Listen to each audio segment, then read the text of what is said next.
CNN coverage of Election 96. Live from CNN Center, here are Judy Woodruff, Bernard Shaw, Bill Schneider, and Ken Bodie. Well, the polls have closed in 2 states, in Indiana and Kentucky, and already, gentlemen, we have a little bit of news, and that is in Kentucky, we are able to say that it is undecided. With what, 15% or more of the vote in, it is now too close to call. Ken, do you want to explain the difference between those two terms? The difference between those two terms, Judy, is that it's undecided when we open it up. We don't have enough votes at all. But after we have 15% of the vote in, at least 15% of the vote in, or it has remained undecided for an hour, we make it too close to call. Then we know the race is going to be really tight. And in the Hoosier State, Indiana, the presidential, Clinton and Dole, CNN is still saying that that race is undecided. Bill Schneider, you're here with the exit polls. You will be here all this evening, and you're using a gadget. I call it a telestrator. That's a no-no. Telestrator is a brand name. That one is a Cody. But anyway, it's interesting to see you make these marks. That's right. Bodie, Cody. Yes. Cody, right. Bodie. All right. We're going to take a look at the exit polls.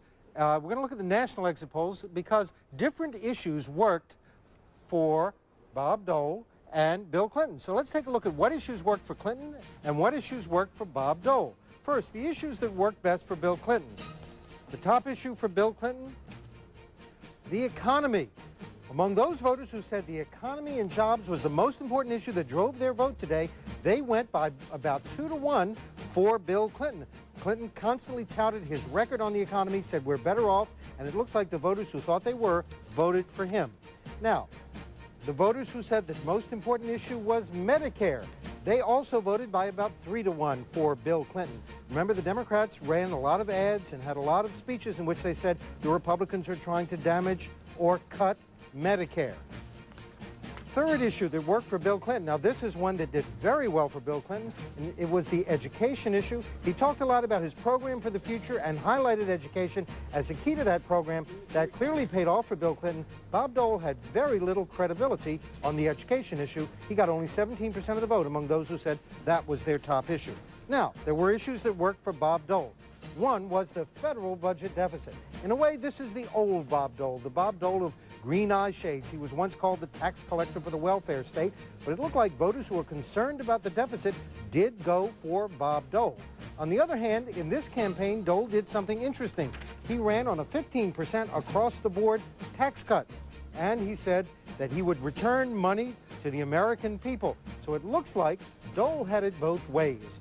Among voters who were concerned about the deficit, they went for Bob Dole. Among those voters who said their concern was about taxes and they wanted a tax cut, they also went for Bob Dole. The old Dole and the new Dole showed up in this election. Very, very interesting. We are getting ready to make a call in the Indiana gubernatorial race. That was the race that pitted Indianapolis's Mayor Steve Goldsmith, the Republican, and Frank O'Bannon, the lieutenant governor. CNN declares that when it's all said and done, we estimate that Frank O'Bannon will be the next governor of Indiana.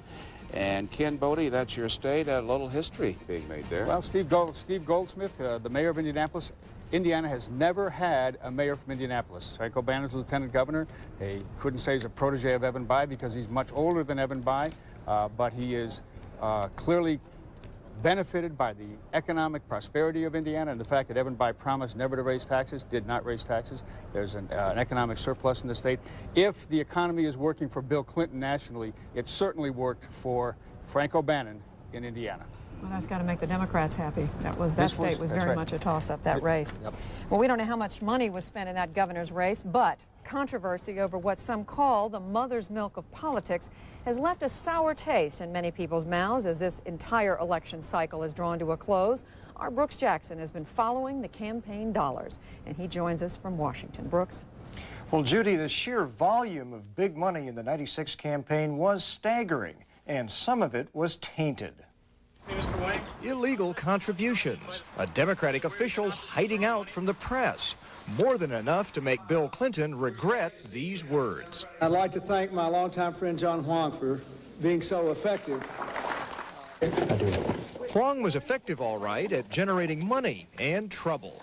$250,000 solicited by Huang from a Korean company had to be given back. Illegal, as were at least 2 other contributions. And there are legal questions about $450,000 from an Indonesian man and his wife living in this Jakarta mansion, connected to Indonesia's Lippo Group conglomerate. But the money mess is really bipartisan. One of Bob Dole's finance chiefs was fined $6 million for making illegal corporate contributions. And in campaign 96, the money race veered out of control as the 22-year-old post-Watergate campaign finance law all but collapsed. $16 million? $16 million in just one night. $264 million since the first of 1995 for the Republican National Committee, up 154% over 4 years earlier. Nearly $210 million for the Democratic National Committee, up 160%. Top donors to the RNC, the Philip Morris and R.J. Reynolds tobacco companies, the mother of the Republican candidate for governor of North Carolina, a Canadian liquor company, and a drug company. Top DNC givers, a labor union, a Hollywood film company, a wealthy Bostonian, 2 more unions, and, of course, that Indonesian couple. Congressional investigations are certain, and a criminal investigation by an independent counsel is now considered likely. Less certain is whether Congress and the president can clean up the money mess. Bernie? Thank you very much, Brooks. We're going to be here until you go to sleep and possibly after. Our live coverage will continue in just a moment.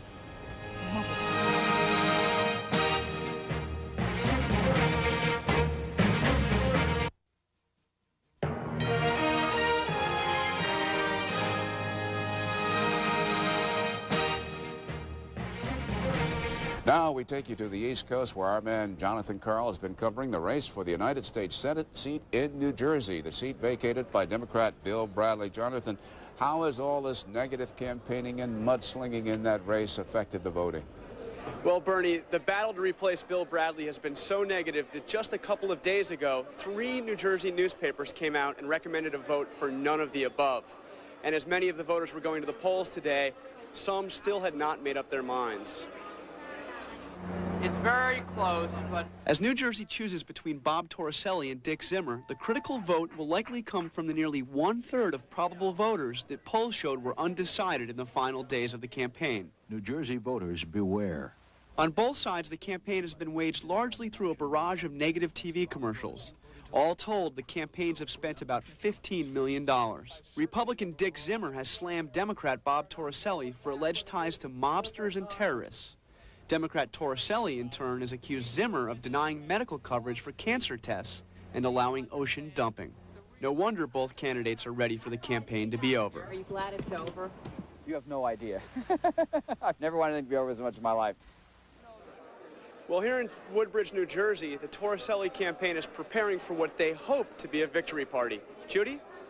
All right, Jonathan Karl, thanks. Well, another very interesting Senate race has been taking place in the state of Minnesota. Our own Mark Watts is at the headquarters of the incumbent Senator Paul Wellstone. Mark, I think across the country some voters have been complaining the candidates sound alike. Has that been the case there? Well, Judy, that's not the case in this race. These 2 candidates couldn't be more farther apart. One is sort of hyperactive and called a big spender and a champion of social programs. The other is a staunch conservative and truly advocates lesser government. So voters have not voiced those complaints here in this race. This is one race where voters have a real choice. The showdown in the Minnesota Senate race pits 2 men at opposite ends of the political spectrum.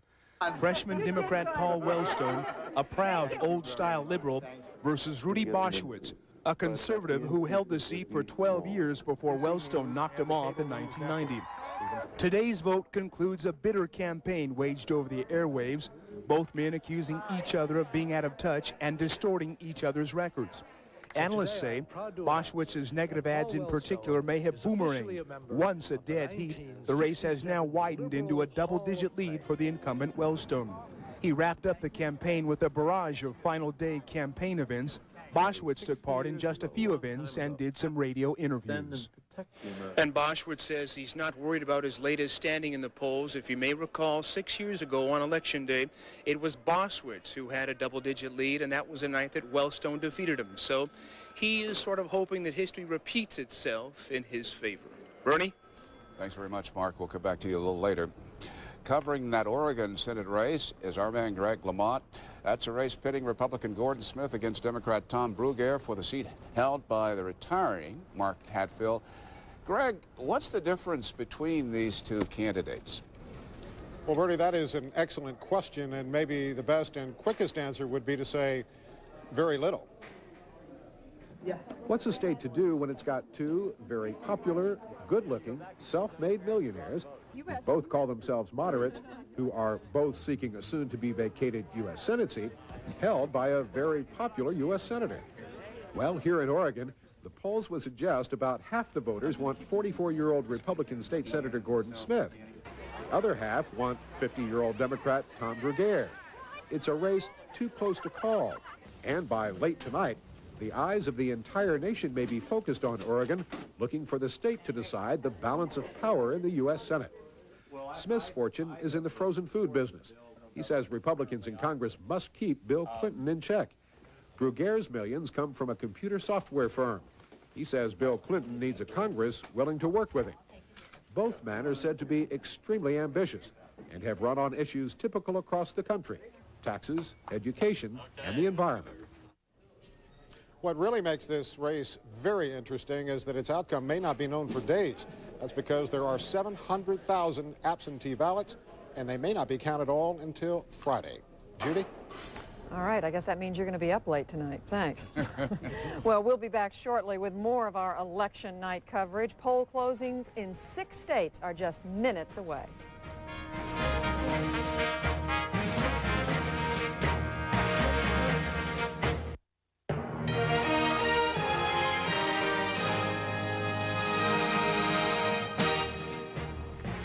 Well, there's so much more going on in the world aside from the election in the United States. Let's check in with Miles O'Brien to bring us up to date. Miles? Thanks very much, Bernie. Russian President Boris Yeltsin is heavily sedated at this hour, but doctors say he is recuperating well from his heart bypass surgery.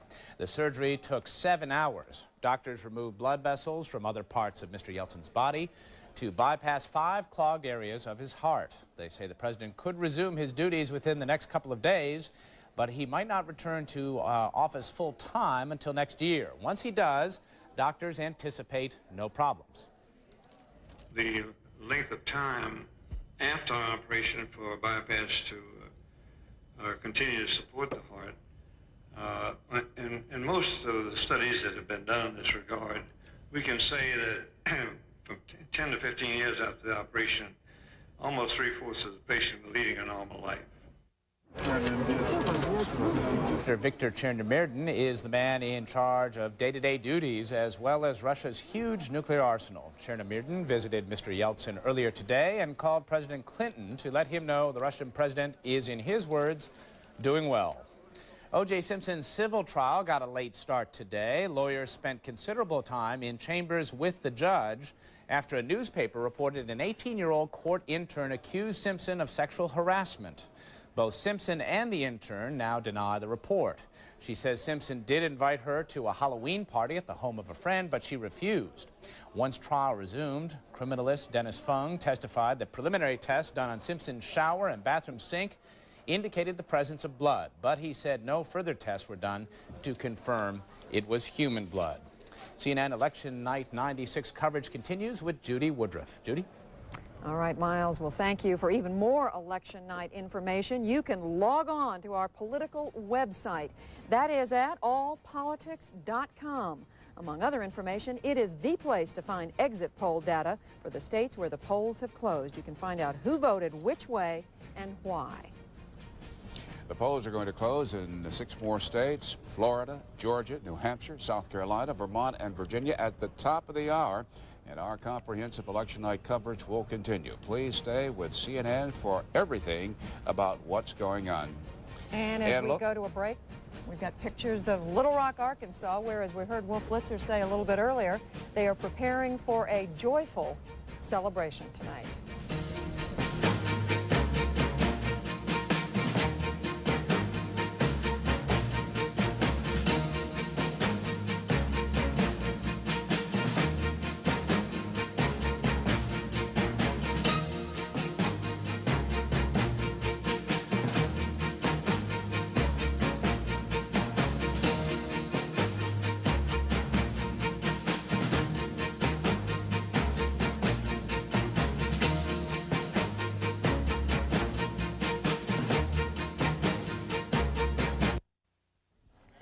Not a bad day for an election day. We did see some showers across the Great Lakes region, and we did see some messy weather across the interior west. Higher elevations saw some snowfall, looking at as much as 8 inches in some places. Park City saw some snowfall, but this is going to head into the Central Plains. Look at all this cold air which is centered behind it.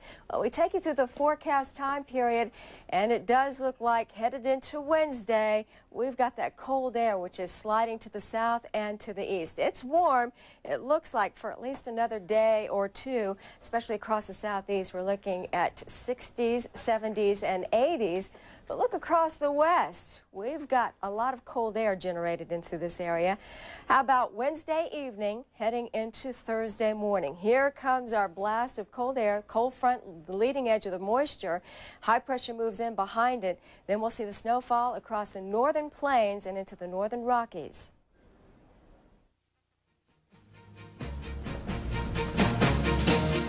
$270 electoral votes are needed, and so far in CNN's election night coverage, President has 32, Bob Dole, nothing.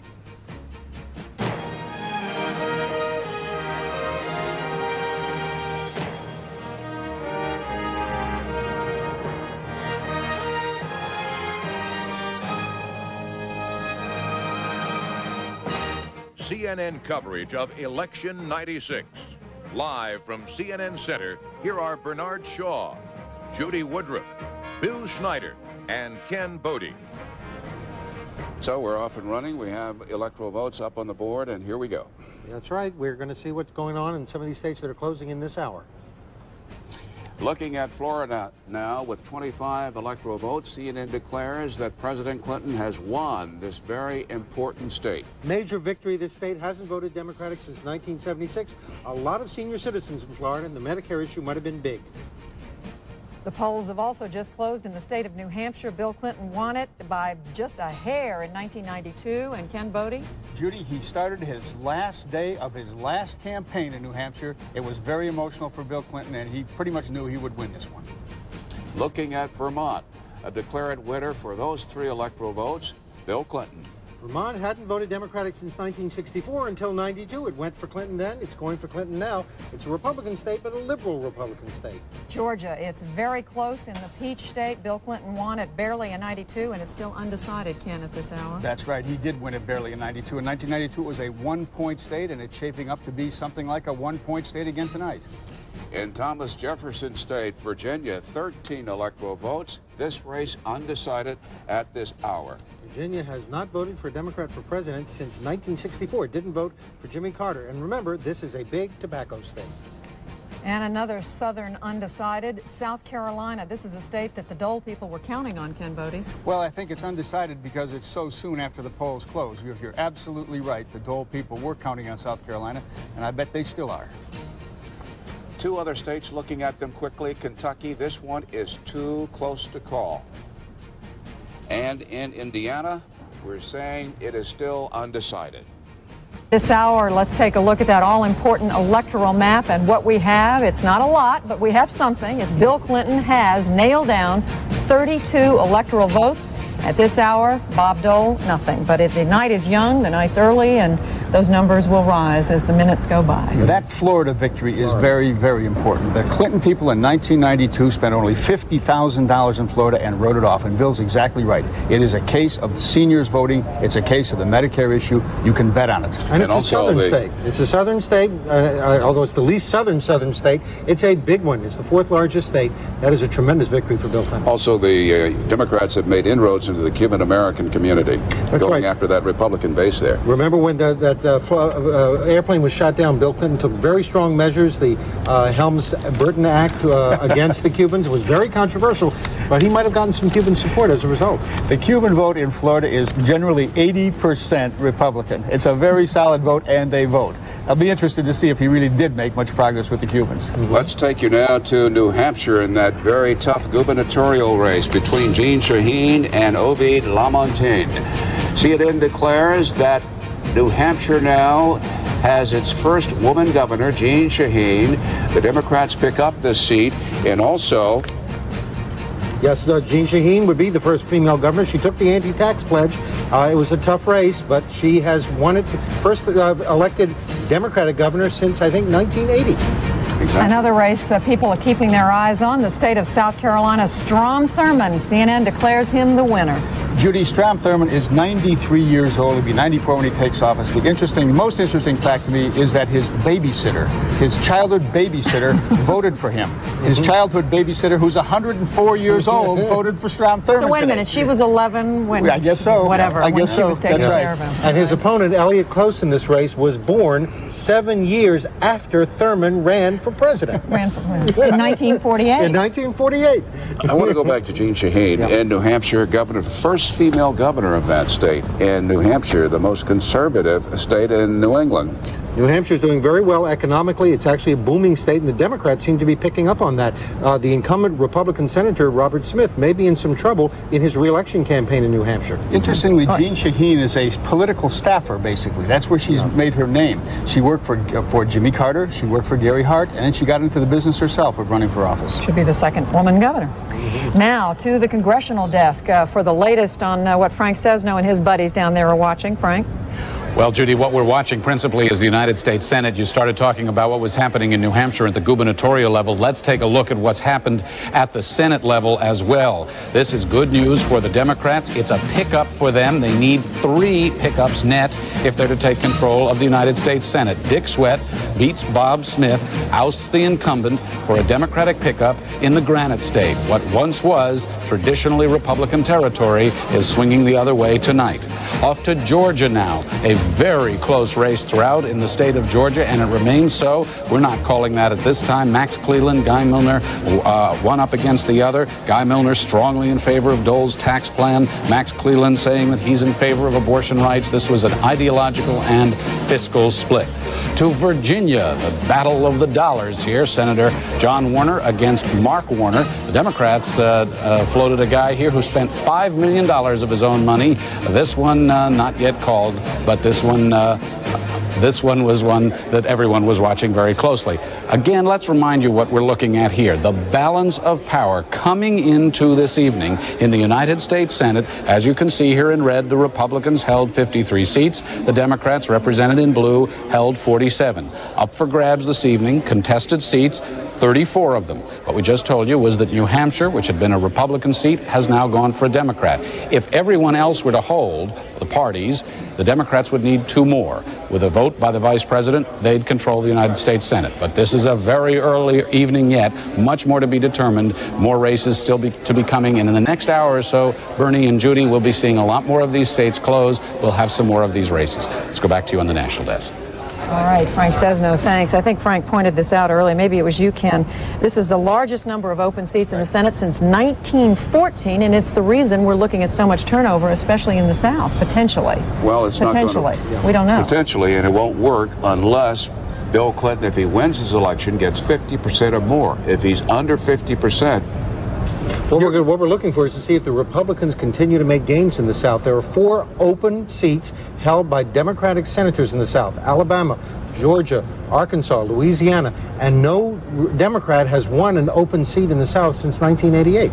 And we're also looking, I think, to see whether Bill Clinton has any coattails at all. That's what Bernie was alluding to. It is rare that a president has coattails in Senate races, but one modern president did, and that was Ronald Reagan in 1980. In that Reagan landslide, he pulled in 12 senators with him.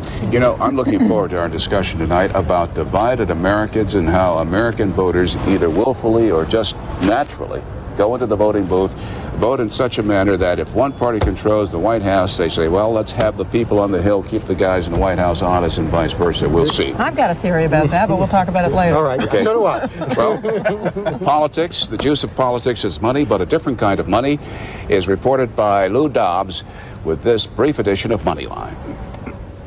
Thanks, Bernie. Judy, investors today are betting Republicans will retain control of Congress. Stocks and bonds rallied, growing signs that the status quo will prevail in this election. The Democrats' policies are perceived as potentially dangerous to the markets. The Dow Jones Industrials tonight at 6,081, gaining 40 points, just 13 points shy of the all-time record high. The NASDAQ closing at 1229, up more than 8 points, strength there in technologies, and long-term yields in the bond market hitting a 7-month low. The 30-year bond today up almost a full point in price, and the yield at 6.58%. Basically an expectation that President Clinton will remain in office and that the Republicans will retain some control in the House and Senate. That configuration on the whole has given us pretty strong financial markets up until now. And so the stock market in particular is saying, hey, that configuration is going to be good going forward as well. Another blowout quarter for U.S. robotics. Fourth quarter profits at robotics doubled. Strong demand for all its products pushed revenue to record levels. Shares of U.S. robotics up $1.50 today. It topped the NASDAQ's most active list. 15 million shares of U.S. robotics were traded. Texaco shares sinking another 3 1/8, that on top of yesterday's $2 drop.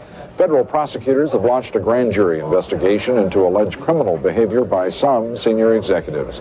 Texaco tonight reviewing key audio tapes that reportedly capture some executives making racial slurs and plotting to destroy evidence. Several black employees at Texaco are suing the company. They claim they were denied promotions because of race. Shares of MCI down $1.75 today, 14 million shares traded.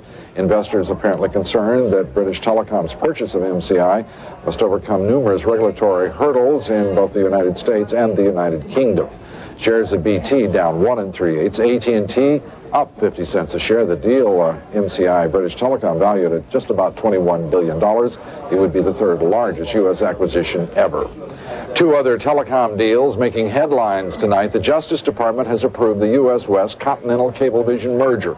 Continental, however, must sell its stake in Teleport. That's a local access provider for businesses based in Staten Island, New York. Justice also giving SBC Communications the nod to buy Pacific Telesis, paying $16.5 billion. The move creates a telecommunications powerhouse, a market capitalization of $46 billion. Well, those are the day's top business stories. I'm Lou Dobbs here in New York. Now we go back to Bernard Shaw and Judy Woodruff in Atlanta for more CNN election night coverage. All right, thank you, Lou. And I have this little bit of, I don't know whether you'd call it trivia, it depends on where you're coming from, but under Bill Clinton, the Dow Jones Industrial Average, and maybe Lou Dobbs is still listening, he can correct me if I'm wrong, had its third best showing in a presidential term. And that goes all the way back to the 1800s.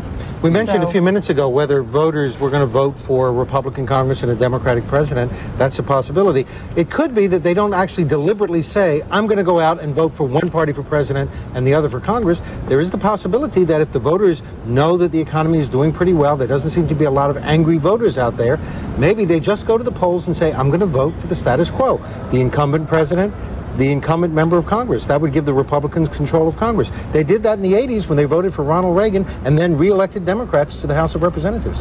What we're looking at, and we should remind our viewers, one of the things that we'll be watching closely tonight, especially at Frank Sesno's desk, is this business of the Republican freshmen, 70 Republican freshmen who are running. And John McCormick, old Speaker John McCormick from Massachusetts, used to say to freshmen, to all freshmen, some of you were elected by mistake.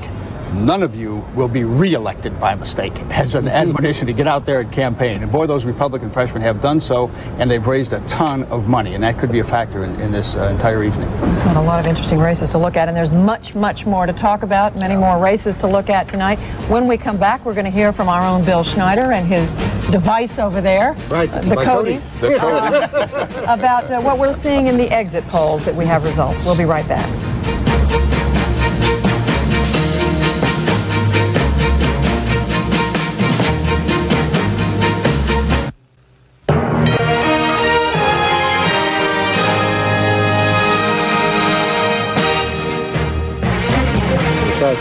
From time to time, you're going to see lots of people in white shirts, other colored shirts behind us, working feverishly at monitors. And then, lo and behold, I turn to Bill Schneider, our political analyst, and he has lots of information. And you take us to the Northeast now. That's right. I'm going to tell you about New Hampshire, a state where Democrats have done very well. They picked up a Senate seat in New Hampshire, as Frank Sesno reported.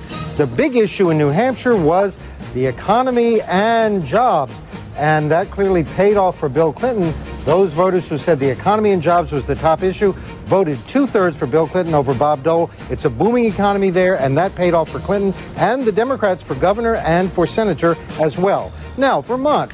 Vermont is a state that has a lot of independents. It was a good Perot state. He got 23% in 1992. And independents who have usually tilted towards the Republicans, in this case, voted for Bill Clinton by a clear and solid majority. Now, how in the world did South Carolina elect or re-elect a 93-year-old man for their incumbent senator? Well, let's ask them this. Did Dole's age affect his ability to be president? And the answer was no, it did not. They weren't particularly worried about Bob Dole's age. Then we asked them, what about Strom Thurmond's age? Did that affect his ability to serve effectively as senator? And they said, yes, it did. A majority said Thurmond was too old to serve effectively as senator. And how in the world did they re-elect Strom Thurmond? Among those who said his age would affect his ability, a third of them voted for Strom Thurmond. So what we're seeing here is a lot of people said Thurmond's too old to be senator, he can't serve effectively, but a third of them went ahead and voted for Thurmond anyway. He's an institution in South Carolina. I would guess that organization did it. Right, exactly. Thank you, Bill Schneider. Sure. All right, and that 104-year-old former babysitter. Yeah. We've been hearing Bill talk about the Senate wins in New Hampshire and in South Carolina. Let's go now to Frank Sesno at our congressional desk for the very latest new information that he has on Senate and House races. Frank. Well, thanks very much, Judy. We're going to start with the Senate, of course. We're going to come over to Bruce Morton as we do so, and we're going to start with the New Hampshire race. As you mentioned, Dick Swett winning. That's a pickup for the Democrats, Bruce, in the state of New Hampshire. There were issue differences between them, Frank. Swett would have claimed to be the superior environmentalist.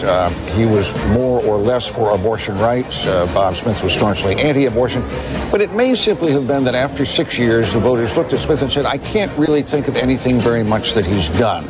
He was elected in an off year when party activists tend to turn out, in a presidential year with a bigger turnout. That may simply have worked against him. You mentioned the environment. He was endorsed, Swett was, by the Sierra Club.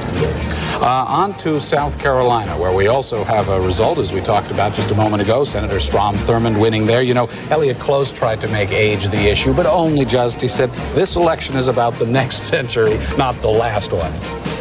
I think, and a lot of people I talked to in South Carolina thought that somebody could have beaten Strom Thurmond this year. Elliott Close was not that somebody. I went with him to the big BMW factory down there. Workers streamed by, and he stood talking to his guide, who later came over to me and said, what's with this guy? Everybody else I bring out here dives into the crowd. He just stands here. He's a very shy man. He spent a lot of his own money. The Democrats tried to recruit businessmen who would do that, but he's just not a very good politician. Bruce, you also spent time in the state of Georgia following the Senate race here. Guy Milner against Max Cleland. Still, we don't have a result here, monitoring results. We may be here for a while on that one, Frank. Guy Milner is a very rich man, self-made, and he has spent millions of dollars. I sat in the hotel room the other night and saw 3 Milner ads in a row go by. Max Cleland started out better known. He was Jimmy Carter's head of the Veterans Administration, wounded in the Vietnam War. Terrific personal story, but money may tell. And speaking of money may tell, the state of Virginia, the Warners. Well, that was another of the Democrats' rich businessman candidates, young Mark Warner against John Warner, who, of course, split the Republican Party when he refused to back Oliver North 2 years ago. Nevertheless, Virginian Republicans seem to have forgiven him now. Okay, Bruce, we're going to come back and look more at the Senate with you in just a moment. I want to come back over here and make reference to our balance of power, which we'll be doing throughout the evening to keep you updated on really what's at stake and how the numbers break down. The Senate coming into this evening, where it went 53 seats for the Republicans, 47 seats for the Democrats, here designated in blue. 3 seats, a pickup, 3 seats for the Democrats, and they take control. 34 seats are at stake this evening, so we'll be watching this very closely throughout the evening. Now over to the United States House of Representatives, where all 435 seats are up for grabs. The House that Newt built is very much in place. Stu Rothenberg, we've been looking at several of them here.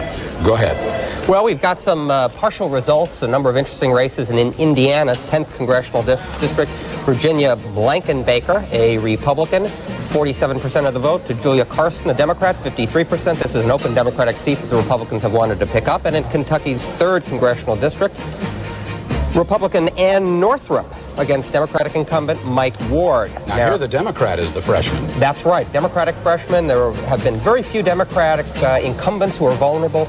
Norfolk now leads 51-49, a very close race Republicans have been hoping for a pickup. Over in Kentucky, just to prove that we can have fun a little bit here, we brought this one up. We actually have a winner. And this is for those people who regret the fact that the baseball season is over, Frank. We could give them some sports news tonight. Jim Bunning, great Hall of Fame pitcher, re-elected a Republican seat, Republican district, not a great surprise. Let's move north into the state of New Hampshire, open district there. It's a familiar name. New Hampshire's first congressional district, an open Republican seat. John Sununu, son of the former governor, former White House chief of staff, in a close race, we think, with Joe Keefe, Democratic state chairman. Going to be a good race. Let the record show that John Sununu said his son would win. We'll see. In Georgia, meanwhile, Georgia 4, a tough race here. A race that really has sort of the darker side in terms of charges back and forth, charges of race and of religion involved. Cynthia McKinney, Democratic incumbent, redistricted, angry about the redistricting. The Republican is John Mitnick, a Jewish, self-described moderate Republican.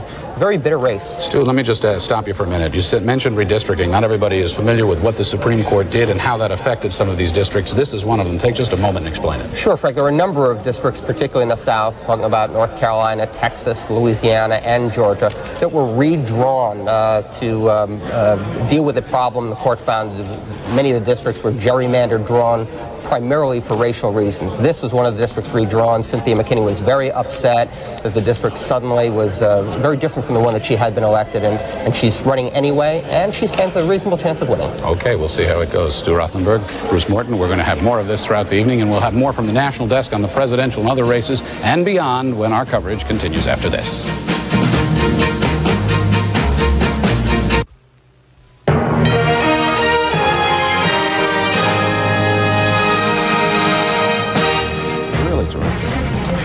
Well, you heard Bruce Morton talking about sitting in a hotel room and seeing 3 of one candidate's TV commercials go swoosh, swoosh, swoosh. In Washington, our man Brooks Jackson, he's been following the money all throughout this campaign 96. Brooks, lots of ads, lots of dirt. You take it from there. Well, Bernie, never has so much money been spent on so many political ads. Ads that often worked well for the politicians, but not so well for the voters. Remember the New Hampshire primary? In the polls, Bob Dole was sinking while Lamar Alexander was surging, until Dole claimed Alexander had been a liberal as governor of Tennessee. He increased the sales tax 85%. False. Alexander raised sales taxes only 22% to pay for education, not 85%. But Dole's false ad finished Alexander. He came in third and soon quit the race. President Clinton's anti-Dole ad started last March and hammered away month after month. Republicans will stop at nothing to stop President Clinton. Republicans cut school lunches, cut Head Start. Also, false advertising. Congress ultimately increased school lunches and Head Start. Clinton exaggerated shamelessly about Medicare. The Dole-Gingrich budget tried to cut Medicare $270 billion. In fact, Clinton proposed to cut Medicare growth $124 billion over 7 years, and Republicans had reduced their cuts to $168 billion by the time Clinton's ads ran. The big Republican exaggeration concerned taxes. Under Clinton, the typical American family now pays over $1,500 more in federal taxes. In fact, the typical family paid more taxes because it had $6,000 more income under Clinton.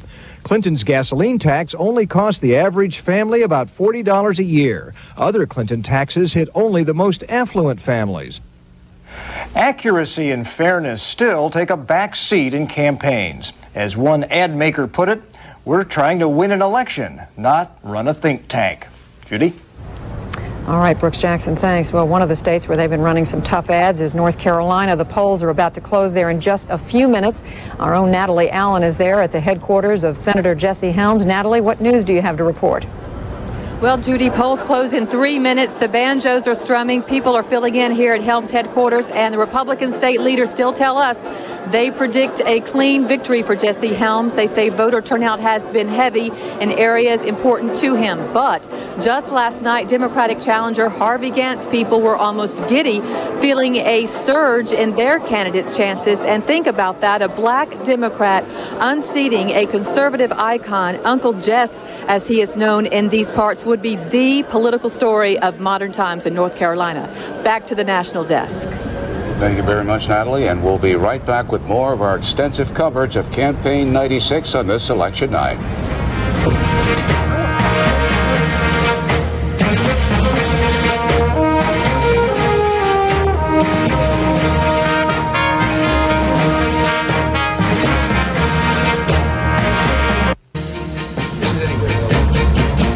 The polls have closed in 3 more states at 7:30 in the East. At this point, Bill Clinton has 58 electoral votes. Bob Dole, nothing yet.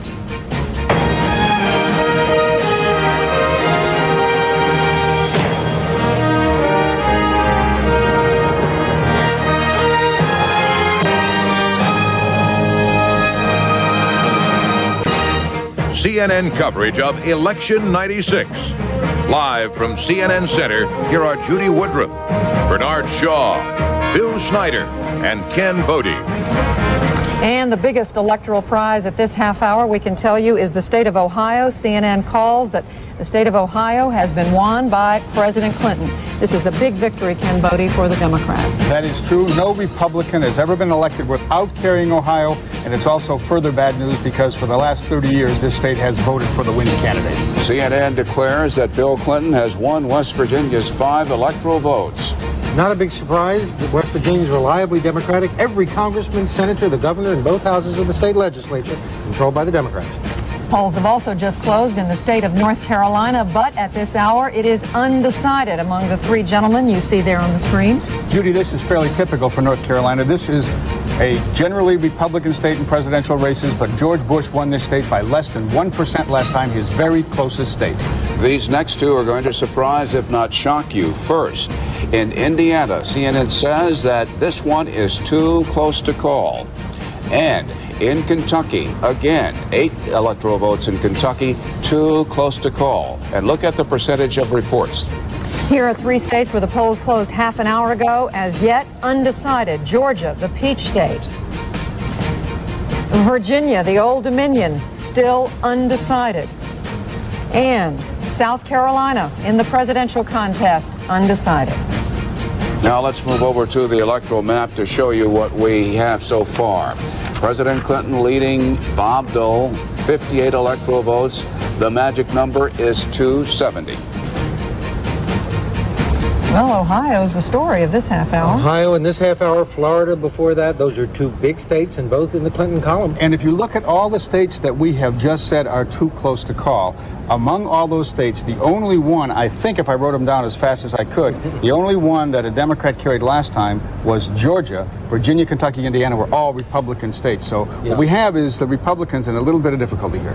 Mr. Dole. Well, Kentucky and Indiana is fascinating. That's just right. Fascinating. And the word was that if Dole started out in trouble in Kentucky and Indiana, if he lost them outright, the night would be over. We should say that he hasn't. Yeah, we don't know. He could very well win those 2 states. Exactly. That's what's fascinating. But Dole about said this. in June, he said if Bob Dole, he calls himself Bob Dole, he says if Bob Dole doesn't win Kentucky, Bob Dole can't win the presidency. Well, we don't know yet, but it's a tight one. That's right. Let's take a look now at the states that we know one or the other has won. And here it is. For President Clinton, Florida. You've been hearing this. New Hampshire, Ohio, Vermont, and West Virginia. And that adds up to the, 58? We just counted a few minutes ago. Well, Bill Schneider, you want to take over with the exit polls here, and I'll save a thought I had. Okay, we're going to take a look at the state of Ohio, a big win for Bill Clinton, and see how did he do it. Well, 1/3 of the voters in Ohio were union members in the household, and they clearly went a solid majority for Bill Clinton. That big AFL-CIO push for the Democrats and for the Democratic president paid off in Ohio.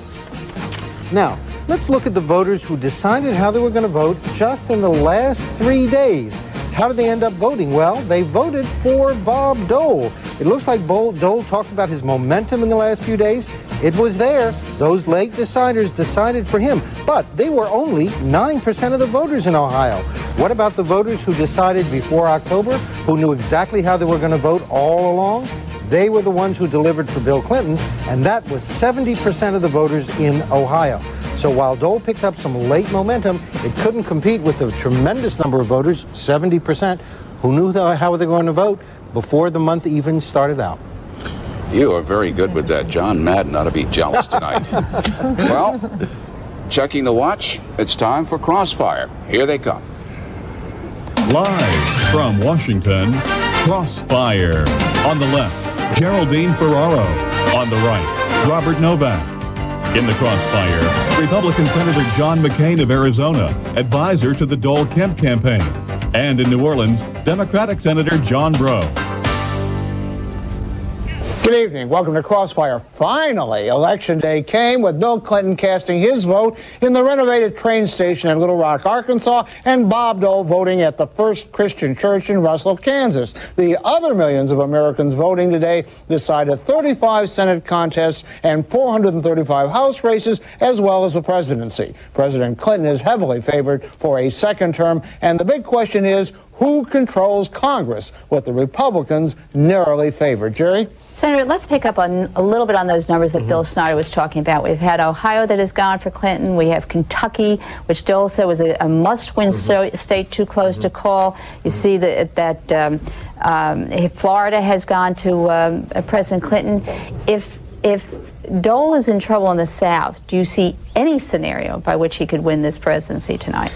Well, Jerry, as I mentioned before we went on, I just came off of the 96-hour trip with Senator Dole. We saw enthusiasm every place we went. I think that California is still in play. I think that there's a lot of southern states that went for President Clinton last time, and I certainly think that even though they may be, quote, undecided, I still believe Kentucky and Indiana, for example, will go for Senator Dole. But I don't discount the importance of Florida and Ohio. They're important states. So that with all things being equal, if this trend continues, Senator Dole will stay in Washington or go back to Kansas but not be president of the United States? Well, you know, we've just got a few states, and I'd like to see what happens in some of the other bigger Midwestern states and also in the Southwest as well as the South. If you take a look at the Senate races in a lot of the states, too, New Hampshire has gone to a Democrat. There are other states where it's just too close to call, and there are only a limited number of seats that Democrats need to take it over. What is your feeling on this? You've been looking at the numbers all along. My feeling is that we pick up like one seat. I'm sure that John Breaux may have a different view, but I think we pick up the 4 southern open Democrat seats, and the other ones really just are too close to call, like Oregon and Colorado, and Maine is a very close race. Georgia, too. Georgia, yeah. So, and Arkansas is close. So I think that we may be up very late tonight. Senator John Breaux, this is very good news for President Clinton, but I wonder if you're popping champagne corks yet, because all the early indications are that you're not going to control the Congress, you're not going to control the Senate or the House. So this is a kind of a Weltschmerz. You know what Weltschmerz means? It's a little bit of sorrow and a little bit of happiness, isn't it? Bob, you must be struggling. This is devastating news for Senator Dole in a sense when you don't not carry Ohio, which every Republican president has always carried, and you lose Florida. That's very bad news for Senator Dole as far as winning an electoral victory. And we're not finished voting here in Louisiana. We got about an hour and a half left, and I'm very confident that Mary Landrieu will be victorious. I think I would agree with John McCain, my friend, that the Senate is going to be very close. I would not be surprised if it was 51-49 either way. Well, can you explain to me how, and by the way, of course, the winning Ohio and Florida does not come under the category of huge surprises. Everybody thought that the president was going to win those states. But I just would like you to address my initial question, Senator, on how you can square the apparent big victory of President Clinton with the with a uphill struggle I think you have to win the House and Senate. And let me just give a suggestion of what's wrong. You're dying in the South, isn't that right? Oh, no, we're not at all. I think that we're going to do well in Georgia. I think we're going to win. I think we're going to win in Louisiana. We're going to win in Arkansas. But I think the basic answer to the question, Bob, is very simple, and that is that people vote for their senator because of what he says or she says in their respective states. It's not that connected to the presidential election. I think you can have people voting for President Clinton and perhaps voting for a Republican senator. But we feel very comfortable in the South. We got good, moderate candidates despite an onslaught of this liberal charge for people who are very moderate to middle-of-the-road candidates that we have. Well, isn't it true that the problem is that some of your candidates in the South, like Mary Landrieu in Louisiana and Max Cleland in Georgia, were election year moderates? They've been liberals all their life, and perhaps the voters saw through them?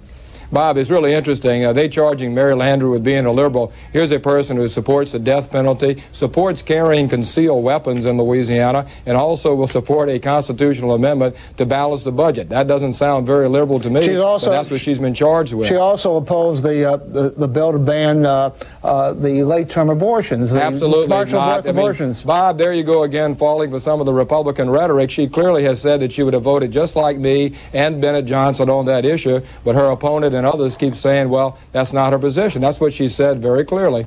Well, we're going to break right now. We're going to come back and discuss whether or not there is going to be a majority in the House. That's a Democratic majority, a Republican majority, right after this break.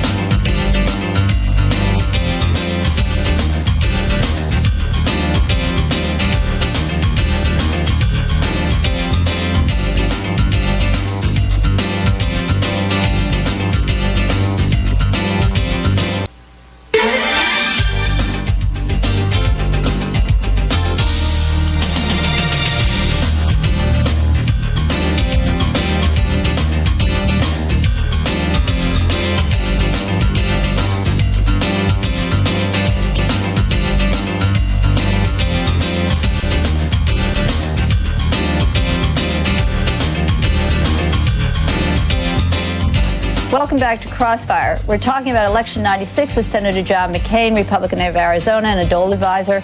In New Orleans, Senator John Breaux, Democrat of Louisiana. Senator, let me just pursue this whole thing about a Republican majority in the Senate just a little bit further, because a lot of us are worried about what will happen once that Republican majority comes in. If the Republican majority comes in, are you guys going to go after the Clinton administration again for another 4 years, or are you going to get down to some serious work in the Senate for a change? Jerry, could I mention real quick before I answer, and that is that we are pleased to see the closure in the popular vote. As you know, many of the polls like ABC had President Clinton by 16 in the teens, and it looks like that's significant closure, which could affect some of these other states. But look, Jerry, you would agree with me that what has been happening when this foreign money is really incredible, and it isn't being reported by the Republicans. It's every major newspaper in America. There clearly has to be an investigation of that. Now, if that's called going after the president, then yeah, we'll be going after it if we have the majority. But I think that I've been around politics for a long time. The three of us have. I've never seen anything like this. I've never seen. We just saw on the front page of the New York Times today, Mr. Riyadi had 12 visits. Except that there are ways, Senator, to go at one of these things, to do an investigation which lasts a month or 2 months or whatever is necessary to get the work done, or to have one that goes on for years, like this whole Whitewater situation has gone on for years with Senator D'Amato. Can we expect that to come up again? Well, what I hope is that we have a Howard Baker on the Democrat side, as they did during Watergate. A bipartisan Democrat will say, look, we've got to look into this and we've got to go at it on a bipartisan basis. You had that in Whitewater. I hope so. All right, I'll take you up on that. John Breaux, are you ready to play the role of Howard Baker and ask Bill Clinton what did he know and when did he know it about this laundered money from Indonesia? Bob, the problem is bipartisan. It's a bipartisan problem. Just yesterday, one person who was a supporter and worked for the Dole campaign confessed to making a $120,000 illegal contribution. I think the American people want us to look at some new campaign finance reform. John McCain, I think, is a leader on this issue, along with our Democratic side. That's what I think the people want. They want to make sure we do it right in the future and not spend a great deal of time just harping on what has happened in the past, because it's been both sides and both both sides have to clean up our act. Well, John, as a realistic Louisiana politician, and you're one of the best of them, would you agree with me that a lot is at stake tonight for the president on who controls the congressional machinery of the House and the Senate as to what kind of investigation there's going to be? Well, of course it is. I think that it has to be something, if it's going to get any respect from the American public, that has to be perceived as not something that is totally political. I think it's clear that Senator D'Amato's committee, doing this right in the middle of an election year, I think had charges of being just a political witch hunt. Now, I think that we have both sides being looked at and all the illegal contributions from both sides. I think that that can be done properly. But the more important thing is trying to figure out what we're going to do in the future with campaign finance reform. Both sides need it, and the American public needs it. Well, you just commended John McCain for being somebody who has worked hard for campaign reform. Do you agree with Senator McCain that there's really been this is something that we've never seen before, this laundered money from Indonesia? It is different than a contribution from Gallo Wine? I would say that we have not seen the degree of money being spent, the amount of negative ads, the amount of independent expenditures by both sides. And I think you see violations of campaign laws by Democrats as well as Republicans. And Senator Feingold and Senator McCain have a proposal they're going to put on the table, and hopefully we can move on from there. I think we better start talking about what we're going to do in the future instead of spending too much time on what we've done in the past. Okay, we're going to have to take another break. And when we come back, we'll take a little look in the future and what lies ahead for both of these political parties after the election.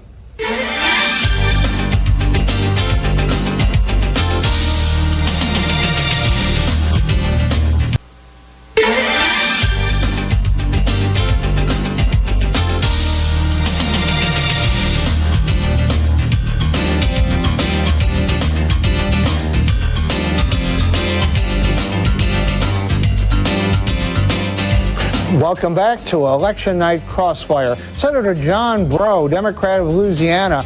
You know, the president said that if he was elected and he got a Democratic Congress, he would mangle the welfare reform bill that he signed under protest from a lot of the liberals. Do you think that might have worked against some of your candidates in the South?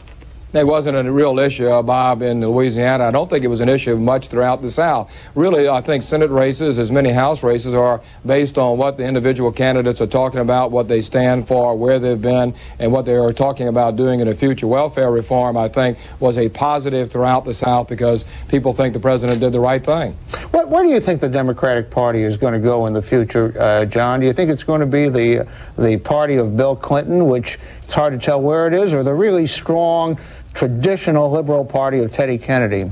I think and hope that it's going to be the Democratic Party of President Clinton for the last 2 years. He's been more moderate, more mainstream, more middle of the road. I think he realizes that solutions to these problems have to be bipartisan and have to come from the middle working out instead of from the far left or from the far right working in. I think that he has understood that, and I think that's the type of administration we're going to see. Senator, looking at the exit polls this afternoon, I was really struck by the fact that the gender gap is really showing up at the polls on Election Day. In fact, if you look at the number of races that are being decided in the Democratic column, women are providing the margin of win. Last night, Susan Molinari was on Crossfire, and she said that wasn't only a problem for Bob Dole, that women are voting for Bill Clinton, it's a problem for the Republican Party. What will a Republican majority in the Senate do to start addressing that gender gap with legislation that's important to women? I'd say, first of all, more sensitivity on environmental issues. We've got to handle those with much more concern. Obviously, the issue of Medicare has to be resolved, which, by the way, I think is scandalous, the way the Democrats demagogue that issue. I'll be interested in the president's proposal now to save Medicare now that he's savaged us. That has affected older women. And I also think that there's got to be more effort to make opportunities for women entering business. That's where women feel frustrated entering the workplace in the small business or large business, and they feel that there are barriers there, and whether they're there or not, we have to understand their frustrations. Could I also say one thing? Sure. In a little bit difference of what John Breaux was saying, I think that the Republicans will keep the House, and I think they will do it because of the South. So many of these seats that you, friends of yours and mine who were Democrats, those districts became Republicans. We'll take those seats, like in Mississippi. And let John respond to that. What do you think of that, John? Well, I think we already picked up one Democratic Republican over a Republican seat in the House in Louisiana even before the polls closed, because we had 2 Democrats in the runoff, and that's pretty good news. But we're holding our own. You know that Mike Ward, Democrat of Kentucky, is losing his race down there with over 70% of the vote in. Bob, we're going to have a late night as far as Congress is concerned in the House. I think it's not going to be decided until when the Washington polls close really late tonight. Okay. Thank you very much. You're right, John.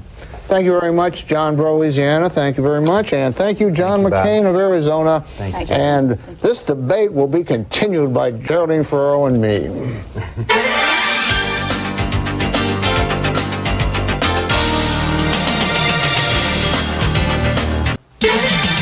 To access CNN Interactive on the World Wide Web, call 1-800-WorldNet, extension CNN for free Internet software.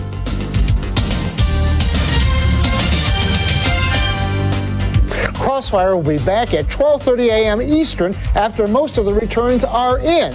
We'll be talking to Democratic Congressman Charles Rangel of New York, who is hoping he'll be the next chairman of the House Ways and Means Committee, and Republican Congressman David Dreyer of California, who hopes he will continue to be a high-ranking majority member of the House Rules Committee. That's Crossfire at 12:30 a.m. Eastern. Jerry, you're smiling like a Cheshire cat. This is Bill Clinton, new for me, winning elections. Bill Clinton is doing well, but do you realize that Bill Clinton tonight may be doing something that no Democrat since Grover Cleveland has done, and that is be elected president without bringing in a Democratic Congress? I have to tell you something. That doesn't bother me, because when you turn around, I first of all think we still have a shot on winning both the Senate and the House. But when you have John McCain saying he's looked at where women have voted in this election, he's going to start paying attention to things like the environment, education, and things like that. You like divided government. I do that. In any event, from the left, I'm Geraldine Farrar. Good night for Crossfire. On the right, I'm Robert Novak. Join us again at 12:30 a.m. for another edition of Crossfire.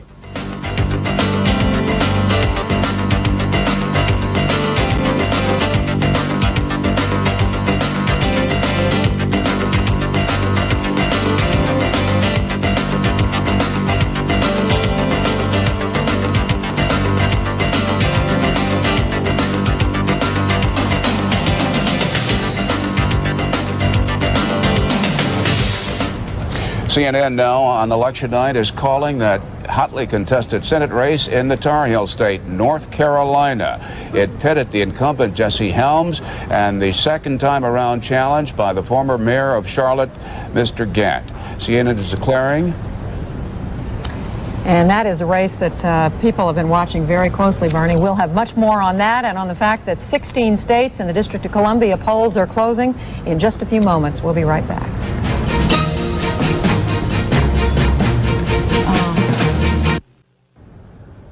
We have a winner in the North Carolina Senate race. Republican Senator Jesse Helms is reelected.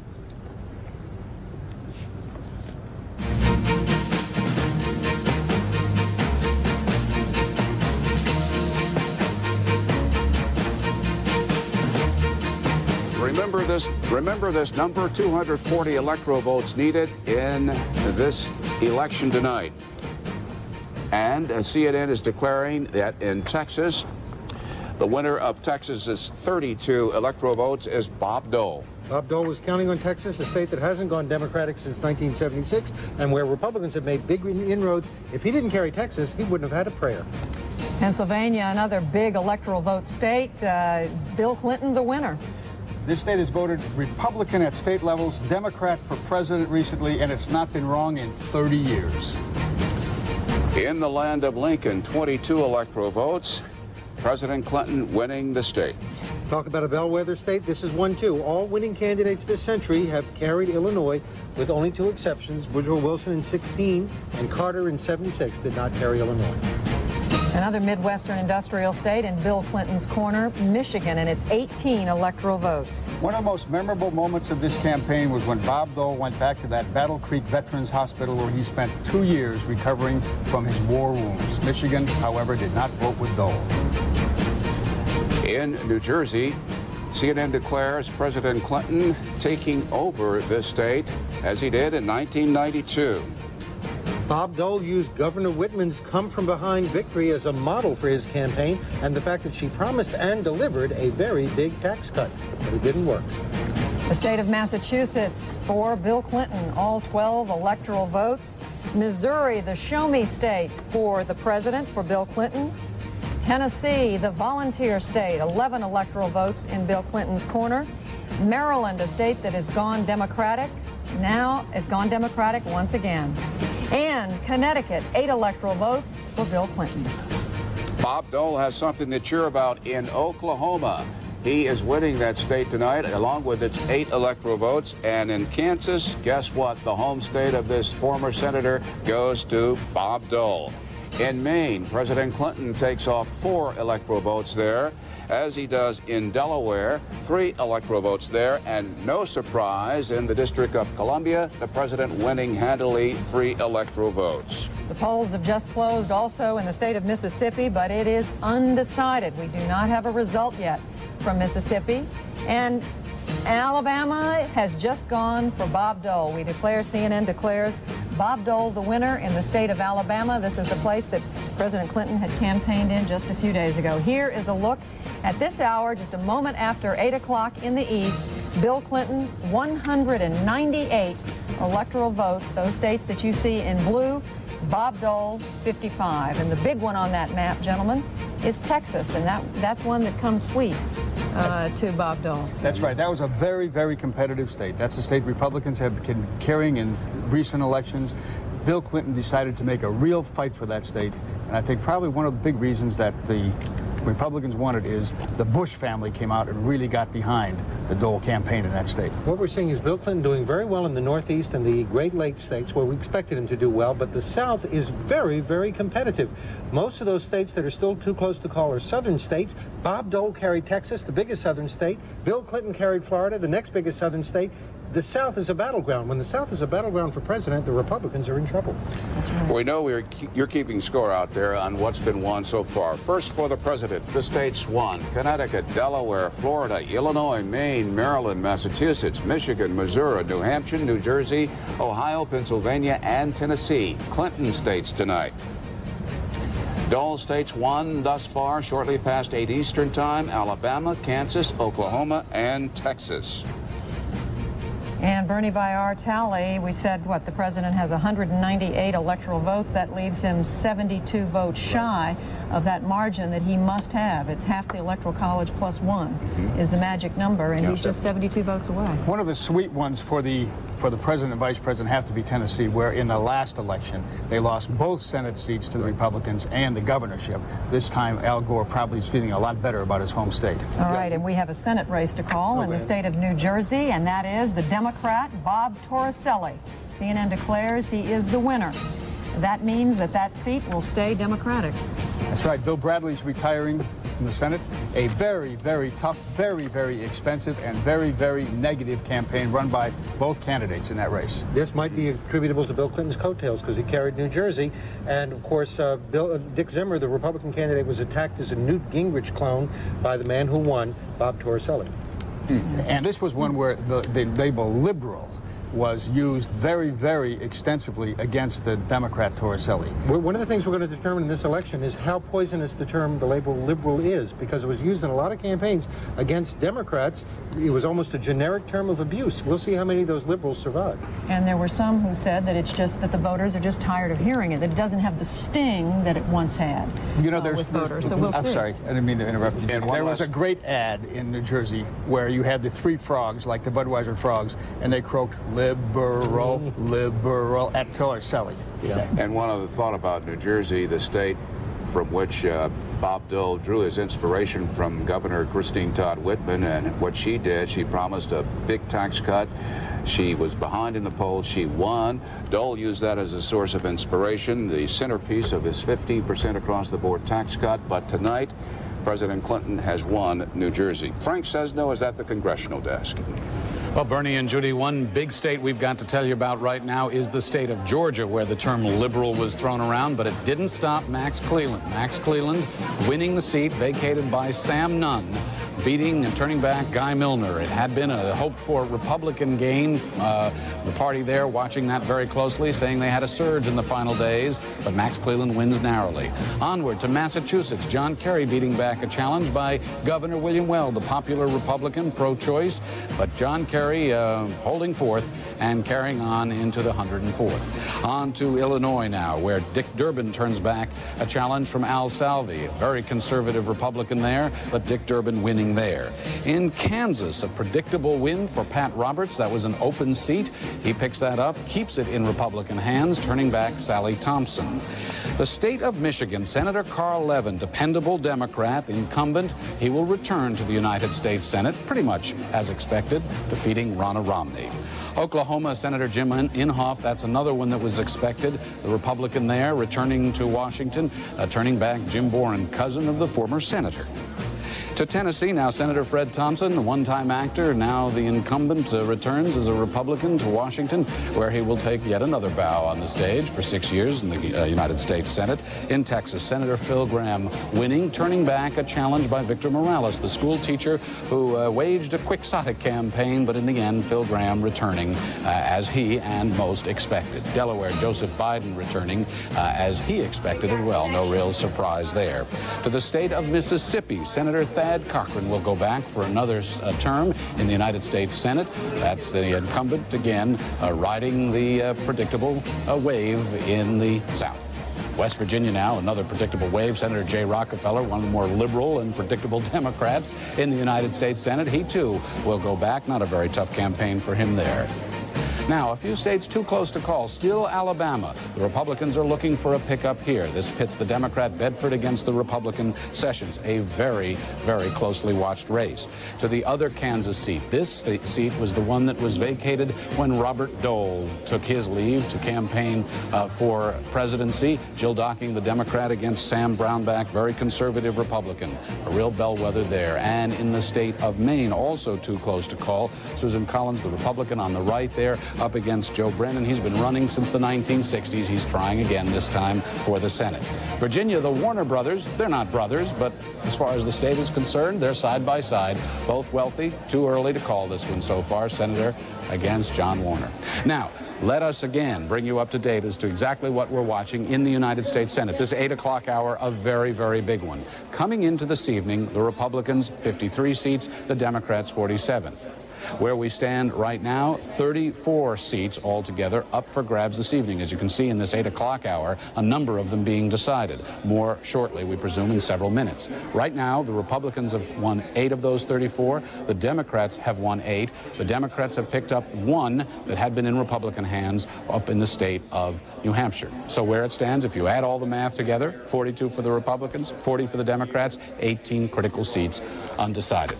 Let's wander over here, not very far away, to Bruce Morton. Bruce, you've been out on the campaign trail a lot, following these Senate races, and you're following the exit polls and that sort of thing. Is there anything that approaches a trend yet this evening? Well, after all these calls, the sad truth is no, Frank, there really isn't. Too bad. Most of these were holds. Most of these were predictable. Nobody thought Phil Gramm was going to lose. Nobody thought Jim Inhofe was going to lose. I think if there's one thing that's interesting, it's these open Democratic seats in the South. And very good news for the Democrats is Max Cleland's win here in Georgia. That really is one the Republicans thought they were going to charge on to. Oh, they thought they had an excellent chance. They outspent Cleland. They really were confident about that one. So now we have Louisiana still undecided, Alabama still undecided, Arkansas still undecided. If the Republicans are to make some gains to offset that 1 Democratic seat in New Hampshire, those are the states we should be watching. Also too early to talk about coattails here, really. I think so. People are going to be arguing about Clinton's coattails. Did he help Torricelli in New Jersey? And it's you can argue those either way. We'll be watching, measuring the coattails if they are to be. Well, that's it from the congressional desk right now. As we say, a lot of results we've got in hand, more to come. But for now, back to the national desk. Thanks, Frank. Max Cleland winning here in the state of Georgia, keeping the Democratic seat. A very sweet victory because, you know, in all the southern states that have had open Senate seats, no Democrat has won an open Senate seat since 1988. Max Cleland is a first. A sweet victory that keeps that seat Democratic. It is a good night for incumbents, we should say. If you look through here, we don't see very many incumbents who have lost in this except for Smith in New Hampshire to Sweat. And that's the only Democratic pickup we've had so far and the only change we've had so far in the Senate. And the Democrats, of course, had a few more open seats, and they've got more to sweat about tonight. All right. Just a play on words, Dick Sweat. Got a call. Indiana, the Hoosier state. We told you it was too close to call. Now CNN declaring that Bob Dole has won Indiana. That just decided. Back in a moment.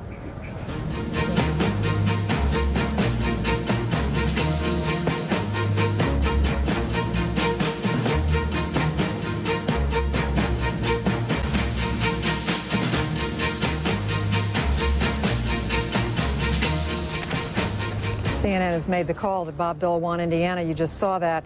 It has just been moments since the polls closed in 16 more states and the District of Columbia. One of the states the polls closed, New Jersey. And we are also able to say that the winner in the Senate there, the Senate race for Bill Bradley's seat, is the Democrat, Bob Torricelli. CNN's own Jonathan Karl is at Mr. Torricelli's headquarters in Iselin, New Jersey. John? That's right, Judy. I'm here. Supporters here are positively giddy, waiting for Torricelli to make his, what they hope to be the victory, what they know to be his victory speech. This has been a really nasty campaign, as you know. Bob Torricelli was accused of having ties to international criminals, ties to terrorists, ties to organized crime figures in the United States. He shot back with some very negative attacks of his own. It was also a very volatile race. Going into the polls today, polls actually showed that most New Jersey voters were still undecided. Obviously, what's happened here in this last day is that undecided voters went for Torricelli in a way that actually surprised some of Torricelli's own campaign managers. I spoke to the campaign spokesman just a few minutes ago, and they were cautiously optimistic, but they did not expect the victory to come, and apparently the kind of margin it has come. Judy? All right, Jonathan Karl. Well, we told you about Jesse Helms. We declared him the winner in North Carolina Senate race. We just heard from Jonathan and Judy on Bob Torricelli. Let's go to our political analyst, Bill Schneider. Take us closer into what the New Jersey people thought and felt about voting today. I'll do that. Now, Bill Clinton carried New Jersey, and he might have had coattails, but what about Chris Whitman? She's a woman Republican governor who had a lot of support in New Jersey. Let's take a look at whether she might have had coattails and how they affected this race. Whitman's approval rating, look at this. The New Jersey voters who voted today, as many approved as disapproved. Those who approved voted 63% for Zimmer, the Republican candidate for the Senate, but those who disapproved went 68% for Torricelli, and that may have made the difference in Torricelli's victory.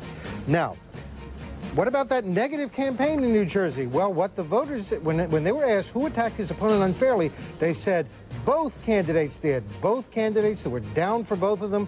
They were equal.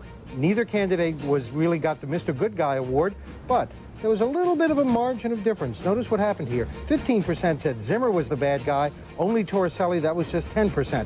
So it looks like there was a little difference on the margin that might have made the difference in the victory for Torricelli. Now, North Carolina, what happened? How did Jesse Helms win?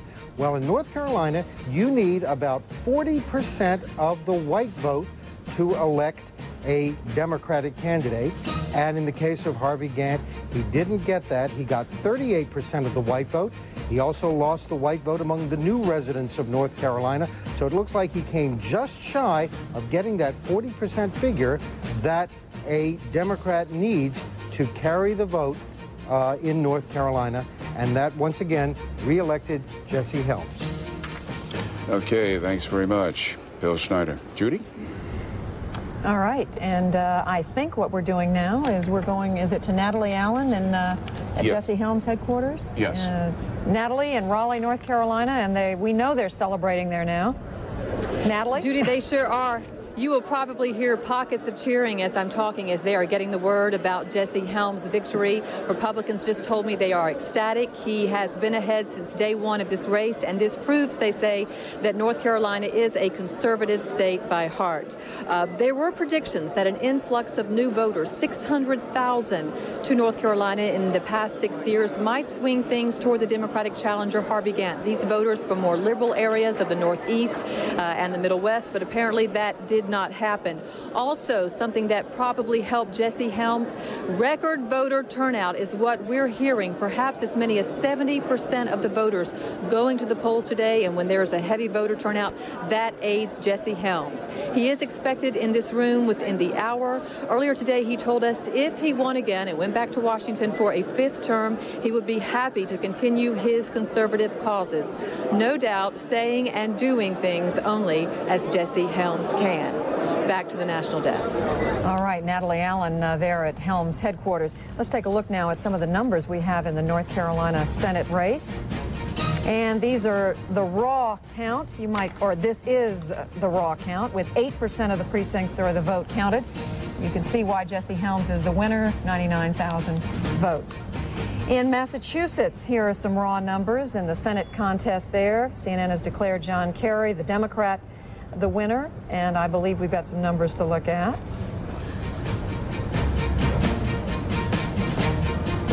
Yes, again, very small percentage of the vote in, but what we have shows John Kerry ahead.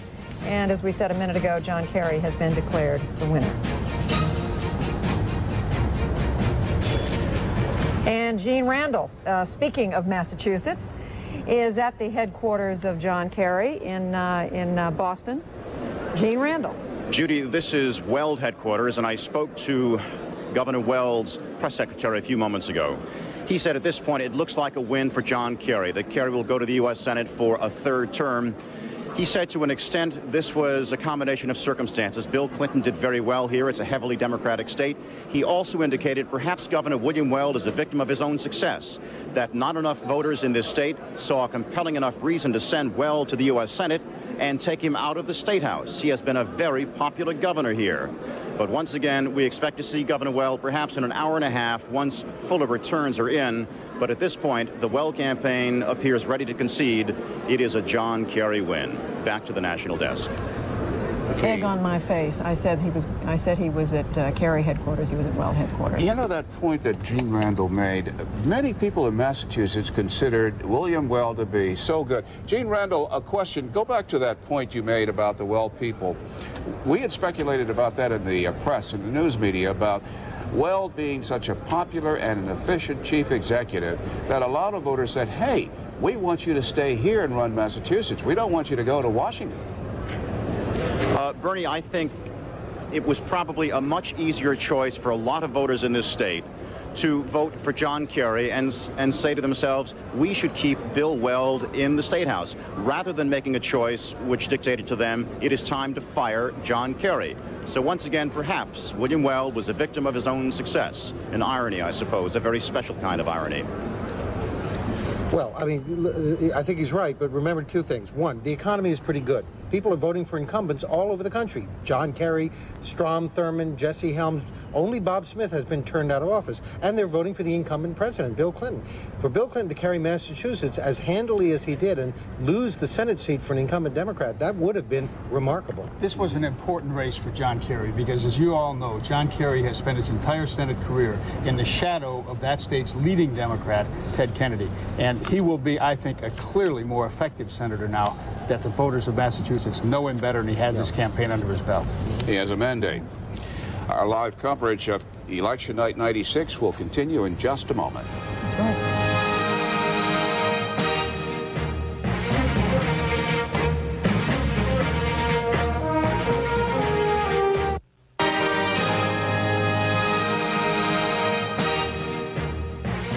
Polls have now closed in 27 states. They're about to close in one more, Arkansas. We're watching the political news here at this desk, but not far away. Of course, there is other news happening, and CNN's Miles O'Brien will bring us up to date on that. Miles. Thanks very much, Judy. Russian President Boris Yeltsin remains on a respirator hours after undergoing heart bypass surgery.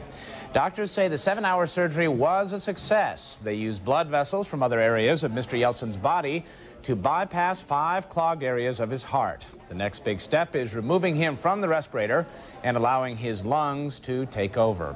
Russian Prime Minister Viktor Chernomyrdin is running the government while his boss is recuperating, although doctors say Mr. Yeltsin may be able to resume some of his presidential powers within a couple of days. Chernomyrdin visited Mr. Yeltsin earlier today and then called the White House and reported the Russian president was, quote, doing well, unquote. Doctors can't predict when they'll release Mr. Yeltsin from the hospital, but they expect him to be back at work full-time by next year. Jurors deciding the Alex Kelly rape case have recessed for the day without reaching a verdict. They deliberated for a little under an hour. Kelly is accused of raping 2 high school girls 10 years ago when he was a high school wrestling star. During closing arguments today, Kelly's attorney said his client ran off to Europe on the day before his scheduled trial in 1987, not because he was guilty, but because he got scared. O.J. Simpson says he did not sexually harass an 18-year-old court intern, and she agrees with him, despite a published report. Amber McGrath says she declined Simpson's invitation to a Halloween party because it made her uncomfortable. Simpson told reporters they would have seen him if he had made any advances toward her. During today's testimony, police criminalist Dennis Fung said traces of blood were found in Simpson's bathroom. However, under cross-examination, he conceded no tests were done to confirm if it was human blood. The State Department says yesterday's dismissal of Prime Minister Benazir Bhutto and her cabinet appears to have been carried out in accordance with Pakistani law. Former Assembly Speaker Miraj Khalid was sworn in as interim Prime Minister. Pakistani President Farooq Laghari has called for new elections in February. Meanwhile, Bhutto's supporters took to the streets of Islamabad today to protest her removal. Bhutto is expected to challenge her firing in the Supreme Court, as she did 6 years ago when her first government was dismissed. Experts say the latest studies on treating breast cancer with the drug tamoxifen provide important new insight. The research shows that women who took tamoxifen for 5 years after early breast cancer surgery had anywhere from a 12 to 18% better chance of surviving without relapse than women who did not take the drug. The survival effect was measured 10 years after the women began treatment. Well, how well do you know your doctor? Has he or she ever been convicted of a crime, lost a major malpractice suit, or lost hospital privileges?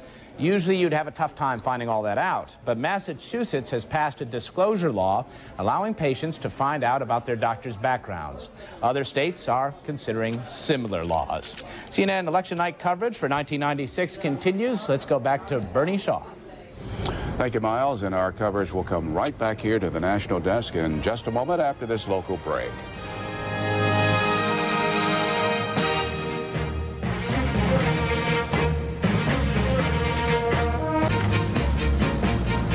It is 8:30 in the East, 5:30 on the Pacific time zone, and at this hour, Bill Clinton has won 204 electoral votes, 66 away from the magic number 207.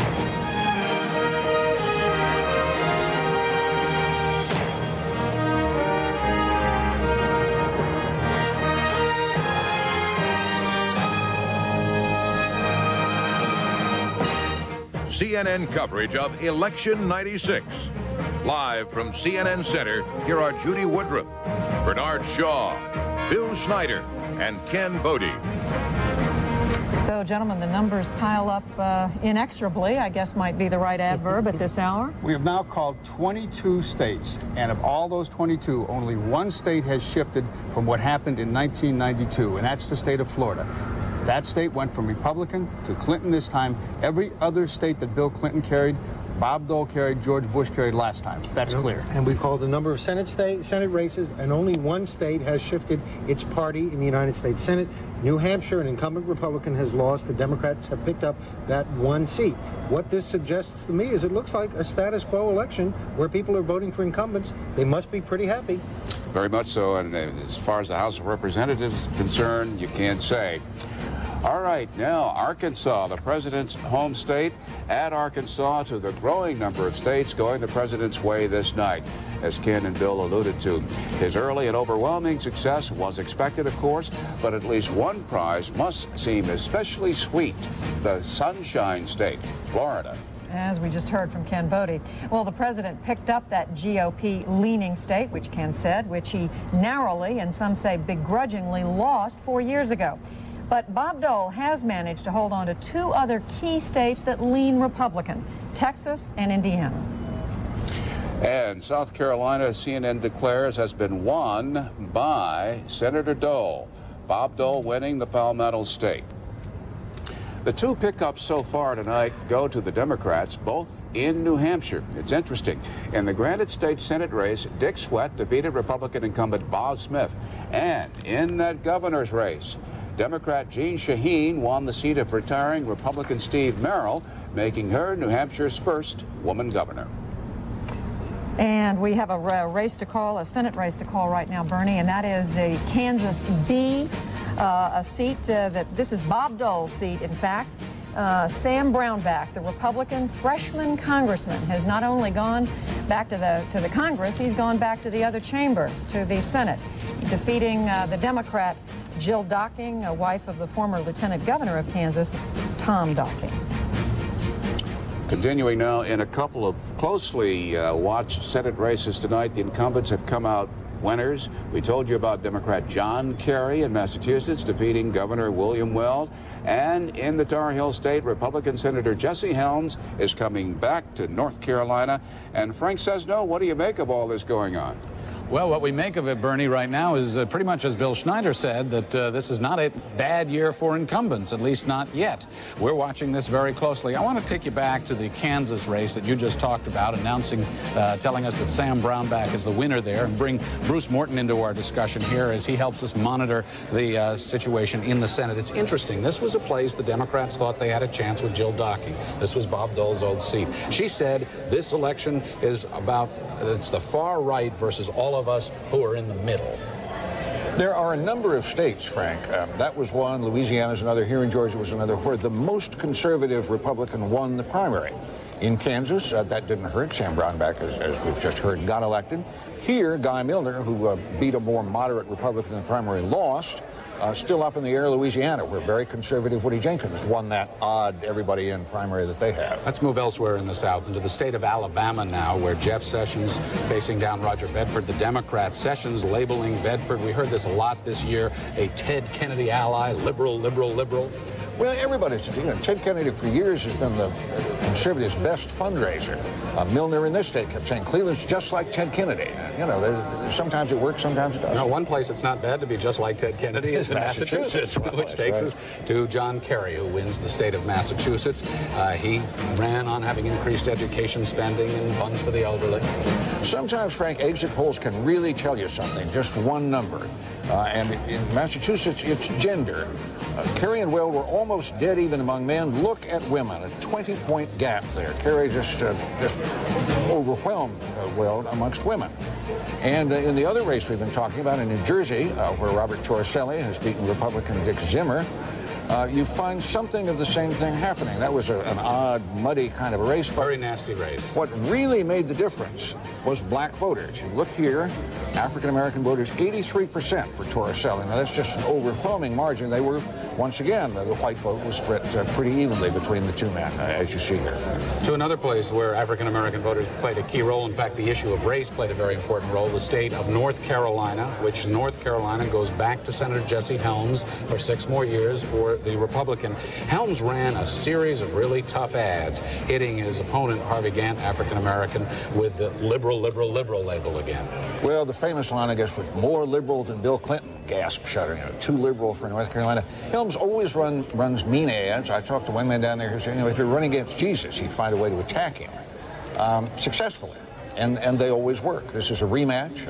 He wins again. And again, what we're watching to see if the Senate moves to the Democratic column, they have to pick up 3 seats net tonight. So far, 1 in New Hampshire. Open Southern seats still matter. Still matter, and we'll be back. Over to the House and Stuart Rothenberg. You're watching the House with us. Coming into tonight, we were watching 2 categories. Freshman Republicans, who had the albatross, the political albatross of Newt Gingrich being tied around their neck, and Southern open Democratic seats. Let's go to the freshmen first, and to Kentucky 1, District there. We have an allegedly vulnerable Republican freshman, Ed Whitfield. This is a western Kentucky district. very, very Democratic, about 70% Democratic. Well, Whitfield has held on here to win over Dennis Null, a generally regarded as a second-tier Democratic candidate, but the sort of candidate who might have been swept in a huge Democratic way. We were looking at as a bellwether, but another one we've been watching is in North Carolina 4, where another Republican freshman is battling a challenge, also being tied to Newt Gingrich. But the difference is here, Frank, in North Carolina's 4th, Fred Heinemann, another freshman, was in the top 10 vulnerable Republicans. Whitfield was regarded in that second 10, second 15. And so Heinemann's defeat, if indeed he does lose, would not be a shocker.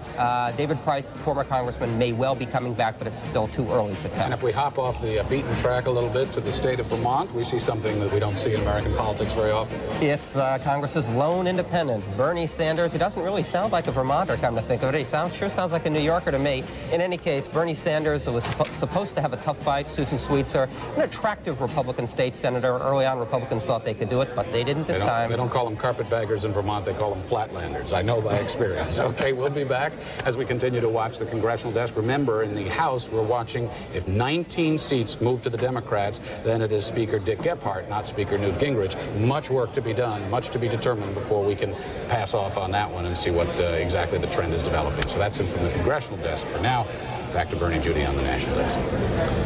Thank you, Frank. Indeed, in 20 minutes, the polls in 12 more states will close. CNN's live coverage on this election night will continue in just a moment. We'll be right back.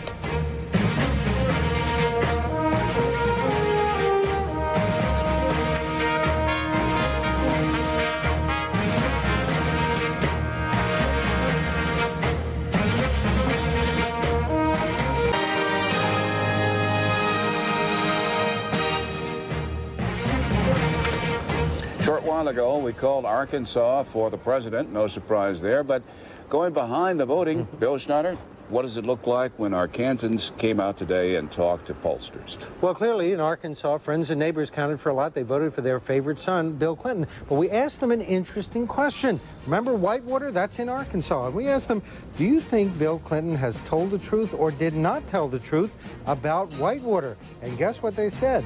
No, Bill Clinton did not tell the truth about Whitewater. But about 1 in 5 who felt that way voted for him anyway, and he carried the state. Now, let's take a look at Texas. A big win for Bob Dole in Texas. Now, Hispanic voters are a critical constituency. They were 15% of those who voted in Texas today. 3/4 of them voted for Bill Clinton. A lot of new voters in Texas. Immigration reform, welfare reform had been issues that a lot of them resented about the Republicans, even though Bill Clinton signed the immigration reform, the welfare reform bill. He said he wanted it modified so it wouldn't be as tough on legal immigrants. And clearly, Hispanic voters in Texas stuck with the president. But they weren't enough to carry the state of Texas because look at what white voters did. In this case, white voters clearly showed a preference for Bob Dole by 2 to 1, and that was what made the difference. They were 72% of the Texas voters. And finally, in Florida, we found that the big turnaround, the reason that Florida switched and went to Bill Clinton this time was a heavy vote for Clinton among voters over 65. Bill Clinton carried 56% of senior citizens in Florida, and they were 22% of the voters in that state. Before we leave Arkansas, I just want to say we're going to watch very closely. The president got 52% of the vote in Arkansas in 1992. Running for David Pryor's seat, the retiring Democrat, are the Attorney General, Democrat Winston Bryan, and Republican Congressman Tim Hutchinson. The question is whether or not Clinton will get enough of the vote in his own state to keep that seat Democratic. It's going to be interesting to watch that. That's a real test of coattails. Absolutely. Judy. Yeah, cliffhanger. And we have a little bit of news, and that is the state of Alabama is going to send a Republican to the United States Senate to take the place of Democrat Howell Heflin. The man who's won is Jeff Sessions. He is, as you can see, he has defeated Roger Bedford. This is one that was watched closely. Sessions was ahead, Ken, for a while, but there was some doubt here at the end. Well, this evens up the evening as far as the Senate is concerned, because up until Sessions is declared the winner in Alabama, the Democrats were up 1 Senate seat. They'd taken the New Hampshire Republican Senate seat. Now it's back to even in terms of the Senate race.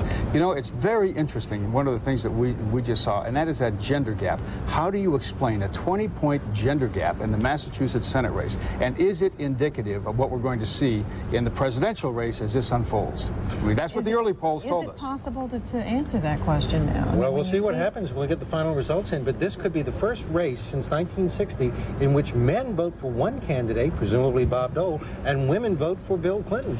We've had races where the men and women have differed in their level of support, but they've always voted for the winner. This could be a case where they vote for opposite candidates. But in the talk about the gender gap, please do not just say women voted for candidate X because he was pro-choice. It's more than just abortion as an issue. Oh, it's much more than that. It has a lot to do with the economy and with the government safety. And I remind you, in Massachusetts, Weld and Kerry are both ardently pro-choice on the abortion That's issue. right. That's a neutral issue in Massachusetts, but it's elderly issues, it's the economy, it's family leave, it's education. Bill Clinton made John Kerry a long ad right at the last in which he talked about all of those issues. And one more thing, by the way, in Massachusetts, Hillary Clinton's positives are 64%. Well, she went to college in Massachusetts, Wellesley. We have another call. Thomas Jefferson State. CNN declares that John Warner, the incumbent Republican, has beaten off a challenge. He will be going back to Washington for the Republican Party. And you might recall in the 1992 race, John Warner brought down the wrath of his party when he opposed Oliver North getting his party's nomination in the Senate contest there. That's with 32% of the precincts in. Put a check mark very shortly by Mr. Warner, the one on top. He's going back to the United States Senate. We won't have to listen to any more jokes about Warner versus Warner, or the Warner brothers, with all apologies to Frank Cesno. But he definitely is a profiling courage. Yep. He of course had a lot of appeal to Democrats and independents in Virginia because he took on Oliver North and created a civil war within the Republican Party. This is a big vindication for Senator Warner. He ran unopposed last time. Last time the Democrats didn't even file against him. Yep. Plus he's an ex-husband of Elizabeth Taylor. Perhaps either roses or one of many. One of many. I'm sure that helped. I'm sure that helped. On that note, we're going to pause for just a moment. We're coming right back to CNN election headquarters here in the atrium at the Omni. Look at these hard-working CNNers. They'll be doing it all night.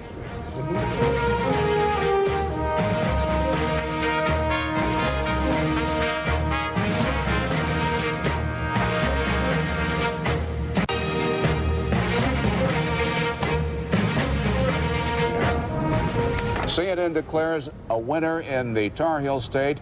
Bob Dole has won North Carolina. North Carolina voted for George Bush by the narrowest of margins last time, and the Republicans have retained it. It's a narrow margin this time, and maybe the reason is that they went for Bob Dole is that it's the home of Elizabeth Hannaford Dole. That's right, from Salisbury, North Carolina, and we're sure that that had something to do with it. We assume that had something to do with it. Now, there are a group of people who've been just itching to get a word in edgewise tonight. They are in Washington, D.C. At least I think that's where they are. They are the Capitol Gang, and let's go to them now. Welcome to this special night, election night edition of Capitol Gang, and we are itching to go. I'm Al Hunt with Robert Novak, Margaret Carlson, and Kate O'Byrne. Bob, Bill Clinton, first Democratic president to be reelected, I think it's obvious now, in 60 years. Was it a triumph of party, philosophy, or persona? Definitely not party, definitely not philosophy. A little bit persona, but mostly strategy. He stole the Republican issues, nothing bad has happened, and the Republicans ran a god-awful presidential campaign. You'll buy that, Margaret? Philosophy, reducing the deficit paid off. Persona, Bob, to quote you and Lee Atwater, the person who smiles tends to win. Towards the end of this, Bob Dole in the leisure wear jacket, the hoarse voice, a little bit happier than he was a week ago, but still just not the kind of person that voters are going to cling to. As Jay Leno said, he's going to travel this country until he's rejected by every single voter. That last 96 hours, I don't think really helped. Kate, I think this thing was over months ago, maybe even a year ago. Yeah, the shape of this race has been obvious for months. Bob Dole's own weaknesses as a candidate is no small part of it. Much of this is Bill Clinton's luck to have drawn Bob Dole, it being the Republican Party's turn to get the nomination that Bob Dole sought for so many years. But to the extent it's a triumph and it appears that he's winning, it's a lonely triumph. triumph. I mean, it doesn't appear, based on results on the East Coast, that too many other Democrats are going to be benefiting from the Clinton win. Let me ask you this, Kate. The one thing we do notice, however, is a gender gap almost in every, even the state-by-state races. The Clinton is probably winning the female vote by about 20 points, and they're about splitting even with the male vote. Also, you see that in what we've seen in the Senate races so far. Is that a permanent condition now? This is going to, it's certainly there between Clinton and Dole, but this is going to be one of the most interesting aspects to watch tonight, I think. William Weld, up in Massachusetts, who's very liberal on social issues, which, according to conventional analysis, should appeal to women. 20 points he lost the women's vote by, 20, and tied among men with John Kerry. Phil Gramm in Texas carried the women's vote by 8 or 9 points, even though Bob Dole didn't. Phil Gramm is more conservative than Bob Dole. I think the women's vote is driven by economics and not those social issues. Everybody has been talking about the gender gap for years, and it always kind of closes up on election day. It didn't close up this time. Right. You know, the dirty little secret is that when all the votes are counted, Bob Dole will have a small plurality of the male vote in this country. But what is really something is that in state after state that we have seen exit polls on, the gender gap exists, as you mentioned, in Massachusetts. And I'll tell you something right now, if the Republicans say, well, we're going to fight the gender gap by adopting all the little teeny-weeny government programs of Bill Clinton, I think that's the way to destruction. Well, Bob, I'm glad you're anti-teeny-weeny. The teeny-weeny programs. M2, E2, Medicare, Medicaid, Environment, Education. Pounded on it. Let me stay on the first for a second, Margaret, and that is if there's a gender gap, there's also a geezer gap. It appears that the Democrats have done much better among the elderly. Oh, wait, Bob wants to speak to the geezer gap. No. Listen, I got in trouble 4 years ago, on this program. I was talking about the geezer vote had elected Bill Clinton. So be careful. Watch your language. But the one state that Clinton has carried that he did not carry last time was Florida. Now, isn't that the Medicare issue? There's a message. It's totally the Medicare issue. They believed what the Democrats said about the Republicans, which was that they were going to cut Medicare. They were going to slow the growth, but it looks like a cut, and it worked in Florida, and the geezer vote was his. It's a little early to say that. Bob Dole was really not identified with slashing Medicare. Bob Dole is not a radical member of Newt's team. Remains to be seen. He was associated without not voting for it from that very effective Look at John Warner in Virginia. John Warner's winning the Senate race in a walkaway. He voted for everything on Medicare in the past 2 years that Bob Dole did, and yet it didn't seem to hurt John Warner. Can we say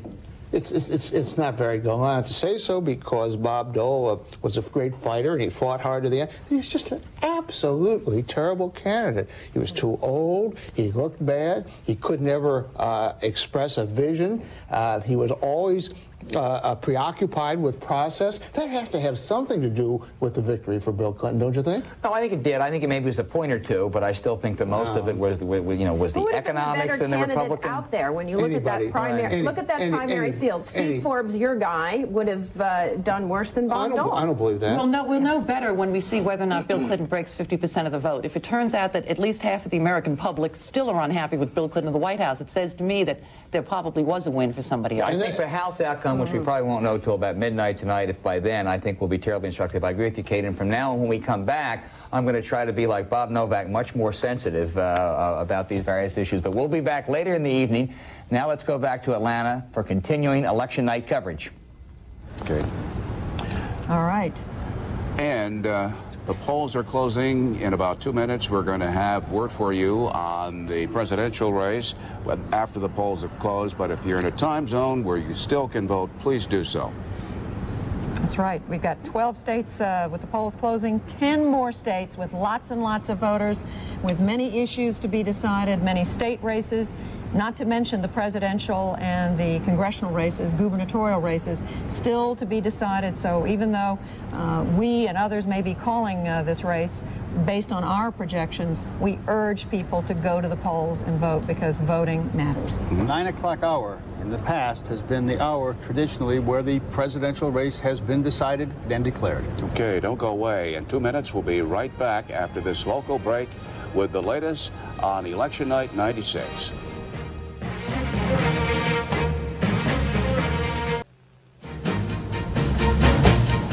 William Jefferson Clinton has a job for 4 more years. He becomes the first Democrat since Franklin Roosevelt to win re-election to the White House.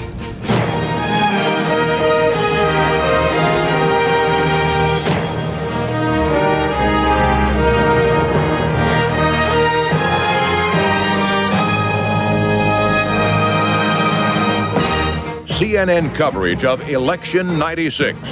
Live from CNN Center, here are Bernard Shaw, Judy Woodruff, Bill Schneider, and Ken Bodie.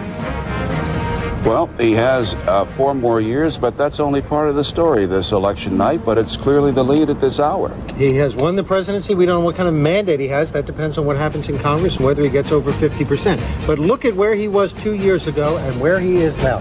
275, that's 5 votes over a majority. 2 years ago, Bill Clinton was toast. I mean, no one would have bet on his re-election. He was finished. He had lost both houses of Congress for the first time in 40 years. This is one of the great miraculous comebacks in American history.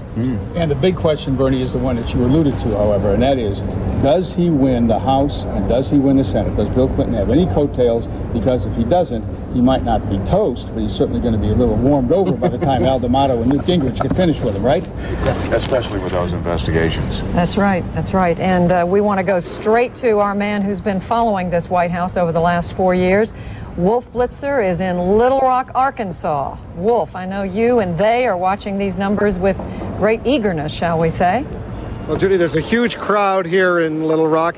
They're all already very excited. They've just seen on these big TV screens that have been placed outside the old State House here that the networks are declaring that Bill Clinton has been reelected. So this crowd is getting very excited. We don't anticipate that the president will actually make an appearance, at least for another hour, hour and a half, perhaps 2 hours. Of course, there will have to be the traditional phone call, first from the Republican challenger Bob Dole to the president. Once the president does speak here, we expect him to reach out on a bipartisan note to Republicans, to independents, and to try to promote his centrist theme, the theme that got him reelected in the first place.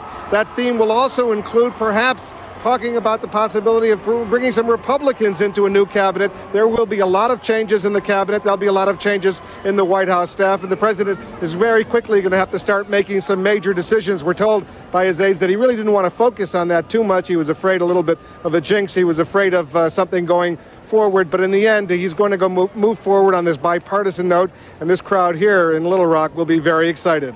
Back to the national desk. Meanwhile, thank you, Wolf Blitzer. Meanwhile, let's take a look at the pictures in Washington, D.C. This is Dole headquarters, where presumably they are also watching television and seeing what the calls are. Yeah, they're watching CNN there, too. That's right. Well, we will have to pay close attention to that. One of the main reasons, in fact, perhaps the main reason we're able to call Bill Clinton the winner at this hour is New York. It has the second biggest electoral prize, Ken Bodie. 33 electoral votes. It's not really the purpose of putting a vice presidential candidate on the ticket to help you win his home state, but Jack Kemp didn't help with New York. Going to the Dairy State, which has a Republican governor, that didn't stop Bill Clinton from winning Wisconsin's electoral votes. Wisconsin did go Democratic for Clinton in '92. It went for Dukakis and for Carter twice. It's voted Democratic a lot. It's a very strongly Catholic state. Another state Bill Clinton felt pretty confident about, Minnesota. It's the only state to vote Democratic in 6 of the last 7 elections, Ken. That's right, 10 electoral votes. The only Democrat to lose this state in modern times was the neighbor, George McGovern from South Dakota in '72. The polls just closed in Louisiana. We're still saying at this moment, this one is undecided. This is a southern state that went for Clinton in '92. Most states are voting the way they did back then. It's very heavily black and also the most Catholic state in the country, in the South. Arizona, the longest string of consecutive presidential votes. It last voted Democratic in 1948. It is undecided, though, at this hour. Bill Clinton had fun playing in Arizona, bringing his new AARP card out there and talking to the seniors in Arizona about Medicare. He tried hard to put this state into play, and he apparently succeeded. Now, let's go to Colorado first. That is undecided at this hour. In Nebraska, which is coming up next. We'll come back to that in just a moment. Let's go to New Mexico. CNN declares that President Clinton has won New Mexico's 5 electoral votes, and he has done ditto in Rhode Island. Also a winner tonight for the president. 4 electoral votes there. North Dakota, undecided. The polls have just closed in this state with 3 electoral votes, but still no winners. South Dakota, the neighboring state to the south, of course, 3 electoral votes, undecided at this hour. But we can call Bob Dole the winner in the state of Wyoming. And let's take a look at the electoral map at this hour. 267 votes, electoral votes we can call, in Bill Clinton's corner to 92 for Bob Dole. And we just saw pictures a moment ago of the Dole headquarters in Washington, Bernie. Where Candy Crowley is, and she's had some rest after that marathon. What's happening where you are at Dole HQ?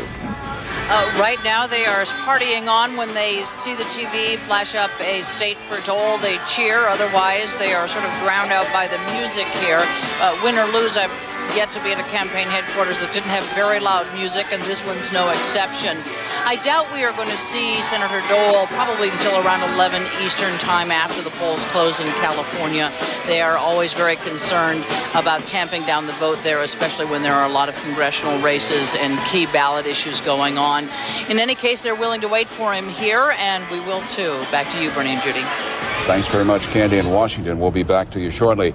We can declare a race in Minnesota, that Minnesota Senate race. The incumbent Paul Wellstone, some say one of the most liberal men in the United States Senate, has beat back the challenge of Rudy Boschwitz. And he embraced liberalism. He was one of the few Democrats to vote against President Clinton's welfare reform bill. They attacked him as a liberal, and it doesn't seem to have hurt him. Frank Sesno has so much to say from the National Congressional Desk. Let's hear the very latest from him.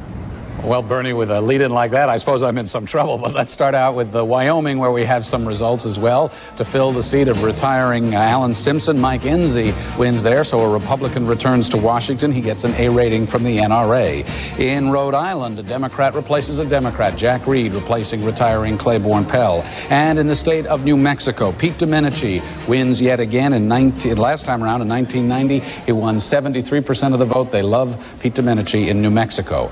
The Senate, the United States Senate, came into this evening in Republican hands. 53 Republican seats, and the seats in red there, to 47 for the Democrats, so the Democrats needed 3 for at least a tie. 34 seats at stake this evening. Many of them now have been determined.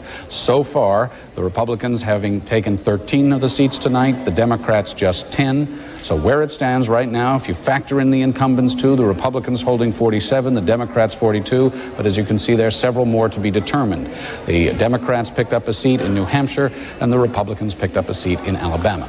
Now, the House, 236 Republicans coming in the 104th Congress, the Congress that Newt built, to 198 for the Democrats, and independent to be thrown in there as well. Right now, the Republicans sitting on 90 seats, the Democrats 59, with that whole bunch in the middle there yet to be determined as the polls close across the country. But a couple of interesting things we want to tell you right here.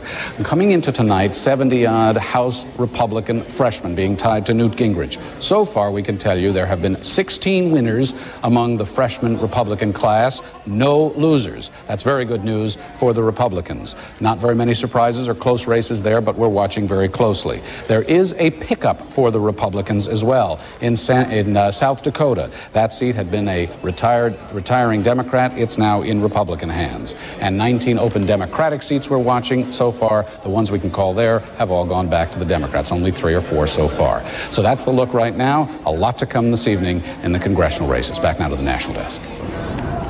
Thank you, Frank. There is a lot. We just, in fact, we've got all these charts. You should see the charts. Let me just show you. Bernie's got his chart. I've got mine.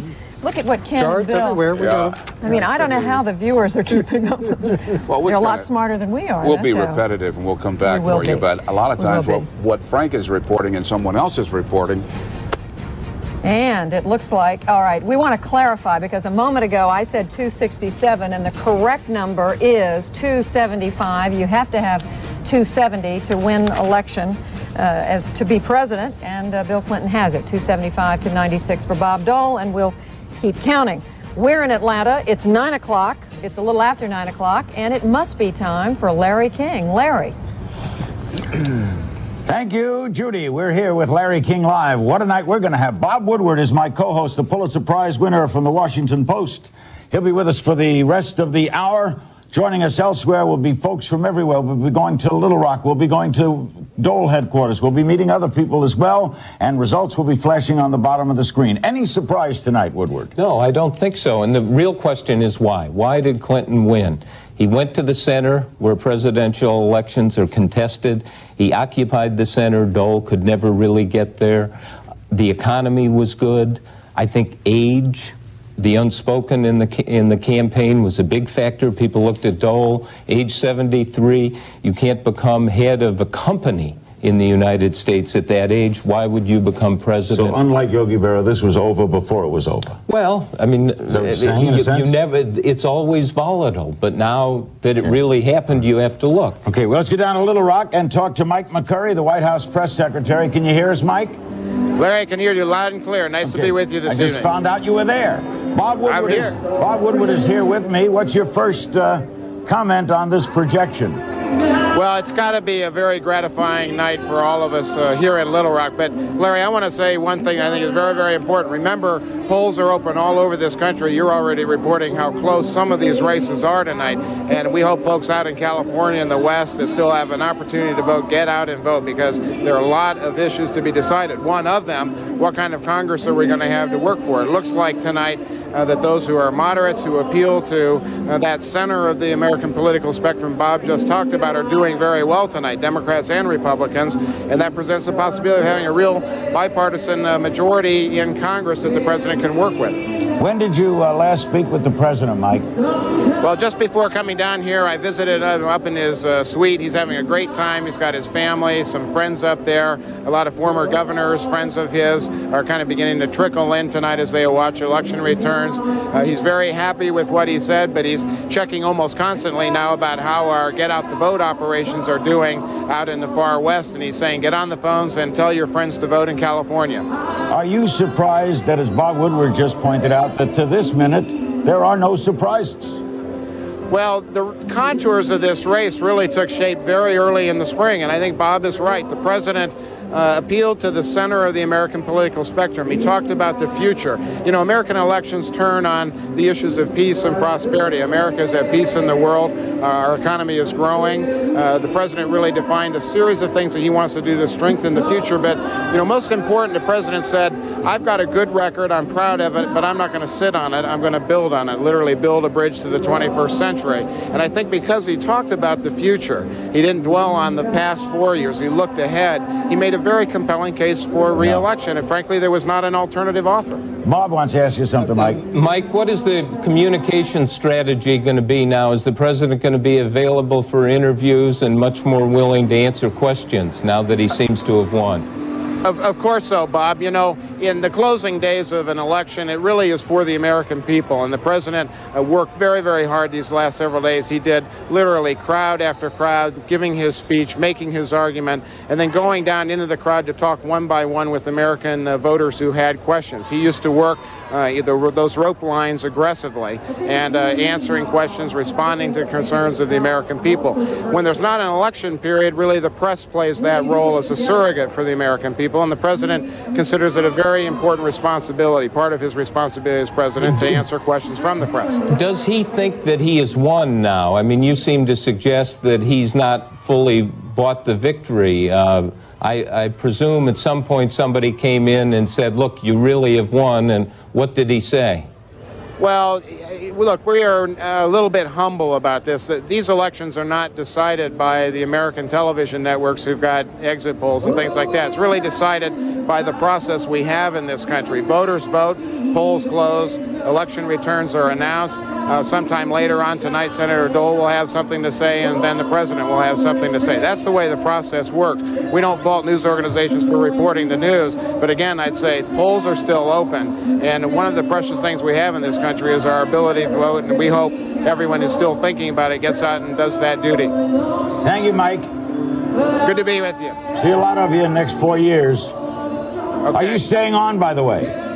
Well, there'll be time to decide all that. I'd like to, because I really enjoy working for what's now going to be a very historic presidency, the first president re-elected as a Democrat since the days of Franklin Roosevelt. That's an awful great opportunity to be a part of something like that. So if asked, you're staying?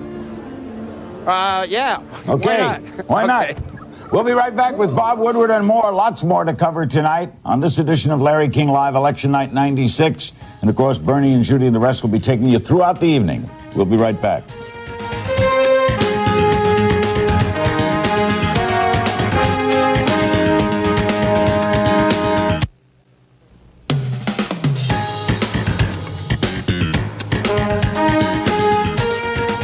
George Stephanopoulos will join us tomorrow night and lots of others, too, in a post-election night. Bob Woodward's our co-host of the evening, the Pulitzer Prize winner of the Washington Post. Joining us now from the Renaissance Hotel in Washington, that's Dole headquarters, is Dole's campaign national chairman, Donald Rumsfeld. Donald, when was the last time you saw the senator? Oh, my goodness. I have not seen him since he arrived back. He's up at the Watergate now and watching the returns and planning to come down here at some point this evening. Are you very disappointed, Don? Well, you know, it's not over until the polls close in California and we get some actual counts. There's no question but that the situation in Florida is disappointing, but there have been some other good wins, and it certainly looks like the House and the Senate, the wonderful surge Bob Dole put on and Jack Kemp helped bring in the House and the Senate to a plus mark.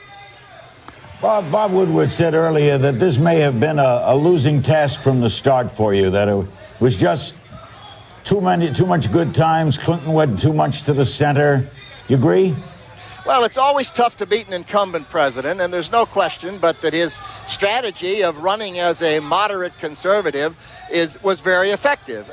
He is not one, but it was successful, and it looks to be that he's going to have a pretty good night. It looks tough for Bob Dole still. Don, could I ask you the question about, if you're a realist and straight talking, what letter grade would you give the Dole campaign, honestly? Well, I think that there is going to be nobody in this country who voted for Bob Dole or supported Bob Dole who is not going to be very proud of that vote and that support. This is a fine, honorable, principled, decent man, and a very talented man. And if he's elected, he'll make an outstanding president. So you don't want to answer the question, though. What would be the letter grade? I mean, not to second guess, but what letter grade would you give the campaign itself? Because that's part of what happened today. Sure. I can't give it a letter grade. I'm not enough of an expert to be the one who makes grades for something like this, but I can say this. I think that Scott Reed and the team he pulled around him have done really an excellent job. There's always going to be some fly-specking around the edges, and someone will say, oh, you should have done this or you should have done that. But the fact of the matter is, I don't believe an incumbent president has lost an election with the economy growing, even though it's very slow growth in this century. So Don, as well as you know him, if this trend continues, how hard will Bob Dole take this tonight? Oh, this is a fine human being, and he is an individual who has coped with all kinds of adversity in his life, and there isn't a doubt in my mind that he will do whatever happens tonight with great dignity, win, lose, or tie. Do you know what he's going to do? Go vacate? What are the immediate plans? Do you know, Don? Yeah, he plans to win still, I bet you. You watch him on that 96-hour marathon, and there is a man who is win, lose, or draw. He's going out as a winner. But assuming, let's say, the worst for you, does he get down to Florida for a while? I don't know what he plans to do. I think that obviously after a 4 or 5 days like he's had and everyone else has had, I think everyone's going to need a little rest. Thanks, Don. Thank you, Larry. Don Rumsfeld, the campaign national chairman for Bob Dole, speaking from the Renaissance Hotel in Washington. I'm Larry King. We're with Bob Woodward. We'll be right back.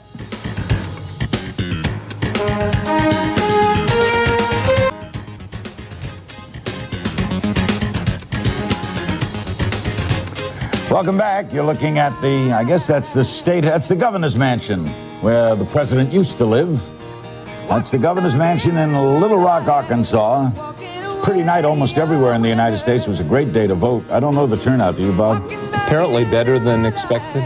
Bob Woodward is my co-host. This is a special edition of Larry King Live at Election Night. We'll be going back to Bernie and Judy and the whole gang at the top of the hour for results all night long. Joining us now is the president's brother, Roger Clinton. Where are you, Raj? Hey, Larry. Well, they've got me up here in a treehouse right on the old State House grounds. Kathy Mattea providing great background music. It's a great night, man. It's a wonderful night. Have you been with your brother? I've talked to him. I will be with him, and probably right after this interview, I'm going up to his room. Well, good. Tell him to call us. I'll do that, Larry. All right. When did you talk to him? By phone? Yes, sir. What did he say? Sir. Was he confident today? Yes, sir. We've been pretty confident all along. He's awfully tired. He's awfully tired. Awfully happy, but awfully tired. This was a tough election, tough campaign. Anything surprise you in Arkansas today? Excuse me, sir? Anything surprise you in Arkansas tonight? I mean, excuse me, Larry. That's right. Stop with the sir, Roger. Nothing really has surprised me other than the support. You know, it's always tough. It's always toughest most of the time to please your home city, your home state, your home base, so to speak. And Arkansas really rallied around us this time, and we were really glad. That's always good when you come back home and you see this kind of support.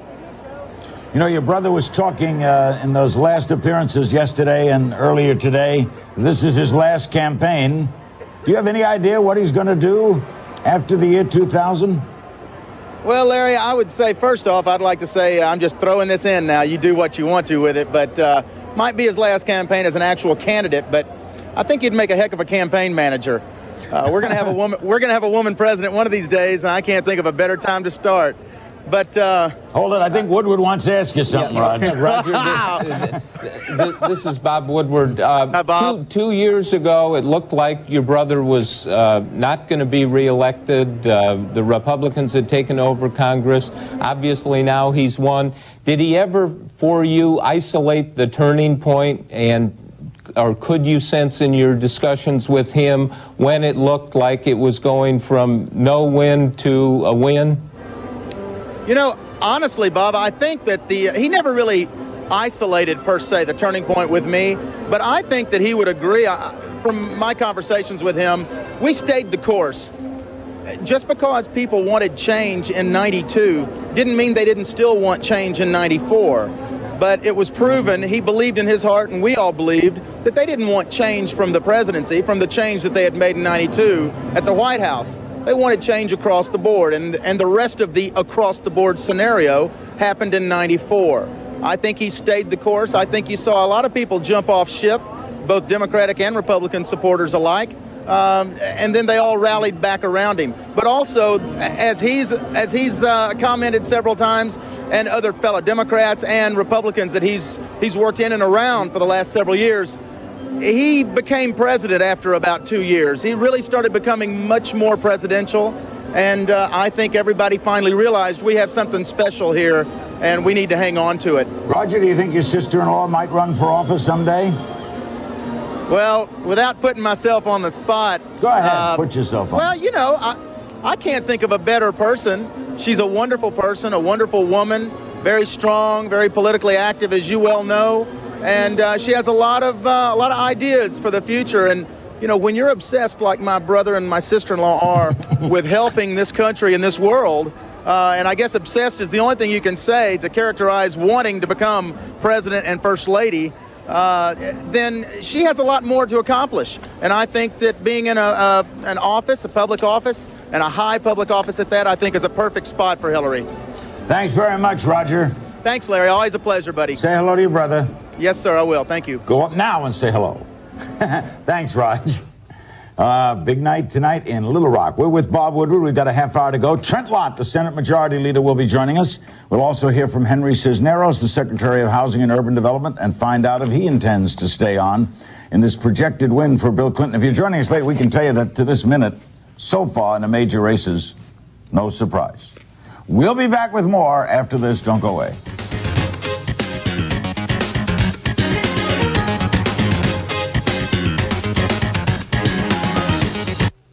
Welcome back to Larry King Live. Our co-host for the hour is Bob Woodward. Trent Lott will join us in just a moment. He's the Senate Majority Leader. But before that, let's go down to Atlanta. Bernie, Judy, and the whole gang with an update. Guys? Larry, we have 2 Senate races to call and one state in the presidency, and that is the state of Louisiana. It gave President Clinton in 1992 his biggest margin in the South outside of Arkansas, and we are saying that Bill Clinton has won Louisiana in 1996, and it's 9 electoral votes. Now taking you to the all-important map that matters most of all in this presidential race. President Clinton at this hour has 284 electoral votes. Challenging Bob Dole has 96 electoral votes, and we continue the count. But as good a shape the president is in these electoral votes, his coattails were not long enough, Bernie, as you said earlier tonight, to help the Democrat hang on to the Senate seat in Arkansas. CNN declares in the state of Arkansas that the U.S. Senate seat goes to the Republican, Congressman Tim Hutchinson. That is a takeover for the Republicans. That's a seat that was held by David Pryor. And of course, what's interesting in Arkansas is that the Republican Party has not won a seat in Arkansas in 100 years. And another Senate race we can call again, and another Republican pickup, Chuck Hagel, the Republican defeating the governor, the sitting governor, Ben Nelson. Okay. Ben Nelson is a governor, sitting governor. He's the second sitting governor tonight to lose a Senate seat. Bill Weldon, Massachusetts, the Republican, lost to John Kerry. Maybe the voters are just saying we like the governors and we want to keep them home. You know? Yeah, I'm not seeing much by way of Clinton coattails, at least in these Senate races. We don't know a lot about the House yet, but so far there have been 3 pickups by Republicans in Alabama, Arkansas, and Nebraska. The Democrats may have won a seat, picked up a seat in New Hampshire. In fact, New Hampshire is about the only place where Clinton does look like he has coattails. Well, of course, with the protocol, the one who loses in an election speaks first. But Ken Bodie, let me we do have to say something about that New Hampshire seat. Yeah. We have called that New Hampshire seat for Dick Swett, the Democrat. We are taking another look at that, and we may be examining to see whether or not, in fact, Bob Smith, the incumbent, did win that, which would, of course, affect the balance of power in the Senate as well. Well, both men biting their fingernails in New Hampshire at this hour. The protocol, of course, is that in a presidential election, the person who loses or appears to be losing would issue a statement first. And let's go to Candy Crowley at Dole headquarters in Washington.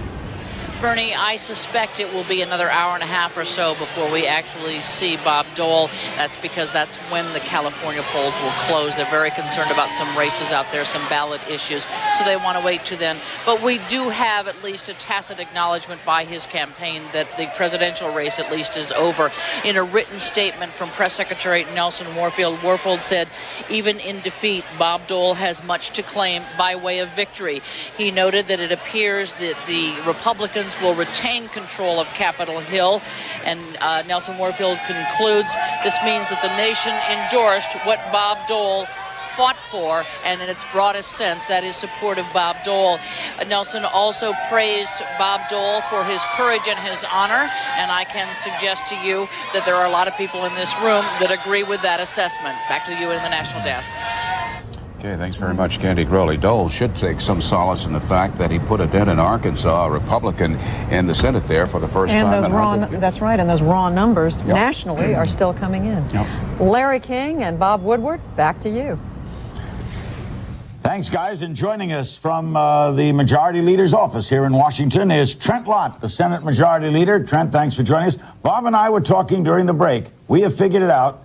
With Newt Gingrich's kind of diminished popularity, you are the most powerful elected Republican in the United States. Do you wish to comment? Well, first, I'm glad to be with you, Larry, especially when you start talking like that. But right now, I'm excited. I think we're going to not only hold our majority, it looks like we may actually increase our majority some with that announcement in Arkansas and with the fact that maybe there was a premature call in New Hampshire and that Bob Smith may, in fact, have been elected.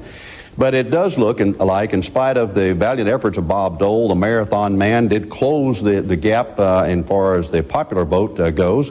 It looks like Bill Clinton will be reelected, making it even more important as we move throughout the country and out west that the people make an extra effort, go to the polls, make sure that we have a majority in the Congress so that we can make sure that Bill Clinton did keep his word, or does keep his word, then when he's been talking about how he want to do what we want to do, less government, less taxes, we want to make sure he has a chance to live up to that. Do we have then, is the public saying we want a continued kind of stalemate hyphen gridlock?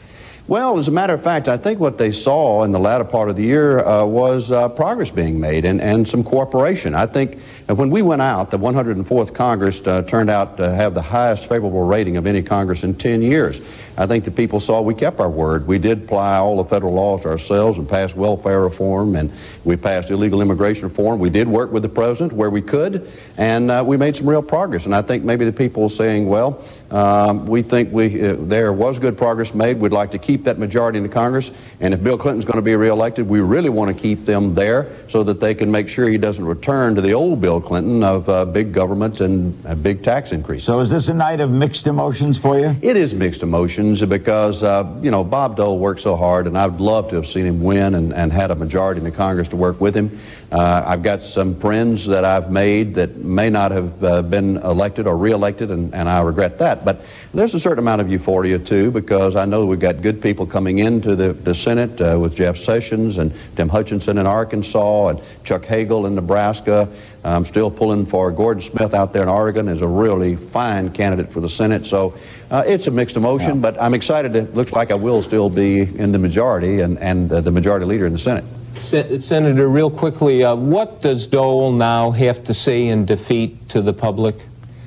I'm sure Bob will do a magnificent job. I know that he will express appreciation for all the people in Kansas and throughout the country that have supported him so many times in races over the past many years. And I think, you know, he will just express appreciation and no regrets. I know Bob well enough to know that he'll just suck it up and he'll move forward. Will it be all high road? Will he take the high road on this? Absolutely high road. That's the only way he and Elizabeth Dole would do it. Are you interested in the presidency? I'm interested in being reelected as majority leader and doing the best job we can for the next 2 years for the people's agenda that they have expressed to us this year. Thanks, Trent. Senator Trent Lott, the Senate Majority Leader, Republican of Mississippi. Still to come, Henry Cisneros. Bob Woodward's our co-host, and don't forget, stay right here at CNN. We'll keep you posted throughout the night. Don't go away.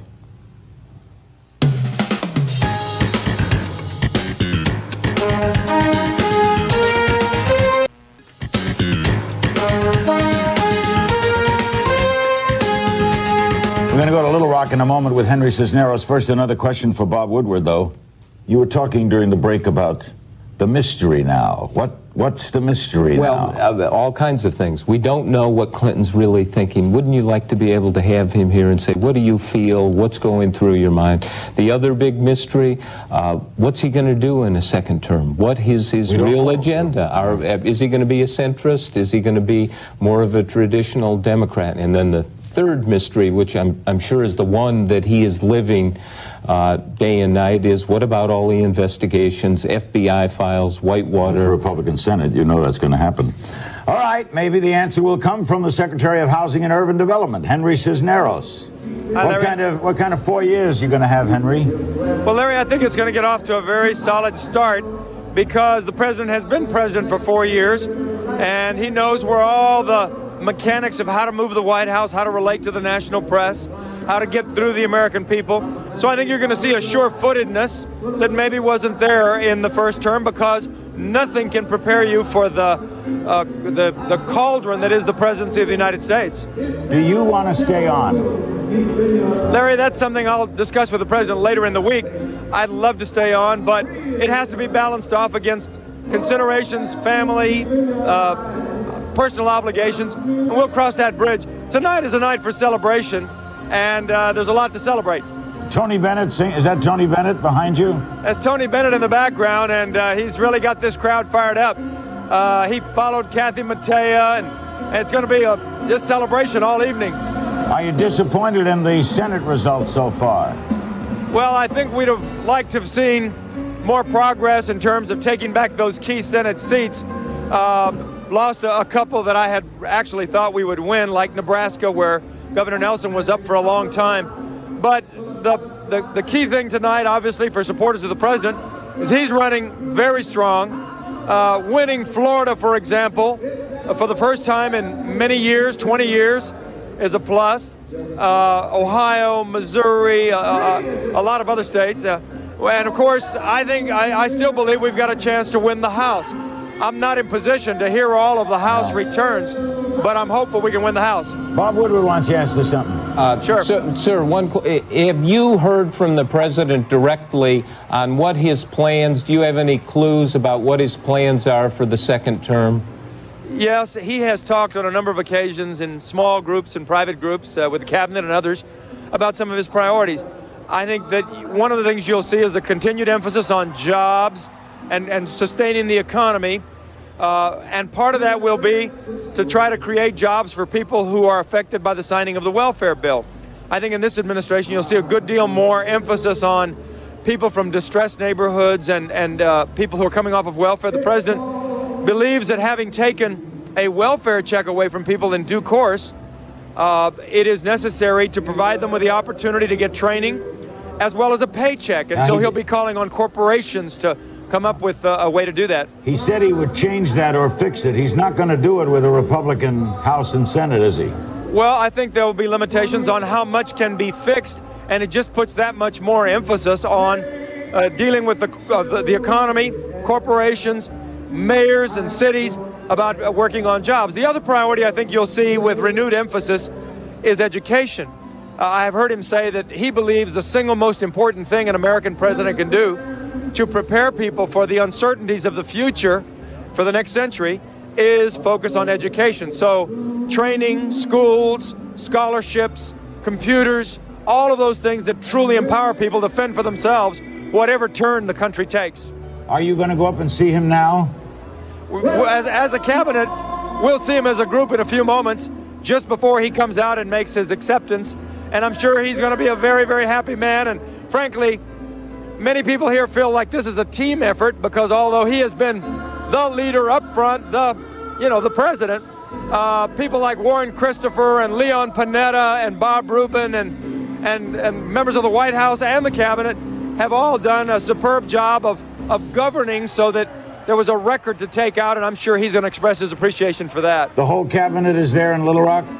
Yes, most of the cabinet is here. I don't know that it's absolutely every person, but most have converged here from points around the country and the world to be with the president tonight. This is a very congenial cabinet. I don't know whether you've noticed, but we've not had the elbowing and the sharp, sort of conflicts that have characterized other cabinets.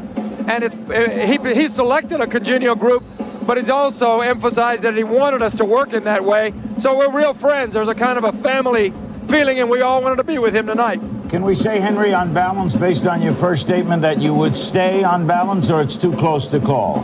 Larry, I think it's a close call. If he said to you, Henry, I want you to stay. Well, it's hard to look at the President of the United States when he says he wants you to stay, but let's worry about that when I sit down with him and the rest of the cabinet members sit down with him. Right now, we want to celebrate tonight's victory. Bob has one other quick question. Sure. There have been lots of investigations of Clinton and the administration. You yourself have been subjected to one of them. Does that take the joy out of this victory a little bit, maybe 10%, maybe 1%? It takes 0%. The president has won a big victory. It's an affirmation. To be elected president is a tremendous thing. It's a great honor. To be reelected is an affirmation of a vision. It's not on the basis of promises or predictions or faith or hope, but on the basis of achievements and a record. And you can't take anything away from that. At least for tonight, it's all celebration and happiness and satisfaction. Thanks, Mr. Secretary. Thank you, Larry. Thank you, Bob. Secretary of Housing and Urban Development, Henry Cisneros. We'll go to break and come back with our remaining moments with Bob Woodward, our co-anchor. Tony Bennett has just finished singing. We'll come back, and don't forget, Bernie, Judy, and the whole gang will be back at the top of the hour. And George Stephanopoulos and others will be with us tomorrow night. And by the way, David Brinkley will be with us on Thursday night and Al Pacino Friday. We'll be right back. Davis Jr.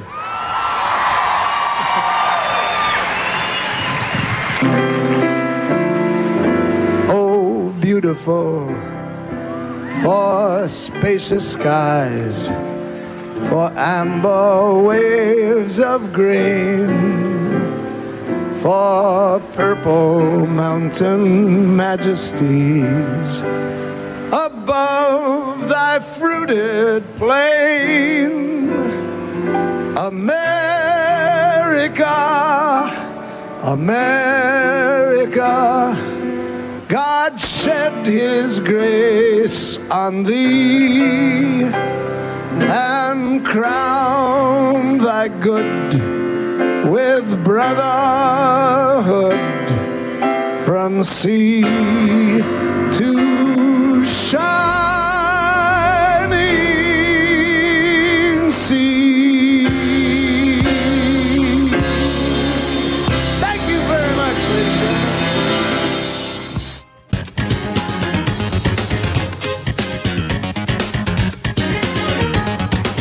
And we have one more guest as our last guest on this election night edition of Larry King Live. Joining us from Little Rock as well is the very close advisor to President Clinton, maybe the closest advisor, Vernon Jordan. There he is. How do you feel, Vernon? It's a great night. It's a great night for the president. It's a great night for the people. And it's a great night for the Democratic Party. Are you surprised at anything tonight? I am not surprised. It was what I anticipated. The president campaigned hard. The vice president campaigned hard. The staffers worked very hard. And as a result of that, we have a victory tonight. They ran on their record. The American people appreciated that record. And they want to see another 4 years of Clinton and Gore. Are you bothered by the apparent may lose some seats in the Senate?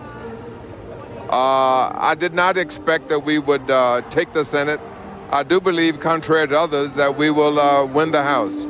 You think you will win the House? I do. Okay. Closely, but I think we'll win it. You have, Vernon, in the past, we know that you were offered a few posts in this administration, turned them down to stay with that big law firm with Bob Strauss. Would you consider joining the second term?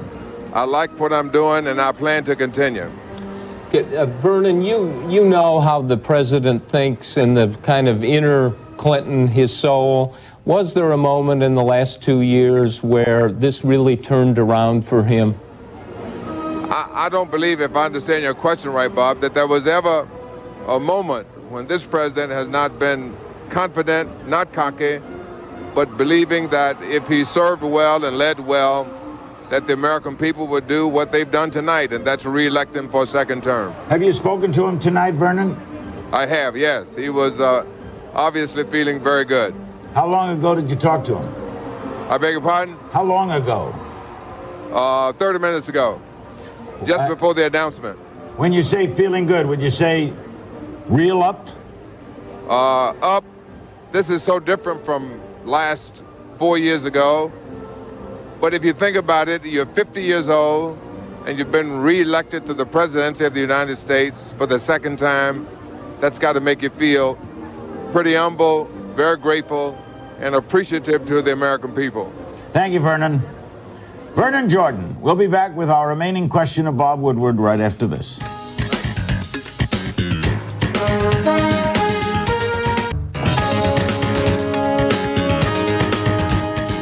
5 states booths will be closing in about 2 minutes. Stay tuned to CNN. We'll give you projections and up-to-the-minute results right at the top of the hour with Bernie and Judy and Ken and Bill. Final question of Bob Woodward. Dole. Yeah, not only did Clinton win, Dole lost. And I think Dole lost for a couple of reasons. The decency that the people who know him, that's really there. He never communicated, never proved it to people. I think he never answered or convinced people why he wanted to be president. And I think Dole, not an executive, he would not bang the table and say, you do this, you do that. And the inconsistency of his message in the campaign kind of took on a grandeur, and it was, what's he going to be doing now? What's the shift? What's the focus? He didn't define it. Trent Lott says we will see a classy statement, will we? Well, it would be the best thing he could do. I mean, he should not only get on the high road, he should get on the road that runs above the high road. Thanks, Bob. Hope you enjoyed this. Got a new career here, Woodward. No. Bob Woodward, our co-host for the hour on this edition of Larry King Live. Stay tuned now for Judy and Bernie and Ken and Bill. And don't forget, 5 states polls are closing as we speak. We'll give you projections and up-to-the-minute results. And if you're still online somewhere and you're going out to vote in California or Washington, Oregon, please go to vote. See you tomorrow night. Good night.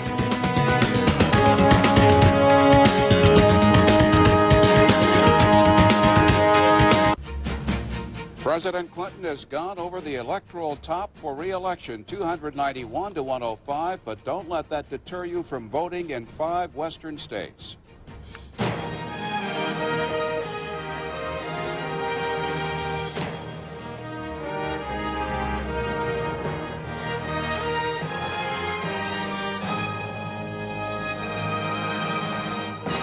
CNN coverage of Election 96. Live from CNN Center, here are Bernard Shaw, Judy Woodruff, Bill Schneider, and Ken Bodie.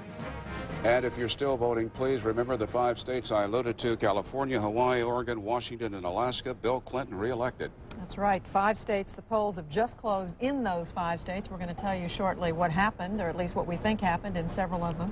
Right. So far, this looks pretty much like a status quo election to me. People are reelecting the president, and all the incumbents just about have been reelected all across the country for the Senate. We'll see what happens in the House as the night goes on. We haven't mentioned yet Ross Perot. Let me just tell you right now briefly that he is pulling in the high single digits basically across the country, a little bit in the low double digits here and there. Okay, now we have some states to declare, states with the polls having just closed. In the Hawkeye state, Iowa, President Clinton does as he did in '92. He wins. In 1992, the Iowa vote exactly mirrored the national vote. 43% for Clinton, 37 Bush, and 19 for Perot.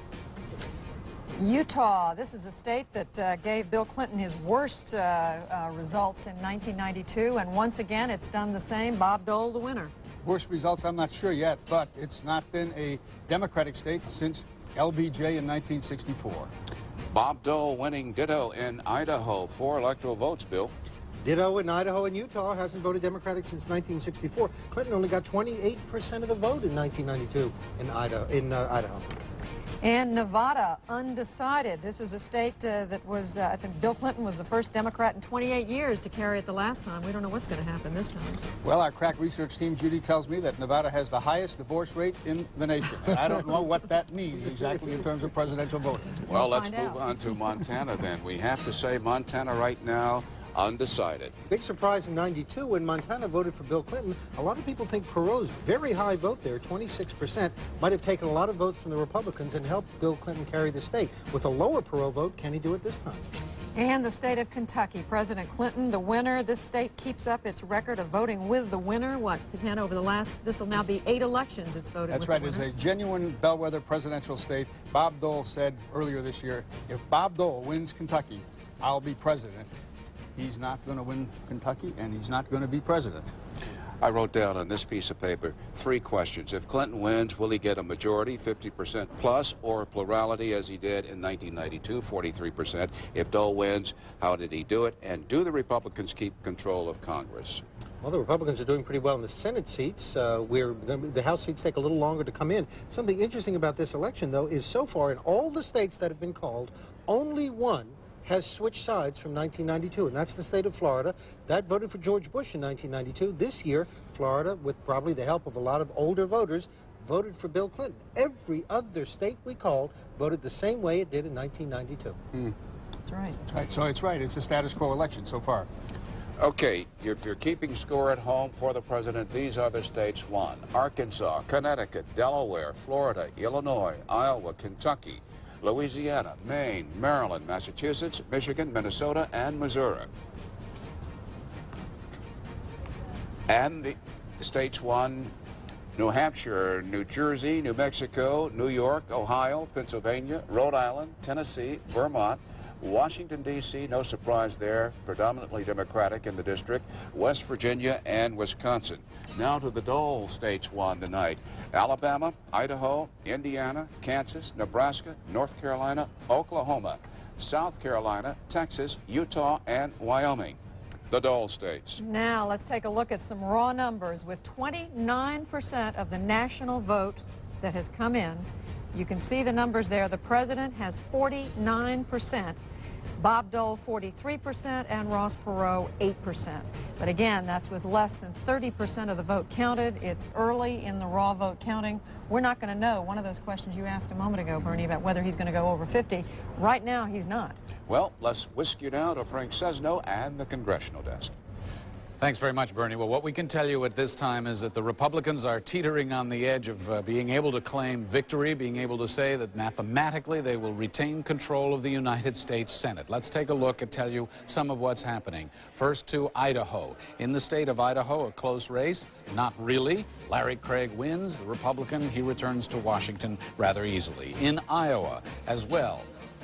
Not much drama there in the end. Tom Harkin, actually there's a little bit of drama. Tom Harkin and Lightfoot there.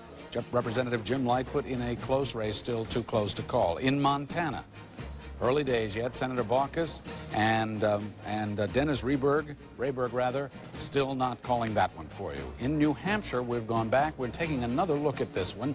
It's turning out to be a closer race than we'd anticipated between Bob Smith, the Republican, and Dick Swett, the Democrat. In Louisiana, a very close and hard-fought race there, and as you can see, with a little bit more than a third reporting, Woody Jenkins up over Mary Landrieu. To Colorado now. The Rocky Mountain State, Allard versus Strickland. Allard, the Republican, out in front, but still, again, very early hours, only 2% in, so that's one we're going to have to keep watching. South Dakota, Larry Pressler up against Tim Johnson, representative there. Johnson so far up, but again, very, very slim numbers there. And in the state of Maine, a very close race, but still only 11% reporting, so nothing definitive there. Susan Collins against Joe Brennan. Joe Brennan is very well known in that state, has been running since the 60s for one office or another. So in the Senate, the balance of power in the Senate coming into this evening was as follows. The Republicans, having held for these last few years 53 seats represented in red, 47 for the Democrats needing 3. In fact, 34 seats at stake at the beginning of this evening. That's the way it cycles through. 16 seats going to the Republicans tonight, 9 to the Democrats. The Republicans have picked up 2 seats. So as it now stands, the Republicans, as you can see, hold 50 seats, the Democrats 41, 9 undecided. Only 5 of those 9 remaining seats are Republican seats. The Democrats would have to pick all of those up if they were to now regain control or at least have a tie. The 104th Congress, the House of Representatives, into this evening, 236 Republican, 198 Democrat.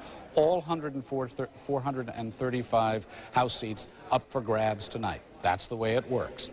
At this hour, the Republicans holding 127, the Democrats holding 108. What we can tell you so far is that in the freshman class, which we watch very closely, of Republicans, the Republicans voted in 1994, most of them are doing rather well.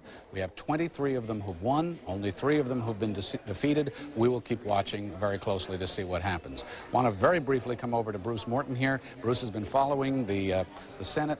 Bruce, what we've seen in the Senate, what we're teetering on, as we say, is certainty that the Republicans retain control. Well, we've all been talking, Frank, about this being a status quo election, and in fact, that's pretty much what it's turned out to be. The Republicans have done well enough in those open Democratic seats in the South, taking 2 out of 4 at least. We don't know about Louisiana yet. And they're practically assured of control. The Democrats have to win everything that's in play, and they probably won't do that. Okay, and we're going to be watching. We'll have more definitive word in the minutes and hours ahead. And that's it right now from the congressional desk. Back to the national desk. And we have some news for you about the Old Dominion state. It's been teetering for now several hours, and we can report to you that Bob Dole is the winner in the state of Virginia. 13 electoral votes. This is a state that George Bush won in '92, and it's a state that is, frankly, dependably Republican, but it was a toss-up for a long time this year. That's right. The rule is holding. This is a state that went for Bush in '92, and it's gone for Dole in '96. And it's also, of course, a big tobacco state, which probably hurt Bill Clinton. The last time that state went Democratic was for LBJ in 1964, but Bill Clinton tried to put it in play this year. He visited Virginia, and the entire congressional cast of Democrats went with him and stood up on that stage, which surprised me, frankly. All right, we want to go now to CNN's Bob Franken, who is over at the headquarters of the Speaker of the House, Mr. Gingrich. Bob. Well, just a moment ago, Judy, the various people in the room, and the room is pretty crowded, as you can see, were hollering, "We want Newt, we want Newt." Well, Newt, House Speaker Newt Gingrich, has been sitting in his staff office after having a leisurely dinner, and he is contemplating exactly when he wants to come out and talk. The cheering at the moment is not just for him. They're just cheering because they're pretty happy, first of all, because he's going to be winning his congressional seat here quite easily. What Speaker Gingrich is probably waiting to do right now is to see the concession speech from Senator Dole. There is concern in the Gingrich camp that, in fact, this early result could have an adverse effect from their point of view on the West Coast. That is to say that discouraged Republicans would decide not to go to the polls, but in fact that could affect the balance of power in the House of Representatives. Bernie? Thank you, Bob. We have not called, by the way, the race for Speaker Gingrich. He's being challenged by the millionaire cookie manufacturer, baker, Michael Coles. We have the raw data in so far with 13% of the precincts reporting. You see the speaker with just about 5,000 ahead of Mr. Cole. CNN's live coverage on this election 96 from CNN Center here in the atrium in Atlanta will continue in just a moment.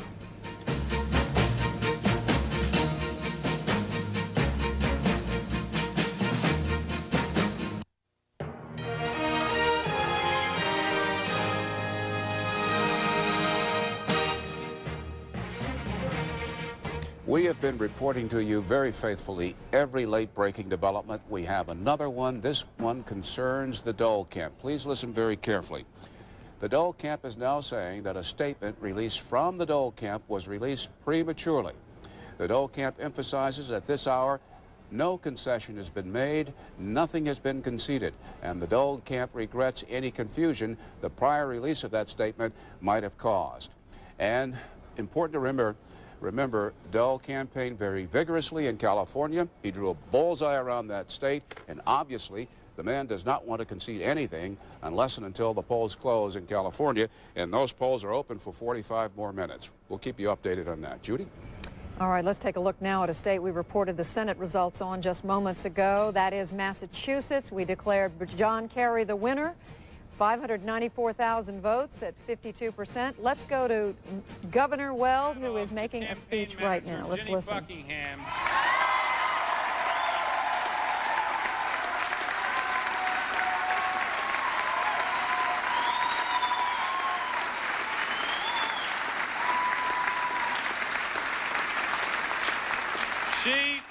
She is a brilliant general who managed to wage war and command an army and keep an unruly candidate in line without ever losing her sweetness of temper. And if that ain't a high wire act, I don't know what is.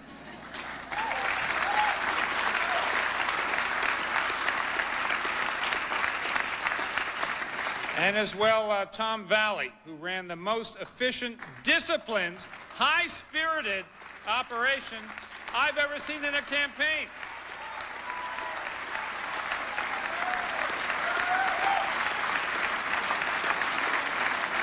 Or anywhere else, for that matter. Valley, you're number one. And Martha Chayette and her crew on the finance operation.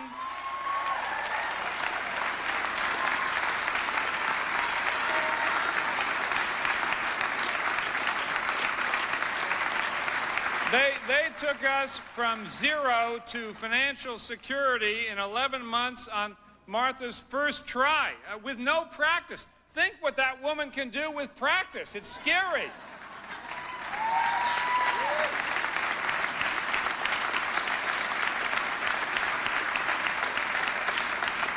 And I do want to thank, and I want to individually congratulate all the rest of the best campaign staff and interns and volunteers in the country. It's been an unbelievable operation, and I will never cease to be grateful to all of you. I'm grateful to the chairman of my campaign, State Senator Brian Lees, for rousing Western Massachusetts on my behalf,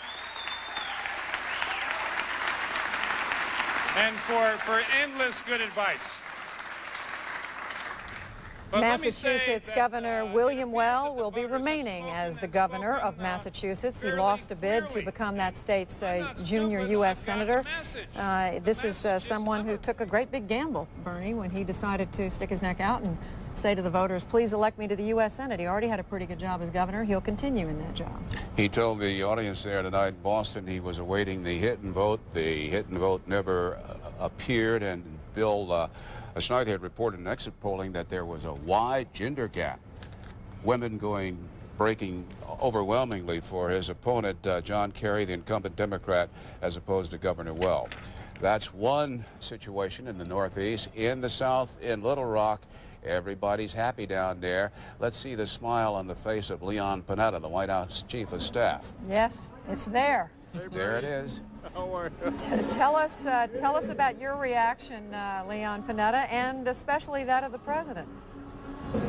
Well, everyone is obviously very pleased with the predictions, but I think you're right to continue to say to the voters in my home state of California, get out there and vote because you can still make a difference. But we're obviously very pleased with the course that this election is taking tonight. We feel very comfortable and very good and very excited.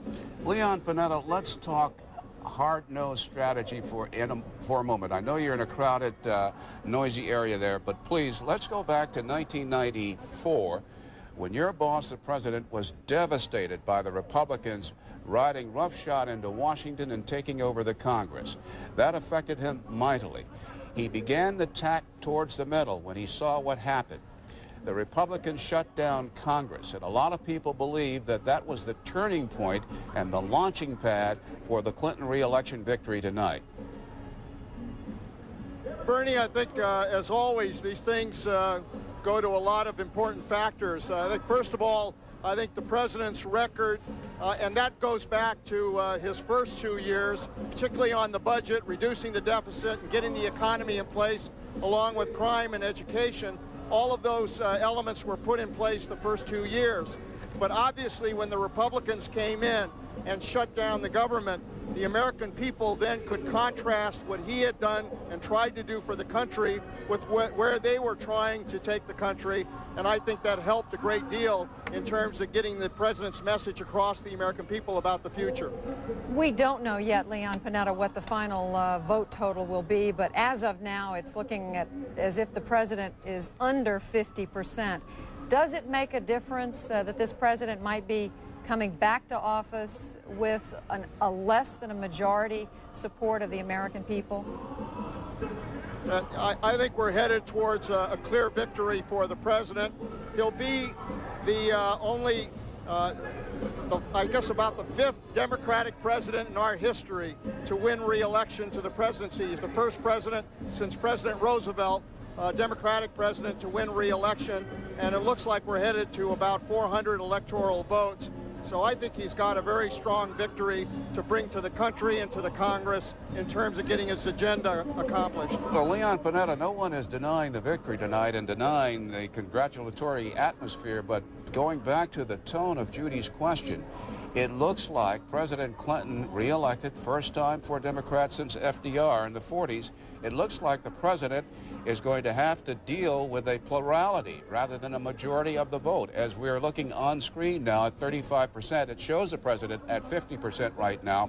That's with 35% of all precincts nationwide reporting. But my question goes to the tone of the Congress. It might be predominantly Republican, we have to wait and see, but the tone of the Congress this president will have to deal with. And my question is, when does lame duck disease set in?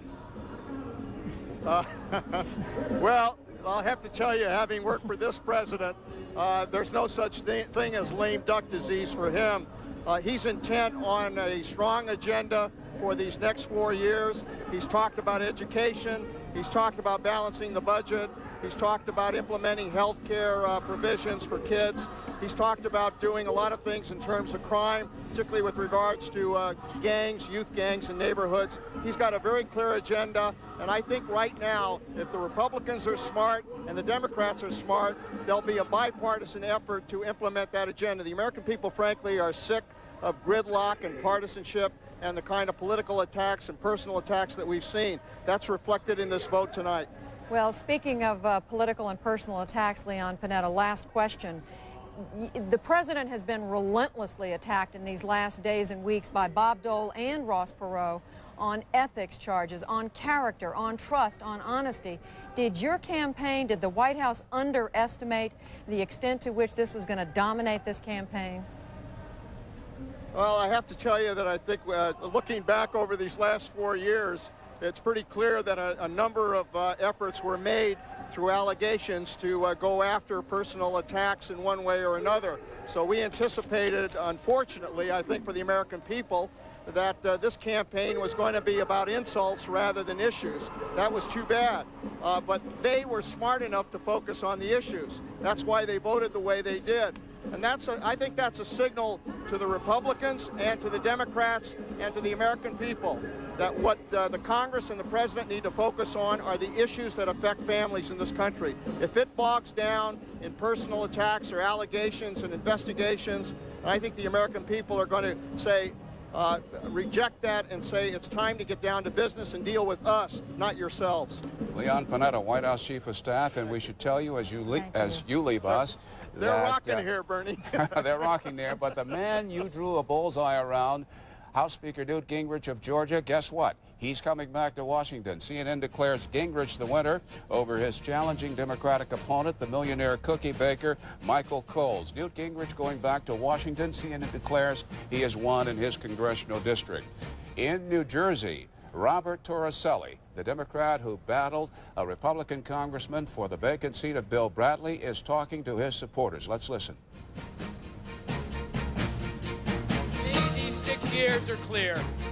To be worthy of every ounce of your energy, all the devotion you gave to this campaign, all the service you gave to me. Thank you all so very, very much.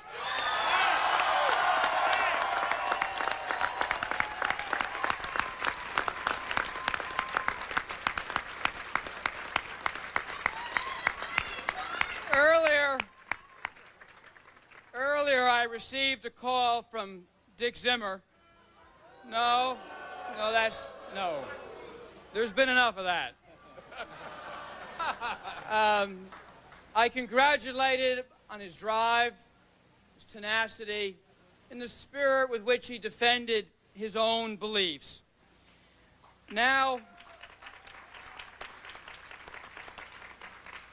to the people of New Jersey on these last moments of the 1996 campaign, I want to make a suggestion of my own.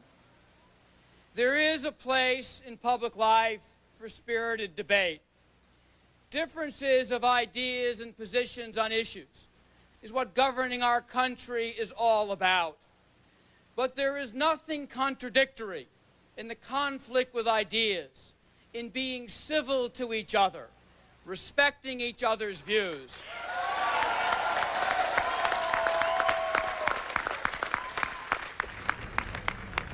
One happy headquarters, one happy candidate, now Senator-elect Bob Torricelli in New Jersey, telling everybody how glad he is to be in that position. We hope we're going to be able to bring you a number of campaign headquarters. In fact, we were just about to hear from North Carolina. We're going to try to do that in a minute, among other things.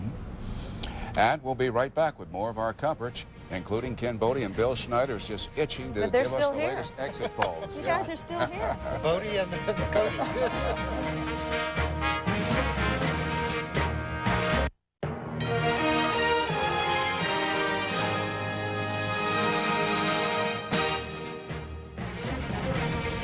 We have another Senate winner to tell you about, and that is that Tom Harkin, the Democrat, has won re-election to the U.S. Senate from the state of Iowa. There it is. He defeated Republican Congressman Jim Ross Lightfoot. Now to another Senate race in the state of North Carolina. The loser, former Charlotte Mayor Harvey Gantt, is talking to his supporters. Let's listen. You're in the forefront for change, too. And even though we didn't get the result that we wanted tonight, and for me it's a second time, I love America because it's the land of second and third chances. And what's important, I want you young people to feel good about this country and to feel good about the efforts that you can put forward, and to know that struggle and perseverance will in the long run pay off. That you can find your dreams if you work hard and you put in the time, put forth the effort. I love you. I love you. And I don't mind telling you that it's painful It hurts not to win, but I consider it an honor to live in this wonderful country and to have met so many of you who really care. And let's find a way to reach out to other North Carolinians, even those who supported the victor tonight, to find a way for us to build a stronger and richer North Carolina and a better America.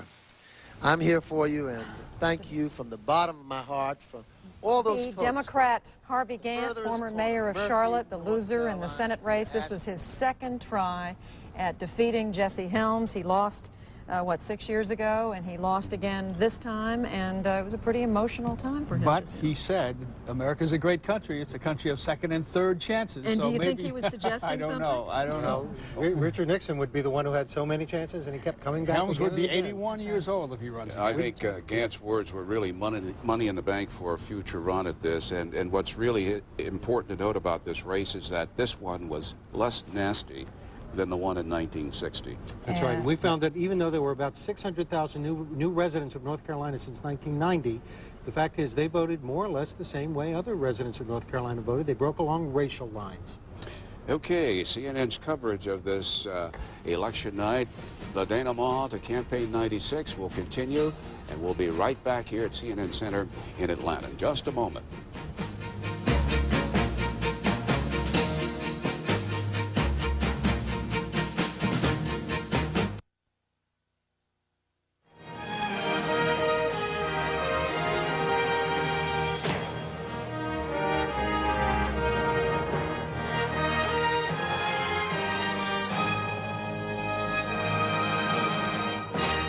CNN coverage of Election 96.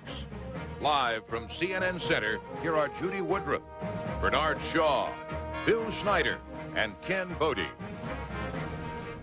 Well, amidst all the political news that we are reporting tonight, we do have some serious news to tell you about, and that is a car accident that the governor of Mississippi, Kirk Fordyce, was in a little bit earlier tonight. He was driving a sport utility vehicle on an interstate near Jackson, Mississippi, when the car turned over. It was caught on fire. He was pulled from a burning wreckage. He was unconscious, and he's since been taken to a hospital and is reported in serious condition. Kirk Fordyce is 62 years old. He was strapped in with a seatbelt and an airbag and had to be literally cut out of the car in order to be taken to the hospital. Fractured ribs, a collapsed left lung, lacerations, and more. So we'll be watching for the condition of Governor Fordyce throughout this evening. Bernie. 96 minutes ago, the networks declared that President Clinton had won re-election. The polls do not close in California for another 22 minutes. Our Jennifer Arthur has been tracking this story and the resonance it's created within California. Jennifer is in Santa Monica. That's right, Bernie. There are some key congressional races going on here. We talked with a lot of voters here in the last few minutes of polling in California. But the question really is, with the presidential race already called, is that fair to West Coast voters? Voters in the West fall into three main categories. First, there are those vehemently opposed to the networks declaring early that a presidential candidate has beaten the other candidate.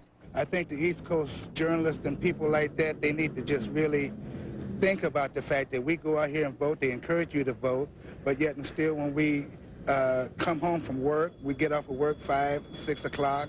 By the time we get ready to go vote, they've already called it. What's the point at that point? I think it's irresponsible, and I think it's not only that, it's discourteous. I don't think it's right because it would influence others to not vote or vote a different way, and that's just not the American way as far as I'm concerned. But I actually turned it on before I came here, and they were already starting to call some of the races, and I think that it affects people.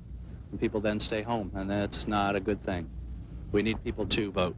Then there are those West Coast voters who choose to insulate themselves by simply not listening. I wasn't listening to the radio purposely on the way in, so I have no idea how it's going now. I should have been working till 6 o'clock, and I knocked off work early just so my vote, I could feel like it counted for something, so it at least get counted before they were wrapping up on the East Coast. Most of the voters we talked with said the network calls on presidential races won't discourage their participation in the electoral process. No, I've been at work all day. I haven't heard anything, but yes, I did vote this morning. And then there are those who listen to the early calls. I like it. It's okay with me. I like to get a gauging as to what's going on. I think that's okay.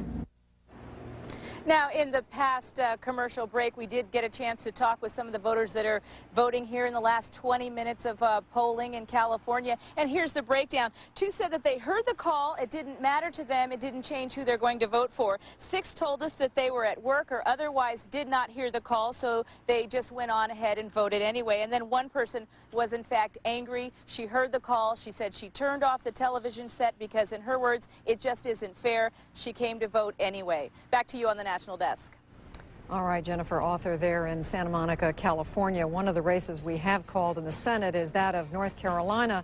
The incumbent Republican Senator Jesse Helms, the winner, as you can see, 53% to 47%, Harvey Gantt. Let's go to Helms' headquarters in Raleigh, where the senator is responding to the cheers of his supporters, and he has a few words to say. Let's listen in. Thank you very much.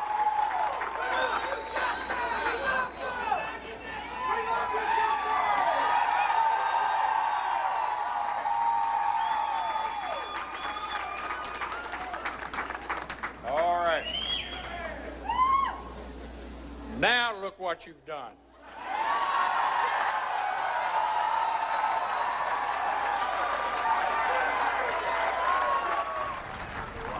CNN at 20 minutes before 11 p.m. Eastern Time is going to the South now in declaring the state of Mississippi has been won by Republican challenger Bob Dole. Put Mississippi in the Republican column as Jesse Helms in Raleigh talks at his victory rally tonight. Dot looked at me with great concern, and she said, they're saying 12 more years.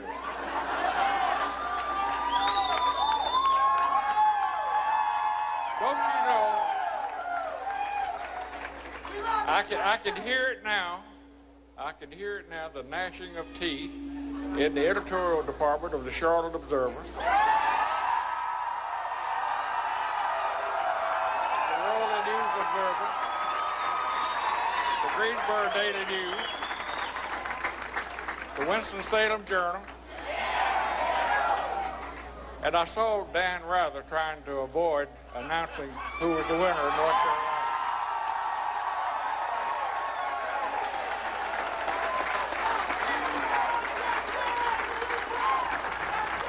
And did you see the news report? I guess it was last night or this morning that cousin Jimmy Carter came to North Carolina yesterday. Did you see that?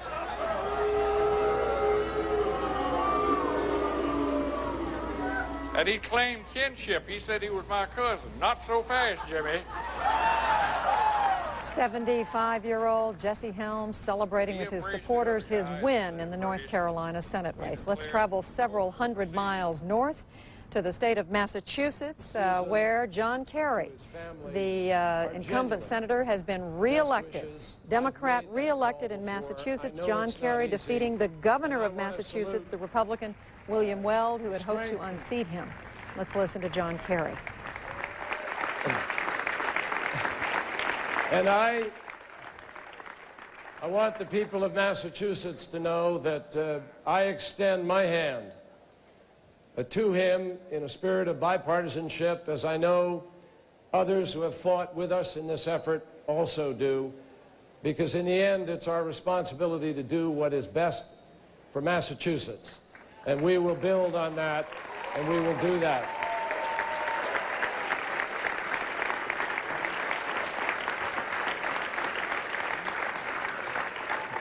So, Governor, you kind of jumped the gun on where we're going to have this beer.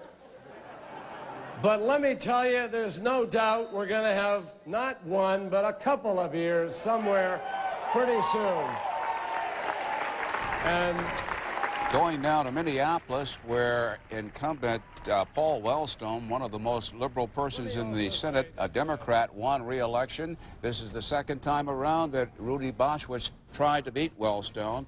This is the way our board looks at this hour, with 18% of the precincts reporting. Wellstone with 59% to Boschwitz's 38%. And here he is now, tired but happy. I want to say to all of Minnesota, we must, we will continue to do everything we can, all of us together, to reduce the violence, too much violence in homes and schools and in communities. I want to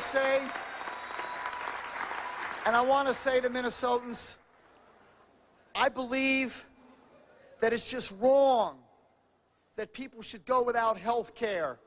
We must have universal health care coverage. But if we can't... From the Wellstone headquarters to Ross Perot in Dallas, Texas, the man who came in third in 1992 is talking to his supporters there in Dallas. We are not able to bring you the sound. We can see the picture, but we want more than that. We want to know what he's saying, and we're going to try to go back to Ross Perot's headquarters in just a moment. Bernie, let's look right now at the total. These are the actual vote totals that we get, and you can see Ross Perot with 8% of the vote. Ross Perot hasn't had much to say yet tonight. Let's listen to what he's saying now in Dallas. My dream is they will go to heaven because they do what they say they'll do, right? Then it's done. It's done. But that's got to stop. We have got to get that done, and we have got to get campaign reform in terms of the time for campaign and all that done. We must set the highest ethical and moral standards for the people who serve in our government, and all of that has got to be changed from rules to laws in the next 4 years, and we're going to have to stand at the gate and keep the pressure on, and we will. Now, we will not let our children and grandchildren pay an 82% tax rate, which our government forecasts they will. We've got to have the balanced budget amendment. We've got to have the plan to balance the budget and all the things that you have fought so hard and so long for, and we've got to stand at the gate to make sure that happens if we want to pass on a better, stronger country to our children. We will make the 21st century the best in our country's history, but you and I have to stay on watch. We have to keep the pressure on, and as I've said 1,000 times to both parties when they say, what does it take to make all of you people go away? And that is, do all of this, and then we don't have anything to talk about, right? It's done. Thank you. You've worked night and day. You've done a tremendous job. Take a little break, and then we'll climb back in the ring and keep the pressure on to see that everybody keeps those promises, right? Great. In Dallas, H. Ross Perot promising to keep the feet to the fire, the feet belonging to the Democrats and the Republicans. One thing, he finally came around on a balanced budget amendment. Bob Dole wanted one. President Clinton is opposed to a balanced budget amendment, but it's clear this man has beating in his blood campaign finance reform. You know, Ross Perot did not tonight, as far as we can tell, carry the voters that voted for him in 1992. He managed to energize the issue of campaign reform in the last days, but most of the voters, more of the voters, a plurality, voted for him in 92, went for Bob Dole this time. That's right. In fact, we have the figures right here. The Perot voters from 92 went 45% for Bob Dole, 30%, less than a third, stayed with Ross Perot. Only 23% went for Bill Clinton, who won the election anyway, but he won it without really carrying very much of the Perot vote. It looks like Perot's message on campaign finance reform got through, but it produced votes for Dole, not for Perot. It's interesting. He talks about campaign finance reform. In fact, he's the beneficiary of the current system. He took, what, $30 million in federal money to run his campaign. Which probably was a mistake, don't you think? Well, taking that amount of money meant that he could only spend, what, $50,000 of his own dollars on this campaign. In 1992, he got 19% of the vote, but he spent $65 million He took the money so he could get into the debates. He thought that would instantly qualify him to be in the debate. He's publicly subsidized, and they kept him out of the debate. Time out. Our coverage will continue in a moment. We're not really fighting. We never fight.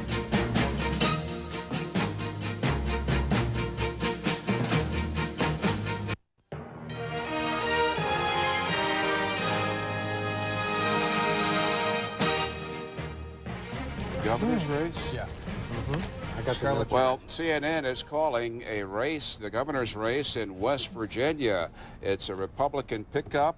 We're saying that Cecil Underwood, 73 years old, first won the governorship in that state in 1957. At 73, he is going back. He will be the nation's oldest governor. That is a Republican pickup. And he was the nation's youngest governor, or at least West Virginia's youngest governor, when he was elected governor in 1956. Talk about your comeback. Let me just say one thing. He's 74. Today is his birthday. Today is his birthday. By the way, he defeated Happy Charlotte. birthday, Cecil Underwood. He defeated Charlotte Pruitt, the former state legislator in West Virginia. William Jefferson Clinton, 4 more years. How did he do it? Well, let's take a look at the exit polls and see if we can find out. Everybody's been talking about the gender gap, so let's see what kind of gender gap we got. Now, look at men. Shame on them. Men couldn't make up their minds. You got men voting for Bill Clinton here. You got just as many men voting for Bob Dole. These men, you know, they just can't make up their minds. But how about women? Women. Ha! Women know who they want. Women clearly are for Bill Clinton. Majority of women. Now, this is the biggest gender gap we've seen in a presidential election ever in our exit polling. And if Bob Dole ends up carrying men, it would be the first time that men have voted for one candidate and women voted for the other candidate. Now, another important factor in Clinton's victory.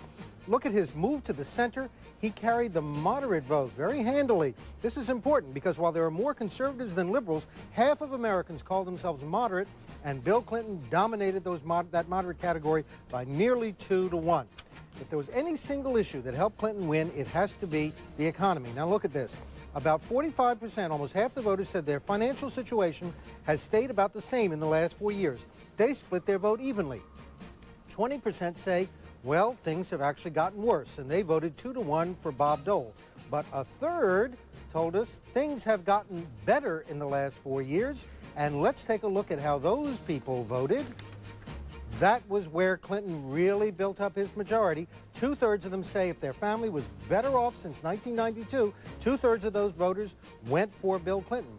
So the answer to Clinton's big victory in the presidential race today, people who were better off voted heavily for Bill Clinton. Was it Ronald Reagan who said in 1984, he was the first one to ask the question, are you, in that debate with Jimmy Carter, are you better off, I mean with 1980 with Jimmy Carter, are you better off today than you were 4 years ago? And ever since then, that question has been asked in every single presidential election, are you better off? And it works. You've really gotten that little male and female signals down pretty pat, haven't you, Bill? I want to get back to you on the question about the big gender gap in the history of our exit polling, but we're going to pause and we'll be right back with more of our coverage from CNN Center in Atlanta. Bill, I like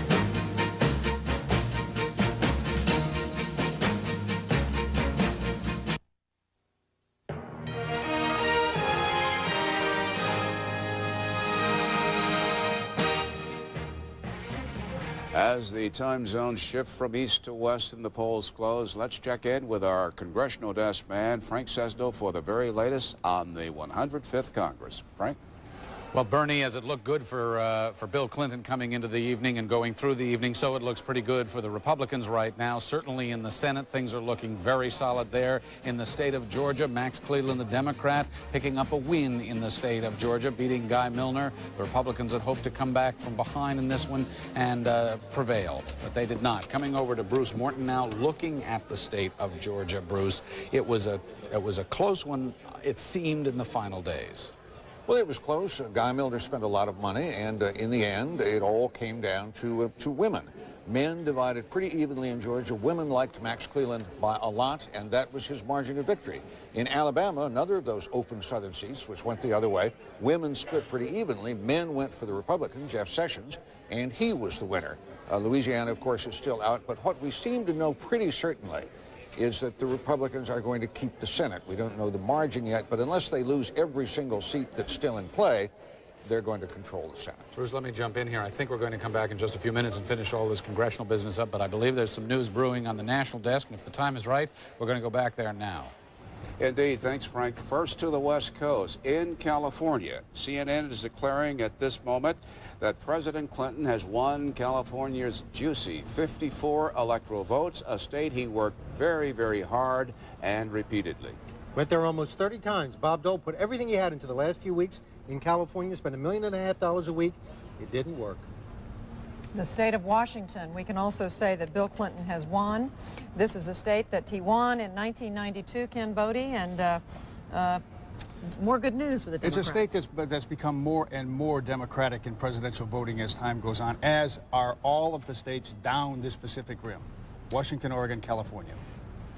11 electoral votes in Washington, and in Oregon, CNN declares at 11 o'clock tonight, President Clinton has won the state of Oregon. 7 electoral votes in Oregon going to Mr. Clinton. Strong environmental constituency in Oregon, and Clinton was strong on that issue. Perot did very well last time in Oregon. He got 1/4 of the vote, but this time Clinton kept it as he did in '92. And the state of Hawaii, a state that has gone Republican only twice since it became a state in 1959 for Bill Clinton. Not many electoral votes on Hawaii, but again, it's like all of these states on the Pacific Rim. They are becoming more and more Democratic in presidential voting. Coming back to North Dakota, CNN declares that Bob Dole has won the state of North Dakota with 3 electoral votes. North Dakota is not on the Pacific Rim. It's an interior state. Hasn't voted for a Democrat since 1964, and it didn't do it this time. Voted for Bush in '92 and Clinton in '96. And Dole in '96. Okay. Frank, we interrupted you, but we felt that you and our viewers wanted to know the very latest. Oh, Judy has another one. I think we've got one more to call, and I need to see or get a cue from Bob Fernand. Let's see, what are we calling now? Let's take a look. Gary Locke. Ah, yes, Gary Locke, the winner, we are declaring. The Democrat in the state of Washington. He will become the first Asian American governor in the United States. This is not a pickup for the Democrats. This Mike Lowry was a Democrat and did not run again, so this is a... Okay, I just wanted to add he's the first Chinese American on the mainland. First Asian American governor on the mainland. He defeated Ellen Craswell, who was a candidate very closely identified with the religious right in that state. Okay. Gary Locke, King County executive. Frank, I was about to say we interrupted you, but we thought you and our viewers would like to know the very latest on those calls. Back to you. Thanks, Bernie. It's never an interruption. We were talking with Bruce Morton, though, and want to come back to that. Bruce, what's happened tonight, before we get into some of the specific races again, what's happened tonight is that the Republicans have picked up 2 Senate seats net. They came into the evening up 3. That means they're now up 5. Mathematically, the Democrats could still rally back and at least have a tie, but it looks pretty solid for the GOP. That's a real long shot. Heavy odds against that. If we were in Nevada, I'd quote you some, But the efforts to nationalize this campaign, to link every Republican senatorial candidate with Newt Gingrich, to throw around words like extremist and the Medicare issue and all of that, appear not to have worked. There is ticket splitting, a great deal of it this evening. There's a lot of ticket splitting. The Republicans kept saying liberal as Ted Kennedy, and the Democrats kept saying, I'm the moderate, he's the extremist way over there. And there have been just a number of races in which that didn't work on both sides. You know, there hasn't been a wholesale change here. One place where liberal was not a dirty word, apparently, tonight, Bruce, is in the state of Minnesota. We are calling Paul Wellstone the winner there, the incumbent. Well, he did a remarkable thing. He ran as what he was, and in fact, he's a liberal. He may be the most liberal sitting senator, but even those people in Minnesota who identify themselves as moderates went overwhelmingly for Mr. Wellstone. Another extraordinary thing about that run, he's the only senator who was up this year who voted against the welfare bill on the grounds that it was too tough. But even those Minnesotans who thought it wasn't tough enough, 1/3 of them voted for Wellstone. He must be doing something right. Okay, very good, Bruce. We're going to come back and talk some more about the Senate in just a bit. But what we want to talk about now is the ever-important House of Representatives. Coming into this evening, of course, it was a Republican House of Representatives, the famous 104th Congress, the House that Newt Gingrich built. The Republicans had a clear edge in the House of Representatives. If you take a look here at our graphics, which lay it all out for you, coming into the evening, the 104th Congress, the Republicans held 236 seats. The Democrats, here in blue, 198. What's happening tonight? Well, what's happening tonight is a very interesting scenario. What we can tell you at this time, there are still 142 seats that are undecided. These seats come slowly. Sorry about that. But the Republicans right now holding 153, the Democrats 138. In the okay, let me just jump in here. We're going to hear from one of our House incumbents, Democrat Richard Gephardt, who would have been here speaking to his supporters. We have 3 wonderful children, and the proudest achievement in my life is not my public service, but the fact that we have raised 3 wonderful children, Matt, Chrissy, and Kate.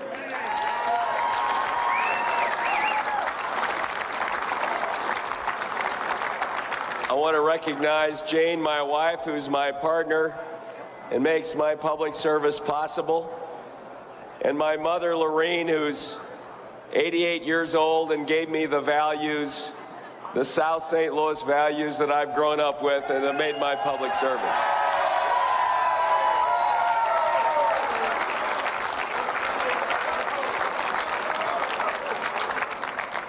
Now, when we lost the House of Representatives 2 years ago, it was a humbling loss. And I told my colleagues that we had to go out into the country, and as I have in my district, go door to door and talk to the people in the country and to try to find out what their concerns were, because we had been humbled by our loss. I went in the 3rd district, as I always do, door to door, and we listened to people. And it was from that listening that we developed our agenda that I believe the American people are listening to. We call it Families First, and I believe that agenda will win us a victory tonight in the House of Representatives. Dick Gephardt still holding out hope for a victory in the House of Representatives tonight, sounding a bit hoarse from all the campaigning he's been doing, but there's a long road to travel there. We were looking at the House Republican freshmen. They were supposed to be endangered. So far, 35 of them have been reelected. 5 of them have lost. We were looking at 19 open Democratic seats in the South. That's where the Democrats seem to be most vulnerable. So far, the Democrats have lost 5 of the seats they had held in the South. Right now, looking to be a pretty strong night for the Republicans as well. I understand we have Senator Strom Thurmond in our crosshairs talking to his supporters in South Carolina. We'll go there now. And before Tony took over this campaign, and before we got started, Mr. Mark Gooden came down and turned the thing around and got it going. Mark Gooden did a great job.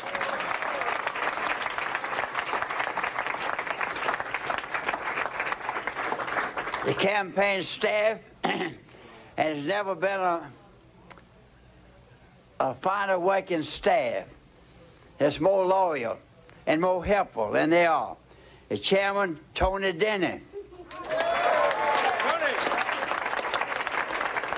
Where is he?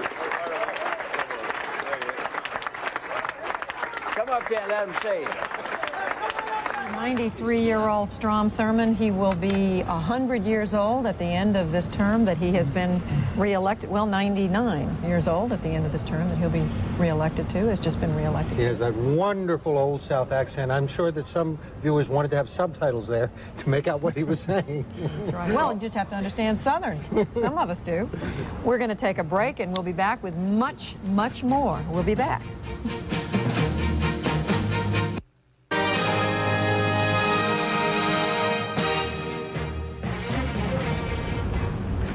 We have a result. Yes, we do. Republican Senator William Cohn of Maine, he retired. And Susan Collins, a member of Cohn's staff, she takes over for her boss. It was an open seat, but the Republicans keep it, defeating Joseph Brennan, a former governor and former Democratic representative. She's a new Republican senator, but her record is, her views are that mostly of a moderate, much in the mold of her colleague, Olympia Snowe. That gives Maine 2 women Republican senators, both moderates. We now have 2 states with 2 women representing them in the Senate. Right. And a big story in Louisiana, Mary Landrieu, the winner in the Senate. I don't know if we have a picture of her, but we have just been told by our executive producer, Bob Fernand, that she is the winner. That was a cliffhanger right up until the end. That was a very clear choice for the voters of Louisiana. Mary Landrieu is a moderate, at least probably a liberal. She's very pro-choice. The Archbishop of New Orleans came out and said a Catholic couldn't in good conscience vote for her. That's the most Catholic state in the South, as Bill Snyder told us before. And the person she was running against, Woody Jenkins, a state legislator so conservative that in 20-some years in the state legislature, he did not vote for a single tax increase. Mary Landrieu. She had problems with the African-American community in Louisiana, and she had to work feverishly to shore up support among black voters in the state of Louisiana. What this means, I guess, is that we can now project accurately that the Republicans will have at least 51 votes in the Senate. They will control the Senate. Correct? That is correct. That's right, because in Louisiana, the Democrats are holding on there. That's right. And that means Maine is a Republican seat that the Republicans are holding on to. And that means, obviously, that in addition to Trent Lott being majority leader, we'll have Alphonse D'Amato heading the banking committee, and that's bad news for Bill Clinton.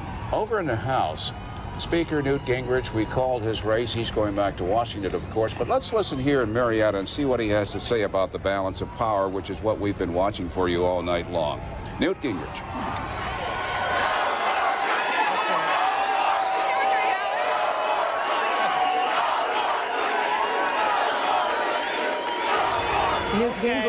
Newt Gingrich is someone who became a symbol of everything evil to the Democrats after the first few months of the Gingrich Revolution.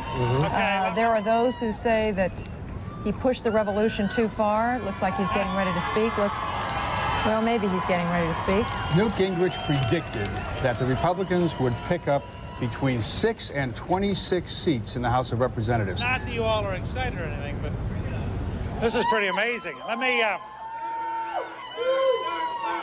Let me say, first of all, to all of you, that I, on behalf of Mary Ann and my mom, who's here but didn't feel comfortable coming up on the stage, and I might say in passing for a second that I hope my dad is watching this. He is in a hospital in Harrisburg and is not doing very well. And so many of you, he was here 2 years ago when we won the speakership the first time. And he really, we miss him here tonight, and I hope all of you put him in your prayers because he's got a fairly serious condition. My mom's down, but she didn't feel comfortable. She has a cataract, and she didn't feel comfortable coming up on the stairs, so she's watching all this. But I want to tell all of you on behalf of my whole family, you know, to have the kind of friends that we have, to have the kind of volunteers, to have people who put up a yard sign in their yard 4 and 5 times because it kept getting taken down, to have...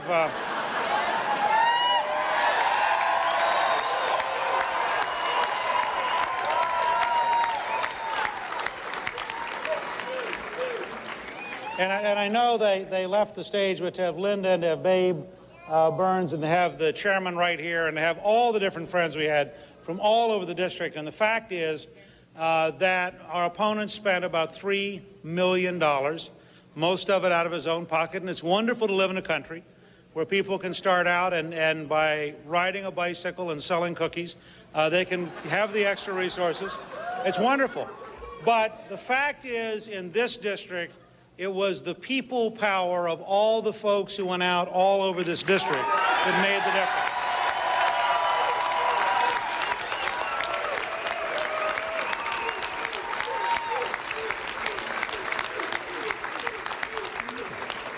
And I look out over so many, I look out over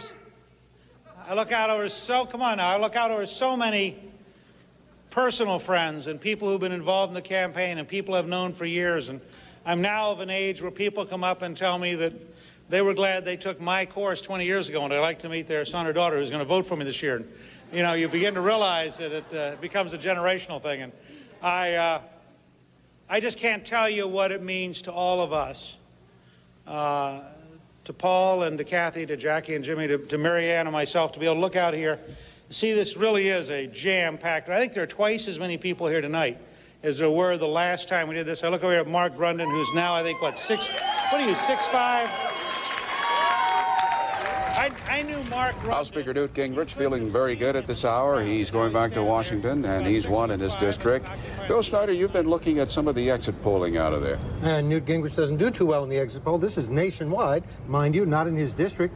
And nationwide, voters are 2-to-1 unfavorable in their view of Newt Gingrich. 60% have an unfavorable opinion of the Speaker.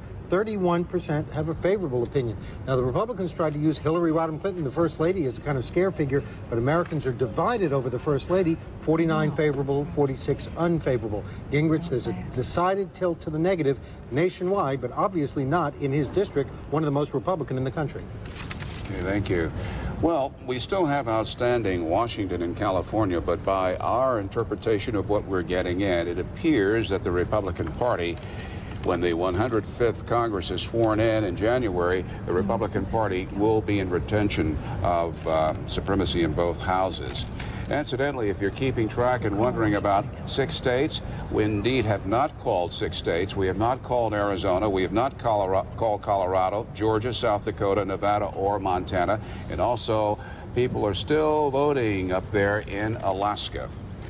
Wolf Blitzer, you've been down there in Little Rock ever since the president and his party arrived in the early hours of the night or morning. I asked Leon Panetta a question which he didn't address frontally. He didn't want to hear that, and I said I wasn't trying to take away anything from the victory, the obvious victory. I asked him, when does lame duck disease begin to set in, and he backed away from that question. Well, there's no surprise in that, Bernie. The president certainly, according to his aides, is not feeling as if he's a lame duck. He's feeling very excited, and we should be seeing him soon. We do have a bit of news, though, Bernie. The White House press secretary, Mike McCurry, only a few moments ago, telling reporters that President Clinton did receive the traditional phone call from his Republican challenger, Bob Dole, just under an hour ago at about 10:25 Eastern time.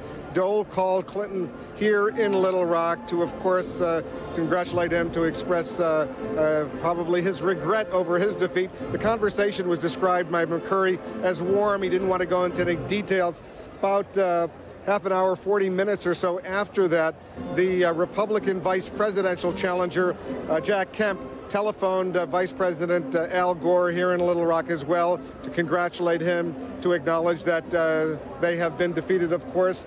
And when McCurry was asked to go into some more details about both of these conversations, McCurry simply said, quote, "The gentlemen will speak for themselves." Indeed, the gentlemen here will speak for themselves very soon. We are awaiting anxiously the arrival here at the old State House of the president and the vice president. They'll be coming out with the First Lady and with Tipper Gore for what is going to be a very tumultuous celebration. Back to the National Desk. Okay, thank you, Wolf. Did I hear you correctly? Gore is in Little Rock where you are and not in Washington. That's right. Okay, thanks very much. And Kemp, we should mention, is in California, even though Dole is in Washington. They're at opposite ends of the country tonight. We're going to hear from, talk with, I should say, two of CNN's familiar faces, analyst Kellyanne Fitzpatrick, Republican pollster, and she's on the right and on the left, Farai Chideya. To both of you, we're seeing the president reelected, but we are seeing the Republican Congress come back in the majority. Apparently, that's what it looks like at this hour. But what's really fascinating about that is that when Americans were polled and asked whether they would support the Democrat or the Republican in their district, more than half said they would support the Democrat, but that's not what we're seeing tonight. In the actual individual races, we're seeing the Republicans coming back, holding on to their margin of victory in the House. Judy, I would say the 1996 demographic group to really keep our eye on are the so-called ticket splitters. It seems that Americans went to the ballot box tonight and, believing that the presidency was a foregone conclusion, returned Newt Gingrich to the speakership and the Republicans to the House. It seems that the kneecap Newt strategy didn't pay off in the end because they went after him personally instead of trying to go after his issues. Well, of course, we have to see whether or not the president gets a majority or plurality. He got a 43% plurality in '92. He was looking for 50% or above to try to help Republicans, or rather help Democrats in the House and the Senate. I was struck, Farai and Kellyanne, by the fact that in the state of Arkansas, a Republican senator is coming from Arkansas for the first time in 100 years. Obviously, the president took his home state tonight, but not enough to prevent that. And he actually joins a Republican governor there as well. And it just seems that Americans are making history all over the map tonight, Bernie, because we keep hearing this hasn't happened since the 1960s, this hasn't happened since the 1840s. And in fact, Americans have something to say about history repeating itself. Sometimes they decide to make it instead. Farai, this is, will it make a difference, Farai? Bernie mentioned we don't know yet whether President Clinton will get that magic 50% majority or not. Will it make a difference in his ability to govern if he does not? It won't make a difference in his ability to govern. It may make somewhat of a difference in his heart in terms of how he feels that he has been able to capture the imagination of the country. The much more important distinction is what's happening with the Congress, the fact that the Congress is going to stay Republican. It means he's going to have more uphill battles. It means that with the ethics investigations, for example, he's going to have a hostile audience on the committees. Whitewater may continue to drag on for another few years, and so that's going to be the real pivot. Let's go down to Washington. Bob Dole, Wolf Blitzer, told you that he called the president on the telephone in Little Rock, and his running mate, Jack Kemp, called Al Gore in Little Rock. And White House Press Secretary Mike McCurry described the Dole-Clinton phone call as, quote, warm. Here's a man who looks well-rested, Judy. And this is someone who has been leveling some pretty harsh rhetoric, I think you'd have to say, at the president over the last few days. So it was almost a U-turn, I would think, then, for him to pick up the phone tonight and call the president. Here, while we're waiting for Bob Dole to speak, let's look at the raw vote totals across the United States at this hour. It's 11:23 in the East, and the president does have 50%, and I believe Bob Dole had around 42%. Came to Washington as a poor man. Now he and his wife, millionaires. There were a couple of questions about this election. Would Clinton hit 50? Well, he may hit just 50%. Dole has not broken 40% in most of the polls leading up to the election. There does seem to have been some last-minute momentum, and according to what we just saw, he's a little over 40%. But Ross Perot, who a lot of people thought would pick up at the end, is still down in single digits. This is a man who looks pretty vigorous for the kind of forced march that he took across the country for about 3 days or 4 days leading up to this election. And I wonder if the reporters who were trapped in those airplanes, it was almost a hostage situation with the press trapped in those airplanes, look anything as good as he does right now.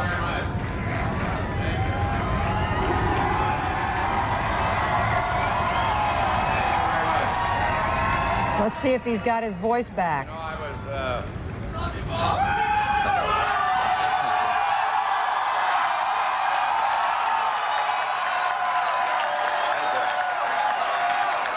I was just thinking on the way down. I was thinking on the way downstairs. I was just thinking on the way downstairs. I was thinking on the way down the elevator, tomorrow will be the first time in my life I don't have anything to do.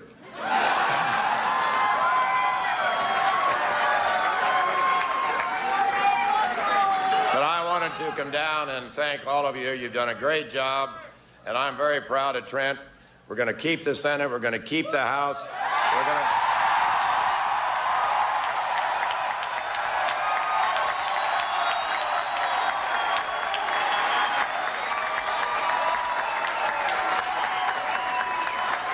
Thank you. Thank you, Bob. Thank you, Bob. Thank you, Bob. Thank you, Bob. Thank you, Bob. Thank you, Bob. Thank you, Bob. Thank you, Bob.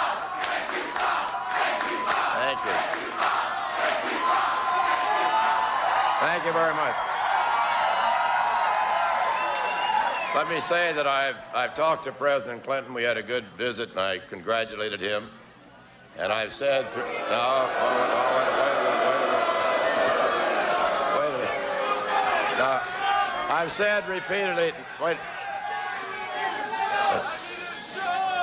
I've said repeatedly in this campaign that the president is my opponent, not my enemy, and I wish him well, and I pledge my support in whatever advances the cause of a better America. Is that what the race was about? The first place, a better America as we go into the next century. And I'm very proud also of my teammate, Jack Kemp. I've talked to Jack, and I've thanked Jack Kemp.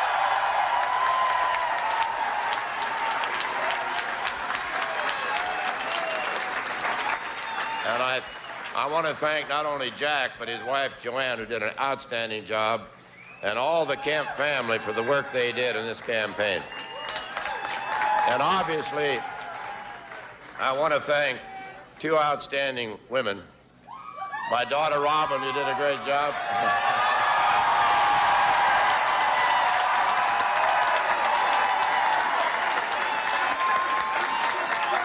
And, of course, my wife, Elizabeth, who's traveled this country.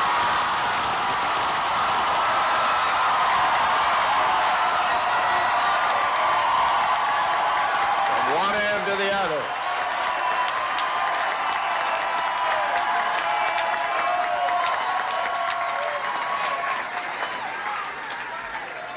In fact, they've both been with me in this 96-hour marathon. And we had a great time. We had great crowds and a lot of enthusiasm. At 3 o'clock this morning, I guess it was, we're in Independence, Missouri, and I never saw so many people in one place, so excited about the Republican Party. And let me say a special word. Let me say a special word to all the young Americans and the young people who were involved in my campaign.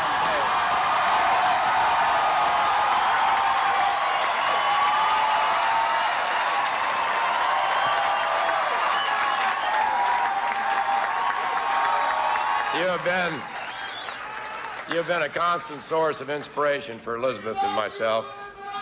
But I might add, you're not going to get that tax cut if you don't be quiet. Yeah.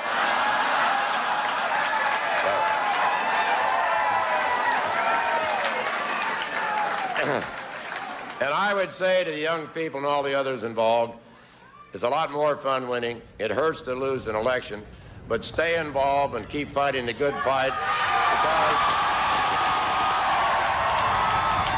Most strategically tonight, Bob Dole telling his supporters in this Washington hotel ballroom, quote, we're going to keep the Senate, quote, we're going to keep the House of Representatives. And aside from who would win this election, President Clinton having won it tonight, the important thing is who controls the House. And at 11:29, CNN is now declaring that Republicans will contain control of the 105th Congress.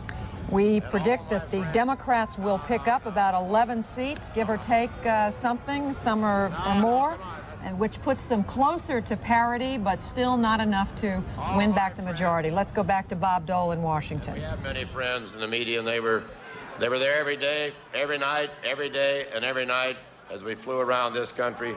And we met hundreds and thousands of good people all across America who want a better America and will continue to working for a better America. And as I look around tonight and I came in, I saw a lot of very special people who've been helping me for the last 10, 15, 20, 25 years. And I say thank you for all you've done, because I know your support.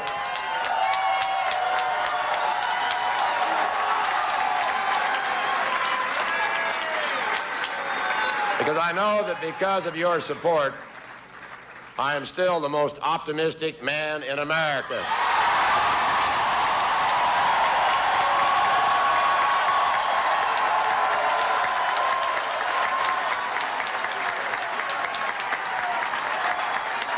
And I know that thousands of you have worked day and night.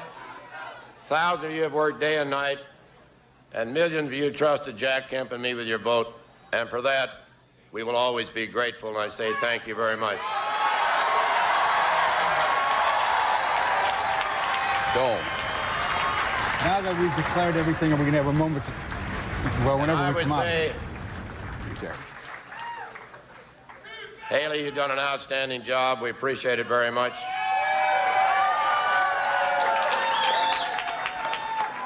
And we've had our co-chairman flying around with us. You've done a great job. We appreciated your being with us. Thank you.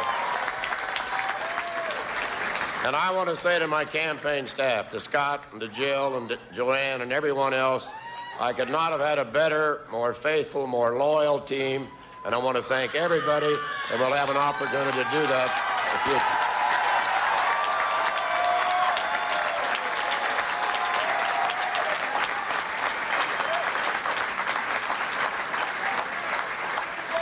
It's been a long time since I entered politics, way back in 1951.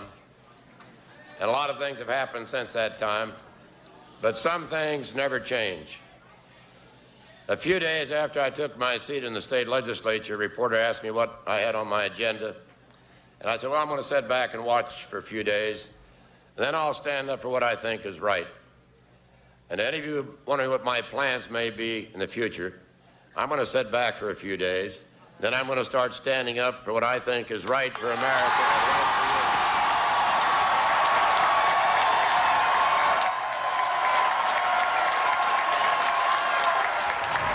for you. Bob Dole serving notice that he's not going to go away and disappear, not by a long shot, also saying, I'm still the most optimistic man in America. That's right, Bernie. He is not talking like someone who's going to go away quietly. All those who may be watching 35, 36 years in Washington. Supported us. Speculation that thank you. perhaps We've enjoyed President it. Clinton might make him a co-chairman of a commission to examine the growth of entitlements, the reining in of the growth of entitlements, Social Security and Medicare.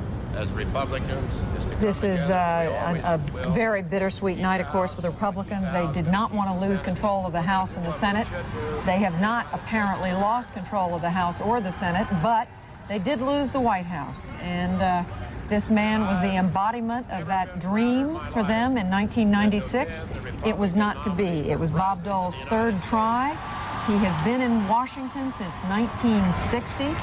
He has been in politics, as he said, since 1951. Tomorrow will be the first day, as he said at the beginning tonight.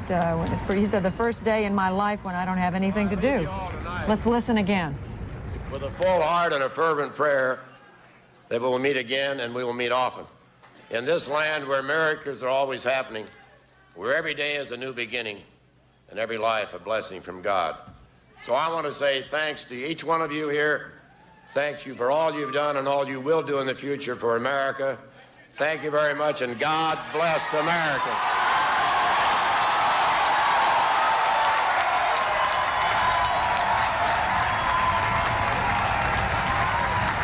Bob Dole in this Washington hotel room, surrounded by family and friends, listening to Bob Dole in Dallas, Texas, the presidential candidate for the Reform Party, Ross Perot. Mr. Perot, welcome to our live coverage. Good evening. Good evening. What is going through your mind? What did you accomplish in this run? I certainly think we've got them all committed to campaign finance reform. They're talking the right words now. They're making the right commitments. We will have to stay at the gate and be vigilant to make sure that they make the changes in campaign finance form, come through with a balanced budget amendment, a plan to balance the budget, and work out all the steps necessary to pass on a better, stronger country to our children, because that's what drives everybody in the Reform Party. We cannot stand the thought of spending our children's money and leaving them a debt they cannot pay in the 21st century. If the Republicans and Democrats will do it, we'll be excited. We'll help them every way we can, but it has to be done, so we'll stick around until it's done. Mr. Perot, let me be very blunt. Bob Dole might be able to sit back tonight and say that you cost him the presidency. If you add up what he got in terms of a vote and what you got, and he asked you to get out of the race, he might have been the winner. What would you say to Bob Dole if he were to, I mean, what do you say to that? I'll say what I said since 1992. Now, Republicans are taught at birth to make that statement. Anytime they lose, that I defeated them. The facts are, if you get the exit polls, and your network helped pay for them, I drew equally for both candidates in 92. I did not elect Bill Clinton. I think that the same exit polls will show this time that I drew more votes from President Clinton. You noticed he's been dropping. And I think you'll see that most of those were caused. We drew them from him. But you can't keep people from repeating myths. I don't worry about it. Ross Perot, a lot of people are saying that the Reform Party, with you incarnate as the party is a one-man band, namely Ross Perot, and that the party is on the ropes, and a lot of people are questioning whether your Reform Party will even be around in 4 years. What say you? I say watch it. They said we couldn't create it, and we did in 10 months. Normally it takes 2 years in California. We did it in 18 days. again and again and again, we have to endure this from the establishment. And that is broader than the two parties when I say the establishment. But that's because people like to keep things just the way they are and don't want to upset the status quo. And the history of man will teach you that it's human nature to keep things just the way they are until after a crisis develops. We are doing everything we can to see that the changes are made that will keep a financial crisis from occurring. And we will continue to do that. And it's certainly not a one-man band. There are millions of people involved, and they've done a wonderful job.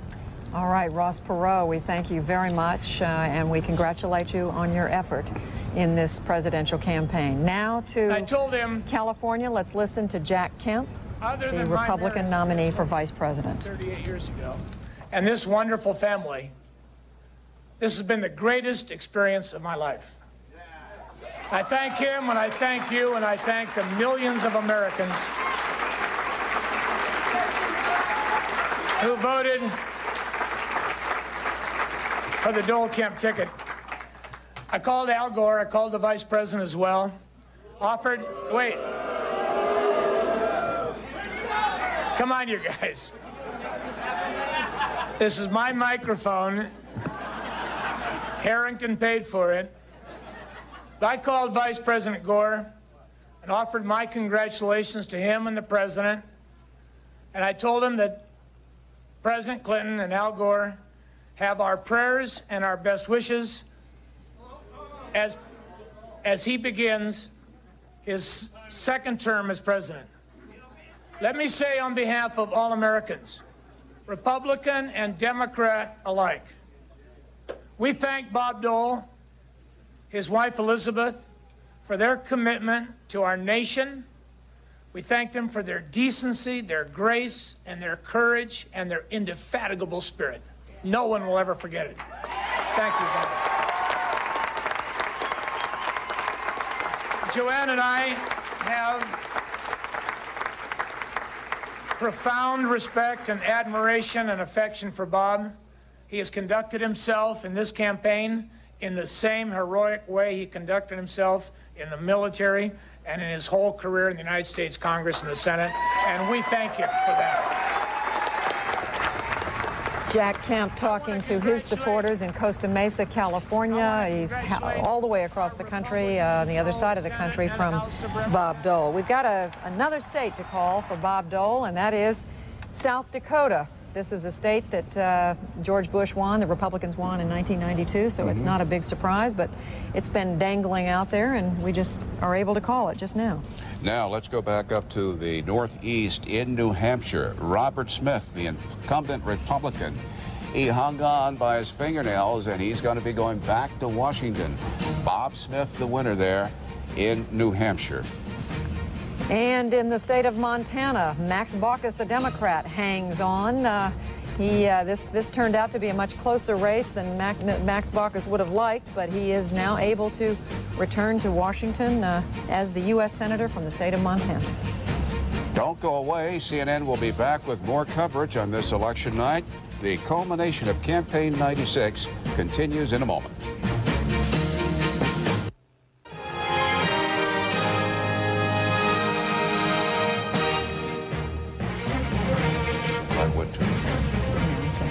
We were hearing from our analysts Kellyanne Fitzpatrick and Farai Today a little while ago, and we want to go back to them now. We left them, they're right where we left them in the newsroom at CNN here in Atlanta. You both listened, I'm sure, to Bob Dole's remarks. Farai, what struck you about what he had to say? Well, he tried, as Kemp did, to be somewhat conciliatory. In both camps, the supporters of Dole and Kemp started booing. I think that both former Senator Dole and his running mate Jack Kemp realize that this is the political reality of the age and that they are going to have to encourage their supporters to move forward. And I think that's a welcome message. In politics, Judy, I would say the high road is the one less traveled many times, and Bob Dole certainly has gone out of this race with grace and dignity. I think that he took into the last 96 hours of his campaign marathon. History will treat Bob Dole very, very kindly, I think. From each of you, your consummate thoughts about this evening's returns. There was no surprise on the presidential level, but what we should take away from this is that there was a certain grace to the end of this campaign, and hopefully we can ask for that sort of grace to be displayed during the campaigns. I'm afraid, unfortunately, that the Clinton-Dole campaign managed to alienate a lot of people. I expect tomorrow, when we look at some of the final numbers, that a lot of Americans will have stayed away from the voting booth. So we need to find ways, both politicians do, to encourage without alienating. As the night wears on, Bernie, I would keep a watchful eye on the House and some of those down-to-the-wire Senate races, particularly out west. Some of the things that surprised me, really, I think Republicans were hoping to pick up all 4 of the open Democratic seats in the South. They've picked up 2, but they were able to hang on to New Hampshire, it seems, and also picked up 1 in Nebraska that some weren't calling. And I think that the Senate is going to come out very strong for Republicans, probably with some modest gains, as well as the House. The hysterical predictions of 40 of the 70 House freshmen going down certainly is not going to be true. As CNN has called, the House will stay Republican. Kellyanne Fitzpatrick for Ryan Shadid, thanks very much. Out in San Francisco, Greg Lefebvre has been monitoring traffic on the internet. What does it look like, Greg? It is so busy, it is bumper to bumper, if you can be that on the internet. As one person put it, this is the mother of all nights on the internet. Traffic has been astonishingly heavy, much greater than predicted. For example, here at CNN, at the CNN All Politics website, we've been adding computers all day to take care of the load. But here's what happens. Let's go to the computer screen. And for example, we will go here and we will look for the Clinton-Gore campaign website, which has been very busy. And this is the message most people get. You can't get through. What's happened all around the internet is that private news agencies like ourselves, public agencies like many of the states that monitor voting and report voting, as well as the various campaigns around the country, have all developed their own websites. Many people, millions of people around the country, are dialing those in, and they're jamming the system. The system is at a near meltdown. It is extremely busy. For example, the figures here at CNN, the CNN All Politics website has generated about 5 million hits an hour. A hit is, if you will, a request for a page. That will translate to about 50 million hits over this election evening, certainly a record for us and for many others. We've spoken with other internet providers, and some of them say you're lucky if you can get in. Folks who are dialing in from home with the typical, what's called a 28.8 modem, a particular speed modem, may have to wait for a very, very long time. A very busy night on the internet. Let's go back to the national desk. All right, I'd love to know what some of those people are saying. And that's the part that but it's hard to do that because, and as he said, clearly many people are trying to get in and are not able to. We're going to pause, and when we come back, the Capitol gang. Wonder what they have to say about this night.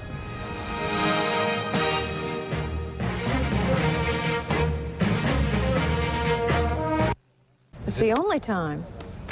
We have an estimate for you, and that is that CNN is able to project or predict, I don't know what the verb is, turnout on this election is in an historic low, 49% of the vote.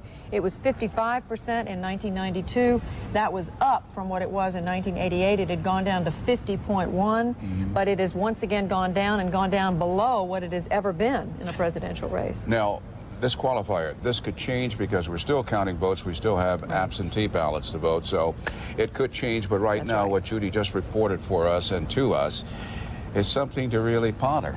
It is about really why that is, that enough people did not feel compelled, that it was important enough for them to go vote. A lot of them felt that it was a dull campaign, and a lot of them felt that they were pretty well off and ought not. And there were many other reasons, and we'll be analyzing and reporting that for days to come.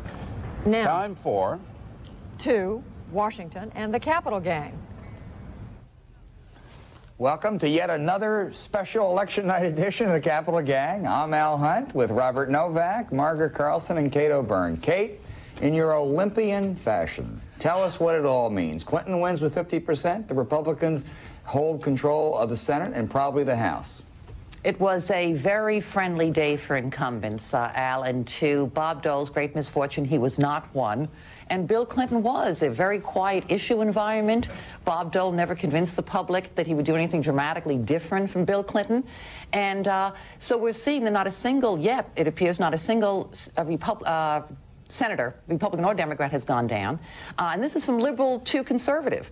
Harkin in Iowa is okay. Kerry in Massachusetts is okay. Wellstone in Minnesota, to Jesse Helms, Larry Craig in Idaho, and now it appears Bob Smith in New Hampshire. And please don't forget 93-year-old Strom Thurmond. Yeah, absolutely. And So now there were targets of opportunity Republicans took advantage of in taking some open seats Democrats have, and they're holding their own open, and incumbents are coming up back. I have to take some satisfaction, Alan, that for the third straight election, you've been bitterly disappointed that Jesse Helms, the great champion of American national interests abroad, has been elected. That's bad news for the enemies of America in foreign countries. But Bob, you must be keenly disappointed that Woody Jenkins went down the tubes in Louisiana, because I know how close you were to Woody. He would have been very good in the Senate. Margaret I think Carlson? he would have been terrific. Let me just say that I think that this was a condition of Mark Shields used to say that Virginia was a state of perpetual social rest. Right. And this was an election of social rest, that people satisfied the way things are. But the reason that unlike Lyndon Johnson in 1964 and Ronald Reagan in 1980, Bill Clinton didn't pull anybody in, was that his campaign was not a typical ideological, traditional Democratic campaign. There wasn't much ideology anywhere in this campaign, was there? No, actually, the House Republicans ran to the middle too. That's right, and so maybe it's an endorsement of moderation.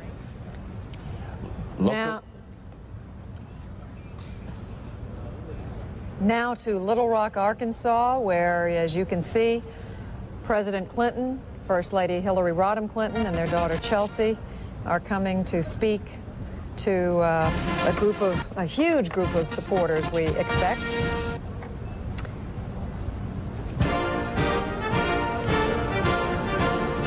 This is a very victorious night for William Jefferson Clinton.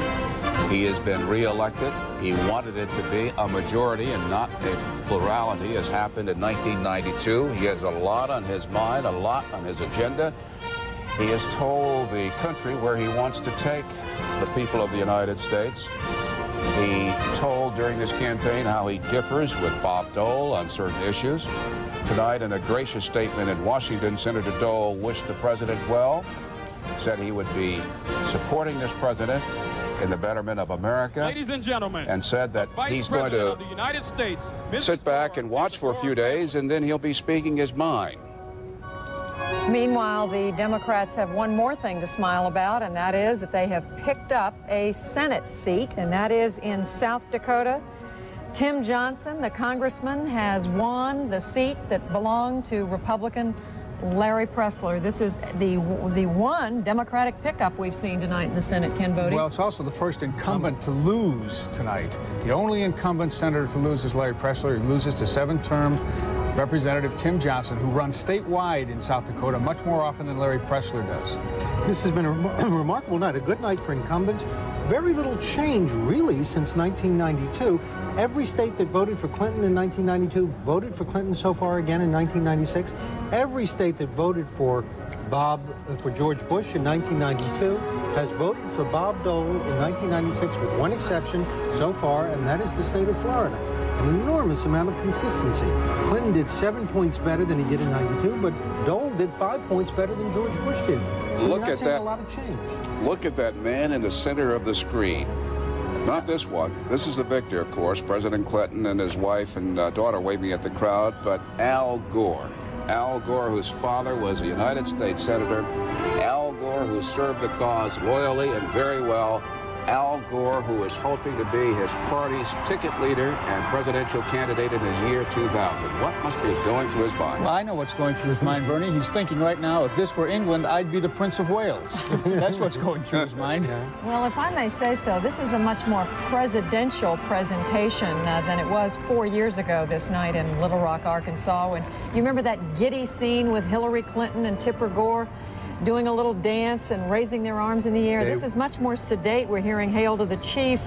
It has, in fact, if I'm not mistaken, that red carpet and that blue carpet and that seal looks a little bit like the White House. Well, he wasn't president in 1992. He had a couple of months to go. Yes, you can't play "Hail to the Chief" when you've just won and haven't been inaugurated yet. Here's Al Gore. I guess he's going to do the introductions. No Macarena tonight. Well, Maybe he will be the Macarena. We'll see.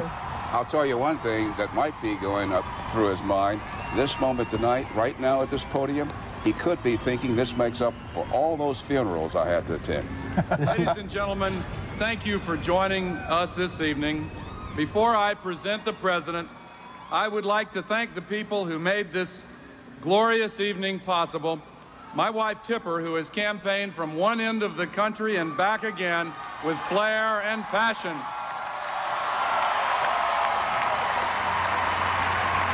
My 4 children, Corinna, Kristen, Sarah, and Albert, who have filled our lives with love and our hearts with pride. I would like to thank my parents who have set a standard of excellence and integrity in public service that has always inspired me. My brother-in-law, Frank Hunger, a wise and trusted friend. On behalf of the President and myself, I'd like to thank Peter Knight, the best campaign manager ever, and a campaign staff that worked harder and more effectively than any in history. And on a personal note, I would like to thank the people of my home state of Tennessee for giving us a victory this evening. And may I say, on behalf of Tipper and myself, to a very dear friend, and on behalf of millions of families in villages throughout our land, a very special thank you to a woman who has faced extraordinary pressures with grace, dignity, and an unbreakable commitment to serving our nation, America's First Lady, Hillary Rodham Clinton.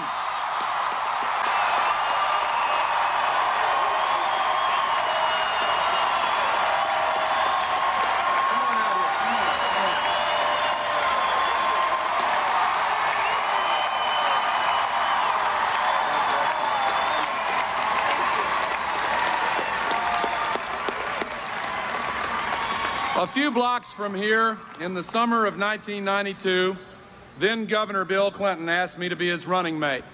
It has been my great privilege to work by his side these past 4 years, and I want you to know I have gotten to know him as very few others have. I have seen him lift and carry burdens of unimaginable weight, day after day after day. I've heard him ask over and over again, what is right for the American people? I've seen him stand hour upon hour, comforting American families who have lost loved ones in natural disasters, wretched acts of terror, and in service to our country. I've seen him go on working for the American people from before dawn to well after midnight, however difficult the challenge, however towering the obstacles, however long the odds. That takes strength. That takes vision. That takes leadership. That takes character.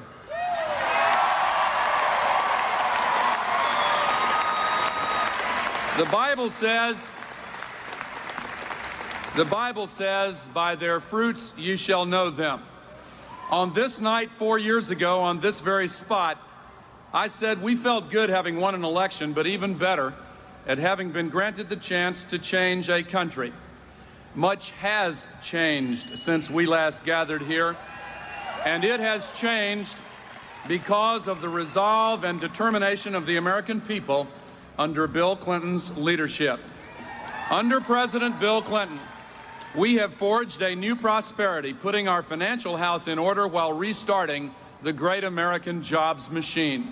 We have deepened our ethic of environmental stewardship and redoubled our commitment to protecting God's creation. We have secured our place in the world by helping to bring peace and reconciliation to lands scarred by hatred's savage hand, and by speeding the spread of democracy and free markets across the globe. We have moved to redeem the promise of representative democracy by reinventing the processes of self-government to make them work better and cost less. And we have begun the task of restoring faith and responsibility to the American community by keeping our streets safe and our values secure. Under Bill Clinton, the United States of America is not just better off, it's better. CNN declares that at this hour, 2 minutes past midnight Eastern Time, the state of Alaska has gone to Bob Dole. But what we savor much more is the opportunity you have given us once again to lift our country higher still. And from where we stand tonight, we can now see the shimmering rays of light that signal the dawn of the 21st century. We see an America that is preparing and empowering all of its people and giving them opportunities to succeed. We see an America in which success does not depend on how others categorize you, but upon what is in your heart. An America in which talented teachers shepherd dedicated students through the best schools in the entire world, where an 8-year-old can pick up a book and read it on his or her own. An America in which higher education is open to all and affordable by all. From our vantage point tonight, we see an America where every child can connect to the information superhighway and absorb the vast knowledge of a small planet. An America where any person with a good idea and the desire to work can enter the new networked economy and become tomorrow's successful entrepreneur. An America where the greatest scientists in the world continue to make discoveries that change our lives for the better. We see an America where the water is safe and the air is clean, whose national parks continue to thrive and delight our families, whose toxic waste sites are cleaned up, and whose urban brownfields become alive again and green with promise for all our people. From where we stand tonight, we see an America making a transition to a new era, aware of the uncertainties but inspired by the possibilities.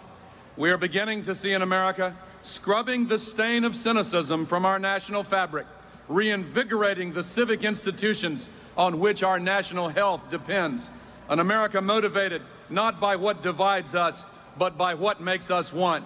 And that is why we also see an America where a president of one party and a Congress of another can work together to serve citizens of every party. Let me say a special word to America's young people tonight. This is your nation, too. Your claim on it is just as great as those who are older. Please involve yourselves in our democratic process. Add your voices and your talents to our grand experiment in self-government. Ladies and gentlemen, in only a few hours, it will be morning, and across America, from the Shenandoah Valley to Silicon Valley, from Brighton Beach in New York to Oak Street Beach in Chicago, from Tampa Bay to Puget Sound, from the Oval Office in the White House to the kitchen table in your house, the sun will rise on another day in America, another step forward on our national journey. And leading us in that journey will be the man from hope who tonight becomes a man for history.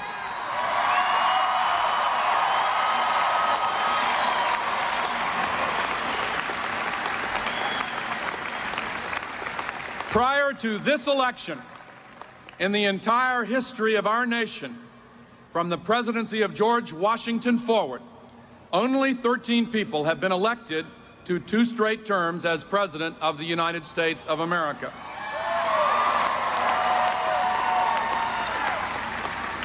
Six of them have been Democrats, one of history's short lists. But tonight, to the names of Thomas Jefferson, James Madison, James Monroe, Andrew Jackson, Woodrow Wilson, and Franklin Delano Roosevelt, we add a 7th name, the name of your president, my friend, President William Jefferson Clinton.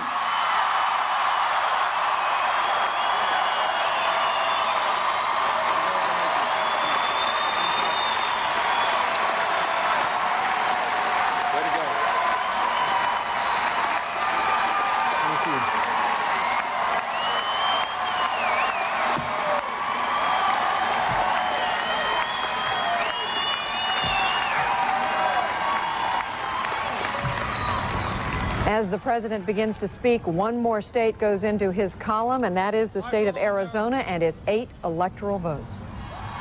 Thank you for being here.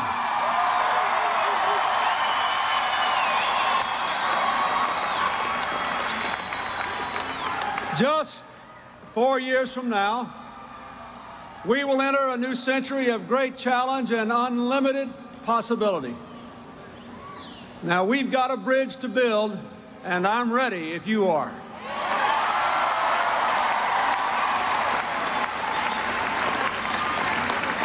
Today, the American people have spoken. They have affirmed our course. They have told us to go forward. America has told every one of us, Democrats, Republicans, and Independents, loud and clear, it is time to put politics aside, join together, and get the job done for America's future. In the last 4 years, we've made remarkable progress, but in our schools, our families, our workplaces, and our communities, our journey is not done. My fellow Americans, we have work to do, and that's what this election was all about. I want to say to all of you here and to all of the American people, no words can convey the gratitude I feel tonight for the honor that has been given to me. It is an honor that belongs to many. First, to my family, to my wonderful wife of 21 years,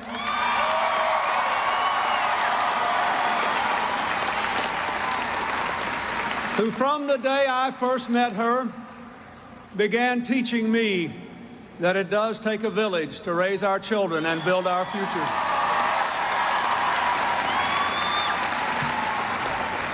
To our daughter Chelsea, for understanding the work we have done together, the burdens it has imposed. Today, I went down to the train station to vote in the last election in which I will appear on the ballot. And as I have done in every year since she was born, I took Chelsea to the ballot with me. And as we looked at the ballot together and discussed the issues there, I thank God that I was born an American.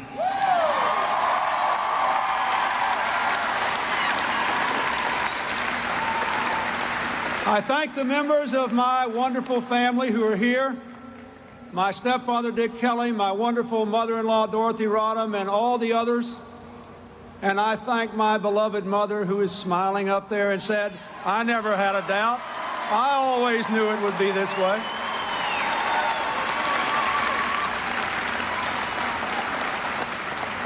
I thank the friends of my lifetime.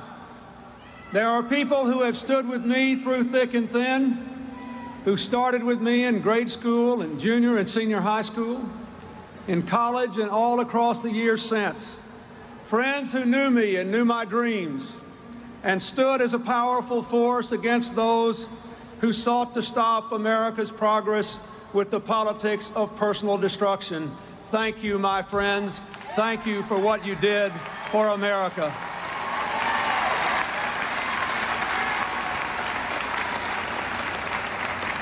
I thank the people of my beloved native state. I would not be anywhere else in the world tonight.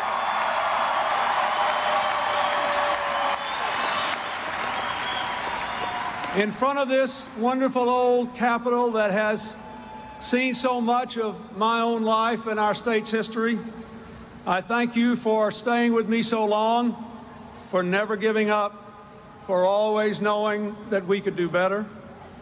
I thank the finest vice president this country has ever seen.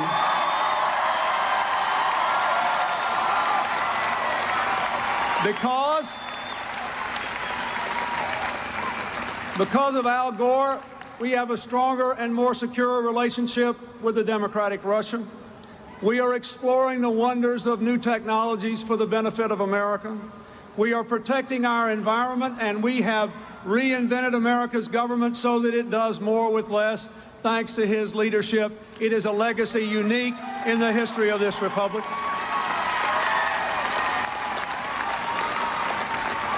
I thank Tipper for her friendship, for her crusades on behalf of our children and the mental health of the American people, and for always standing with us along with her children and her family. I thank the members of our administration, the cabinet members, the members of the White House staff,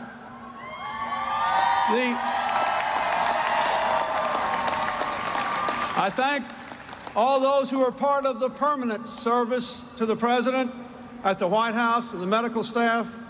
I thank especially my Secret Service detail that has been so challenged by a president determined not to be isolated from the American people.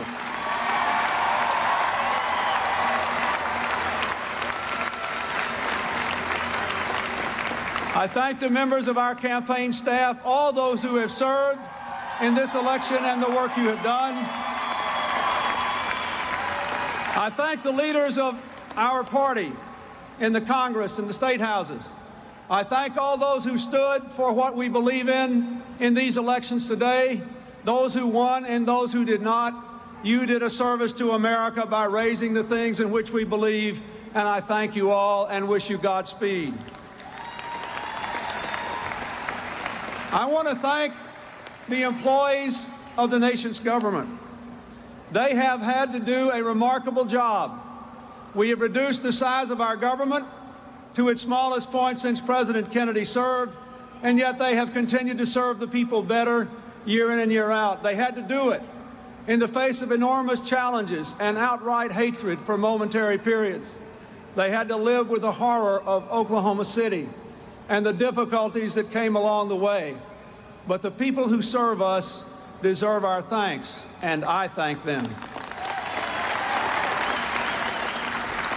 I thank those who served this administration and our cause who are no longer here tonight, and one especially I must thank, my friend and brother Ron Brown. You're looking down on us, and I know you're smiling too.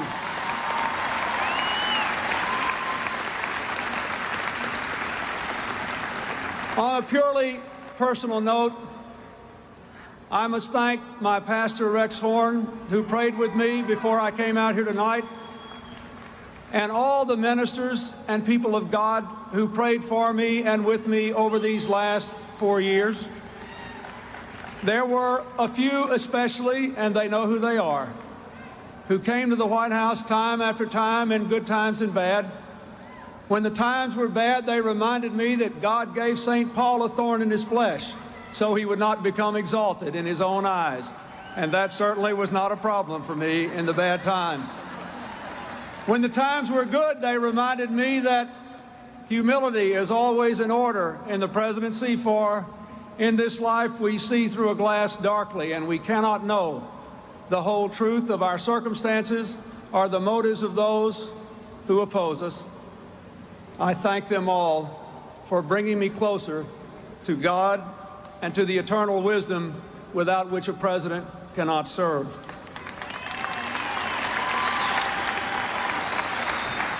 I would like to say a special word of thanks to Senator Dole, and I ask you to join me in applause for his lifetime of service to the United States.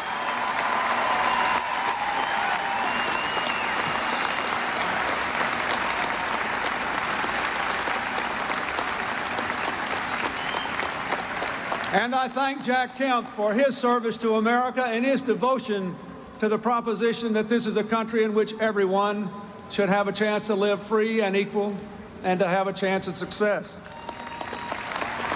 Let me say, I had a good visit with Senator Dole not too long before he went out to speak. I thanked him for his love of our country, for his years of service. I applauded the campaign that he fought so bravely to the very last minute. I thanked him for the work we did together to advance the common cause of America. And on behalf of all Americans, I wish him well and Godspeed. 4 years ago, on these very steps, we set forth on a journey to change the course of America for the better, to keep the American dream alive for everyone willing to work for it, to keep America the world's strongest force for peace and freedom and prosperity, to come together as one American community. The time was one of widespread frustration and doubt about our economic and social problems. about our ability to deal with the vast sweep of change that was all around us.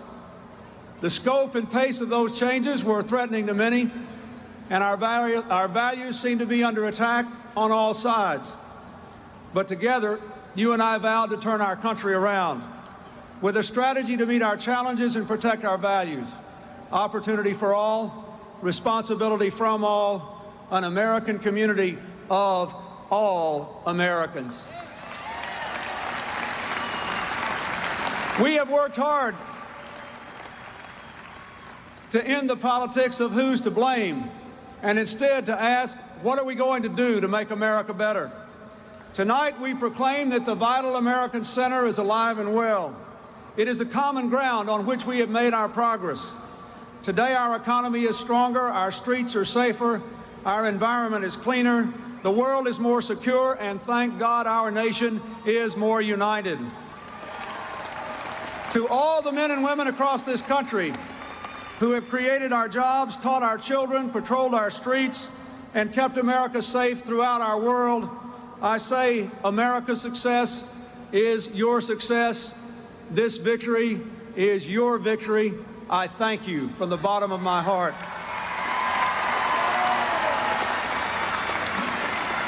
Now, my fellow Americans, a vast new century lies before us. It will be a time more full of opportunity for people to live out their dreams than any in human history.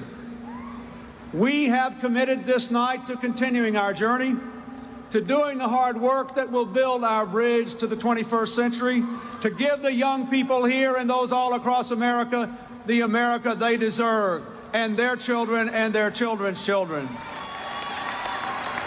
But we have work to do.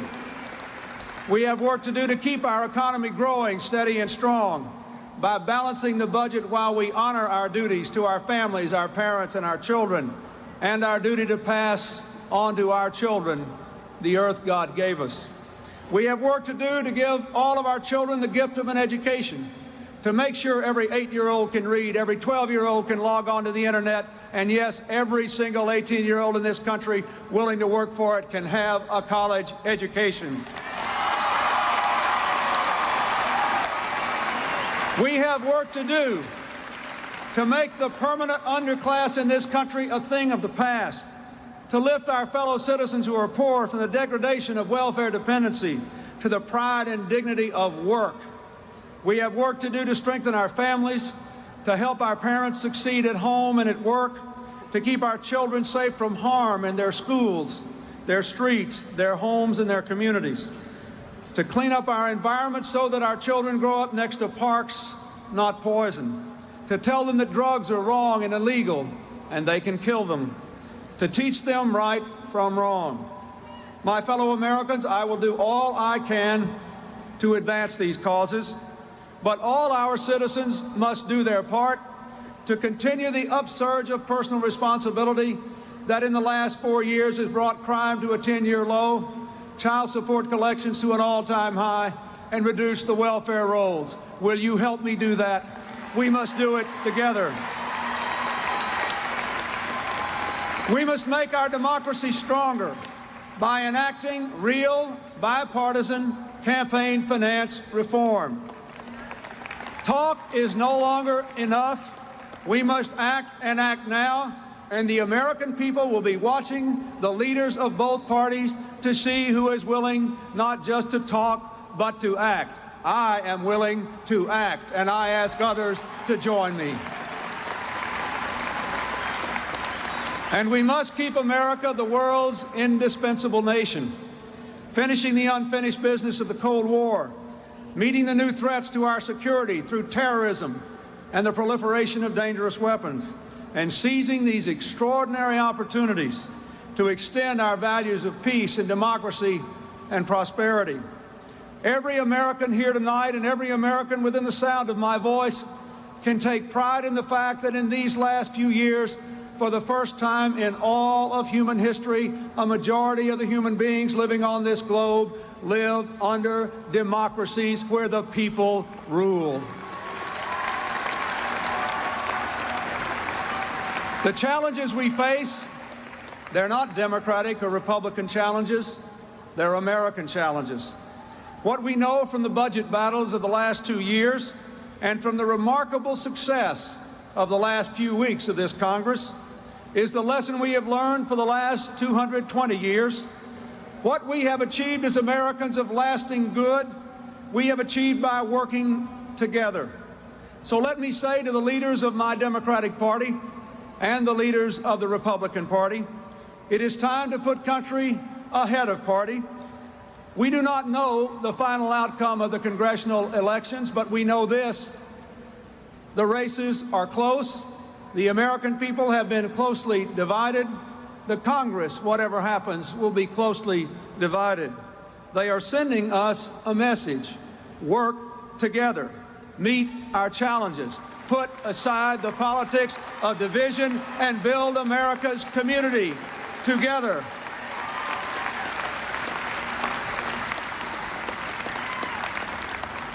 On this beautiful night, when we have shared so much joy and so much music and so much laughter and so much pride, it is hard for me to believe that it was 23 years ago when I first began to go to the people of Arkansas to ask for their support.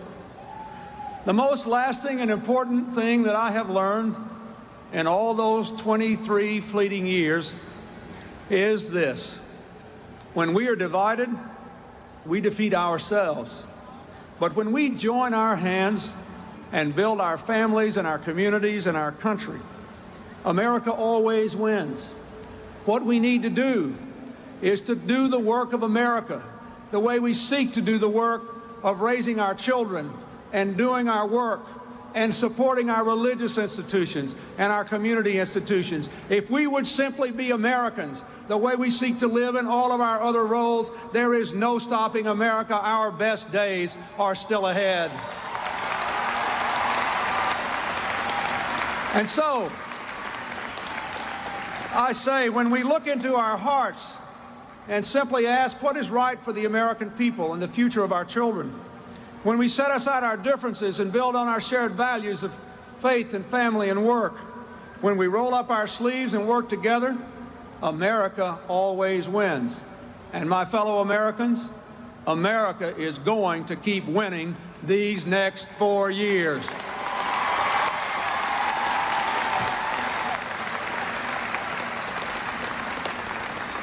Let me say that, as all of you here from my native state know, I believe this and I have tried to live by it, because there is no person in America who has been given more gifts than I have. There is no person in America tonight who feels more humble in the face of this victory than I do. 50 years ago, when I was born in a summer storm to a widowed mother in a small town in the southwest part of our state, it was unimaginable that someone like me could have ever become president of the greatest country in human history. It has been, for me, a remarkable journey, not free of failure, but full of adventure and wonder and grace. I have worked hard to serve, but I did not get here on my own. Every step along the way, for these last 23 years and long before, there was a teacher, a doctor, a neighbor, a parent, a friend, a wife, a daughter, who always had time to care, who always tried to give me instruction and encouragement, and who never gave up. I got here tonight, my fellow Americans, because America gave me a chance. That is what all the children of America deserve. Our people have to give them the tools, to give them not a guarantee, but that real chance to live up to their God-given potential. And I ask you to join me in that commitment. Every child deserves the main chance that I was given.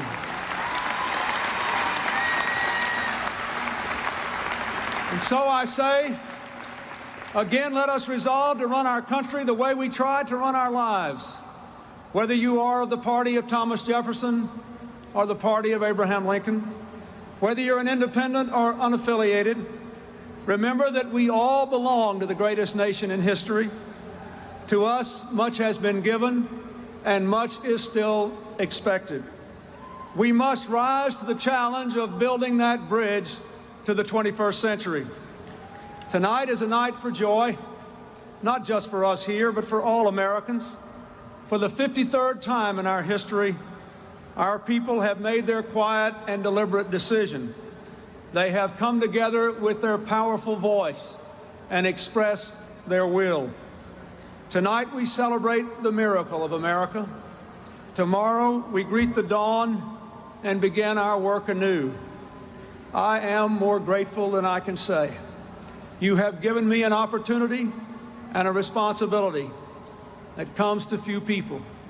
I will do my best, and together we will build that bridge to the 21st century.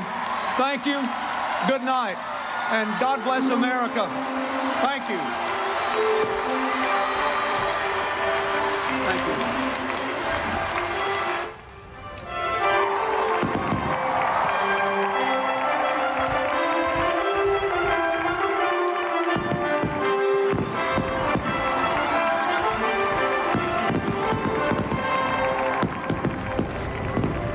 President Clinton returning to that phrase that he's used over and over again during this campaign, building a bridge to the 20th century. I guess you could say, Bernie, a little bit of architecture, or is it engineering envision there? We hear talk about it takes a village, and it's going to be building a bridge, and this is quite a picture here.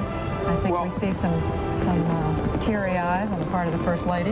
And the President, too. He took his time in going through his remarks. He began talking at 7 minutes past midnight Eastern Time. It was clear that he had a lot to say, projecting, but he also conveyed to his audience, both there in Little Rock and you are watching around the world, he also conveyed how sincerely touched he is that the American people have given him a second chance. And he talked about quoting the American people and saying, Congress wants us to get back to work.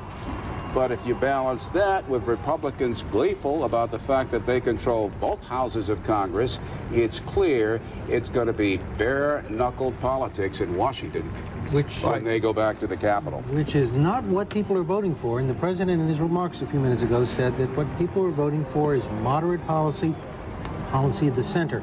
I think what Americans are saying is they really don't trust either party enough to give them complete control of government. Not after the experience with health care reform, the experience with the contract with America. Right now, divided government appears to be working. A number of important legislative achievements, and the voters are willing to say it may be if they share power, they can be forced to get along with each other. It does seem to me that the most important single thing he said in that entire speech tonight was the American people are sending us a message to work together. And I think that Bill Clinton understands that if he doesn't reach out to the Republican Party, he's not either going to get anything done, and he's going to have a lot of trouble with the scandal investigations that we'll have to talk about later. You can see that's something he's been talking about on the trail. Now let's look at the electoral map, Bernie. Bill Clinton has 375 electoral votes, Bob Dole 135. CNN shows that the president has won 30 states plus the District of Columbia, and Senator Dole, Jack Kemp having won 16 states so far. We still have not called the states of Colorado, Georgia, Nevada, and Montana. This is already an improvement by 5 electoral votes over what Bill Clinton won in 1992. In 1992, he had 370 to George Bush's 168. We don't know whether it's going to go higher because of those states that are still outstanding. There's so much more to tell you about this election night. Frank Sesno is standing by to take us to the congressional desk in the very latest. We go to Frank when we come back.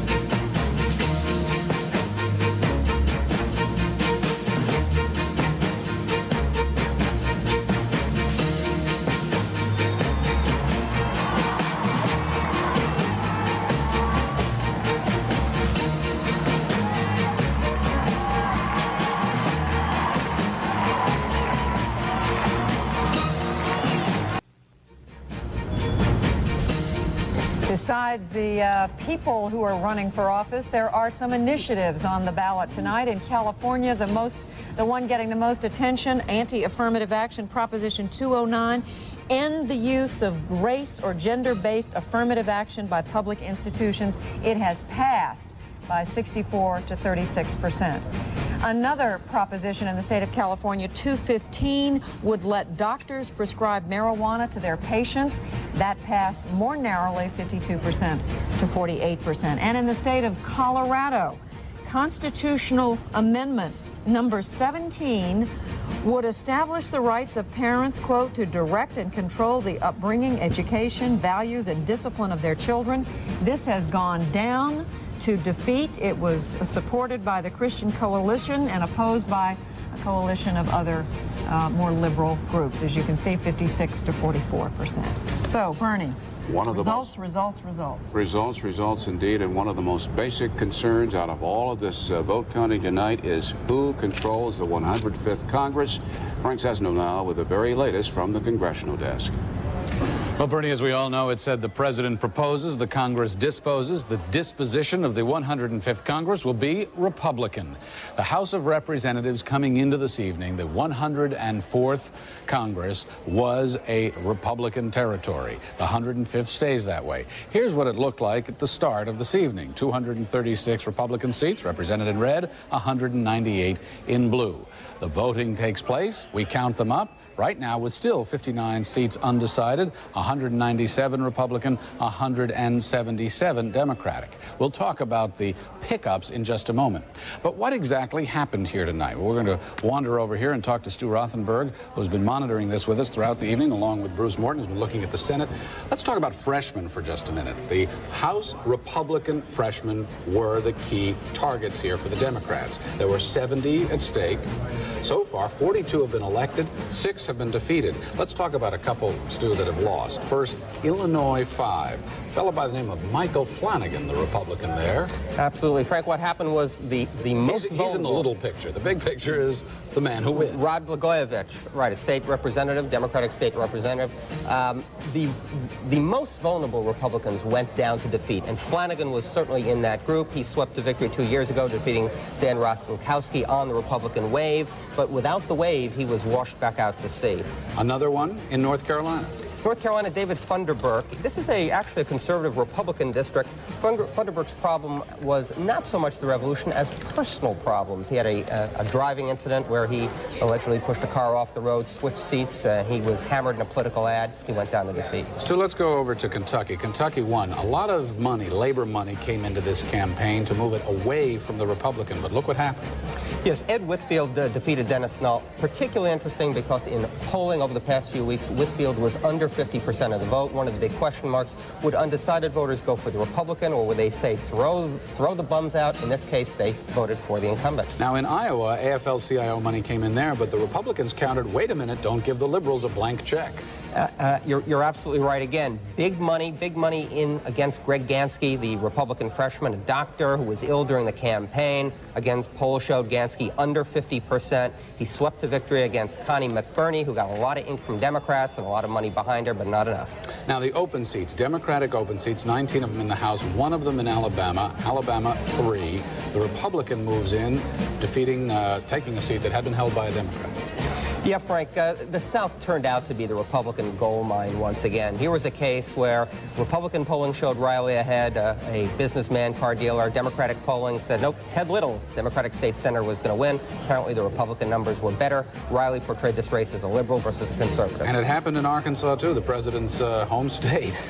Yeah, Bud Cummins, this is really something of a surprise. He started behind, significantly behind in polling.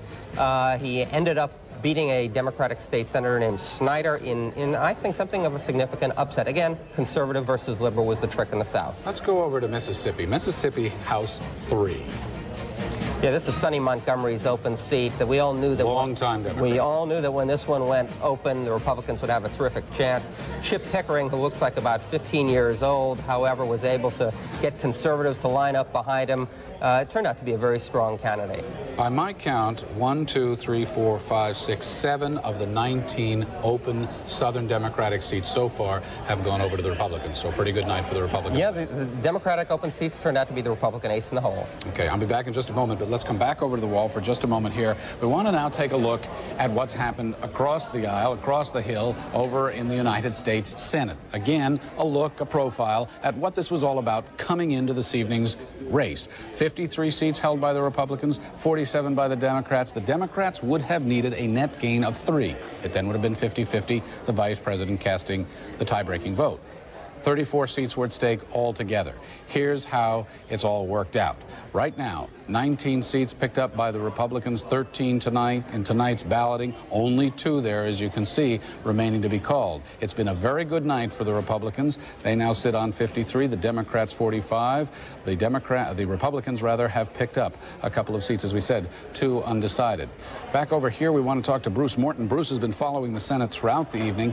Bruce, let's deconstruct this a little bit. It is a Republican Senate. It stays a Republican Senate. First to the state of Arkansas. Again, the president's home state. Not so kind when it comes to what's going on the Hill. Well, if you started out believing in President Clinton's coattails, Arkansas would give you a pretty good lesson to the contrary.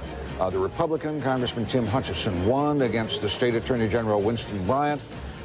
To be fair, Bryant is not a very good campaigner, and he's been around a long time. He's been lieutenant governor. He's been attorney general. Hutchinson had a lot more energy, but it's also true he is the only Republican senator elected in Arkansas since they gave the vote to the ordinary people back in, I think, 1913. Louisiana. Well, for the Republicans to have done really well, they needed to sweep those 4 open Southern seats where Democrats were retiring. They didn't. They got 2 out of 4. Mary Landrieu, we're projecting is just a bare winner. This is a few thousand votes, but that's the way it's going to come out. A lot of help from African Americans, as we see here. A lot of help from African Americans. That was really the single biggest thing. The other was that this was to some degree a battle in which he said she was an extreme liberal. She said, no, he's the extremist. And you can see that even with voters who identified themselves as conservative, she got 25%. So she made the running in that case. So let's open it up. Bruce and Stuart, as we look to the 105th Congress now, it's going to be a Republican Congress. They return. The president, he returns. It's going to be a rather incremental time, as we might say in the business. I think, the president's not going to be able to propose anything as grand as his original health insurance proposal was. The Republicans aren't going to be able to propose anything as grand as let's get rid of 4 cabinet departments, because neither side has the votes to get that through. And last word, some investigations ahead, Stuart. Absolutely, and I'm interested to see how the Republicans take this message from election night. Did they decide to move to the center, or did they decide that holding the House of the Senate means that they really did well and the voters support them?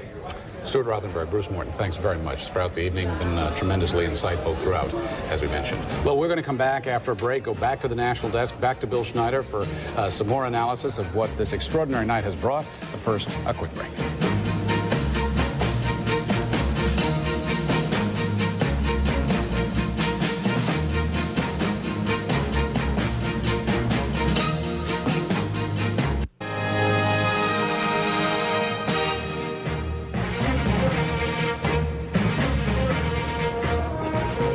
Welcome back to our coverage. He's smiling because he's got lots more exit polling to share with us. What's the latest? What happened to the character issue? That was supposed to be the issue that brought down Bill Clinton. Well, let's take a look at what the voters said in our exit poll.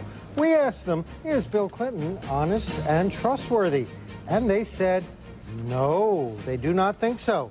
Then we asked them, what about Clinton and the Whitewater issue? Do you think the president has told the truth, or the president did not tell the truth? And their answer was, well, no, we don't believe he's really told the truth about Whitewater. So how in the world did Bill Clinton just get re-elected? Well, here's the answer. We asked voters, which is more important, issues or character? Now, those voters who said character voted 71-18 for Dole. Those voters who said issues voted 71-20 for Bill Clinton. So the answer is very simple. Issues trumped character, and issues worked on behalf of Bill Clinton.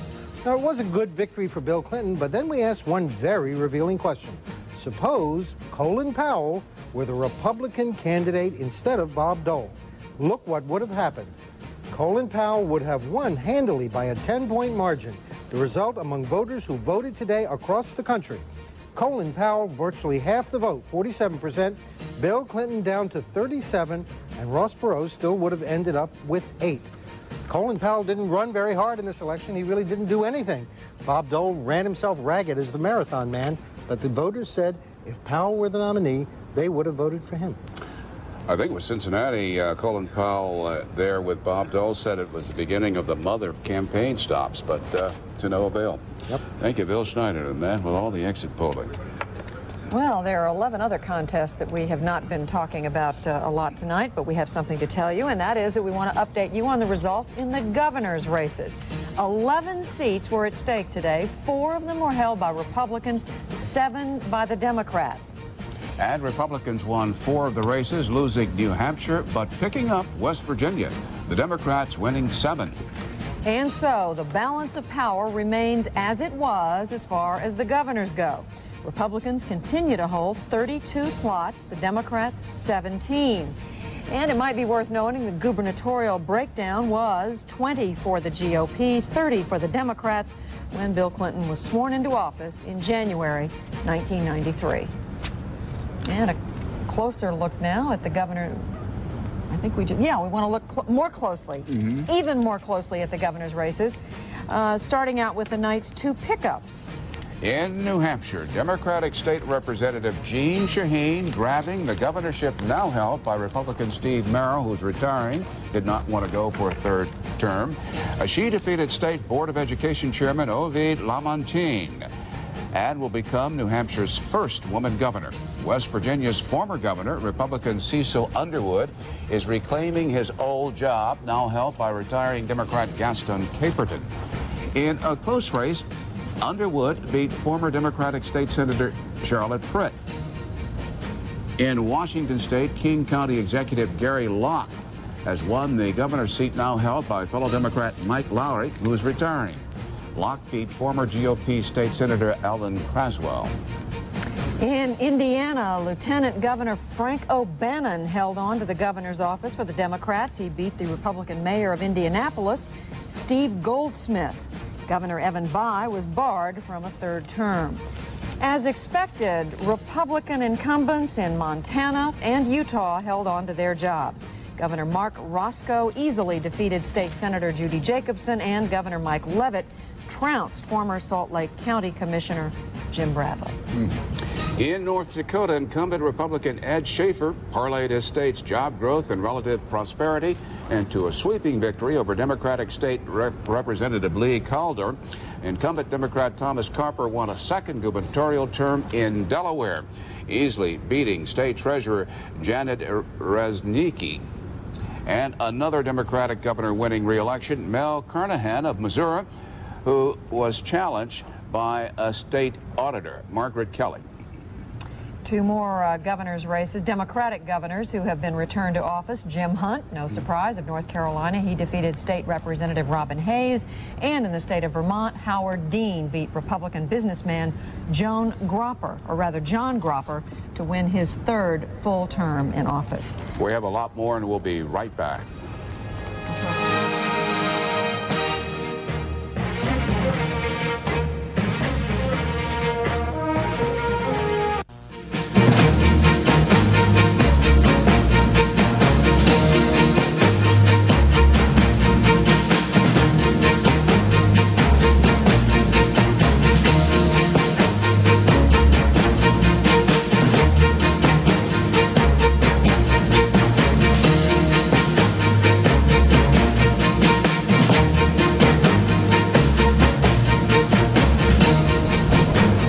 Clinton's over the top, but as you just saw, there are still 4 states outstanding that we do not know the results of, and we will wait to see. He's over the 270, well over the 270. He's at, what, 375? Right. But, and better than he had in 1992. I just want to say that this man, and we pointed it out already, has come back from what was the most disastrous loss for a first-term president, really since Herbert Hoover.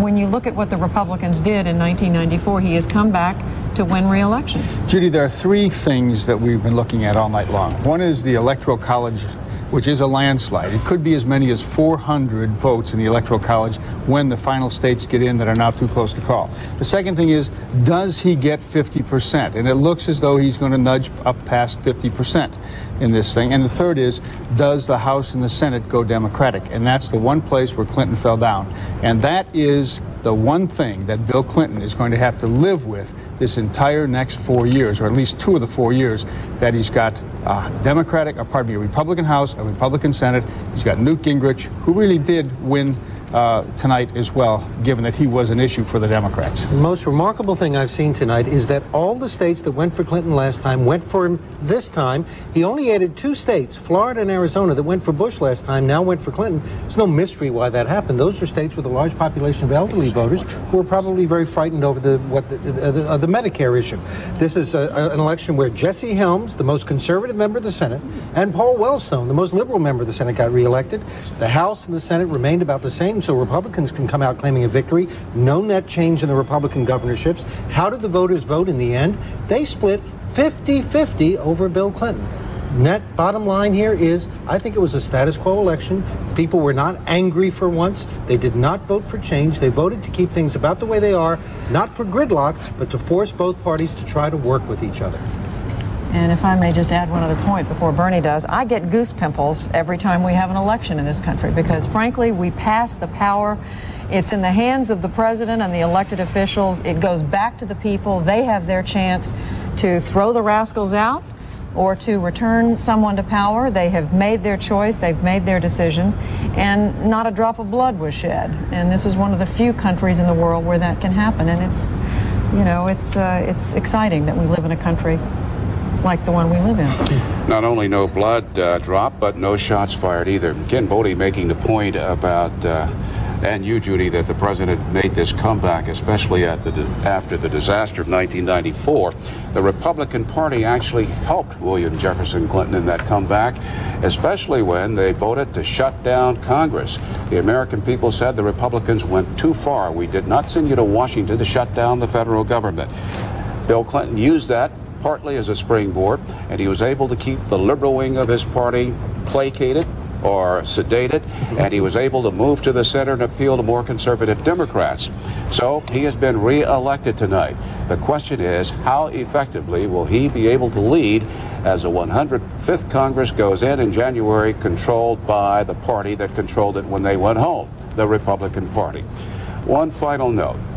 Judy and I, all of us, Ken Bodie, Bill Schneider, we've received a lot of mail. We thank you for the mail, and we thank you for the phone calls. A lot of Democrats have criticized us in our coverage, and conversely, a lot of Republicans have criticized us in our coverage. Never once in our coverage of this campaign story have we played favorites. We don't play favorites. We hope that all the efforts of the men and women here at CNN were conducive to your making an informed decision in the polls. For all of us and for hundreds of people you'll never know and never see, that concludes our coverage.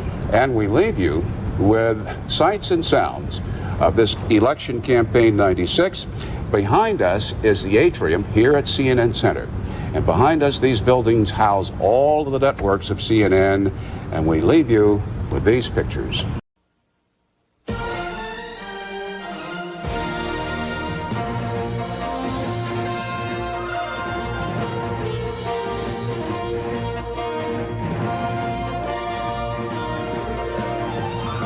From NBC News election headquarters in New York, Decision 96, Election Night.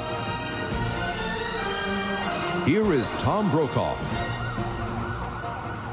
Good evening, and if the current trends hold, this will be a triumphant night for the 50-year-old incumbent president of the United States, William Jefferson Clinton. We have now had 331 electoral votes at stake. The polls have closed in that number of states. We want to show you the states that are closing at this hour. 220 electoral votes are contained therein. This is a combination plate, if you will, on this election night. If you think of it as a menu, this is a very powerful group of states, all closing all the way down to the Southwest and Texas, as you can see, and Bill Clinton is winning more than the lion's share. He's the winner in Pennsylvania with 23 electoral votes. He's also the winner in the important state of Illinois.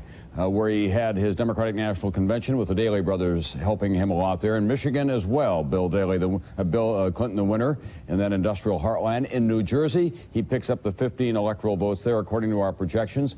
Massachusetts, which remains secure for the Democrats. Missouri, one of those middle border states that was hotly contested in the early going. Bill Clinton the winner, his first stop after Chicago.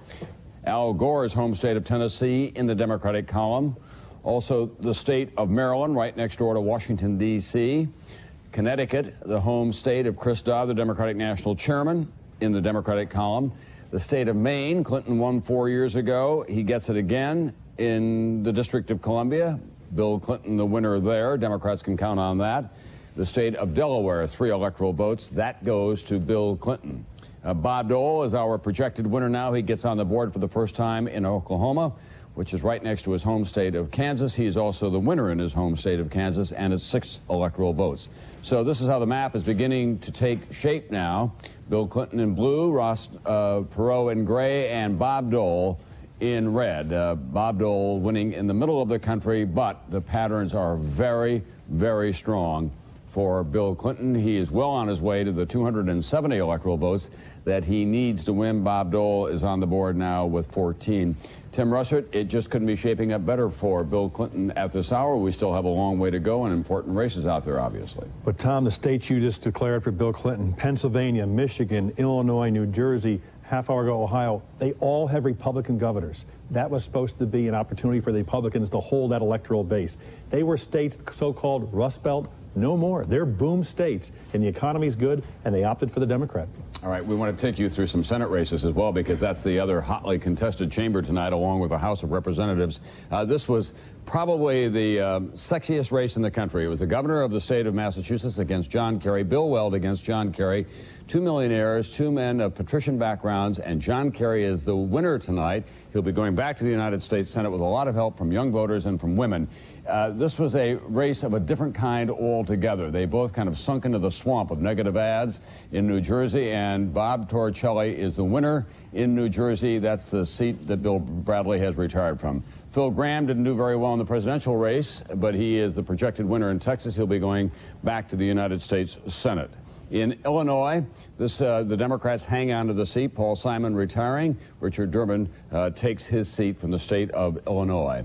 In Tennessee, Fred Thompson, keep your eye on that name. 4 years from now, he could very well be running for president of the United States. He had an incompleted term that he filled up Al Gore's term, and now he has a full term of his own. In Oklahoma, James Inhofe goes back for the Republicans, so the Republicans hang on to that seat. In Michigan, Carl Levin, as expected, has won handily. He's our projected winner in Michigan. In Delaware, Joe Biden is a powerful voice on the Judiciary Committee. He's our projected winner tonight as well. In Mississippi, Thad Cochran, a Republican, he hangs on to his seat. And in Kansas, this is for the full term now, Nancy Kassenbaum is retiring. And Pat Roberts will win the full term. Bob Dole still has to there. Projected winner, big race. Everybody was watching this one, obviously. A rematch.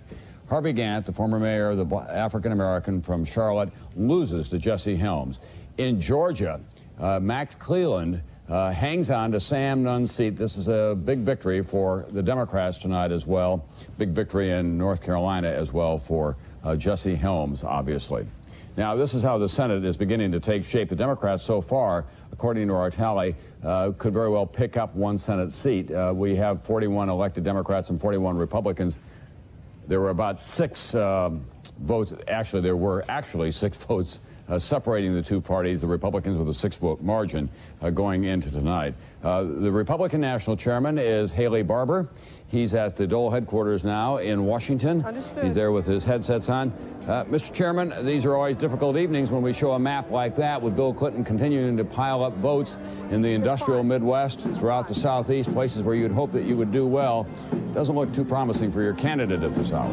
Well, if in fact your projection based on exit polling in Florida is that is correct, that Clinton carries Florida, it's very hard for Dole to get there. Not very many surprises in the Senate races you've talked about, and House races. There's going to be a lot of close races tonight for the House and Senate.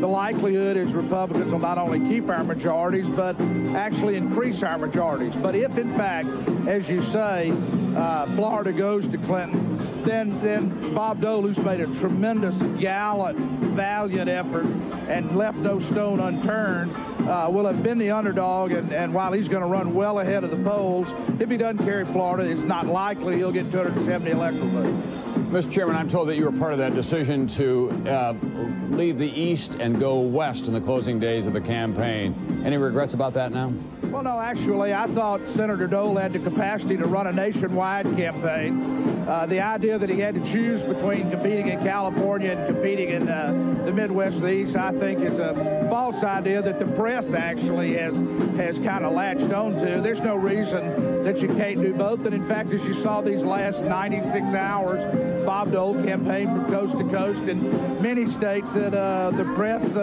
thought he would have to write off if he was going to contest other areas. Let me ask you about women. We're seeing in almost all of these key races that the Republicans are losing by considerable margins to women. The women are going across the party lines, out of your party, to Democratic candidates, both at the state and at the federal level. Is that something that the Republican Party is going to have to address forthwith right after this election? Well, we'll have to see what the polling actually looks like. I mean, let's face it, Tom, almost everything you've said is based on exit polling. When we actually see the vote, which right now is running about dead even nationally, 46 to 46, we'll have a little better idea, but there's no question there's a gender gap. There's no question that the Democrats' big lie Medi-Scare campaign, where they have spent millions of dollars with their union allies to try to deceive senior citizens and women into thinking that Medicare is being cut when in fact it's, as you know, increases under the Republican budget. Women are concerned. Older women are on Medicare. Younger women whose mothers and fathers and aunts and uncles are on Medicare. So these kind of very negative attacks that we've seen since last summer may well have taken their toll, particularly among women. All right, thanks very much, Chairman Haley Barbour, for being with us tonight. Thank you, Tom. Good luck.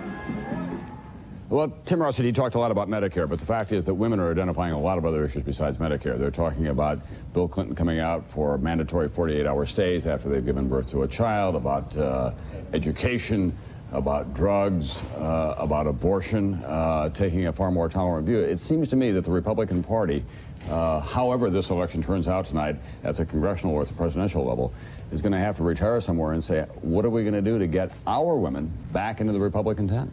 Fairly or unfairly, Tom, the perception developed that the Republicans were excessive or, quote, mean-spirited. I believe the Democrats, and most commentators would agree, demagogue the issue of Medicare because it's going to go broke in 5 years. But the public had the perception that there was a trade-off between Medicare and tax cuts for the rich, and that the Republicans had, quote, gone too far. And we're seeing with the support for President Clinton in the swing voters across the Midwest, they are buying into the Democratic pitch. All right. Tim Russell, we want to remind everybody that we still have a lot of important states that are still voting at this hour. We remind you to vote as well, especially in the Midwest, the Rocky Mountain West, and the Pacific states, where we've got those hotly contested congressional races and Senate races. We'll be back with more on Decision 96 right after this.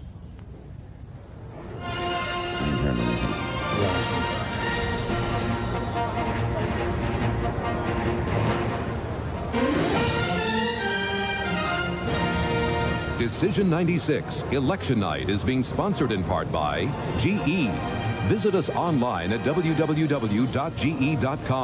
GE, we bring good things to life. And by Prudential Securities. Knowing our investors helps us know what investments make sense for them. And by Ford Escort.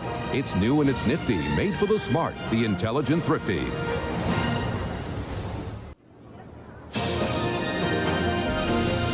Decision 96, Election Night continues. From our election headquarters in New York, here is Tom Brokaw.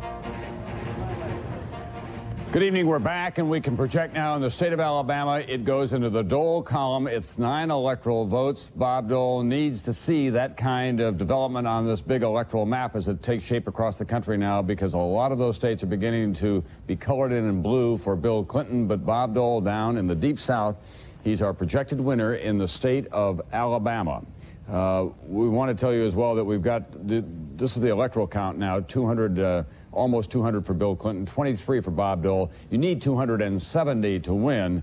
How do you get that number? Well, it's the full House of Representatives and the United States Senate, half that number. It's a very complicated system. It works very well, trust me. For governor of Missouri, Democrats go back to the State House. Mel Carnahan is the Democratic incumbent. He's our projected winner in Missouri, and the Democratic incumbent in Delaware, Thomas Carper, the winner there as well. Delaware has been, in the last couple of election cycles, a very solidly Democratic state. Rahima Ellis is standing by now. She's in Boston at the headquarters of John Kerry.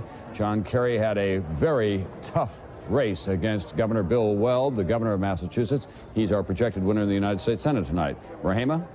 Tom, I can tell you that a short while ago, a round of applause and cheers were heard in this room when the word went through the room that John Kerry will be going back to Washington, so it seems, for a third term in the Senate. And I should tell you that this has been a very close and a very hard-fought campaign by two very much liked candidates. One of the things that people are saying, as you were pointing out about the negative campaign ads, they may have worked against Bill Weld. And here's what we're hearing in exit polls. They're indicating that 1 out of 4 voters thought that Bill Weld attacked unfairly, while 1 out of 10 voters thought John Kerry attacked unfairly. Now, in a contest what many people were saying was very close and was essentially a popularity contest, it may have come down to some people saying they didn't like the way that Governor Bill Weld was behaving. And besides that, Tom, the other important issue here is that people in this state seem to think that things are going pretty well. They like Governor Weld as the governor of this state. And in so doing, they have said essentially, if it's not broke, don't fix it. So maybe they're saying they want Bill Weld to go back to Beacon Hill and continue to finish out his term as governor. He's got 2 more years left. And in the meantime, they're going to send John Kerry back to Washington. My guess is, Rahima, that we have not heard the end of Bill Weld, either in Massachusetts or in national politics, for that matter. My guess is similar to that, Tom, because many people were saying that this was such an important race to watch because there's a thinking that this could be the launching pad for someone who's interested in presidential politics in the year 2000. And clearly it has been said that Bill Weld is interested in that. You know, the thing that's different about him is that he has not aligned himself as closely with the Republican Party. He has been a very independent governor and a very independent Republican, and that's what a lot of people have liked about him. So I think that regardless of what happens tonight, we will hear from Bill Weld again. All right, thanks very much. Rahima Ellis tonight in Massachusetts. We can project now the state of Indiana in the Bob Dole column. That's solid Republican territory, although it has now elected a governor, a Democratic governor, 3 times in a row in that state. So the state of Indiana goes into the color of red. That's the Bob Dole column tonight as the national map begins to take shape now. Bill Clinton, 198 of the 270 electoral votes that he'll need to win. And Bob Dole is on the board now with 35. Most of Bob Dole's states that he has won so far tonight were the states that he needed. Jack Kemp with his wife Joanne and one of his sons watching now at his headquarters in California. He's made his final return there. He was criticized by some conservative columnists, but widely praised by others in the party for bringing dignity and civility to the whole process.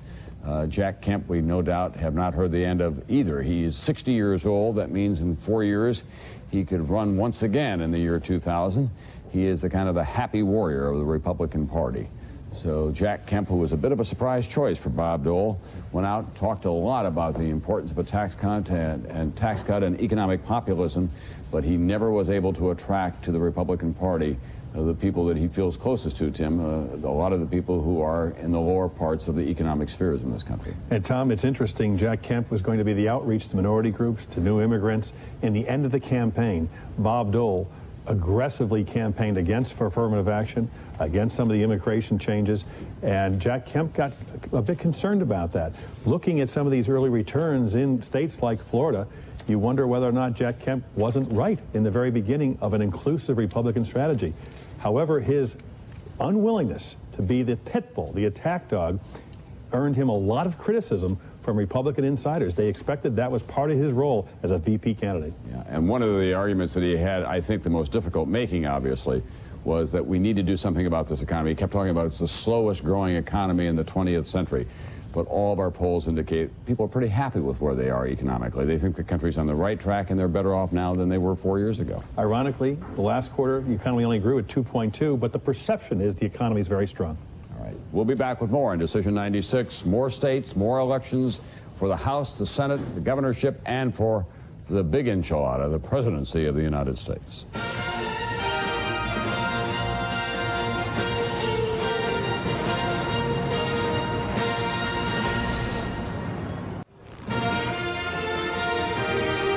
Decision 96, Election Night continues. Here again is Tom Brokaw. We want to go directly now to the man who hopes that he'll be able to hold on to his job as the Senate Majority Leader. That's Mississippi Senator Trent Lott, Republican. Looks like he's got a lot of very close races around the country. Based on the projections we've been able to make so far, the Democrats have picked up at least one seat. What are you hearing from your wizards around the country, Senator? Well, there are a lot of close races around the country, but I do believe we'll be able to hold our Republican majority in the Senate, and we still are hopeful we're going to pick up some seats. But there are a number of them, as you say, that are within the margin of error. The important thing now is, as you look at the return in the presidential campaign, I think the American people are really going to want that protection of against what will President Clinton be like in a second term if he doesn't have this Republican majority to keep a check, make sure he actually lives up to what he said he was going to do. You know, he's talked like a Republican. Now let's see if he's going to, lead like that. But, Senator, based on what we've been seeing so far, there has been an overwhelming turn toward Bill Clinton for his second term. I mean, he's winning virtually all of the states that Bob Dole hoped that he would be able to win, that he needed to win, like Florida and Georgia and some of those other critical states. It's a big endorsement of Bill Clinton thus far, with the evening's not over, obviously. Well, I think it'll be interesting to see what the percentages will be, whether or not his percentages will be 50% or under. It's awfully tough to run it against an incumbent president, especially one that is talking, the Republican position. He talked about less government. He talked about less taxes and not a lot else, and that's an agenda that we believe in. But if he does win, the important thing is for us to do the people's business, and we're committed to doing that. We're going to work with the president of either party to have a smaller, smarter government that gives some tax relief to the American people, and we'll work with him. Or I still, would love to see Bob Dole in there, but that's not the case. We'll work with Bill Clinton. Is there any greater, more important issue than Medicare? You couldn't hear that? No. Could you repeat that? Is there any greater? Very quickly, is there any more important issue than Medicare for you to deal with forthwith? Obviously, that needs to be dealt with. I think there's been a lot of demagoguery and a lot of misinformation in that area in this campaign. We're going to have to address that, but the president's going to have to now provide some leadership to get the job done. Senator, thank you very much. Okay. Back with more right after this. Election night. Here is Tom Brokaw. Good evening once again. It's now 8:30 in the East. We want to remind everyone, of course, in all the other time zones that if your polls are still open, please go vote. We are beginning to accumulate electoral votes, however, in the race for the presidency of the United States. Just one state now closing its polls at this hour. It's the home state of the incumbent president of the United States, the state of Arkansas. No surprise, Bill Clinton, our projected winner there. For him to lose Arkansas would be like Elvis losing his hair. He could go on, but it just wouldn't be the same somehow. Bill Clinton, we now color the state of Arkansas his home state. The color of blue. Bill Clinton is now past the 200 margin, on his way to 270, he hopes. Bob Dole with diminishing hopes now that he can reach 270 electoral votes. 6% of the precincts have been counted nationally. It's a very tight race in the popular vote thus far, but the vote that counts in this country is the state-by-state vote. We'll be watching to see whether Bill Clinton gets to 50% because he hopes that will give him a bit of a mandate. And we'll also be watching Ross Perot to see if he gets into double digits tonight. Tim Russert, how important is it for Bob Dole to keep Bill Clinton under 50%? Bill Clinton has told his advisors, I want a mandate. I not want to be the first Democrat re-elected president since Franklin Roosevelt, but no Democrat has gotten more than 51% of the vote since Lyndon Johnson. I can then go to the Republicans if they hold Congress and say, the people have spoken. They want an end to these investigations, an end to the assaults on my ethics, and the country with me. That's what Bill Clinton's hope is tonight, Tom. There is also a theory, however, that if the Republicans begin to engage once again in a lot of investigations, that it will not do well for them 4 years from now, because the country and all the exit polling that we're seeing so far is saying, hey, let's get on with the business of solving the real problems that we have out there. We saw at the end of last Congress a dual track. Achieve consensus, have accomplishments to point to legislatively, and still keep investigations going as well. Obviously, the contest tonight for the United States Senate, for the House, is still going on. In the Senate, the Republicans hang on to a seat in the state of Kansas. Bob Dole, you'll remember, retired from the Senate. This was the race, the so-called B race in Kansas, and Sam Brownback will take over the Dole seat in the state of Kansas, a very hotly contested race out there. So this is how the Senate chamber shapes up at this hour. It will show you that we think the Democrats will pick up maybe one seat before the night is out. They have picked up one so far. We don't know whether that will hold throughout the evening. There are some races that are too close to call. Here's one in Virginia. This is called the Warner Brothers race. It's between Mark Warner, who was a multimillionaire telecommunications entrepreneur, running against another millionaire, John Warner, who is a Republican of the old school in Virginia. That race is still too close to call. We want to go down to North Carolina, where we have projected in that state that Jesse Helms will be returning to the United States Senate, having defeated for the second time in a row the former Charlotte Mayor, Harvey Gantt. And NBC's Frederica Whitfield is there. Has Senator Helms appeared tonight, Frederica? Senator Helms has not appeared yet, but he is expected to. The supporters have filled the House here in Raleigh, North Carolina. They are celebrating the early report from NBC News that Helms has secured a 5th term. Of course, in Charlotte, North Carolina, where former Charlotte Mayor Harvey Gantt will later join his supporters, is expected to appear once he believes the numbers are final, once he feels confident that indeed he has been defeated for this evening. It has been a hotly contested race from the beginning, similar to the race, the contest between the two men in 1990. This has been a contest filled with negative ad campaigns, and of course, race has been an issue. And similar to the 1990 contest, it is Helms who wins, who takes this seat and returns back to the U.S. Senate. Tom? All right, thanks very much, Frederica Whitfield, tonight in Raleigh, North Carolina, at the headquarters of Jesse Helms. He, of course, attracts a lot of money from across the country, and he got into some hot water because he was taking contributions from Taiwanese for his foundation at a time when Bill Clinton was under fire for taking donations not only from Taiwanese but also from Indonesians. A late projection in Kentucky. Big win for Bill Clinton. He won 4 years ago. There was a little bit of the delay in the projection tonight, but Bill Clinton is the winner in that middle border state. It goes now to the Bill Clinton column. 8 electoral votes there, so he begins to march toward 270 pretty seriously now at 212 electoral votes so far for Bill Clinton in the Commonwealth of Kentucky. Now let's go to the Commonwealth of 30 Rockefeller Plaza, and the gentleman who is presiding over the exit polls for NBC News tonight, sitting there in a setting, I must say, that is beyond grand. NBC's Brian Williams, looking like some futuristic star. Brian? Along with several hundred of my closest friends, Tom, who think I'm the projected winner in some state every time it comes up on the monitor behind us, I'm afraid. What we're seeing in terms of the congressional races as we look at the exit polling numbers that are coming to us tonight is an electorate pretty evenly divided, right down the line about how they feel. We asked voters how they felt about Republicans in Congress, the job they've been doing. 54% said they disapproved of the job they're doing. 46% approved. Of course, one of the most hotly debated issues on Capitol Hill these days and this year, Medicare and Social Security. 45% felt the Republicans would be more likely to reduce Medicare and Social Security benefits. And by the way, about 2/3 of the Democrats, 2/3 of the people we asked voted for the Democrat in their race. We also asked voters whether they're concerned that a Republican-controlled Congress will be too conservative. 44% said yes, but 51% were concerned that a Democratic Congress would be too liberal. So as the night is unfolding, we are seeing mixed emotions about what the voters want from Congress. And incidentally, there's several hundred people who have gathered here, smattering of applause here and there when a state is announced for Clinton. The Dole supporters, sadly, have not had a lot to cheer about. Tom, back up to you. All right, thanks very much, Brian Williams. I feel like Big Brother over your shoulder there. Look at that. You got it all right. I was reading your notes, and you did it just fine. That's right. Thank you very much. They're right here. NBC's Tim Russert joins me now. Tim, I'm going to share with you some numbers on the economy. The unemployment rate in 1992 was 7.4%. It's now 5.2%. The stock market was at 3288 in 1992. It's now well over 6,000. Factory orders in the month of September alone were up about 3%, the biggest gain in several months. Yeah. 4 years ago, James Carville was saying it's the economy, stupid. And still is. 4 years later, that seems to be the dominant theme. Tom, as we talked about, George Bush ran for re-election in 92. The growth rate in the third quarter was 4.7%. People thought it was a recession. There's a psychology at work. People believe the economy is doing well. Tonight, we have projected President Clinton in a whole string of states. The raw vote's coming in, Tom. He's winning big in a whole lot of states.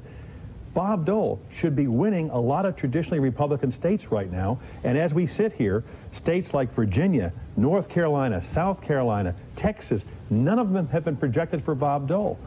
This could mean that if those margins for Dole are small in his states and the margins for Clinton are big in his states, who knows what's going to happen with Congress?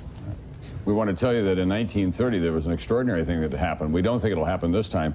In 1930, the Republicans held control of the Congress of the United States, and they barely managed to hang on to their 12-year run of controlling the House. But before the 72nd Congress could be convened, 14 members, 14 of them died. 7 of them were members of the Republican Party. They had a special election, and the results were the Democrats controlled the 72nd Congress by 220 to 214. You can't hardly get information like that anymore. We'll be back with more of it right after this.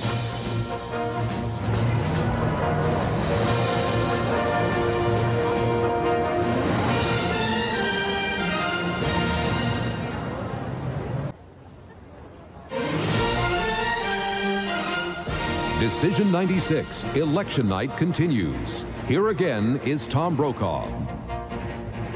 You're looking down on 30 Rockefeller Plaza there here in the heart of Midtown. This is NBC News, and coverage of Decision 96 is going on not just on NBC and at 30 Rockefeller Plaza, but on MSNBC as well as NBC in Asia and Europe tonight. We want to tell you that the United States Senate is shaping up as a very interesting race this evening. So far, the Democrats have been able to pick up 1 seat in what has been called the greatest debating society in the world. That's been open to some question here recently. The Democrats have picked up 1 seat, but there are a lot of them that are still being contested. Going into tonight, the Republicans had a 6-seat majority. If the Democrats get 3, that means it's a tie. It then goes to the Democrats because it now appears that Al Gore will return as the vice president of the United States, and he would cast any tie-breaking votes. But NBC's Lisa Myers, who joins us now and covers the United States Senate, that would be good news and bad news for Al Gore. The Democrats, if he is returned to that office, would have control if they get just 3 more seats. But at the same time, Al Gore, who has his own presidential ambitions, stay with me, Lisa, this makes sense now if I just follow it all the way through, would have to make some very tough votes. Oh, some very tough votes. The list of issues that both the president and the Congress are going to have to deal with over the next 4 years are staggering. Medicare. Both parties are going to have to agree to slow the growth of Medicare. They're going to have to deal with other entitlement programs. You have the promise to balance the budget during this period. One of the things that, regardless of what the outcome is tonight in the House and the Senate, what is likely to happen is that the moderates in both parties are likely to be strengthened because neither party, Republicans or Democrats, is going to come out probably with a large enough majority to be able to set the agenda themselves. Lisa, the Republicans have just picked up a seat now. We're able to project in the state of Alabama, where Howell Heflin is retiring, that the Attorney General, Jeff Sessions, a Republican, will be going to Washington, D.C. as the new senator from Alabama. So Trent Lott will probably be breathing a little bit easier at this hour because that was one of those races that everyone was watching.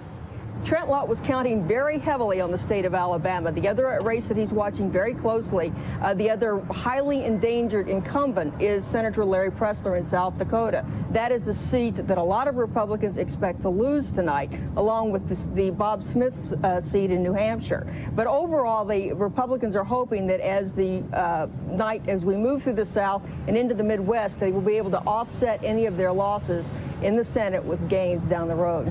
At one point, Trent Lott was talking about unleashing some investigations of fundraising and other matters at the White House. Do you think he'll pull back from that once reality sets in come January? No, I don't. I think that he is seriously thinking about a select committee to look into campaign funding abuses. Senator Orrin Hatch, the chairman of the Senate Judiciary Committee, has already said he's going to have more hearings on the FBI files, how 900 FBI files ended up in the White House, and he's going to have some hearings of his own on campaign finance. I mean, one of the reasons that the White House had a vested interest in hoping the Democrats regain control of the House or the Senate was to put the lid on some of these investigations that I think otherwise are inevitable. All right, thanks very much, Lisa Myers. However, this evening turns out no one has come from a more distant place in American life than Bob Dole. And I'm not just talking physically or geographically. Bob Dole was a man born into a very poor family in the high plains of Kansas. His hometown is Russell. He tears up whenever he talks about it and whenever he returns there. And NBC's Jim Avila is in Russell, Kansas tonight with some of Bob Dole's friends who are watching all of this. Jim?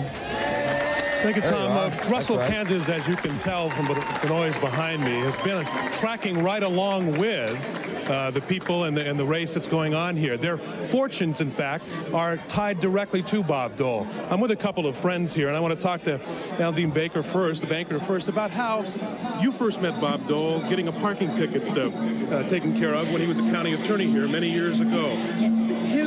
The fortunes that he has going now, how close is it tied to Russell? What happens to Russell if indeed he loses tonight? Russell is very proud of Bob Dole, and they really have worked for him hard. I think it'll be a little adjustment. We've enjoyed the past year and all the media coverage that we've had, but we're a very resilient community, a conservative community, and I think that we'll just bounce right back. We've had misfortunes before. All along the campaign, people have said that the country doesn't understand Bob Dole. What do you think the country did not understand about Bob Dole that you do here in Russell, Kansas? I think that we are so used to hearing people and his humor. Most people don't understand his humor. And he is very kind and giving person and a humanitarian that a lot of people don't understand either. Thank you. Also with me is the chairman of the Republican Party here and also a local businessman. The town of Russell had planned a lot of things if Bob Dole were to win. A library, more tourism. Are you concerned about if indeed he loses this election tonight, what would happen to this town? No, this town will go ahead and has a good future. It will go ahead and make plans. Bob Dole's been in the Senate so long that it would be good to have a presidential, not a presidential, but a senatorial library. It's right along I-70, fit right in with the presidential libraries that are there. Thank you very much. So, Tom, they still have hope here in Russell, Kansas. They're watching the results carefully, and we'll be here with them for a while. Tom, back to you. Thank you very much, Jim Avila. Tim Russert, one of Bob Dole's old neighbors, was talking about his great sense of humor. We didn't see enough of that, I think, in the course of this campaign. I think he delivered the single funniest line I ever heard in Washington at one of those closed dinners. He was talking about Jimmy Carter and Gerald Ford and Richard Nixon all being alive, former presidents of the United States. Right. He stood up at the gridiron dinner and he said, we have these three former presidents, speak no evil, hear no evil, and evil. Talking about Richard Nixon, he brought down the House. It was a Bob Dole original, and everyone loved him for it, and yet he could remain loyal to Richard Nixon. And gave one of the most moving eulogies at President Nixon's funeral, and President Nixon often reminded him of that line. That's right. Well, by the way, Bob Dole got in a little trouble with tobacco, during the course of this campaign. At Harvard, those students in the Harvard yard this year, they said they had a big sign out that said, elect Dole Camp, free cigarettes. We'll be back with more right after this.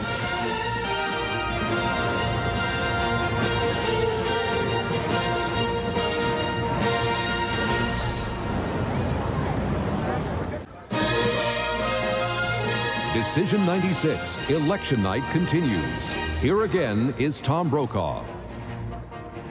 Good evening. It's about 10 minutes to 9 now in the East, and this election night engine is about at full throttle because in just 10 minutes we'll have some very significant states of electoral poll closings and 102 electoral votes in the 9 p.m. poll closings in those states that are on the board right now. A lot of them are key states: New York, Arizona, Wisconsin, Wyoming. Places where Bob Dole has to win, or if Bill Clinton takes them away from him, the chances are very good tonight that he'll go over pretty swiftly that 270 magic mark.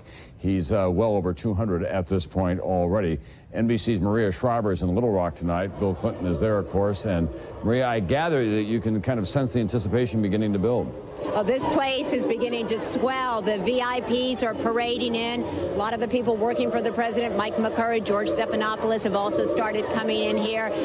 People are excited. That is probably an understatement. There are a lot of big screen TVs all over here, which parade up the latest results, and everybody roars with approval, and they boo if a state comes up and says that it went for Dole and Kemp.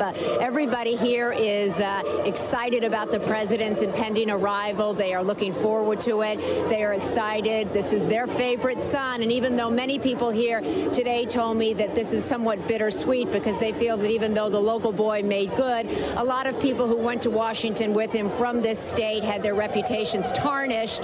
So it hasn't been a kind of totally joyous 4 years, but tonight they're trying to concentrate. Even those who aren't big Bill Clinton fans are trying to get in on the act of feeling good about Bill Clinton. A lot of people, Hillary Clinton, still very popular down here. A lot of talk by a lot of women that I've spoken to about wanting to see her and the role that she'll play in the next 4 years. All right, thanks very much, Maria Shriver. Let's go to Tim Russert now. What do you think about Hillary Clinton? Here she did go back to the much more traditional role in this campaign, especially. Tom, she disappeared. Yeah, she really did. We couldn't ask her any questions. She didn't do any major stumping. She made a really cameo appearance the other day in Ohio with the president. They realized that she was a liability, a high negative rating, particularly with independent voters, particularly male voters. I think in a second term, she's going to play for history, if there is one, not with health care, but try to find a way, perhaps education, perhaps children, a way of not being a co-president, but an activist first lady and advisor to the president. And what do you think about the shape of the president's new cabinet? 4 years ago, he said, I want one that looks like America. It got him in a lot of jams because he kept trying to fill slots with different shades and different genders and different colors. What do you think will happen this time? Will he reach out to any Republicans? I think it's mandatory that he reach out to Republicans and independents and try to heal the country, bring it together, and also neutralize some of these ethical investigations that are coming his way by trying to demonstrate he's being bipartisan and ask the same of Republicans.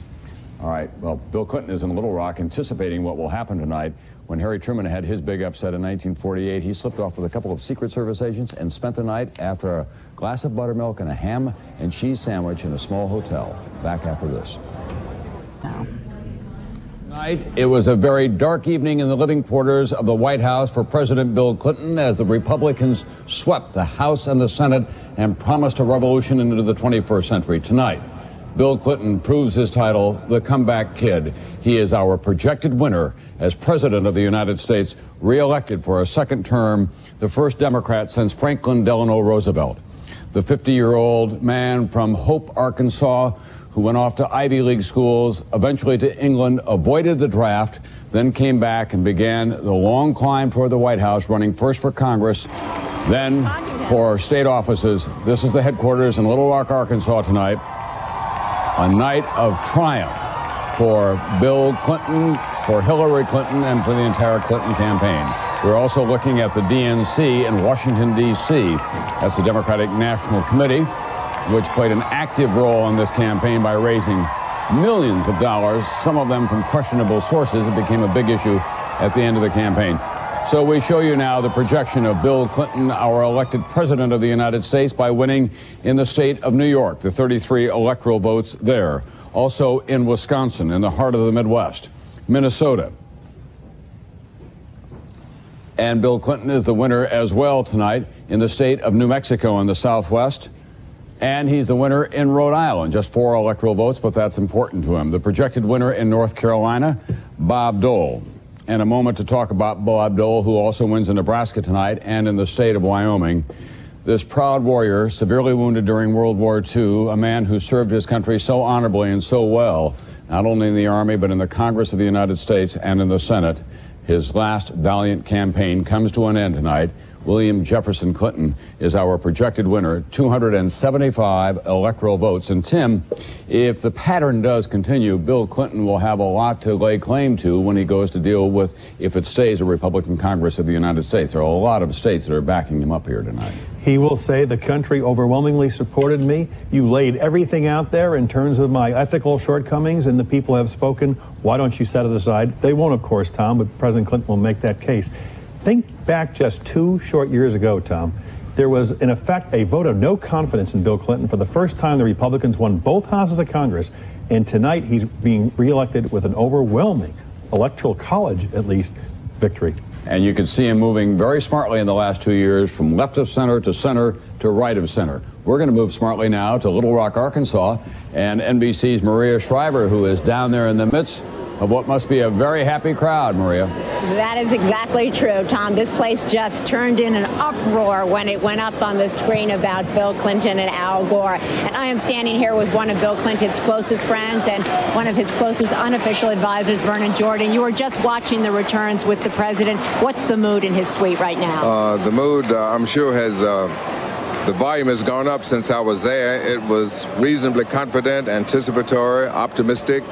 And now I'm sure it's brimming with victory and with smiles and with happiness and a feeling of being rewarded for very hard work and 4 years of good service. You were with him 4 years ago. What's the single biggest difference in the suite tonight compared to 4 years ago? Well, remember, it was very close. It was tense and edgy. This time it was not so tense, it was not so close, and not so edgy. You talk to him a lot privately, and I know you take great pride not talking about those conversations very much, but was he very confident going into these final days and weeks of the campaign? I think he was confident but not cocky, knowing that from hard work and campaigning, and he did it until the very end, that if he did that and persevered, that he would do what you've just witnessed, win. We've all now turning our attention to his second terms, and historically second terms are often more difficult than the first. You and I were talking before we went on television about Nixon and Reagan. Why don't you think that's going to happen with Clinton? There's a lot of talk about scandals, ethical violations, and character. Do you think he'll have a tough time running the country? I do not think he'll have a tough time running the country, and I think that the American people have given him the confidence that he needs and have expressed their own confidence in his leadership for these 4 years, and I think he's going to have a very good second term. Will you play an official role in that second term? I'll be around. Official role? I'll be around.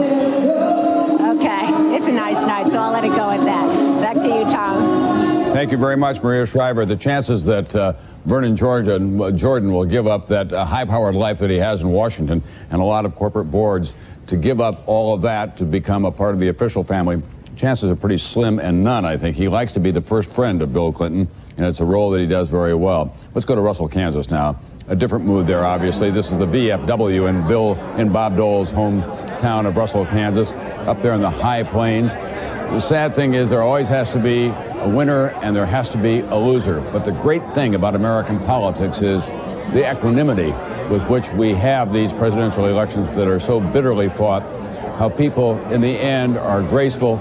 In fact, they show enormous dignity as we have a transition of power, or in this case, a continuation of power. Bob Dole went from that small town. He's paid tribute to it so many times. When he came back, gravely wounded from World War II, they set up a cigar box in the main street of Russell, Kansas, and collected quarters and dimes and nickels to help pay for his recovery from those grave injuries, and he's gone back many times to pay tribute to them. Let's go now to NBC's David Bloom, who's at Dole headquarters, with a man who was at Bob Dole's side at the very end, another wounded veteran, this time of the Vietnam War, Senator John McCain. David? Well, Tom, you're certainly right. One of Bob Dole's closest friends in the Senate. He traveled with us through this last 96 hours of the campaign. You've been up with Bob Dole. Tell me what the mood is right now. His mood has been upbeat. His mood has been steady. It's been cheerful. He's been doing all the work while the rest of us strap hangers are watching a great performance. And whether he wins or loses tonight, it's a heroic way to go out, which is the way he began his career, and I'm very proud of him. But Senator, you know, on the plane flight back, the exit poll results were coming in. Bob Dole, if nothing else, he's a realist. He knew at a certain point that this was not going to happen tonight. How does he cope with that? The way he always has adversity, with a steady, optimistic outlook. Look, if this guy wasn't an optimist, he'd have never gotten off that bed in a VA hospital. And he never has betrayed pessimism throughout it, but he is also a realist. but he really goes out of this knowing that he did the very best that he can, and I believe that he did the very best that he could. There's going to be a lot of second guessing and, you know, the kinds of things that happen after an election is over, but I'm proud of the job he did. I still think the West can come in strong for him, and I'm very interested, by the way, that this is only about a 4% difference in the popular vote. ABC poll had a 16% difference, as you know. So this is popular-wise, it's very respectable even so far. But when you sit down with your close friend Bob Dole and try to explain how this happened, how this turned apparently into such a landslide, how do you do that? Well, first of all, I ain't giving up until the polls close in Guam. But if this trend continues, look, I'm going to say, Bob, you fought the good fight. There's a good economy. Best politician probably has ever held the White House is there. And you did the right thing, and God bless you, and thank you. Thank you for serving our country so well. And I think that's what most Republicans are going to say. Senator John McCain of Arizona, thank you so much. Tom, back to you. Thank you, Senator McCain. Thank you, David Bloom. Well, let's go now to NBC's Brian Williams, who's been the White House correspondent for much of the past 2 years. 2 years ago at this time, when we were trying, not exactly this night, obviously, but it was election night in November, when George Stephanopoulos and James Carville and Bill Clinton and Hillary Clinton were looking at those Republican election returns. They were at the lowest point, they've even talked about this, in their political lives. That's right, and we remember the sight of the puffy-faced president having been up most of the night, seeing the press first thing in the morning, saying that he would recover from this, and he set about to recover from this and did. And now what I think we can expect in a second Clinton term, Tom, this is going to be a president playing for legacy. He is already saying at age 50 in speeches, ladies and gentlemen, I've reached that point in my life where I've realized I have more yesterdays than tomorrows. This is a man who's going to be speaking in quotes, but thinking about how the inscriptions will look when people sum up his presidency. And that, I think, is why there will be so much anger within the White House at what are destined to be continuing investigations into the various scandals, or what the GOP hopes will turn into scandals concerning this administration. All right, thanks very much, Brian Williams. We want to take you now to the Senate races around the country. A lot of them still hotly contested, but we have a winner tonight in the state of Virginia, John Warner, a Republican returning. He had a very tough race from Mark Warner, a young entrepreneur with a lot of money. I think he spent about $8 million of his own money. In the state of Wyoming, Alan Simpson retired. Michael Enzi, a Republican, will take his seat, so the Republicans hang on to that one, much to their relief. That was another hotly contested race. Jack Reed, the Democrat in Rhode Island, Claiborne Pell is retiring, so that stays in the Democratic column. Our projected winner in New Mexico, no surprise here, Pete Domenici, who's a very powerful member of the Senate Budget Committee. He goes back. In Minnesota, the most liberal man in the United States Senate is Paul Wellstone. A lot of Republicans thought it was a mistake when he won 6 years ago. He had a rematch against Rudy Boschwitz. Rudy Boschwitz ran some very negative ads, and the Minnesota voters rejected those ads. Paul Wellstone hangs on to a seat. So, as it stands at this hour, no change. We have 43 Democrats who have been elected, 46 Republicans who will be in the chamber. We have an evening that is still long in terms of the Senate race. There was a 6-vote margin for the Republicans going into tonight. It'll be well before the evening, well into the evening before we know finally what happens, not only in the Senate, but in the House as well. We'll be back with more on Decision 96 right after this. Decision 96, Election Night, is being sponsored in part by Ford Taurus, a look you've never seen from a name you know well. Have you driven a Ford lately? Here is Tom Brokaw. And coming up on 9:15 now Eastern Time, we are projecting Bill Clinton, of course, reelected to a second term to the White House as President of the United States. I want to remind everyone, however, in the Rocky Mountain West, and especially in the Pacific time zone, you still have time to vote. There are a lot of important contested races out there. We do want to show you in the Midwest right now what's going on in the state of North Dakota. The Republican there is the Governor Ed Schaefer. We projected Ed Schaefer reelected to a second term in North Dakota. As you might expect, it's pandemonium in Little Rock, Arkansas, and NBC's Maria Shriver is there now. She's with George Stephanopoulos, who is a political advisor to the president. There's been some question about whether he'll stick around for a second term, Maria. Should I ask him that right off the top, Tom? Why not? Okay, Tom Brokaw wants to know, you're going to stick around for your the second term? I'm going to the beach this weekend, then I'll think about it after that. No, tonight what we're thinking about is the president's terrific victory tonight. He's really grateful for this chance to be the first Democrat since Franklin Roosevelt to serve another 4 terms, and we'll think about the future later. But you have certainly expressed a desire to move on in the second administration. Well, we'll see. I've had the greatest privilege in the world, the chance to work for President Clinton through 2 presidential campaigns and 4 years in the White House. That's more than anyone can ask for, so I'm going to think about it over the next few weeks. Was this ending really written a year ago when the government shut down? I think that had an awful lot to do with it. When the American people saw President Clinton stand up to the Republican attempts to take too much out of Medicare and education and environment, I think they saw that he was the right leader for our time, and I think a lot of the table was set in late 1995. Was this also a case of you ran a perfect campaign and Bob Dole ran a bad one, or was it timing? Well, I think it's because the president kept his commitments and the country is doing well. The economy is doing very, very well. The president started to keep his commitments on crime and education, and the people recognized that. And they also knew that every single day he'd get up and go to work and think about them, and the American people really learned that they could count on him to fight for them. Personally, on a personal note, what's the single biggest difference tonight compared to 4 years ago for you? Well, it's about 20 degrees warmer, first of all. But it's they're both gratifying in their own ways. You know, to run as a challenger and come out of nowhere for a win is obviously very, very exciting. But now we have a record, and having the chance to defend that record and keep fighting is great. Okay, George Stephanopoulos, we'll hear more about your future later. Back to you, Tom. Thank you very much, Maria Shriver. Thank you, George Stephanopoulos.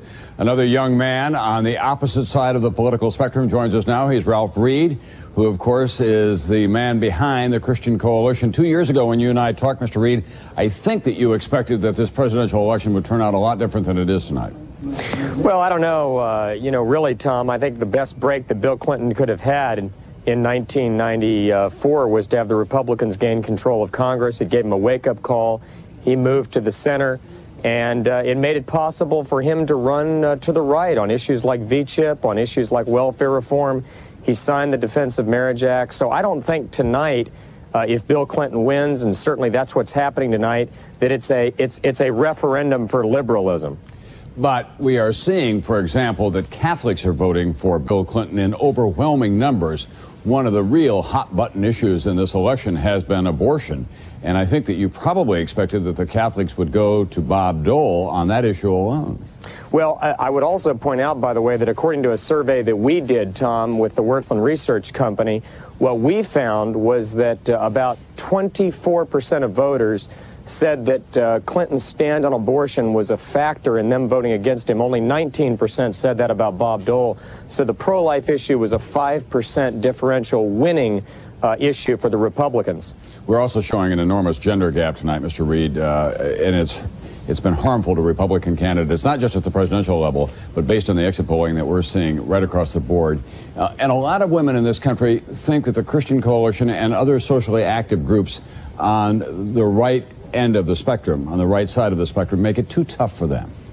I don't think there's a scintilla of data that can support that from the exit polls. Again, as I said, on the abortion issue, it's a net gain for the Republicans. And by the way, Tom, 20% of the voters in an exit poll we've conducted tonight said that moral and family issues were the major factor in how they voted the way they did, and they voted 3-1 for Bob Dole. In addition to that, in Georgia, which I think Bob Dole is going to ultimately end up winning, among self-identified born-again evangelicals, 79% voted for Bob Dole, only 11% for Bill Clinton. The fact is that without this core of committed evangelical Christians, this would have turned into a meltdown all the way down the ticket. Bob Dole's going to lose tonight, but the Republicans are going to hang on to both the House and the Senate, and they can thank the evangelical vote for the fact that it's going to turn out that way. Mr. Reed, thank you very much. Thank you, Tom. Okay, we'll be talking to you again, I know, in the future. Well, we still have to resolve, of course, what's going to happen in the House and the Senate. Those are the races we'll be keeping track of throughout the evening here on NBC. We'll be back with more on Decision 96 after this.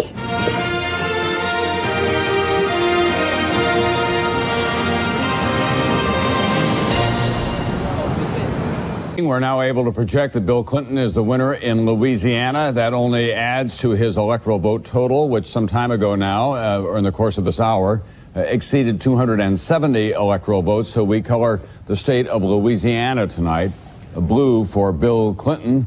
That's an important state for him to hang on to. It does appear, if this pattern holds, that it will be a landslide electoral victory for Bill Clinton. At least we're still waiting to see what happens with the popular vote. That will be important to him. He wants to get to 50% or more so that he can deal with Republican Congress if, in fact, the Republicans retain control of the House and the Senate. Jonathan Alter is a contributor to NBC. He's a popular columnist for Newsweek magazine, of course. This is the first Democrat to win re-election to a four-year term since Franklin Roosevelt. But it seems to me that this time that Bill Clinton is out there doing it more on his own than he is as a man of the party. So it's going to be an interesting 4 years, Jonathan.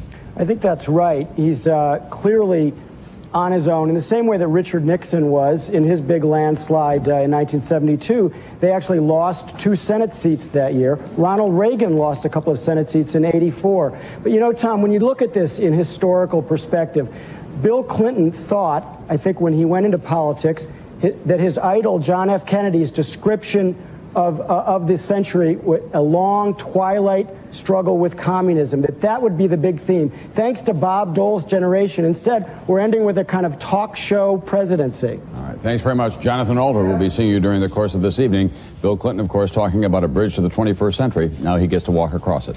We'll be back with more. Decision 96, Election Night. Here is Tom Brokaw.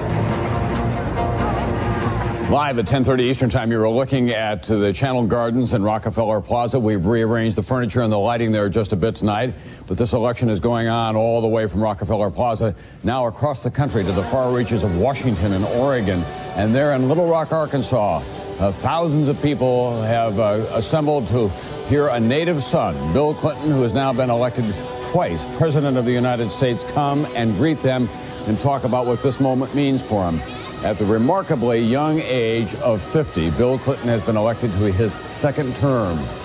It gives me only small personal pain to say to you that he'll be out of office and having completed 2 terms as President of the United States by the time he's 54, 2 years younger than I am right now.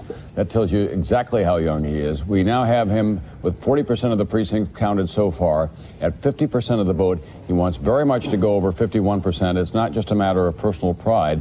It's a matter of political strategy as well. There are some very difficult states around the country. In Georgia, more than half of the precincts have been counted so far, just 2 points between them. Bob Dole, the Republican on top, that tiny R is Republican, but if you keep track of the colors, red, Republican, blue for the Democrats, even though the D and the R's are a little small. Bill Clinton won Georgia 4 years ago. He'd like to win it again this time. In Mississippi, we're coming up on 2/3 of the precincts counted so far. Again, just a point separating these two men. Ross Perot not breaking through to double digits as he moves into the West, where he hopes he'll do better there. In Colorado, Ross Perot down to 4% of the vote. Only 5% of the precincts have been counted in that Rocky Mountain state. Bill Clinton wants very much to win Colorado. South Dakota, Bill Clinton in a dead heat with Bob Dole, a popular figure up there. They see him as a fellow plainsman, Bob Dole, but at the same time, Clinton made a final stop in Sioux Falls just last night, and he hopes to do well there in South Dakota. He would be the first Democrat since Lyndon Johnson, 1964, I think. Absolutely right. Yeah. And he could help elect a Democratic senator in South Dakota, Tim Johnson, over Larry Pressler, Tom. Yep. You know, Bob Dole has won 12 states thus far, Tom. George Bush won 18. You know, deep down in Bob Dole's mind, he's thinking, boy, I'd like to... Very much to get over that top. Absolutely right. But it's getting tough for him now because he's got Alaska left. And then, you know, Washington's going to be tough for him probably. Oregon's going to be tough. California's going to be very tough. There are not many states left out there, with the exception of these that we've been showing that are too close to call, that he could still pick up. So he needs to pick up those 6. And with those slim margins in those states that should be going Republican, we have to keep looking back at the House of Representatives and wonder how they're faring. We should know that shortly. Okay. Let's go to Lisa Myers, Tim, our colleague who's down in Washington. She's been talking to a lot of folks behind the scenes about what's going on with the House of Representatives tonight. Well, this is what makes politics the great game that it is, Lisa. The battle for control of the House of Representatives. It was just 2 years ago that the Republicans swept in with their Contract for America, talking about a revolution that will last into the 21st century. Tonight, they're hoping to hang on. Well, right now we have 4 of those Republican freshmen who were swept in 2 years ago who have been swept out. 3 of them were expected, Heineman and Funderburk in North Carolina and Flanagan in Illinois, who took the Rostenkowski seat 2 years ago. The seat the Republicans had not expected to lose is Martini in New Jersey. Now, that is 4 Republicans who have lost among the freshmen.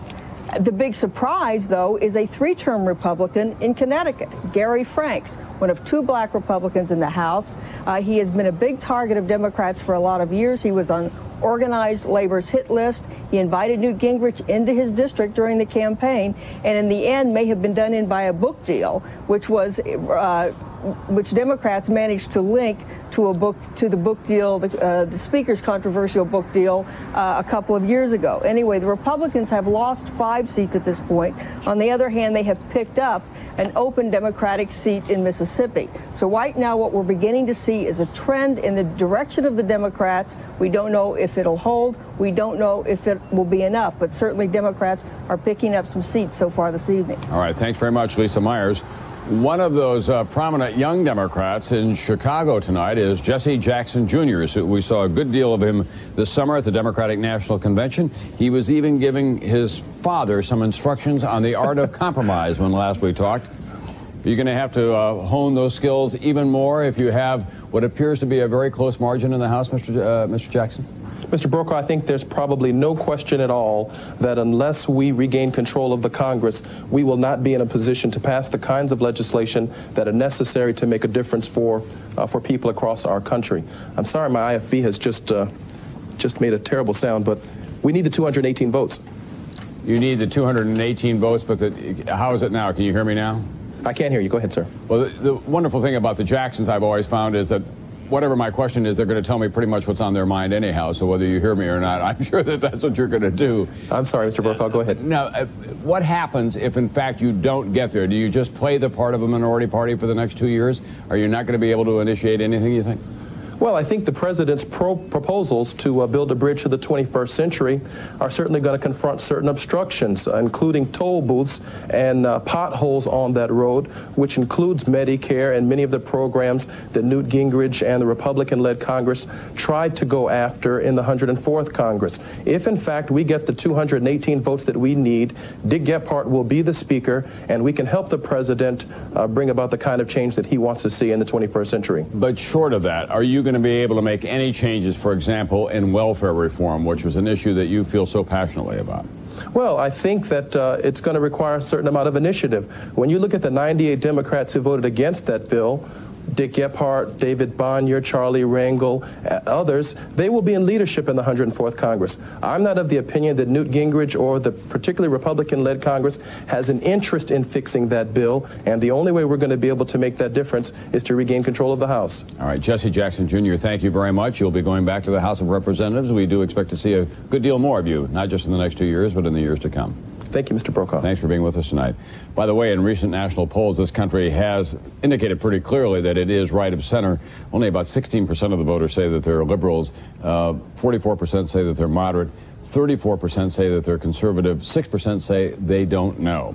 We'll be back with more on Decision 96 right after this.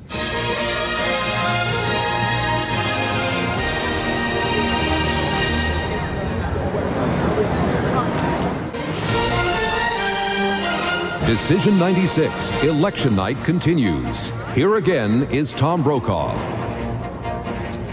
We're back as we look at 30 Rockefeller Plaza, the ice skating rink, which we've converted into an outdoor television studio tonight, and I'm on wheels, about to slide off my own set here for just a moment. And some Republicans have been sliding off their sets as well tonight, and it's getting to be a very tight race to the House of Representatives, Tim. Tom, Republican sources are telling us privately they are going to lose seats in the House. We don't know yet how many. The Democrats need a net gain of 19 to take control. And it's interesting what's happening. In the states where Bill Clinton's winning big, we're looking for those coattails. We saw them on the Senate side in Massachusetts, New Jersey. We'll see if they translate to the House side. The House has changed, Tom. The Republican used to be a Midwest party. Dirksen of Illinois, Ford of Michigan, Michael of Illinois. Now who are the leaders of the Republican Party? Gingrich of Georgia, Army of Texas, DeLay of Texas. And if the Republicans in the Midwest opt to vote Democratic, moderate Republicans voting for the Democrats, it could be a long night indeed for the Republicans who now control the House. Yeah, there are all kinds of new titles for you to keep track of. We used to talk about yellow dog Democrats. Those are Democrats in the South primarily who would vote for a yellow dog if it were a Democrat. Now they have blue dog Democrats. These are centrist Democrats from the South who are more inclined to go the other way across the line. It comes from a blue dog that's become the famous work of George Rodrigue, a Cajun artist that we know something about, and it's now become almost a caricature around the country. But pick up on that point.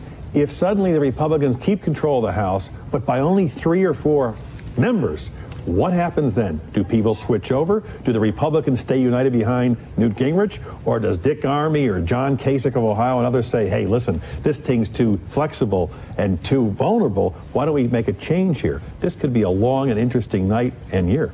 Okay, we want to go to Massachusetts now, where they had one of the most spirited races for the United States Senate in the country. Everyone thought it's a shame that one of them will have to lose. Well, the one who lost still has a job. That's Governor William Weld. He'll be going back to the State House, and just a few moments ago, he made this concession speech to John Kerry in Massachusetts. Senator Kerry deserves a great deal of political and personal credit. He ran a very strong race from beginning to end. He stuck to his positions, as did I, and he has prevailed in a fair and equal fight, if ever there was one. That's Bill Weld. He and John Kerry both came up through private schools, went to the best universities. They have distinguished themselves as public servants, and we'll be hearing a lot more from both of them in the years to come. John Kerry gets to go back to Washington, Bill Weld back to the governor's office in Massachusetts, but he has national aspirations, or if he doesn't, a lot of people have them for him. Gwen Ifill, any thoughts at this hour about what's going on in Washington, D.C., where you're now? Now are? Well, Tom, as you know, the AFL-CIO, the labor union, spent $35 million in this race, and they said early on what they were going to do was make sure that the Democrats retook the House and the Senate. Obviously, they're not doing so well with the Senate, and then a couple of key races in the House, you can look and see that they're having a mixed bag there. In Pennsylvania, English, in the Pittsburgh, in the Erie area, he is winning his seat. They had targeted him. He's a Republican. Longley in Maine, who is a Democrat, who they had targeted, another Republican who they had targeted, he is losing. So they won that. They won one, they lost one.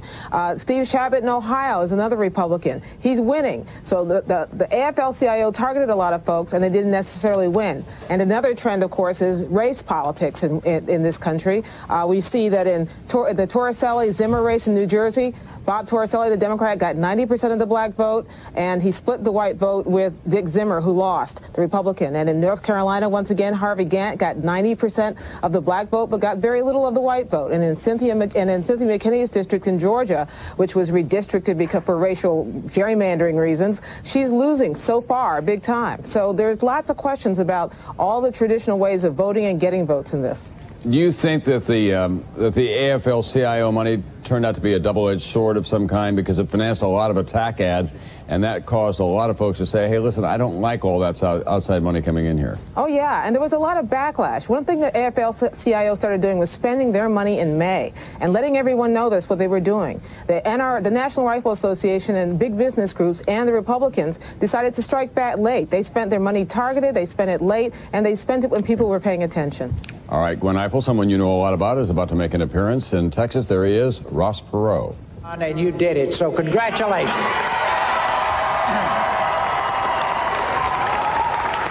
I want to thank the millions of people across this country that did it.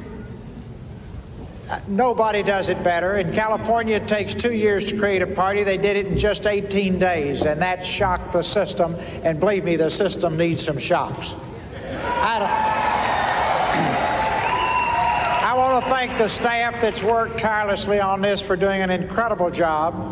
And I particularly would like to thank Pat and Kay Choate, who are right here with us tonight. Pat has done a fantastic job. We had an incredibly talented team that put all those television shows together. They haven't slept. If they're here tonight, and I know they're here, they're probably standing up asleep tonight, making up for lost time, because they've been going night and day. Thank you, Tom and Mike and Bill, and thank the great crew from AMS. You are terrific.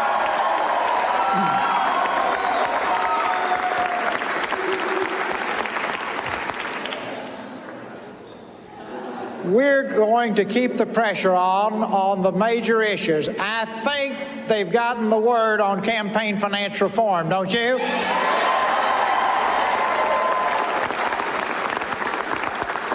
They've repented and been reborn. My dream is they will go to heaven because they do what they say they'll do, right? Then it's done. It's done. But that's got to stop. We have got to get that done, and we have got to get campaign reform in terms of the time for campaign and all that done. We must set the highest ethical and moral standards for the people who serve in our government, and all of that has got to be changed from rules to laws in the next 4 years, and we're going to have to stand at the gate and keep the pressure on, and we will. Now, we will not let our children and grandchildren pay an 82% tax rate, which our government forecasts they will. We've got to have the balanced budget amendment. We've got to have the plan to balance the budget and all the things that you have fought so hard and so long for, and we've got to stand at the gate to make sure that happens if we want to pass on a better, stronger country to our children. We will make the 21st century the best in our country's history, but you and I have to stay on watch. We have to keep the pressure on, and as I've said 1,000 times to both parties when they say, what does it take to make all of you people go away? And that is, do all of this, and then we don't have anything to talk about, right? It's done. Thank you. You've worked night and day. You've done a tremendous job. Take a little break, and then we'll climb back in the ring and keep the pressure on to see that everybody keeps those promises, right? Great. And now, Ross Perot tonight talking to his supporters in Texas. Ross Perot, who was in and out of the race 4 years ago and then finished very strong with almost 20% of the vote.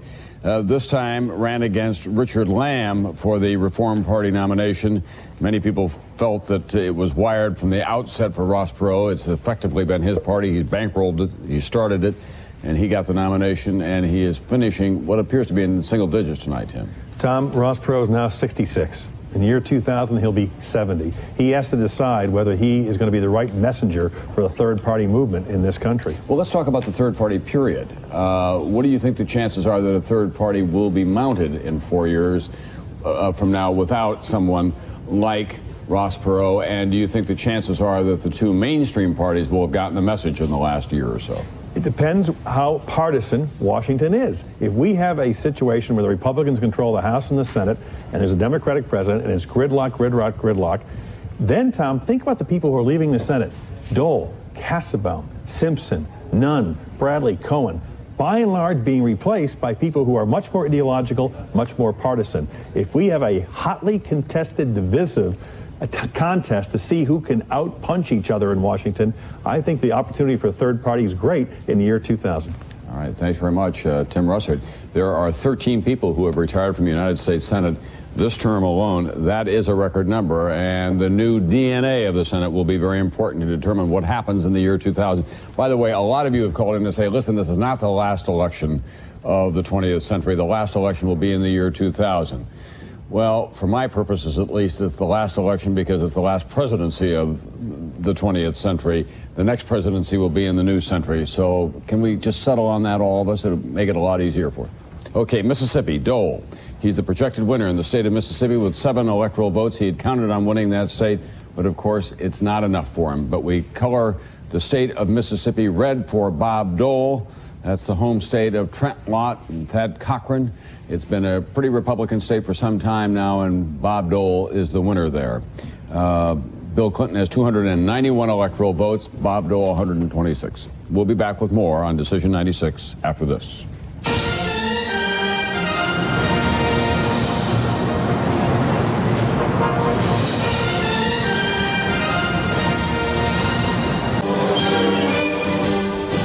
The stage is set with anticipation in Little Rock, Arkansas. William Jefferson Clinton, a native son of the state of Arkansas who served as governor and attorney general there, went from Hope, Arkansas to Yale, then on to Oxford, and then returned to run for office. Now has been elected president of the United States for a second time. We do expect to see him tonight. We want to remind you, polls close in California in 8 minutes, and we'll be back with more on Decision 96 after this. Decision 96, Election Night continues. From our election headquarters in New York, here is Tom Brokaw. Good evening once again. We've got a couple of Senate races to talk about right now. In the state of Maine, Susan Collins, who worked for Bill Cohen, the retiring Republican senator. Susan Collins is our projected winner. That means the Republicans hold on to that New England Senate seat in Maine. In New Hampshire, we have an interesting situation developing. Earlier, we projected that Dick Swett, the Democratic challenger, would be elected to the United States Senate. We're now saying that race is too close to call. 3/4 of the precincts have been counted so far. As you can see, 2 points separating them in. So this is the Senate chamber as it's reflected right now. If it stays as is, the Republicans will pick up 3 seats tonight. We are showing 50 Republicans elected, 44 Democrats. But there are some outstanding races still around the country, still close to call. So we'll see what happens. That if, in fact, Bob Smith gets reelected in New Hampshire, that's a big plus for the Republicans. It sure is, Tom. You know, it's interesting. In the state of Maine, Bill Clinton won that state by 23 points, and the Republicans still carried the Senate. Ticket splitting. Huge, Tom. A little bit of history, Tom. Maine now has 2 women senators, both Republican. That's true. And California has 2 women senators. 2 states with Maine to California. Not bad. We want to show you now these states that are too close to call around the country.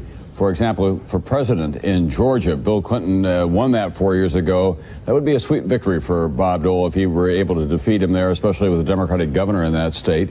Almost 3/4 of the precincts have been counted, 2 points between the 2 men. In Colorado, more than 1/3 of the precincts have been tallied so far. Bill Clinton with a narrow lead over Bob Dole. In South Dakota, they're now approaching 2/3 of the precincts counted so far. We are projecting that Bob Dole, the winner there, but as you can see, a very tight race in that Great Plains state, the great state of South Dakota.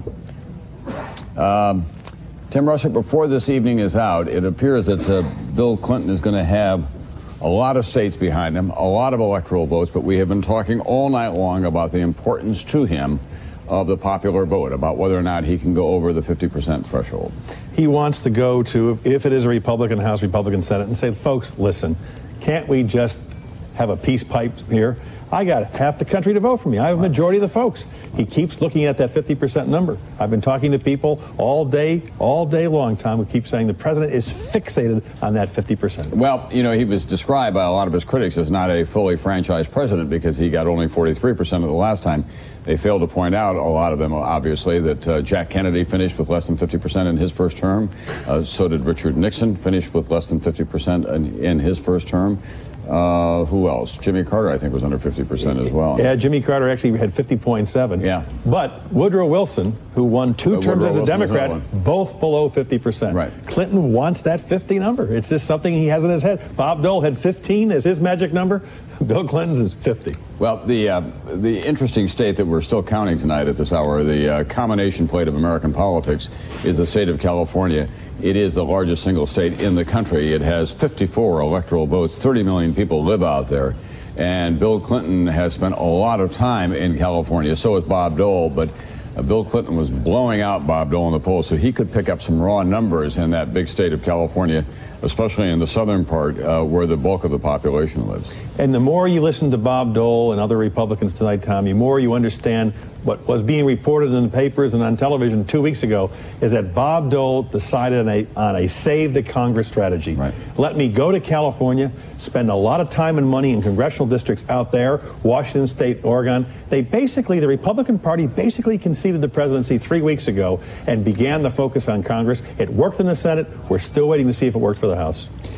The question that I have is how much in the next term Bill Clinton will turn to a specific domestic agenda that he'll outline to the country and say, these are the things that I want to achieve in Medicare, in education, in some health care reform, nothing like he attempted 4 years ago, and in the environment. And how much he'll decide that he wants to be the president above the fray, that he'll want to become a foreign policy president more because that's where you kind of win your place in history, how much he'll want to travel across the country, how much he'll want to get down to the nitty-gritty of doing the business in Washington, and how much he'll want to play the ceremonial part. He has no choice. Unless he fixes Medicare, he will not have any money to do anything else. But Tom, Al Gore is going to say to him tomorrow, hey, Bill, fix Medicare now. Right. Don't let it go broke in the year 2000. Yeah, don't leave it for me. Well, and a lot of what will happen in the next 4 years, because they do have a close relationship, is that Bill Clinton will be helping Al Gore set the table, if you will, for 2000. We want to show you Little Rock, Arkansas, and tell the stations around the country that are affiliated with NBC that we've just heard from Jesse Norman, and we think that momentarily President Clinton will be appearing. They don't put that seal of the presidency on the podium until he's just about ready to emerge, and that's about what's going to happen here in Little Rock, Arkansas. What a night it is for the Bill Clinton family. However you feel about his politics or about his personal conduct, this is a remarkable comeback for a politician who 2 years ago was wandering around the halls of the White House after the after the congressional off-year election, wondering what would become of him, what in fact had happened to him in that election. Telling the press, I am relevant. Right. Having to make that point, Tom. He was almost incoherent in that press conference that he had immediately after the 1994 election, wandering around in a rhetorical sense, trying to find a reason why the country had so completely rejected everything that he felt that he stood for and that he had done in his first 2 years in office. He told, I think he's coming.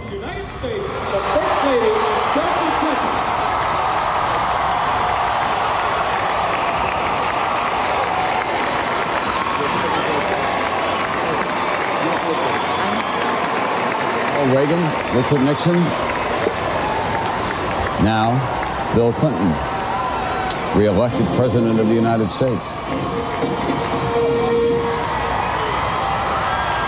Not Lyndon Johnson, John Kennedy, of course. His life was taken tragically before he had the opportunity to run again.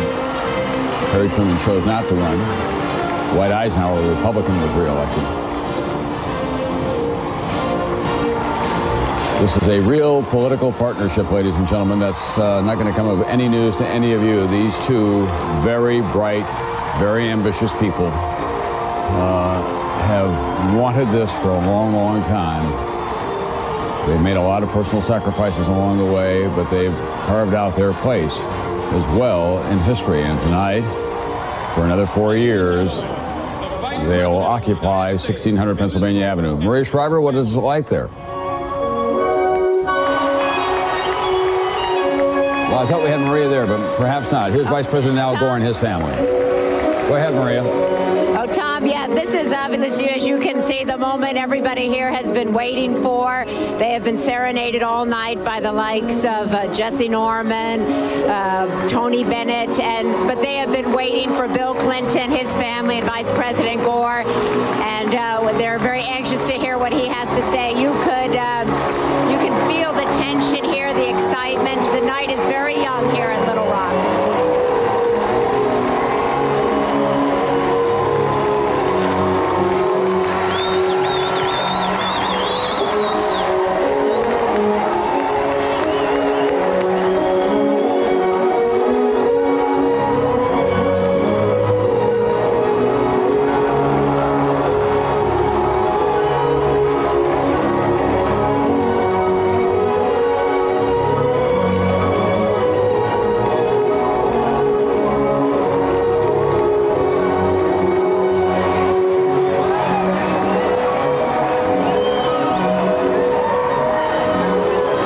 Two men who 4 years ago came to Washington, D.C. untested, untried in national office have learned so much, we hope, in the last 4 years.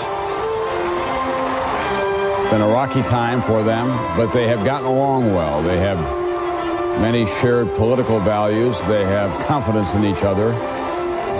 They have confidence in each other's judgments. The Vice President, Al Gore, is not just a figurehead. He's an important advisor to the president. And he, in many ways, is one of the cornerstones of this administration. He helps set policy, design it. Tim Russert. Jack Kemp said during the campaign, my role model as vice president is Al Gore. Right.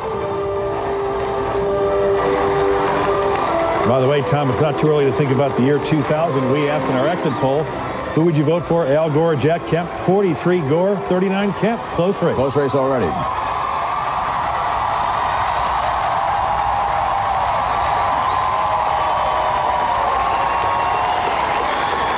Four years ago, they were saying, don't stop thinking about tomorrow. Ladies and gentlemen, thank you for joining us this evening. Before I present the president, I would like to thank the people who made this glorious evening possible. My wife, Tipper, who has campaigned from one end of the country and back again with flair and passion.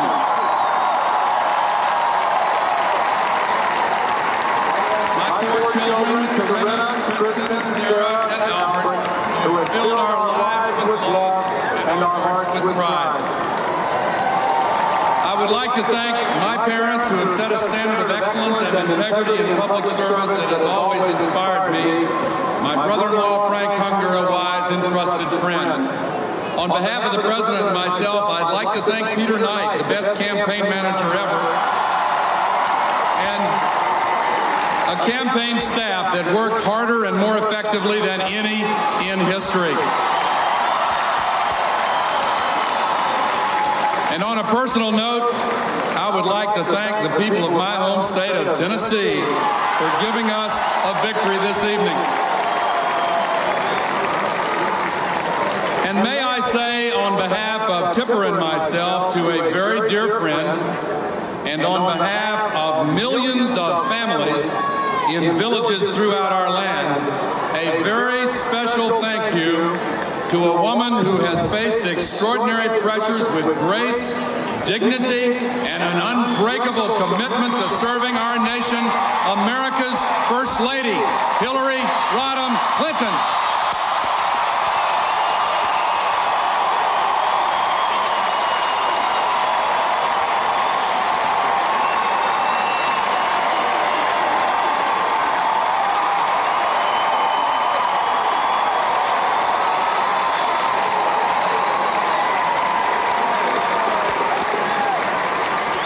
A few blocks from here, in the summer of 1992, then Governor Bill Clinton asked me to be his running mate. It has been my great privilege to work by his side these past 4 years, and I want you to know I have gotten to know him as very few others have. I have seen him lift and carry burdens of unimaginable weight, day after day after day. I've heard him ask over and over again, what is right for the American people? I've seen him stand hour upon hour, comforting American families who have lost loved ones in natural disasters, wretched acts of terror, and in service to our country. I've seen him go on working for the American people from before dawn to well after midnight, however difficult the challenge, however towering the obstacles, however long the odds. That takes strength. That takes vision. That takes leadership. That takes character.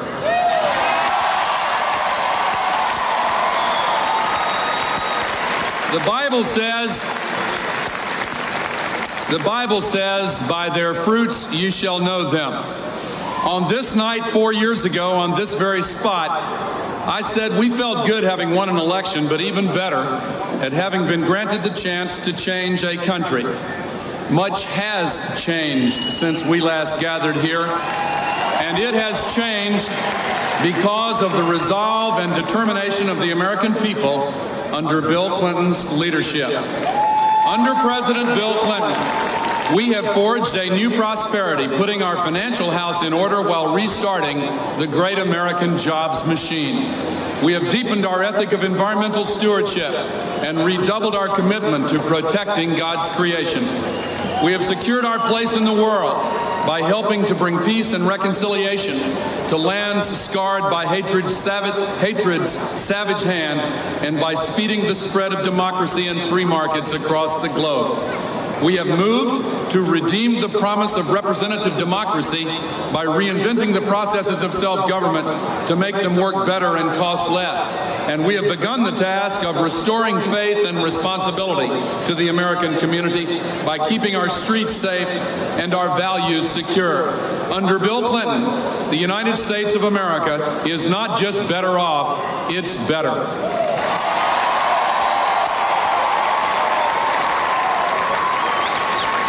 Now, 4 years later, we again celebrate a victory. But what we savor much more is the opportunity you have given us once again to lift our country higher still. And from where we stand tonight, we can now see the shimmering rays of light that signal the dawn of the 21st century. We see an America that is preparing and empowering all of its people and giving them opportunities to succeed. We see an America in which success does not depend on how others categorize you, but upon what is in your heart. An America in which talented teachers shepherd dedicated students through the best schools in the entire world, where an 8-year-old can pick up a book and read it on his or her own. An America in which higher education is open to all and affordable by all. From our vantage point tonight, we see an America where every child can connect to the information superhighway and absorb the vast knowledge of a small planet. An America where any person with a good idea and the desire to work can enter the new networked economy and become tomorrow's successful entrepreneur. An America where the greatest scientists in the world continue to make discoveries that change our lives for the better. We see an America where the water is safe and the air is clean, whose national parks continue to thrive and delight our families, whose toxic waste sites are cleaned up, and whose urban brownfields become alive again and green with promise for all our people. From where we stand tonight, we see an America making a transition to a new era, aware of the uncertainties but inspired by the possibilities. We are beginning to see in America scrubbing the stain of cynicism from our national fabric, reinvigorating the civic institutions on which our national health depends. An America motivated not by what divides us, but by what makes us one. And that is why we also see in America where a president of one party and a Congress of another can work together to serve citizens of every party. Let me say a special word to America's young people tonight. This is your nation, too.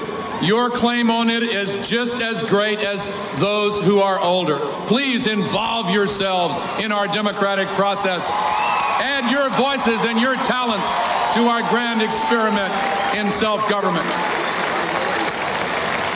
Ladies and gentlemen, in only a few hours, it will be morning, and across America, from the Shenandoah Valley to Silicon Valley, from Brighton Beach in New York to Oak Street Beach in Chicago, from Tampa Bay to Puget Sound, from the Oval Office in the White House to the kitchen table in your house, the sun will rise on another day in America, another step forward on our national journey.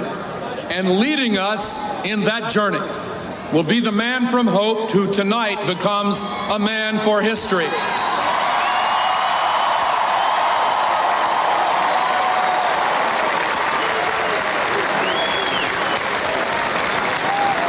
To this election, in the entire history of our nation, from the presidency of George Washington forward, only 13 people have been elected to 2 straight terms as President of the United States of America.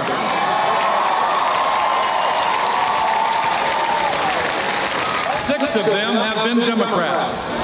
One of history's short list. Well, Al Gore is talking. We want to tell you that we have our first firm indication of what's going to happen now with the House of Representatives. It does appear that the Republicans will retain control of that chamber, but their margin will be reduced. We can't say exactly by how much now, but it looks like they could lose as many as 13 seats. They'll get down to 223. And there's a plus or minus in that, obviously, but it looks like the Republicans will keep the House of Representatives. Their numbers could be reduced anywhere between 4 to 14. It's hard to say. They're still outstanding races in Washington and in the state of California. There's a heartfelt embrace, two contemporaries, two men who share each other's political destinies now. One, the vice president with aspirations for the higher office, this man at the age of 50, entering his final term as President of the United States. We're told by Jim Miklashevsky that Mrs. Clinton took a staff van today, went for a joyride with some friends, and Jim says that the van and the driver, Mrs. Clinton, arrived safely back at the hotel. Just 4 years from now, we will enter a new century of great challenge and unlimited possibility. Now, we've got a bridge to build, and I'm ready if you are.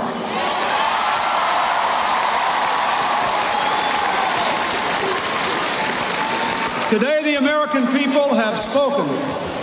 They have affirmed our course. They have told us to go forward. America has told every one of us, Democrats, Republicans, and independents, loud and clear, it is time to put politics aside, join together, and get the job done for America's future. In the last 4 years, we've made remarkable progress. But in our schools, our families, our workplaces, and our communities, our journey is not done. My fellow Americans, we have work to do, and that's what this election was all about. I want to say to all of you here and to all of the American people, no words can convey the gratitude I feel tonight for the honor that has been given to me. It is an honor that belongs to many. First, to my family, to my wonderful wife of 21 years,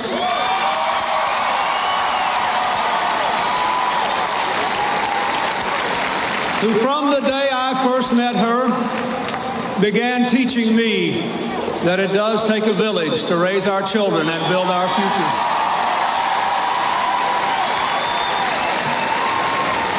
To our daughter Chelsea for understanding the work we have done together, the burdens it has imposed.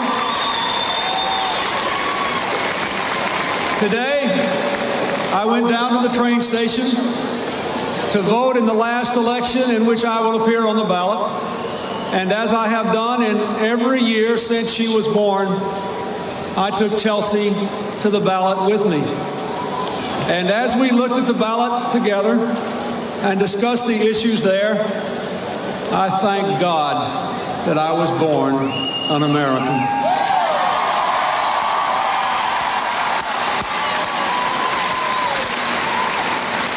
I thank the members of my wonderful family who are here, my stepfather Dick Kelly, my wonderful mother-in-law Dorothy Rodham, and all the others. And I thank my beloved mother who is smiling up there and said, I never had a doubt. I always knew it would be this way.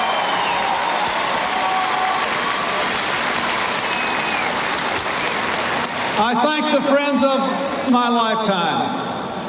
There are people who have stood with me through thick and thin, who started with me in grade school and junior and senior high school, in college and all across the years since. Friends who knew me and knew my dreams and stood as a powerful force against those who sought to stop America's progress with the politics of personal destruction. Thank you, my friends. Thank you for what you did for America.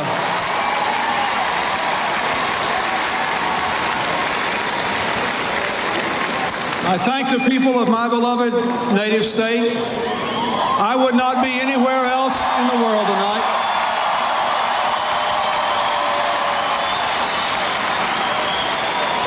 In front of this wonderful old Capitol that has seen so much of my own life and our state's history, I thank you for staying with me so long, for never giving up, for always knowing that we could do better.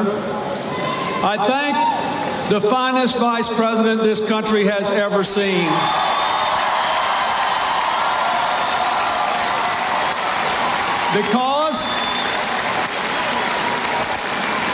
Because of Al Gore, we have a stronger and more secure relationship with the democratic Russia. We are exploring the wonders of new technologies for the benefit of America. We are protecting our environment, and we have reinvented America's government so that it does more with less, thanks to his leadership. It is a legacy unique in the history of this republic.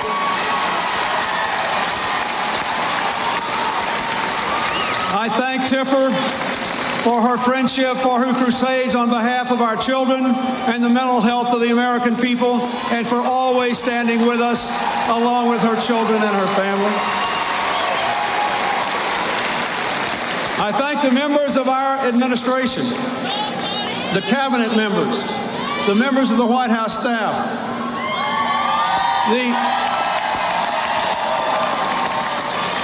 I thank all those who are part of the permanent service to the President at the White House and the medical staff.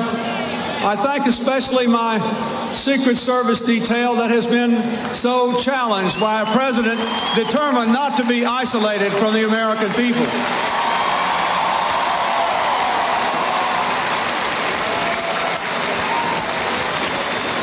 I thank the members of our campaign staff, all those who have served in this election and the work you have done.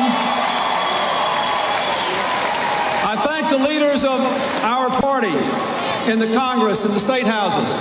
I thank all those who stood for what we believe in these elections today, those who won and those who did not. You did a service to America by raising the things in which we believe, and I thank you all and wish you Godspeed.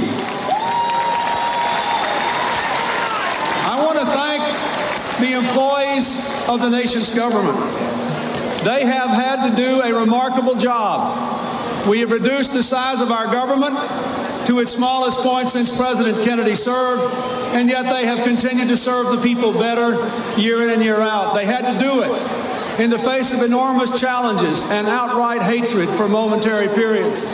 They had to live with the horror of Oklahoma City and the difficulties that came along the way.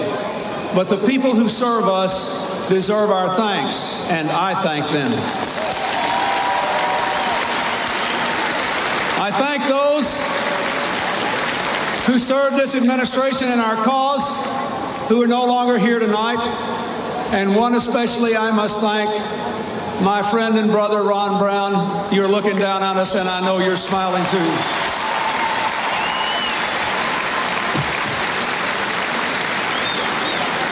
On a purely personal note, I must thank my pastor, Rex Horn, who prayed with me before I came out here tonight, and all the ministers and people of God who prayed for me and with me over these last 4 years. There were a few especially, and they know who they are, who came to the White House time after time in good times and bad. When the times were bad, they reminded me that God gave St. Paul a thorn in his flesh so he would not become exalted in his own eyes.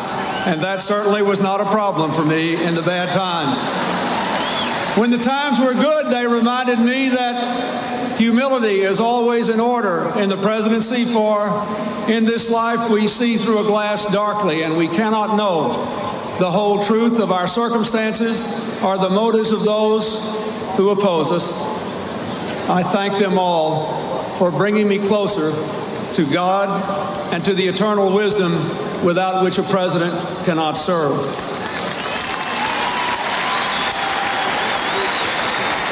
I would like to say a special word of thanks to Senator Dole, and I ask you to join me in applause for his lifetime of service to the United States.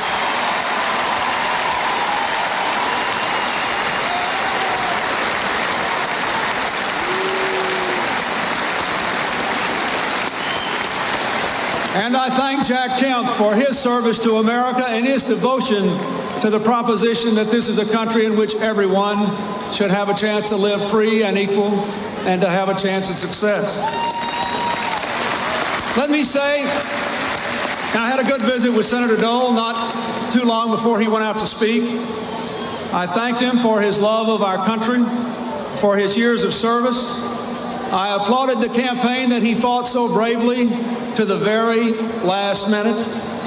I thanked him for the work we did together to advance the common cause of America, and on behalf of all Americans, I wish him well and Godspeed.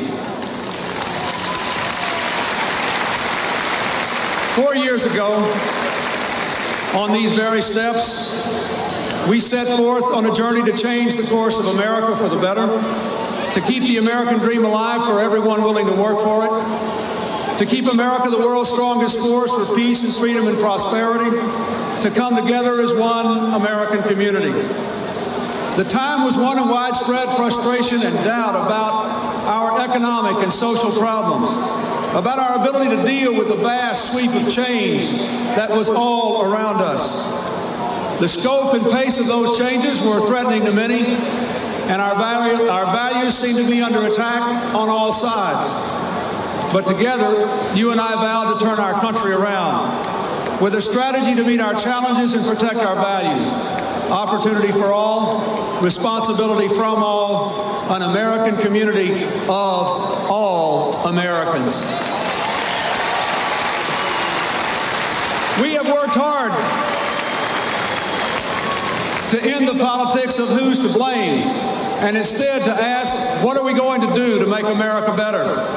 Tonight we proclaim that the vital American center is alive and well. It is the common ground on which we have made our progress.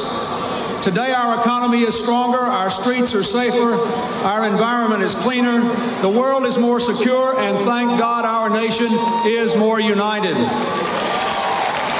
To all the men and women across this country who have created our jobs, taught our children, patrolled our streets, and kept America safe throughout our world, I say America's success is your success. This victory is your victory. I thank you from the bottom of my heart.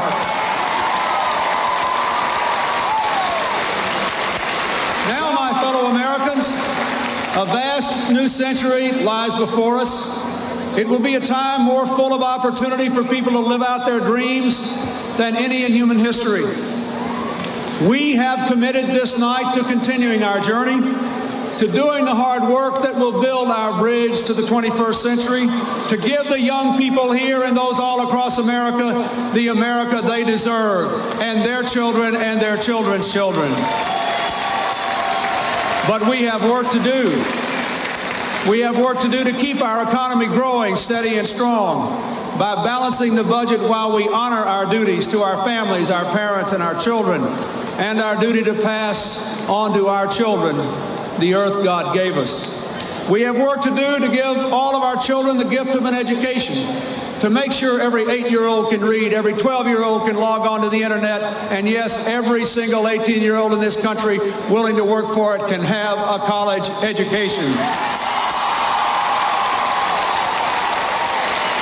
We have work to do to make the permanent underclass in this country a thing of the past, to lift our fellow citizens who are poor from the degradation of welfare dependency to the pride and dignity of work. We have work to do to strengthen our families, to help our parents succeed at home and at work, to keep our children safe from harm in their schools, their streets, their homes, and their communities, to clean up our environment so that our children grow up next to parks, not poison, to tell them that drugs are wrong and illegal and they can kill them, to teach them right from wrong. My fellow Americans, I will do all I can to advance these causes, but all our citizens must do their part to continue the upsurge of personal responsibility that in the last 4 years has brought crime to a 10-year low, child support collections to an all-time high, and reduced the welfare rolls. Will you help me do that? We must do it together. We must make our democracy stronger by enacting real, bipartisan campaign finance reform. Talk is no longer enough. We must act and act now, and the American people will be watching the leaders of both parties to see who is willing not just to talk, but to act. I am willing to act, and I ask others to join me. And we must keep America the world's indispensable nation, finishing the unfinished business of the Cold War, meeting the new threats to our security through terrorism and the proliferation of dangerous weapons, and seizing these extraordinary opportunities to extend our values of peace and democracy and prosperity. Every American here tonight and every American within the sound of my voice can take pride in the fact that in these last few years, for the first time in all of human history, a majority of the human beings living on this globe live under democracies where the people rule. The challenges we face, they're not Democratic or Republican challenges, they're American challenges. What we know from the budget battles of the last 2 years and from the remarkable success of the last few weeks of this Congress is the lesson we have learned for the last 220 years. What we have achieved as Americans of lasting good, we have achieved by working together. So let me say to the leaders of my Democratic Party and the leaders of the Republican Party, it is time to put country ahead of party. We do not know the final outcome of the congressional elections, but we know this: the races are close. The American people have been closely divided. The Congress, whatever happens, will be closely divided. They are sending us a message: work together, meet our challenges, put aside the politics of division, and build America's community together.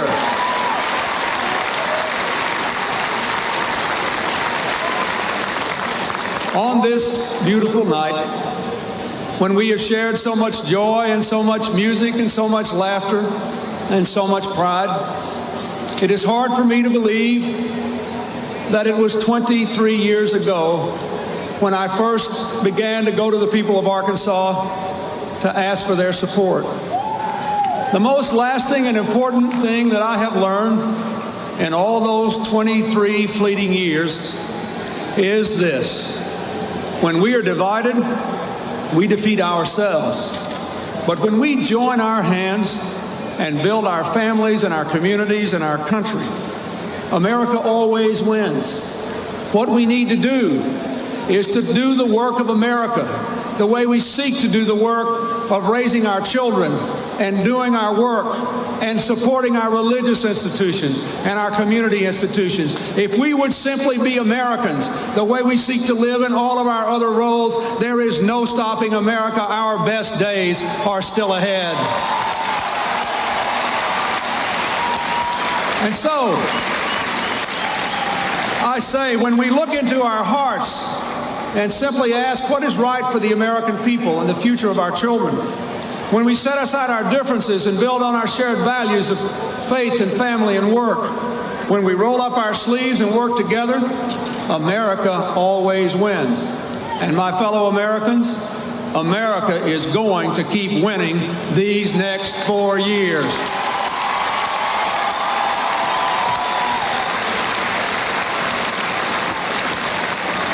Let me say that, as all of you here from my native state know, I believe this and I have tried to live by it, because there is no person in America who has been given more gifts than I have. There is no person in America tonight who feels more humble in the face of this victory than I do. 50 years ago, when I was born in a summer storm to a widowed mother in a small town in the southwest part of our state, it was unimaginable that someone like me could have ever become president of the greatest country in human history. It has been, for me, a remarkable journey, not free of failure, but full of adventure and wonder and grace. I have worked hard to serve, but I did not get here on my own. Every step along the way, for these last 23 years and long before, there was a teacher, a doctor, a neighbor, a parent, a friend, a wife, a daughter, who always had time to care, who always tried to give me instruction and encouragement, and who never gave up. I got here tonight, my fellow Americans, because America gave me a chance. That is what all all the children of America deserve. Our people have to give them the tools, to give them not a guarantee, but that real chance to live up to their God-given potential. And I ask you to join me in that commitment. Every child deserves the main chance that I was given.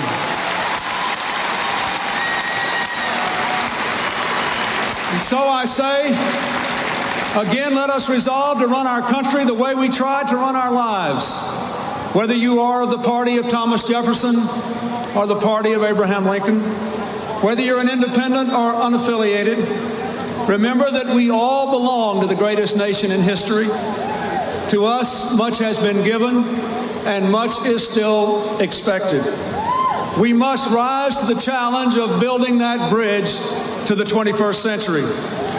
Tonight is a night for joy, not just for us here, but for all Americans. For the 53rd time in our history, our people have made their quiet and deliberate decision. They have come together with their powerful voice and expressed their will. Tonight we celebrate the miracle of America.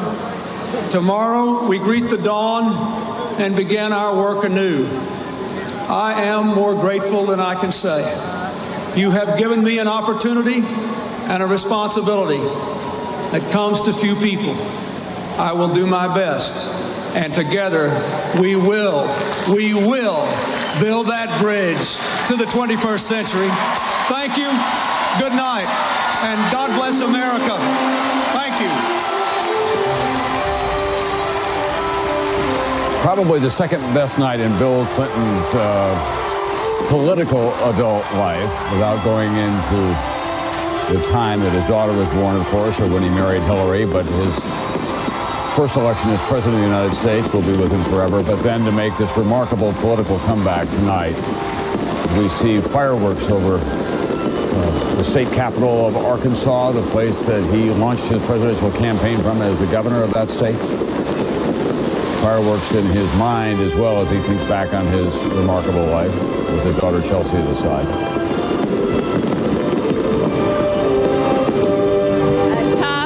Pretty emotional moment for all of them, and especially for Mrs. Clinton, who has been through a trial by fire here in the last couple of years. Very combative woman, very strong sense of herself, has been forced to step back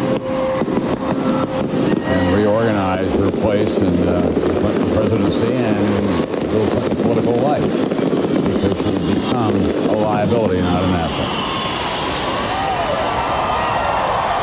Bill Clinton made an overt appeal to the country and to the Republicans that we have to work together, knowing by the time he got out there tonight that it's very likely that the Republicans will keep the House of Representatives, although the margin of power will be more narrow than it was for the past 2 years, and that there's a possibility that the Republicans as well will pick up a seat or two in the United States Senate. So he started on the offensive tonight, saying the country wants us to work together. And that's how we get the most done. And from Annie, a song about the future. Maria Shriver in Little Rock. Tom, a very emotional ending to his speech. Expressed a lot of gratitude. He said he was humbled by this victory. And I don't know if you could tell, Mrs. Clinton seemed to be brushing away some tears. A lot of hugging up on that stage. A lot of tears in this audience. A tremendous amount of emotion here this evening. A lot of young people with smiles on their face, but holding each other. Certainly a night that I don't think anybody here will ever forget. We're watching the two couples on stage now. They are the icons of the baby boomer generation. That's Bill true. Clinton and Al Gore and Tipper Gore and Hillary Clinton. They're handsome families. They're picture perfect. Right. And now they're being joined on stage by his stepfather and other members of the family.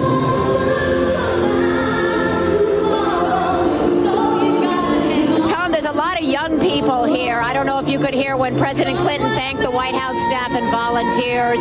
There was a tremendous amount of applause. And if you could look at these young people's faces, you do see a tremendous amount of hope in this political process when so many people, I think, are quite cynical. Well, it'll be an interesting test for Bill Clinton for the next 4 years is to whether or not he can kind of kickstart, if you will, the idea that politics is an honorable profession. It's how he got involved, and I dare say Tim Russert, who sits at my side, my own interest began at an early age. A lot of that's been lost in this country. People don't pay attention to it anymore. They don't think of it as a place that they want to go. They certainly don't think of it as something that they want to get involved in, either on a part-time or a full-time basis, Tim. Absolutely, Tom. And I think President Clinton tried to reach out to Republicans tonight, in part because of his own self-interest. He does not want to go through 4 years of investigations and hearings and that kind of ordeal, and he knows that real problems confront us. I think he's going to have to give, however, as much as he's going to take, because it's going to be real compromise and consensus on a lot of issues like Medicare and welfare and taxes and education, and he won't be able to point the finger and say, you're the blame, you're the radical, you're the excessive one, if he's asking for their cooperation. I think the first thing he has to do, even before his inauguration in January, he has to come very fast out of the box and talk about campaign finance reform and say, listen, we've all been guilty of it in the past year. I acknowledge the part of my party, and the Republicans have to acknowledge their part as well. We're going to clean up this mess. In the past, money has been called the mother's milk of politics.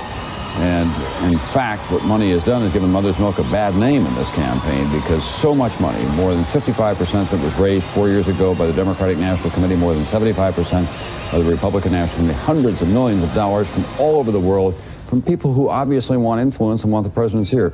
Tim, we have some more races that we're prepared to call now. Let's take a look at the Senate races around the country, because that chamber still is in play tonight. But first, let's go to Alaska, where Bob Dole, no surprise there, he is the projected winner in the state of Alaska with its 3 electoral votes. None of the candidates visited Alaska this time, by the way.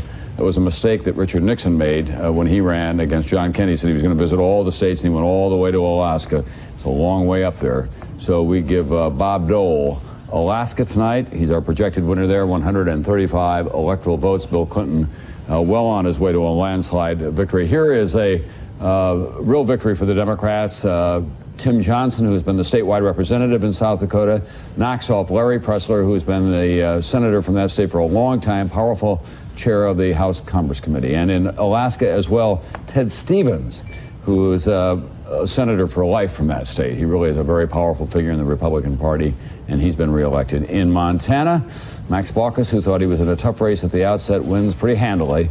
He keeps that seat for the Democrats. So the Senate chamber at this hour, this is how it stands.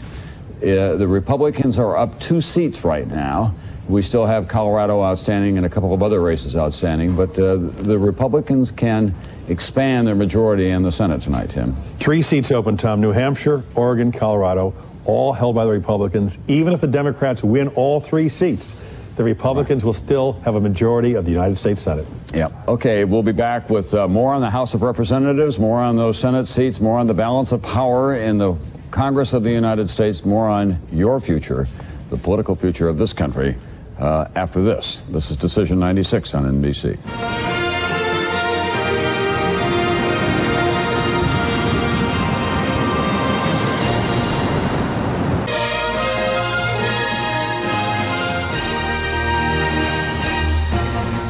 Little Rock, Arkansas. We just heard from Vice President Al Gore and President Clinton tonight, talking about the next 4 years, about the importance of the presidency and the Congress working together, because it's pretty clear now the Republicans will retain control of Capitol Hill. Let's go now to Little Rock.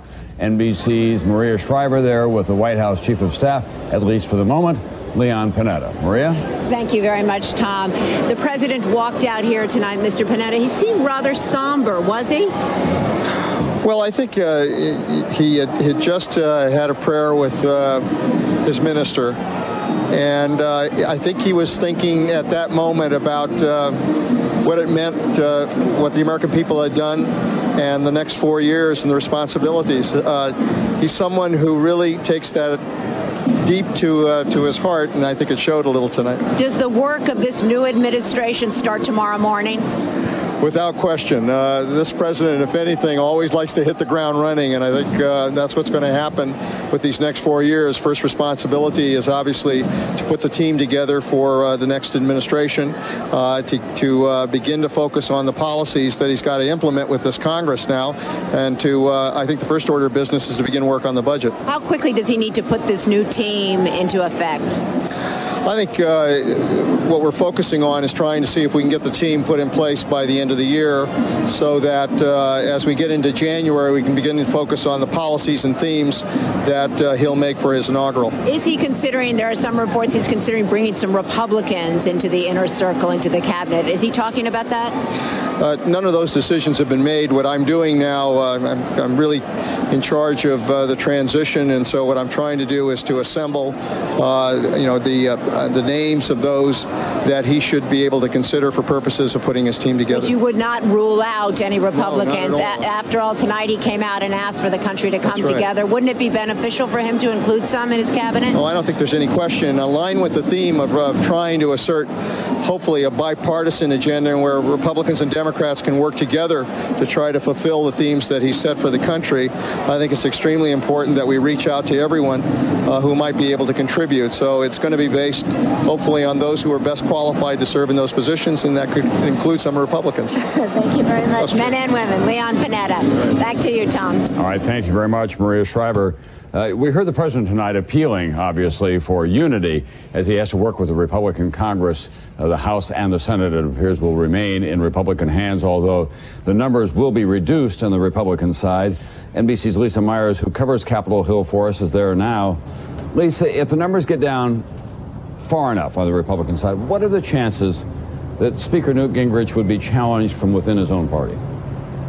I think that the numbers would have to go down significantly to the point that at which the Republicans only had a 2 or 3 vote margin in the House, at which point anything is possible. The Speaker also still has that ethics investigation hanging over his head, something which the House Ethics Committee has promised to resolve by the end of the year. There's some very serious charges involved, including whether the Speaker may have not told the entire truth to the Ethics Committee during its investigation. So certainly if the margin were close enough, the Speaker could be in danger, but otherwise I just don't see any kind of move on him at this point. What about the Republican Party agenda for the next 2 years under Speaker Gingrich?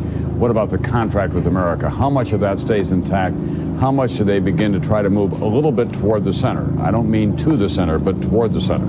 Well, certainly the goals of the contract are still in place, but they did not renew the contract this year. There is no agreed upon agenda going into the next term of Congress. Now, Senator Trent Lott, the majority leader, has said that the top of his agenda will be a growth package in the Senate. He also wants to see, now that he's picking up a number of Republican votes, whether he can pass that balanced budget amendment, which failed by only 1 vote. I do think, though, you are going to find the House Republicans moderate a little bit. First of all, they got killed on the issues of Medicare and education. And one of the things the Speaker says that they're going to do is, before they do anything, they're going to educate the American people. So they define the agenda and don't let President Clinton do it for them. All right, thank you very much, Lisa Myers, on Capitol Hill tonight. We want to go now. You hear a lot about political wizards in Washington. This is one of the chief gnomes of this business that we're all involved in. This is Charlie Cook, who runs his own political newsletter, highly regarded by people from all the parties, all the way down to the Greens and the Natural Law Party. Charlie, what do you make of what's happened in the Congress of the United States tonight? Well, the computer models are telling us that Democrats are going to gain 10 seats, which would be 9 short of what they need, give or take 4 seats. But we've got about 35 very close races that I'm watching that we still don't know the outcome. So I think, it's very, very clear that Republicans are going to hold the House, but whether it's a single or a double-digit loss in terms of seats, we don't know yet. And that's key, obviously, to the future of the House, not only in terms of its agenda, but the kinds of people who lead the House, right? No, it absolutely is. And for Democrats, there's sort of mixed emotions where they certainly wanted to win the House back, but the worst thing they could have done is to get control of the House but not have enough seats to really do anything. But I think clearly, as Lisa mentioned, I think moderates are really going to be in the catbird seat, the liberal to moderate Republicans and the conservative to moderate Democrats. Is that how you would describe the ideological profile of the country tonight based on the presidential election, the Senate election, and the House election? I think clearly the American people are between the two 40-yard lines, and I think we're going to see a Congress this time which is going to be a lot closer to that point than it was when Democrats were in control before '94 and for the last 2 years under Republicans. Charlie, you've spent virtually the last 48 months getting ready for this night, certainly the last 24 months. What surprised you most of all about tonight? I guess it's frustrating that the House is coming in so slow. The presidential race, the Senate races, we were knowing very, very fast, and the House comes so slow, and it's so important. And so for us really junkies that like to watch this stuff, it's just like it's agonizing waiting for some of these races to get close enough to call. On the other hand, Charlie, it extends our interest. That's right. But we're having a lot of fun. But it's a lot of really, really hotly contested races out there. I think it's going to be a long night before we really know anywhere near the right number for the number of Democratic gains. All right. Thank you very much, Charlie Cook. We'll be back with more on Decision 96 right after this.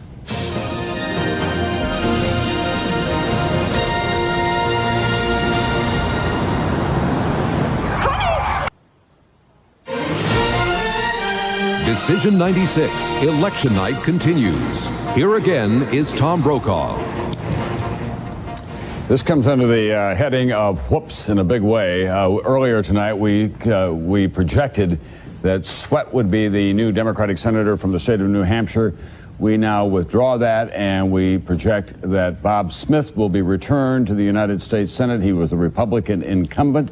He is the Republican. Republicans are in red. The R's are pretty tiny. We'll give you that, and so are the D's. But the blue bar belongs to the Democrats, the red bar to the Republicans. So Bob Smith, a Republican, going back to the United States Senate. Sometimes happens. We apologize for it. It doesn't change the final result. We can say that somebody won, but the voters ultimately have the last determination. Tim, what about a landslide? There'll be a lot of discussion about that tomorrow. It's obviously an electoral landslide for Bill Clinton. He's going to go over 400 electoral votes. He's going to win a lot of states. This is remarkable. In 1972, Richard Nixon, landslide second election, he won 12 Republican House seats, lost 2 Senate seats. Ronald Reagan, 84, won 14 Republican House seats, lost 2 Senate seats. 96, Clinton looks like he's going to win about 10 Democratic House seats and lose 2 Democratic Senate seats. The parallels are striking. Some bad news for President Clinton, however. The stock market went up 85% in his first term. Under Roosevelt and under Wilson, Tom, a second-term Democratic president, the stock market has gone down rather significantly. Well, a lot of people have been wondering about the market. It's been on a real roll, and we'll see what happens. We'll begin to know tomorrow. If Republicans hold both houses, that should be good news for Wall Street. Yep, I would think so. Let's go back down to Little Rock, Arkansas now, and NBC's Maria Shriver there with a man who is... tell Maria, by the way, that Jesse has second billing. Maria, tell Jesse that he has second billing. His son was on first on NBC tonight, and that's the way it's going to be from now on. I told him, Tom Brokaw says to tell you from now on you're going to have second billing to your son, but I think you wouldn't mind that. I did it tonight, and it was a setup on Tom Brokaw's part. But I'm so proud of Jesse. I'm glad about it. Let me say, you went out and stumped for this ticket extensively, visited more than 40 states. What difference do you think you made for Bill Clinton and Al Gore? Well, we certainly tried to focus on voter registration, voter turnout, and building coalition. We must begin to de-racialize these race-wedge politics. For example, the focus on welfare, the subtext is race, but in reality, most poor people are not on welfare. They work every day, whether they're chopping chickens in processing plants or cleaning hospitals and hotels. And most poor people are not black or brown, they're white, they're female and young. If we can de-racialize this issue and take the edge off, we can begin to address it morally and not just politically. The same is true with the affirmative action issue. The most beneficiaries of affirmative action, they're women and people of color and the disabled, so it's a majority, not a minority issue. We sought the build and the heal coalition. Affirmative action was a hotbed issue in this country, still a big race on that subject going on in California. Did you feel at times like we've turned back the clock on some of these issues? Well, there's certainly resistance to equal opportunity, for opening up the doors. I thought the other day when Mr. Dole said he drove back and forth to work and saw unemployed black men on the corner, and therefore he didn't support affirmative action. First of all, blacks are neither the primary beneficiaries nor the majority beneficiaries of affirmative action. It's the disabled, women, and people of color. It's a majority, not a minority issue. I hope our leaders will stop race-baiting this issue, stop dividing us, and allow us to find to be united. After all, there's an intractable level of poverty among the working poor and the unemployed. We must lift those persons up and not leave them behind. Bill Clinton has talked extensively throughout this campaign about building a bridge into the 21st century. What kind of bridge does he need to build into the black community to get them to get out to support him? We're not exclusive to the blacks. My point is that the 40 million in poverty, 29 million are white. And whether white, black, or brown, we can wipe out malnutrition without wiping out the malnourished. We still must know in every major city there are 2 new buildings, a new ballpark and a new jail. We must make the commitment to figure out ways to lift our youth up and not to lock them up. I still make the case. It makes more sense to invest in prenatal care, Head Start, scholarships, and daycare on the front side of life than jail care and welfare on the back side. And that is a bridge that we must build American to American. What role are you hoping to play in this next administration? He pleaded tonight to people of all races, colors, political affiliations. Do you want to play a role? The role I really want to play is to be a part of America's coalition of conscience, a commitment to lift those who are locked out. After we measure our character by how we treat the least of these, and there is a body of American people tonight who don't have PAC money, who do not lobby, who cannot have press conferences, and they need and they deserve our help. Just as Bill Clinton could get from Hope, Arkansas to the White House, there's some other people in the hopes of America, and they deserve the same bridge he got. I want to work with him on that bridge. Terrific. Reverend Jesse Jackson, thanks so much. Always nice to see you. Back to you, Tom. Thanks very much, Maria Shriver. In California, there are some hotly debated and controversial propositions on the ballot. One would legalize marijuana for medical use. A doctor could prescribe marijuana for glaucoma and for cancer victims. And Tim Russert, that's passing tonight. In fact, we're projecting, in fact, that will win. That's Proposition 215. The other, even more controversial issue out there is whether or not they should have affirmative action for public institutions, for public hiring, and for the universities and so on. And the latest numbers that you have is that is passing by a factor of 2 to 1. That is that they would eliminate affirmative action in California at the public institutions. And Bob Dole tried to make that, in his words, a wedge issue, Tom. And yet, even though that's passing nearly 2 to 1, Bill Clinton is winning California by a landslide. Right. So they didn't hold it against Bill Clinton. On the drug issue, drug czar McCaffrey, former Surgeon General Koop, 3 former presidents, all pleaded with California not to do that. Wrong signal to send to young people. And they think many people who supported that particular referendum, their long-term hope is to have legalization of drugs, period. Yeah, well, I don't think there's any question about that they see this as the first step. And the thing to remember about California and these propositions is that's where very often national trends begin. Tax reduction, that all began there. We'll be back with more on Decision 96 as you look at 30 Rockefeller Plaza on this election night, now Wednesday morning, here in the East.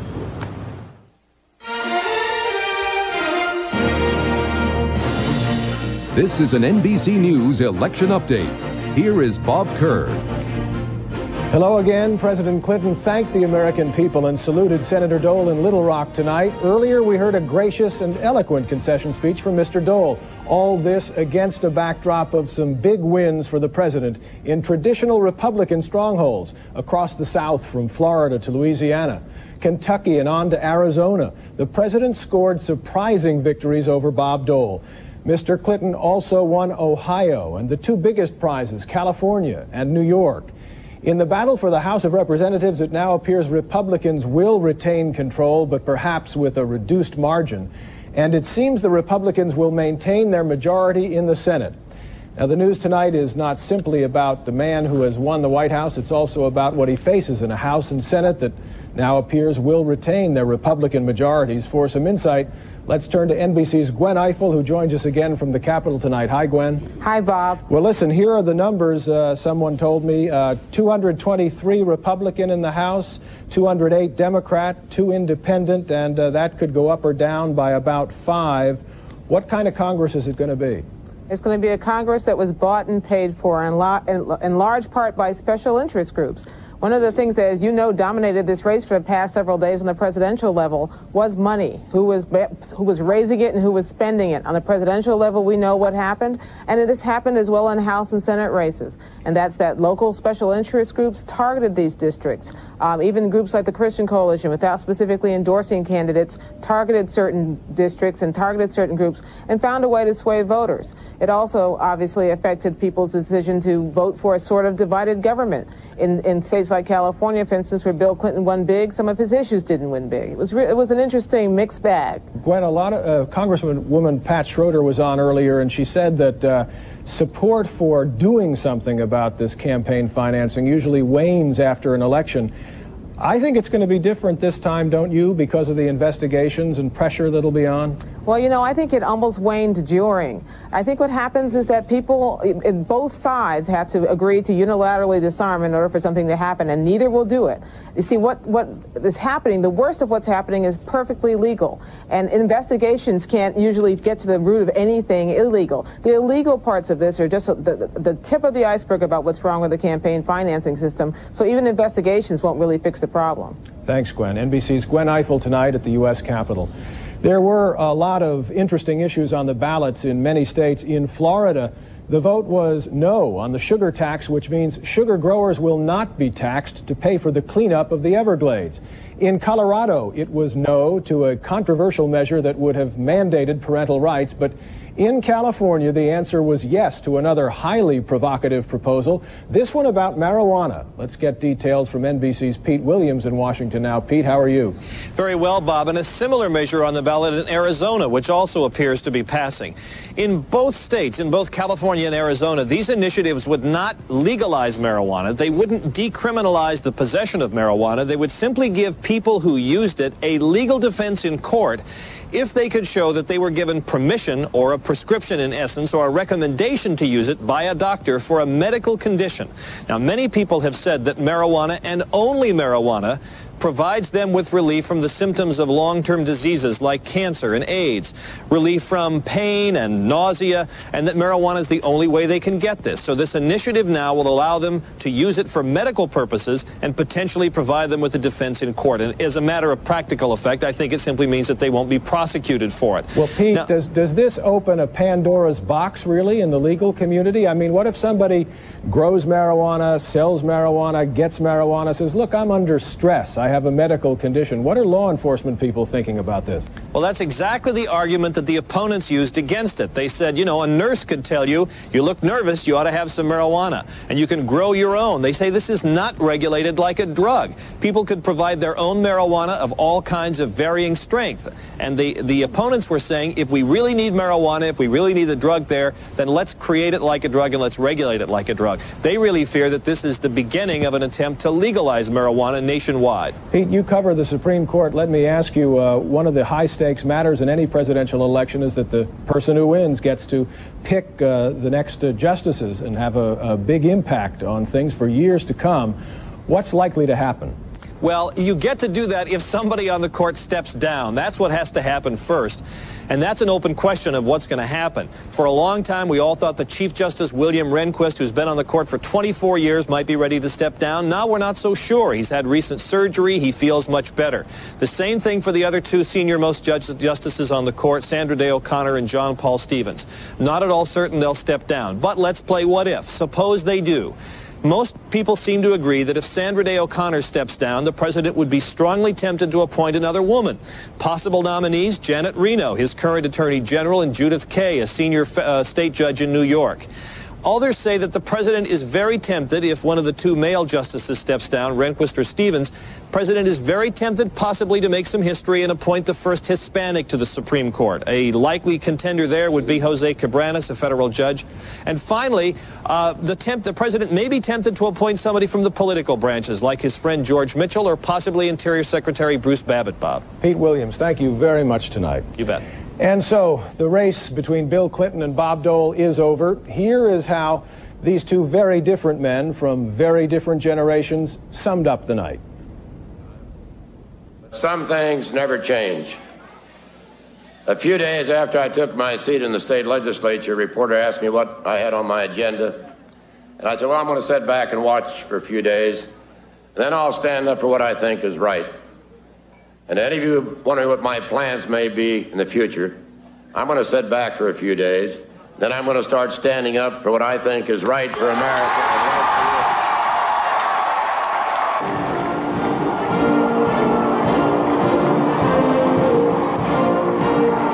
you. I am more grateful than I can say.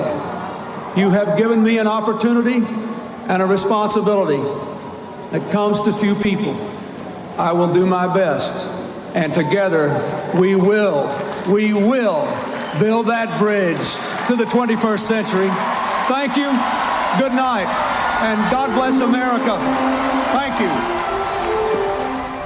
Poignant speeches tonight in Little Rock and in Washington. That is Decision 96. Bill Clinton soundly defeats Bob Dole and wins a second term as president. I'm Bob Kerr in New York. Decision 96 continues here on NBC.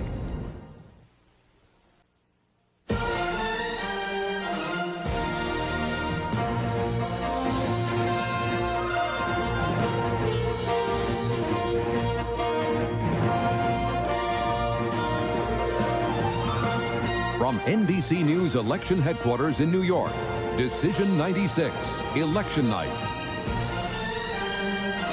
Here is Tom Brokaw.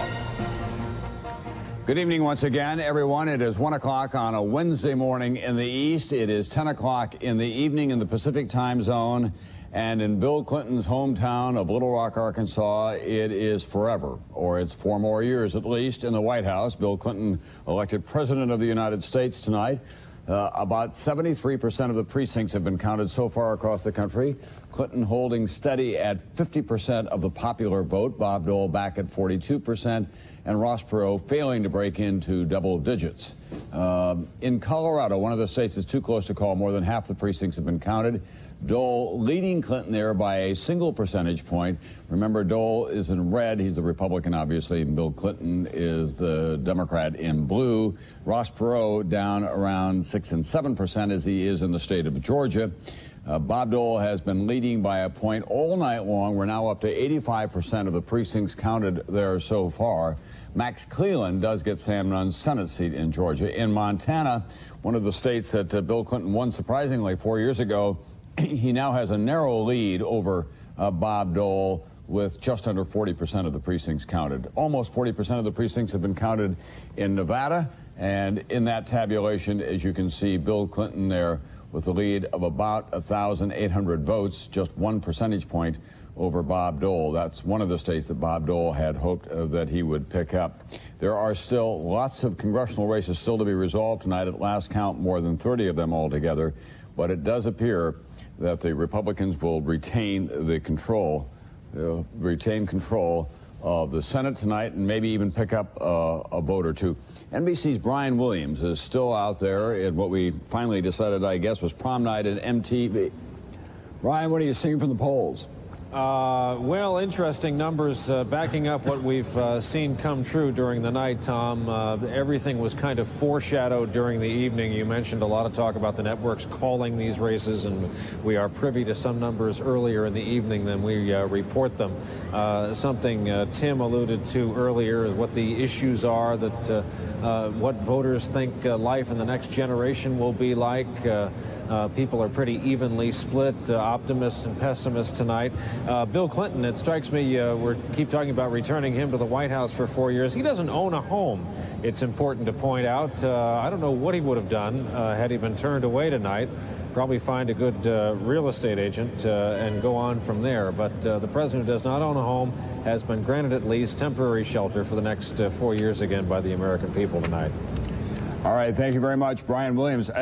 The country has identified itself in recent years as by and large moderate to moderate right. Let's talk about that now some with two of our pollsters who have been helping us out, as they might say. That's Peter Hart on your right and Bob Teeter on your left. That's an opposite. That's a kind of mirror image of where they stand in the political spectrum. Peter Hart has worked primarily for Democrats in his lifetime, and Mr. Teeter has worked primarily for Republicans. Gentlemen, what's the shape of the country ideologically based on what we've seen here tonight? Let's begin with you, Bob Teeter. Well, I think, Tom, you just said it. The country is a centrist country. We learned that over again. It is a little center-right right now. Whatever swings it takes, a little to the left, a little to the right, occur within a very narrow arc. And I think this election shows beyond any doubt that it is a very centrist country, just a little to the center-right. So when Newt Gingrich goes back to the House of Representatives, what kind of claims can he make on the political soul of the country based on what we've seen here tonight? Well, I think he'll recognize from the results that the country wants the president and the Congress to work together. There isn't any question about that. They've wanted it all along. I think it was only at the end of this Congress they did, and probably helped a number of incumbents. But one of the problems the Republicans had in the presidential race this year clearly was the fact that they were perceived as being very obstinate and having a major role in closing down the government. And Peter Hart, how do you see the election so far? Well, I think it's a great night in terms of incumbents. Incumbents run right across the nation. The second thing is exactly what Bob said. It's the middle of the electorate. And President Clinton put it well. He said, country above party. And I think any of the incumbents who come back better understand that message. There isn't a revolution. It is doing the job that needs to be done. And the reason the incumbents won is because we felt the nation was going in the right direction. The economy was working, and that combination of things put a lot of incumbents back into Washington. In a curious way, the country was saying that 2 years ago we got your attention. You seem now to be doing some of the things that we'd like, so we're going to give you a kind of a second shot. Peter? I think it is a new lease on life, but part of the lease on life was that we did things that the country wanted, and part of that is like the minimum wage. That wasn't part of the contract, but it was part of what the country wanted. So changes that the Republicans got the message, and at the same time, President Clinton got the message. The one other thing I would say is both Senator Dole and President Clinton went out and talked in a stylish manner tonight, and I think served themselves and the country well. Let's take a look now at the national map, and all of us will bring Tim Russert in on this as well, remembering that Bill Clinton is in blue and Bob Dole is in red and Ross Perot is in gray. He's not one state. In fact, he's failed to break into double digits in any one of those states. As you look at the country now, as it kind of settles in at the presidential level, is this what we can call a quasi-permanent realignment of America? What we can expect to see in the next few election cycles, where Republicans are going to do well and Democrats are going to do well, Tim? Well, it's quite striking, Tom. There had been talk of a Republican Electoral College lock over the last couple elections. That doesn't seem to hold anymore. No. George Bush got 38% of the vote in 1992. Bob Dole looking around 40% in 96. And if you look at that map, the Northeast, the Midwest, and the Far West, more and more solid Democrat. The Republicans have basically the plain states, Texas, and the Southeast. Florida becomes the pivotal swing state in presidential elections. And Teeter and Hart, this is your field. Why is that? Why, for example, will Bill Clinton be doing so well in places like Arizona, New Mexico, as well as California and the Pacific Northwest? Well, clearly Medicare had something to do with him carrying Florida and Arizona. And Tim's right, is that Republicans were competitive electorally because they had a point where they could count on Florida and Texas, then win in California, and then win 2 or 3 of those big industrial Midwestern states. And they didn't do any of those things tonight, and thereby setting up Bill Clinton's electoral landslide.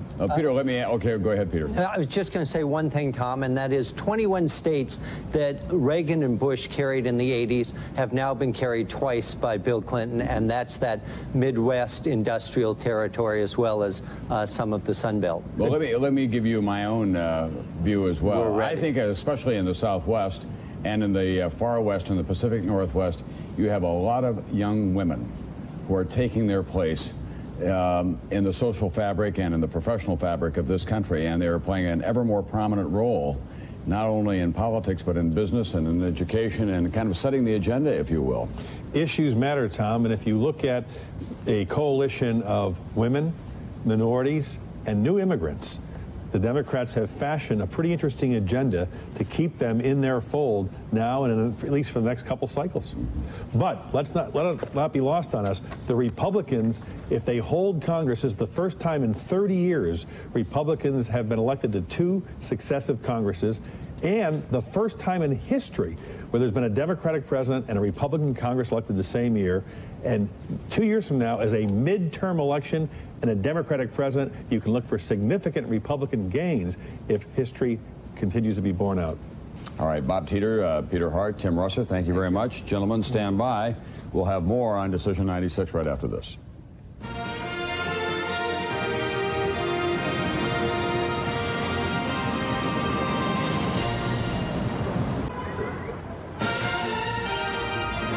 Decision 96, Election Night continues. From our election headquarters in New York, here is Tom Brokaw. Picture within a picture, that's 30 Rockefeller Plaza overlooking the ice skating rink. And if Bill Clinton were here tonight, he'd be down there skating to his heart's delight, obviously, because he's been reelected president of the United States, the first Democrat since Franklin Roosevelt. And of course, it was not an easy glide in. He's had a rough couple of years, but this is a real triumph for him tonight. The big story, of course, still the Congress of the United States. We want to show you now the shape of the House of Representatives so far as we can determine it at this hour. There are still outstanding close races, especially in the West. It takes 218 to be a majority in the House. The Republicans have 223, Democrats 208. That's a loss of 13 seats for the Republicans right now. Now, that can change up or down in the coming hours or so. We want to go to NBC's Lisa Myers, who's been talking with a lot of people behind the scenes. What's the best guess there, Lisa? Are they going to get down to down to single digits in terms of the Republican margin, or are they going to be able to keep it at 12 or 13? No, I think the Republicans think that they will keep their losses into the single digits. I mean, some of the freshmen who have been in big trouble have held on tonight. There have been a lot of pickups in the open Democratic seats. In fact, right now in some of the races that have been called, the Republicans have lost 11 seats and picked up 11 Democratic open seats. I mean, I think that if the evening ends up this way, Speaker Gingrich may be down on that rink skating too.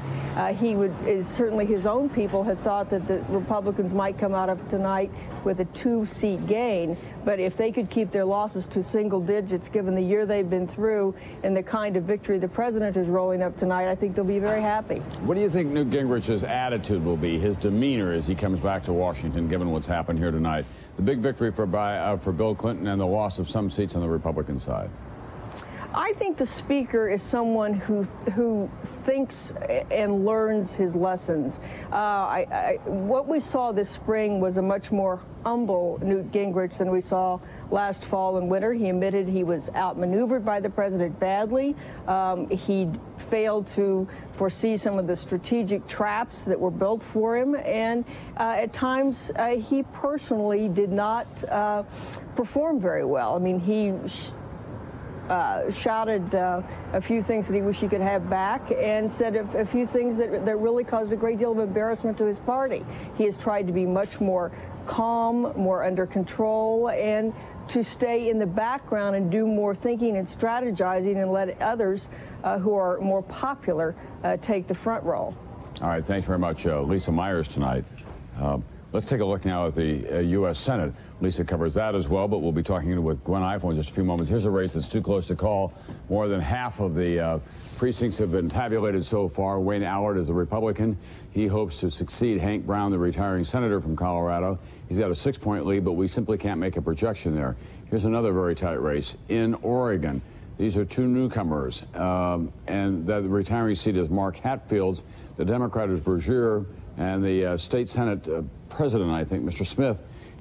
They've got just a point separating them now, but only 15% of the precincts have been counted so far. These are two millionaires, by the way. We've had a number of those matchups across the country. So the United States Senate at this hour, we show the Republicans gaining 2 seats, but that can change up or down depending what happens in Colorado and in Oregon. What's the impact going to be on national politics? What does this do to Bill Clinton? Well, let's check in now with NBC's Gwen Ifill, who's been keeping track of the Senate for us tonight. Gwen, good morning. Hi. Good morning, Tom. That's right. Well, it's a mixed bag for Bill Clinton. I mean, what he sees happening here is a whole lot of troubles ahead. He wins big in his own race, but he still has an even bigger problem to deal with when it comes to dealing with this Republican Congress.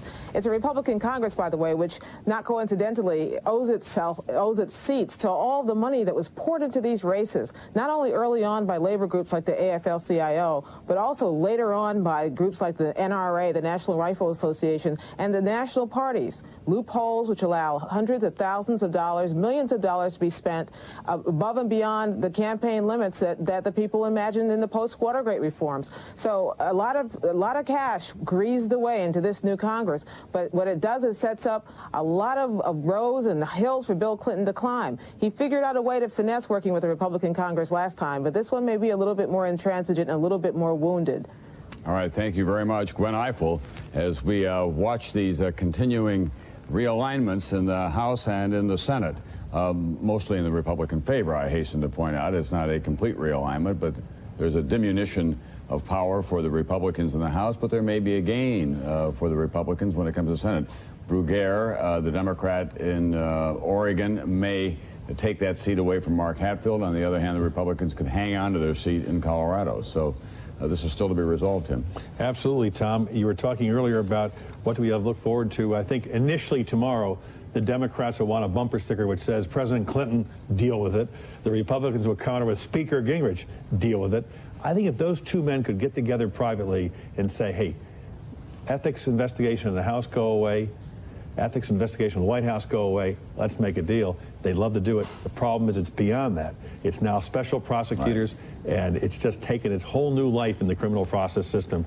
It may look too much like politics as usual if they do that. And that's a problem. But the best way to deal with the criminal investigations, Tom, deal with campaign finance, deal with Medicare straight up early on, and let people say, you know, these men are trying to work together for the best of the country, and maybe let the chips fall a little bit more slowly on the criminal front. Yeah, I mean, I must say, if this was anything, it was a wake-up call to the politicians in this country, that the voters are simply fed up with attack ads and too much money and going after each other on personal issues rather than on the common concerns of the country. Someone who is going back to the United States Senate had something to say at his headquarters not so long ago. The venerable Jesse Helms in North Carolina. Here's what he had to say tonight. I'm going to continue to do everything I can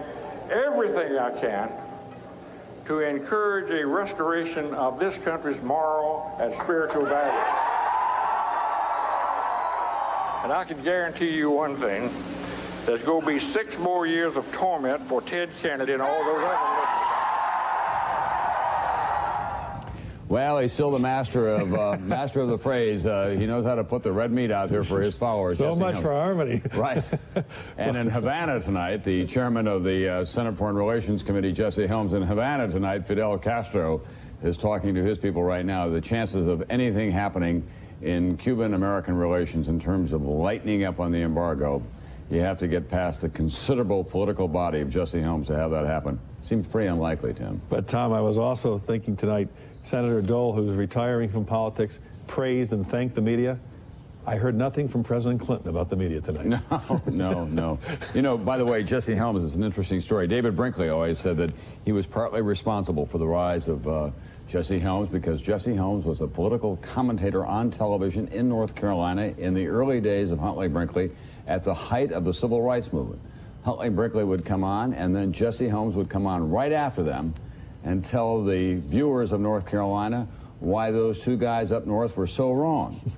And so David always liked to say, so I was partly responsible for the rise of Jesse Helms. We'll be back with more on Decision 96 right after this. Not bad joke, though.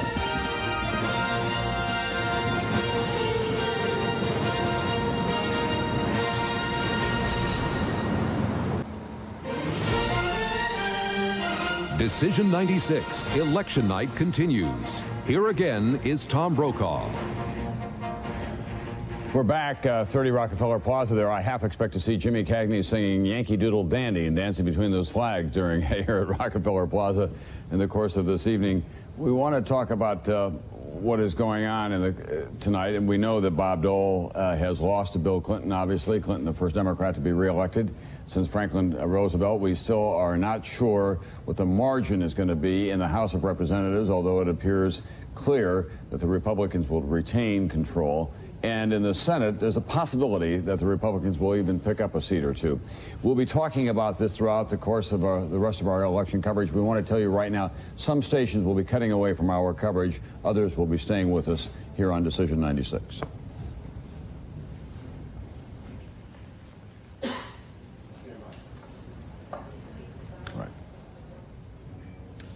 We're back now. In the state of New Jersey tonight, Bob Torricelli, who is one of the more liberal members of the United States Congress, was elected to the Senate. He'll take over the seat from the retiring Bill Bradley. That means it stays in the Democratic column. And in Minnesota tonight, Senator Wellstone was reelected. He is easily the most liberal member of the United States Senate. He voted against welfare reform. He held off Rudy Boschwitz, former Republican senator, in a rematch out there. Here's what these two winning gentlemen had to say tonight in their statements to their supporters. It's important to recognize some of the reasons why people came to our sides. We all understand that it is time for government to recognize that it must do less. A new respect for the taxpayers, an understanding of the limits of the role of government. But it is also a lesson to be remembered that because government cannot do everything, does not teach us that it can do nothing. We must, we will continue to do everything we can, all of us together, to reduce the violence, too much violence in homes, in schools, and in communities. Paul Wellstone really is one of the most remarkable stories in American politics these days. At a time when everybody is racing for the center or beyond, Paul Wellstone has stayed very much with his own liberal agenda. He's a child of the 60s. He was an upset victor 6 years ago. Now he comes in. He gets elected to a second full term in the United States Senate, and it raises the whole question about, are liberals still alive in America, Tim? Unabashedly, Tom, in terms of Minnesota. Right. But that's one of the few left. It truly is. More and more of that center gravitation by members of the Senate, led by their president, Bill Clinton. Many fellow Democrats called him Republican light, but his campaign paid off because he was able to co-opt many of those cultural and social issues. All right, let's ask Jonathan Walter about that. Jonathan Walter, of course, is a Newsweek columnist, and he is now with NBC News as well. Jonathan, is Wellstone the exception? I really think that he's the exception in terms of that kind of liberalism. But, Tom, one of the striking patterns of this year is that the game of pin the liberal tail on the Democratic donkey, screaming liberal, liberal, liberal, and trying to beat Democrats did not work this year, not only in Minnesota and New Jersey, but also in Iowa, in Michigan, in Rhode Island, in Georgia. Each one of those campaigns featured Republicans running ad after ad that was essentially yelling liberal, liberal, pants on fire, and it didn't work. In each one of those races I mentioned, the Democrat won. So while liberalism isn't popular, I think the game plan that Republicans have been going to for several elections now of just trying to stigmatize their opponents as liberals is no longer working the way it once did, Tom. Jonathan, we're old friends, but they're telling me in my ear that I have called you Jonathan Walter twice tonight. The first time I think I got it corrected. This time I just added the extra fine. W. I do apologize for that. You are Alter without the W. That is not the slightest problem, Tom. Well, after all, I paid for your lunch today, so I get to do whatever I want to with your name. Jonathan, but what happens, do you think, to Paul Wellstone and Torricelli in the United States Senate in the next 6 years? Are they isolated, or to be effective, are they going to have to move themselves a little more to the center? Well, I think Wellstone is kind of a Jesse Helms of the left. He will stake out a very liberal, rather unpopular position on the American spectrum. Torricelli, on the other hand, will go along with a lot of other Democrats in trying to work in the center. He did that in the House of Representatives. Many of these Democrats who were elected, who they attempted to stigmatize as liberals, will be part of a new governing vital center in the United States Senate. And if they can work with some moderate Republicans, they might actually get some things done. All right, thanks very much. Jonathan Alter with an A. Jonathan, we'll be seeing you later in the course of our coverage, obviously. Okay. We're going to go back to California now, and George Lewis, who has been covering California politics for a long, long time. George, tonight the marijuana initiative was on the ballot. It's passing overwhelmingly out there. Doctors will have, what, the right to prescribe marijuana for cancer patients and glaucoma patients and other people who can come up with an excuse? Yeah, it's so broadly worded, Tom, that you could probably say, hey, I stubbed my toe, it hurts, I need a joint, my doctor said it was okay, and it would be legal. It's also going to be challenged in the courts. You can always count on the California voters, as you know, Tom, to come up with some maverick ideas. While they were passing the marijuana initiative, they also passed Proposition 209, which is the so-called California Civil Rights Initiative, which eliminates affirmative action programs in state hiring and education, and that's going to be challenged in the courts too, Tom. And when do we expect the challenge on marijuana to begin? Almost immediately? Yeah, it should begin almost immediately. I think the federal government may be one of the first to challenge this. It's going to be interesting to see how this plays out, because there are marijuana proponents here who say that they're going to make a case of it. They're going to start using marijuana immediately. In fact, in some parts of California, there are pot parties going on right now in celebration of the passage of this initiative. And on Proposition 209, which ends affirmative action for public institutions and public hiring, we saw some numbers earlier tonight that the Latinos and African Americans were voting in overwhelming numbers to reject the idea of 209. Do you think that you'll see in California greater racial polarization than you're already witnessing out there, which is considerable? There is a racial divide in this state that is as deep and as long as the San Andreas Fault. And it's going to be interesting to see what the passage of 209 does to that racial divide in this state. All right, thank you very much. George Lewis in California tonight. And it seems to me that California, once again, Tim Russert, is going to be on the cutting edge of some of these social issues around the country. The use of marijuana, but this whole business about affirmative action, that could start something that could take us all the way to the turn of the century. A lot of other states will say, listen, if they can do it, so can we, because it's a great undercurrent in America. It's time to end affirmative action in the eyes of a lot of, especially white male blue-collar workers and others. And Bob Dole was able to get Jack Kemp to come over to his side on that particular issue, Tom. You know, on this drug issue, Bob Dole tried repeatedly to say that his policy on drugs would be tougher than Bill Clinton's. Interesting distinction in the voting in California. Talk about a cultural divide.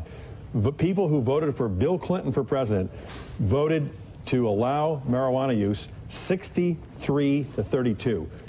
People who voted for Bob Dole, 23 in favor, 61 against. We'll be back in just a moment here on Decision 96 on NBC.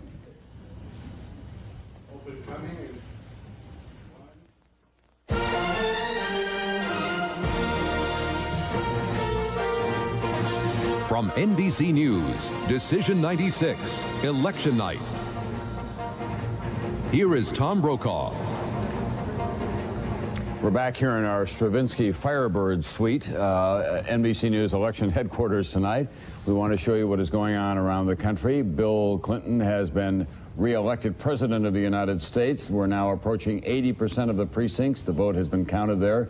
Bill Clinton holding steady at 50%. He would like to stay at least at that, if not a tick or two higher. And Ross Perot is not able to get into double digits this time. So this is the national map as it's colored in. Just a few states left outstanding: Colorado, Nevada, and Montana, and the state of Georgia, which Bill Clinton won 4 years ago. Bill Clinton has 375 electoral votes, as you can see, a much more than 2-to-1 margin over Bob Dole, almost 3-to-1, in fact, at that point. And he only needed 270 to win, so he gets 4 more years at 1600 Pennsylvania Avenue. In Colorado, we're now approaching 2/3 of the precincts counted, and of those, Bob Dole has 47% of the vote, Bill Clinton 44%. So Dole has a lead, as you can see, of about 23,000 votes. In Georgia, we're now approaching the 90% mark in precincts counted, and it is virtually a dead heat. Less than 20,000 votes between the two men. Ross Perot back at 7 points, so that's going to be a very close race, go right to the wire. In Montana, Bill Clinton won there 4 years ago. He'd like very much to get back in that column again. We're about halfway through the counting of the precincts now, and as you can see, Bob Dole has a 2,000 vote lead over Bill Clinton. Here's what's going on in Nevada. Again, almost a mirror situation. Bill Clinton just up a point over Bob Dole. Again, about 1,000 votes separating him there, with 44% of the precincts counted so far. Tim, Ross Perot has not hit double digits in any of those states. Tom, I'm just looking at those numbers. In Colorado and Nevada, those states went for Bill Clinton in 1992 because Ross Perot got 26 and 23% respectively. Drained it off, right? Absolutely right. And by doing only half of that, he's giving Bob Dole a chance to carry those states in 1996. Okay. NBC's Brian Williams is still out there. He's in his command chair, and he has with him now his chief financial officer, Mike Jensen. And I presume, gentlemen, that we'll be talking about what the market is likely to do tomorrow. There was a lot of concern, I know, that if the Democrats regain control of the Congress in this overheated market, there would be a big sell-off. Very big sell-off. I spent most of the evening down on Wall Street, in the Wall Street area, and there are a bunch of very happy campers down there. The main thing that has powered this stock market rise up past the 6,000 mark has been the expectation that, number one, Bill Clinton would win, number two, that the Republicans would retain control of both the Senate and the House. So I don't think we can expect to see a big surge on Wall Street as a result of this, because the market had already taken that into account. In the terms of Wall Street, it had discounted all of that. On the other hand, as you suggest, Tom, if that had not been the case, if this had been an enormous Clinton sweep, and if the Democrats had taken the House and the Senate, then a lot of people on Wall Street were predicting that that could knock the market down 5% or 300 points, not all in one day, but in a fairly short order. So this is considered good news on Wall Street. They think it means that there will probably be further reduction in the deficit, that there will be a kind of a check and balance on Wall Street. And I think the only thing that the Wall Street community would like better would be if there were no Washington at all, if it suddenly would self-destruct, and then the market would go up about another 3,000 points. Brian Williams, I have a question. You've been covering the Clinton White House for some time. Do you think that there is any more heroic figure, however not very visible, than Bob Rubin, who's the Treasury Secretary? That's an interesting question. He is one of those who is said to, he has an out. He can always go back to private industry, but he is said to like this job right now. Bob Rubin is the quietest operator, perhaps, in the Clinton cabinet. Personal fortune, depending on whose count you believe, estimated between, $50 and $100 million. Former head of Goldman Sachs, an extraordinarily capable man, extraordinarily quiet operator. He runs a dual marriage, really, in two cities, New York and Washington, lives part of the week out of Washington, D.C., terribly kind to his personal assistants, all of them to a person will tell you, and yet his accomplishments, he's not one to blow his own horn. The president has often spoken very highly of him. Anyone having to do with finance in the administration speaks very highly of Bob Rubin, who took a big chance back when we were talking about the Mexican peso. So I think the assumption underneath your question is correct, and Rubin, by most rational standards, would probably get good marks for his part of this administration. And let me just add to that, Brian, the fact that, as we both know, Bob Rubin is the man who convinced Bill Clinton that deficit reduction should be a very big part of his program, and is therefore responsible for this relatively strong economy that we've seen for the last 4 years. A lot of people think now that Bob Rubin is going to push for some kind of a reform of the entitlement programs, which is something that is so politically sensitive that the candidates wouldn't really do anything except tiptoe around it. But he could very well be the engine behind that in a second administration. All right, thanks very much, Brian Williams and Mike Jensen. Tim Russert, Bob Rubin is one of those people who is still trying to make up his mind about whether he sticks around for a second term, but based on recent conversations at least, I think he will. I think he kind of likes it. When Brian said, by the way, and it was an awkward phrasing, he doesn't have a dual marriage in Washington and New York. He has one marriage. He lives in Washington and Judith lives in New York. An important clarification at 1:30 a.m. Whoever right. Mr. Rubin is. Right. The Clinton cabinet's worth talking about. Bob Rubin wants to stay as Secretary of Treasury, and if he wants to stay, he will stay. But there will be some open positions. Leon Panetta, Chief of Staff, leaving. George Stephanopoulos, leaving. Talk about perhaps Warren Christopher, Secretary of State, leaving. Perhaps Attorney General Reno. It's going to be a time of turbulence and change for Bill Clinton. As he learned the first term, however, Tom, he has to get that resolved in the next 6 weeks, because when he goes into January with this Republican Congress, he better have an agenda in place and ready and not have to deal with personnel matters. That's right. He wants to find very secure people that he can get through in a hurry. Absolutely right. We'll be back with more on Decision 96 right after this.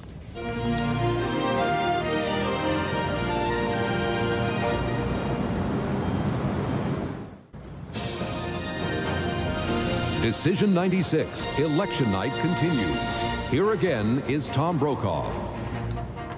Good evening. At 1:40 in the morning in the East, there are some bittersweet moments for Bob Dole. This is one of them, I'm sure. In the state of Georgia, we are projecting that Bob Dole wins the state of Georgia and its 13 electoral votes. It's the home state, obviously, of Speaker Newt Gingrich. It's a southern state that Bill Clinton won 4 years ago, but not this time. Bob Dole is our projected winner. So the whole Southeast, save Florida, lines up for Bob Dole in the Republican camp.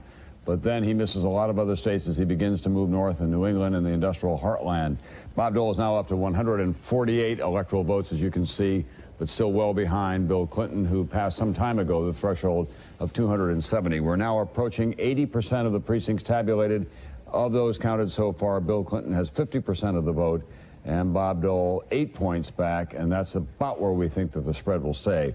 In the Senate race in Colorado, for the retiring Hank Brown Republican seat, Wayne Allard, a businessman out there, continues to hold about a 6-point lead over his Democratic challenger, but we still cannot project a winner in that race. Same is true in Oregon. About 20% of the precincts, now short of that, have been counted, just shy of that. And Tom Bruguiere is the Democratic challenger for Tom Smith, who is the state Senate chairman in Oregon. He hopes to take the seat that has been held by Mark Hatfield, but we don't. It's Gordon Smith, by the way. We don't know whether, in fact, that will happen. So there you are, Lisa. You're going to have some new faces in Washington to cover. Certainly are, Tom, certainly, and it's especially in the Senate. In the House, it's been a great night for the incumbents. Essentially, the parties have just been switching seats with not a lot of net change yet. We think we have found the closest race in the country. It's freshman Republican John Fox in the suburbs of Philadelphia, a district full of those soccer moms. He won a couple of years ago by beating the Democrat who cast the deciding vote in favor of the Clinton tax increase. Well, tonight he allegedly has won by 10 votes with 100% of the votes counted. That means that race certainly is headed for a runoff. That's an interesting race. That's where Gwen Ifill was earlier this week, showing the importance of getting out the votes. So every last vote that they squeezed out of the district counted. Absolutely. Oh, absolutely, it did. John Fox had used the Christian Coalition. Various other groups were in there trying to help him, and organized labor was working on the other side.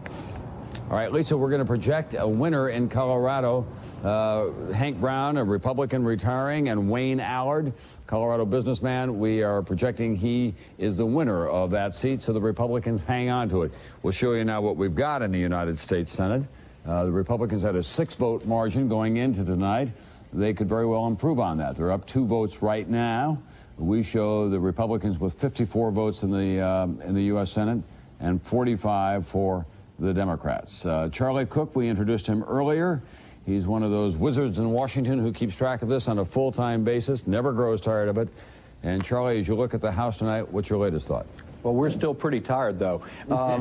What's very interesting, Lisa was exactly right. This is a good night for incumbents, and particularly for the freshmen. So far, only 6 Republican freshmen have lost and 3 veterans. And we're looking at about another 20 freshman races that have yet to be settled. But it looks like Republicans are going to hold on to the House, and the reason is they held with their freshmen. And that was their most vulnerable point, and they're doing very, very well, better than most of us really expected they would. Charlie, is there a defining issue in this campaign so far as you can tell? Well, I think that the extremism or the allegation of Republican extremism early on hurt them badly, but they recovered just enough over the summer. I think when they passed minimum wage, welfare reform, safe drinking water, welfare reform, immigration reform, those kinds of things, I think they sort of they picked themselves up and started moving back to the middle just in time and made it. I think if they had recovered maybe a month or 2 earlier, they wouldn't have made it. One of Newt Gingrich's guys told me that he thinks that the Democrats made a mistake, especially the AFL-CIO, by going after Newt Gingrich too hard, too early. They had nothing left for the closing days of the campaign, so when the Republicans made their last media buys, their last advertising buys, they could outshout him by a factor of 1.5 or 2 to 1. That might have been it. And also, Speaker Gingrich's role in the campaign seemed to have really dropped in the last month or so. And maybe you're right. Maybe it's because they started too early, or maybe some of these other issues sort of Democrats got lost in their message. I mean, we were thinking a month or so ago we were hearing about Medicare and environment and education and issues like that. And in the last 3 or 4 weeks, Democrats seem to lose their message and lose their edge. I was talking to one Republican strategist who thought as of October 10th that they might lose 18 seats, which would be one short of a majority. That was sort of when they hit their low water mark and been coming back ever since. All right, thank you very much, Charlie Cook tonight. Let's talk with Tim Russert, if we can, for just a moment about voter turnout. Tim, it's going to be under 50%, it looks like. Yeah, that's not good news for the Democrats, No. Tom. I think the Democrats would have done a lot better in these House and Senate races if their people had turned out in force. Now I want to pick up something that Charlie said about labor unions. It was not a stealth campaign. It was a very visible one. Right. $36 million, Tom, and they targeted 40 races. It looks like they won 6.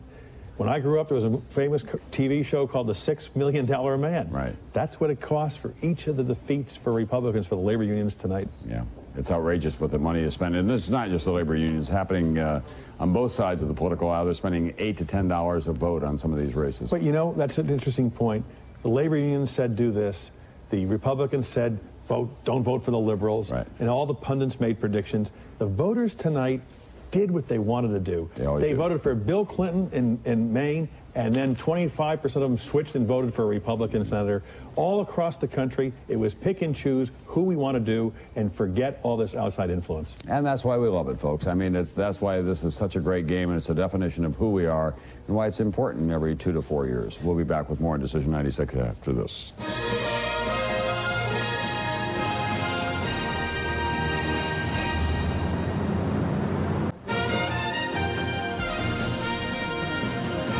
Decision 96, Election Night continues.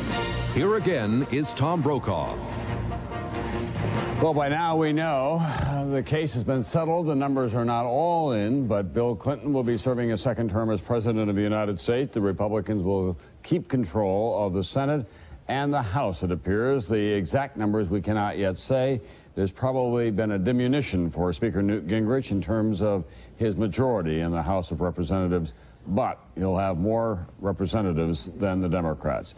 But what about Bill Clinton? What about his future? Let's go into one area now. NBC's Pete Williams covers the Justice Department for us, and tonight Pete has been thinking a little bit about both the Attorney General, Janet Reno, about whether she wants to stick around, and the future of the Supreme Court.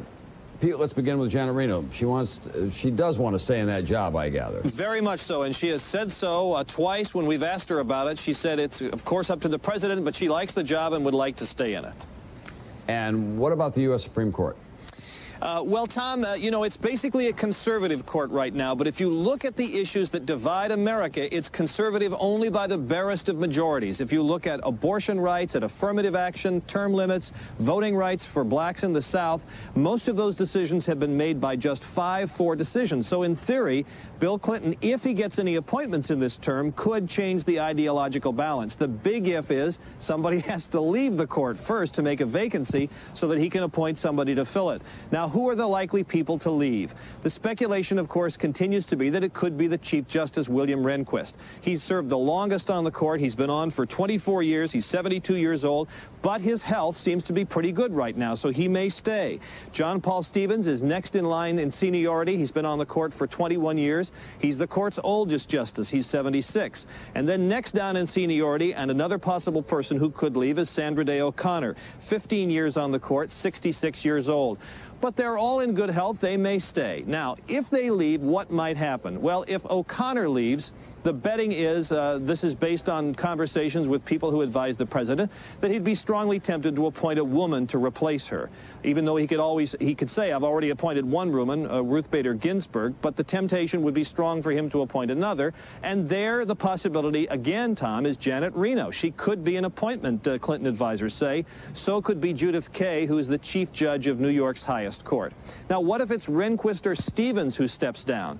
Well, again, Clinton advisors say he may be tempted to make a little history here and appoint the first Hispanic to the Supreme Court. They say it's their turn, that this is a growing part of the U.S. population, and there ought to be an Hispanic on the court. And then finally, the people who advise the president, former legal advisors, say he's always thought a lot about putting somebody on the court like Earl Warren, someone who comes not from the judge ranks, not from the federal bench, but from the political branch. Someone like possibly George Mitchell, the former Senate Majority Leader, who was dangled the possibility of a Supreme Court nomination once before, and Interior Secretary Bruce Babbitt. Now, one other thing, Tom. If it's William Rehnquist who steps down, that creates, in essence, two vacancies, one for a justice on the court, but also for Chief Justice.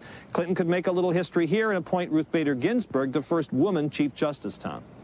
And Pete, how much of a role do you think that Al Gore will have in the selection process? He obviously wants to run in 2000.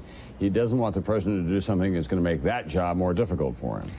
My sense, Tom, is that actually he'd have very little role for this reason. Bill Clinton prides himself on the fact that he's a law student, a lawyer, studied constitutional law, and taught constitutional law. He cares a lot about the Supreme Court. I think this decision is very much his and his alone. All right, thanks very much, Pete Williams. A little preview of what we may be able to expect in terms of who runs the Justice Department and what happens to the U.S. Supreme Court. We want to remind you that some stations will be cutting away from us momentarily, but we will continue with our coverage throughout the evening. Election 96 is now complete in terms of the voting, but there's still tabulation going on out there as we try to determine what the final makeup of the House of Representatives will be, for that matter, for the U.S. Senate as well. Bill Clinton reelected, Republicans still running Congress, it appears, but the devil is in the details in the final numbers. We'll be back with more on Decision 96 in a moment.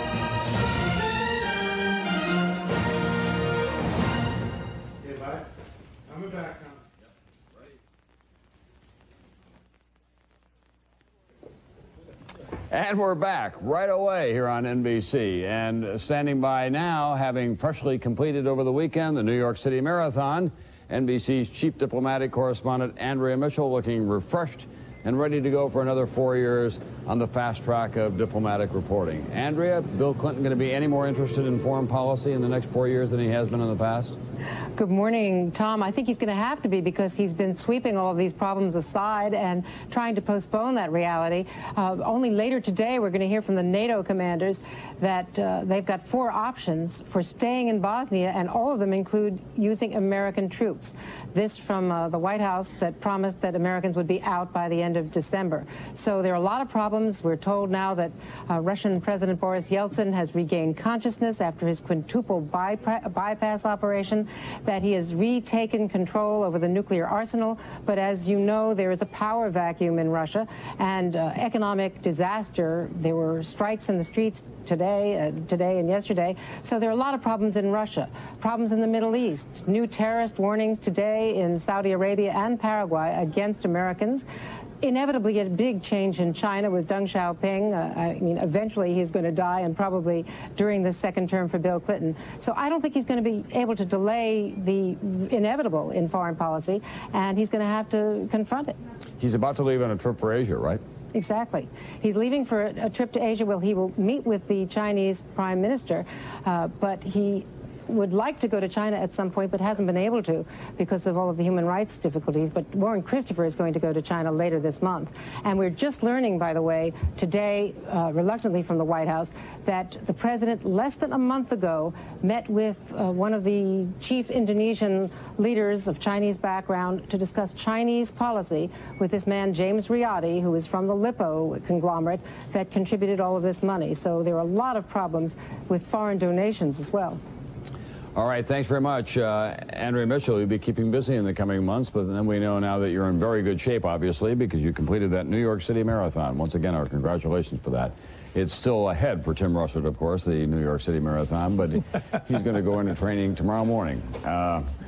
Let's talk about what we've been through here tonight in the closing moments of Election 96. I think it was at about 9 o'clock tonight that I said 2 years ago about this week, Bill Clinton was wandering the halls of the White House talking to himself. He's never a man who thinks that his political career is over, but that's about as far down as he could possibly have gotten. The Republicans swept in Newt Gingrich was on the cover of Time magazine. They were talking about a Republican revolution going well into the 21st century. Clinton tried to explain it to a kind of amused press corps when he held a news conference, and he just wandered off the political landscape. Now he's back. He's won. He's won impressively across the country. He's reduced the Republican margin in the House of Representatives, and he has 4 years to be his own man, Tim. And yet his fortunes are still intertwined with Newt Gingrich. Think of this, Tom. Bill Clinton's incompetence or liberalism, take your choice, in the first 2 years created Newt Gingrich. Newt Gingrich comes in, and his excessiveness recreated the re-election of Bill Clinton. Now what do? Hold hands and go off the cliff together? Or do they try to come together, realizing it's in their both political interest and the country's interest to try to achieve some success and still have philosophical differences? This election we saw, it was a tactical election. It was not an agenda election. Neither of these men have a mandate. Yeah, let's ask some of our other colleagues about that as well. I happen to agree with that, by the way, that there was no great vision outlined by anybody here. They were just trying to get elected. So let's ask NBC's Gwen Eiffel. You've been covering politics for a long time down there in Washington. What are the chances that Newt Gingrich and Bill Clinton can get together and find some kind of a common agenda, Gwen? A long time here in Washington, much longer tonight. Bill Clinton decided, you said he was wandering the halls of the White House talking to himself 2 years ago. A year ago, he decided he was going to win re-election by being Ronald Reagan. He ran to the middle. He decided he was going to be the champion of the V chip. He was going to say violence was bad for children. He decided he was going to sign welfare reform. He was going to pose with cops in blue uniforms as often as he could. And the discipline and some luck, that is the economy doing so well, helped him get reelected, which has nothing to do with how you governed, which is what happens next with him and Newt Gingrich. Newt Gingrich is far less popular right now than Bill Clinton is. So Bill Clinton has an advantage that he didn't have 2 years ago when Newt Gingrich came in with all the promise of an imagined mandate. Bill Clinton, I think, knows enough to know by now that nobody gets a mandate anymore, and that he's just got to show up, he's got to do the job, he's got to stay in the middle if he doesn't get pulled to the left or the right by various investigations and other problems. Brian Williams, you're leaving your post as the chief White House correspondent, but you've been covering Bill Clinton for a long, long time now. How do you think he'll approach Newt Gingrich? Well, Bill Clinton wants an unfiltered, unfettered, uncorrupted second term. He's probably not going to get that because all of his prior problems are going to chase him. The point Tim made earlier is these two guys have a twin set of problems, really, but they can't fix it because of the point you made, because that would reek of politics as usual. The president is very good at olive branches. He, again, is going to be doing this one for the record books for the legacy. So he approaches Newt Gingrich, if you ask Bill Clinton, from a position of strength, saying, look, if I didn't get 50, I came very, very close, and we saw what happened to your ranks in the House. Newt Gingrich, it's been said, made the tactical error of appointing himself as America's community college history professor. He started every sentence with the word look, which to a lot of Americans is very off-putting. He was always the smartest kid in the class, got to Washington and discovered there were a lot of kids smarter than he was. Tom? Look, Brian, you've done very well tonight, and we appreciate it. Now let's go to NBC's David Bloom, who's been covering the Dole campaign. David Bloom, there in the empty quarters. You've crisscrossed this country. What do you think Americans want from Bill Clinton and Newt Gingrich and Trent Lott, three Southern white boys, three baby boomers who are going to be running the country from the Senate, the House, and the presidency? Very quickly, David. I think the point, Tom, is that, as you said, no vision articulated by Bob Dole. He will be remembered as perhaps one of the most enduring politicians of the second half of this century, and yet what the American people did tonight is say, we like what we've got already. All right, thanks very much. Well done, David, and well done to all of the folks at NBC, not just those out here, but all the folks behind the scenes as well. We couldn't have done it without them. Another election, and we've got more coverage coming tomorrow because your future is still ahead. I'm Tom Brokaw, NBC News in New York. Thanks very much for watching tonight.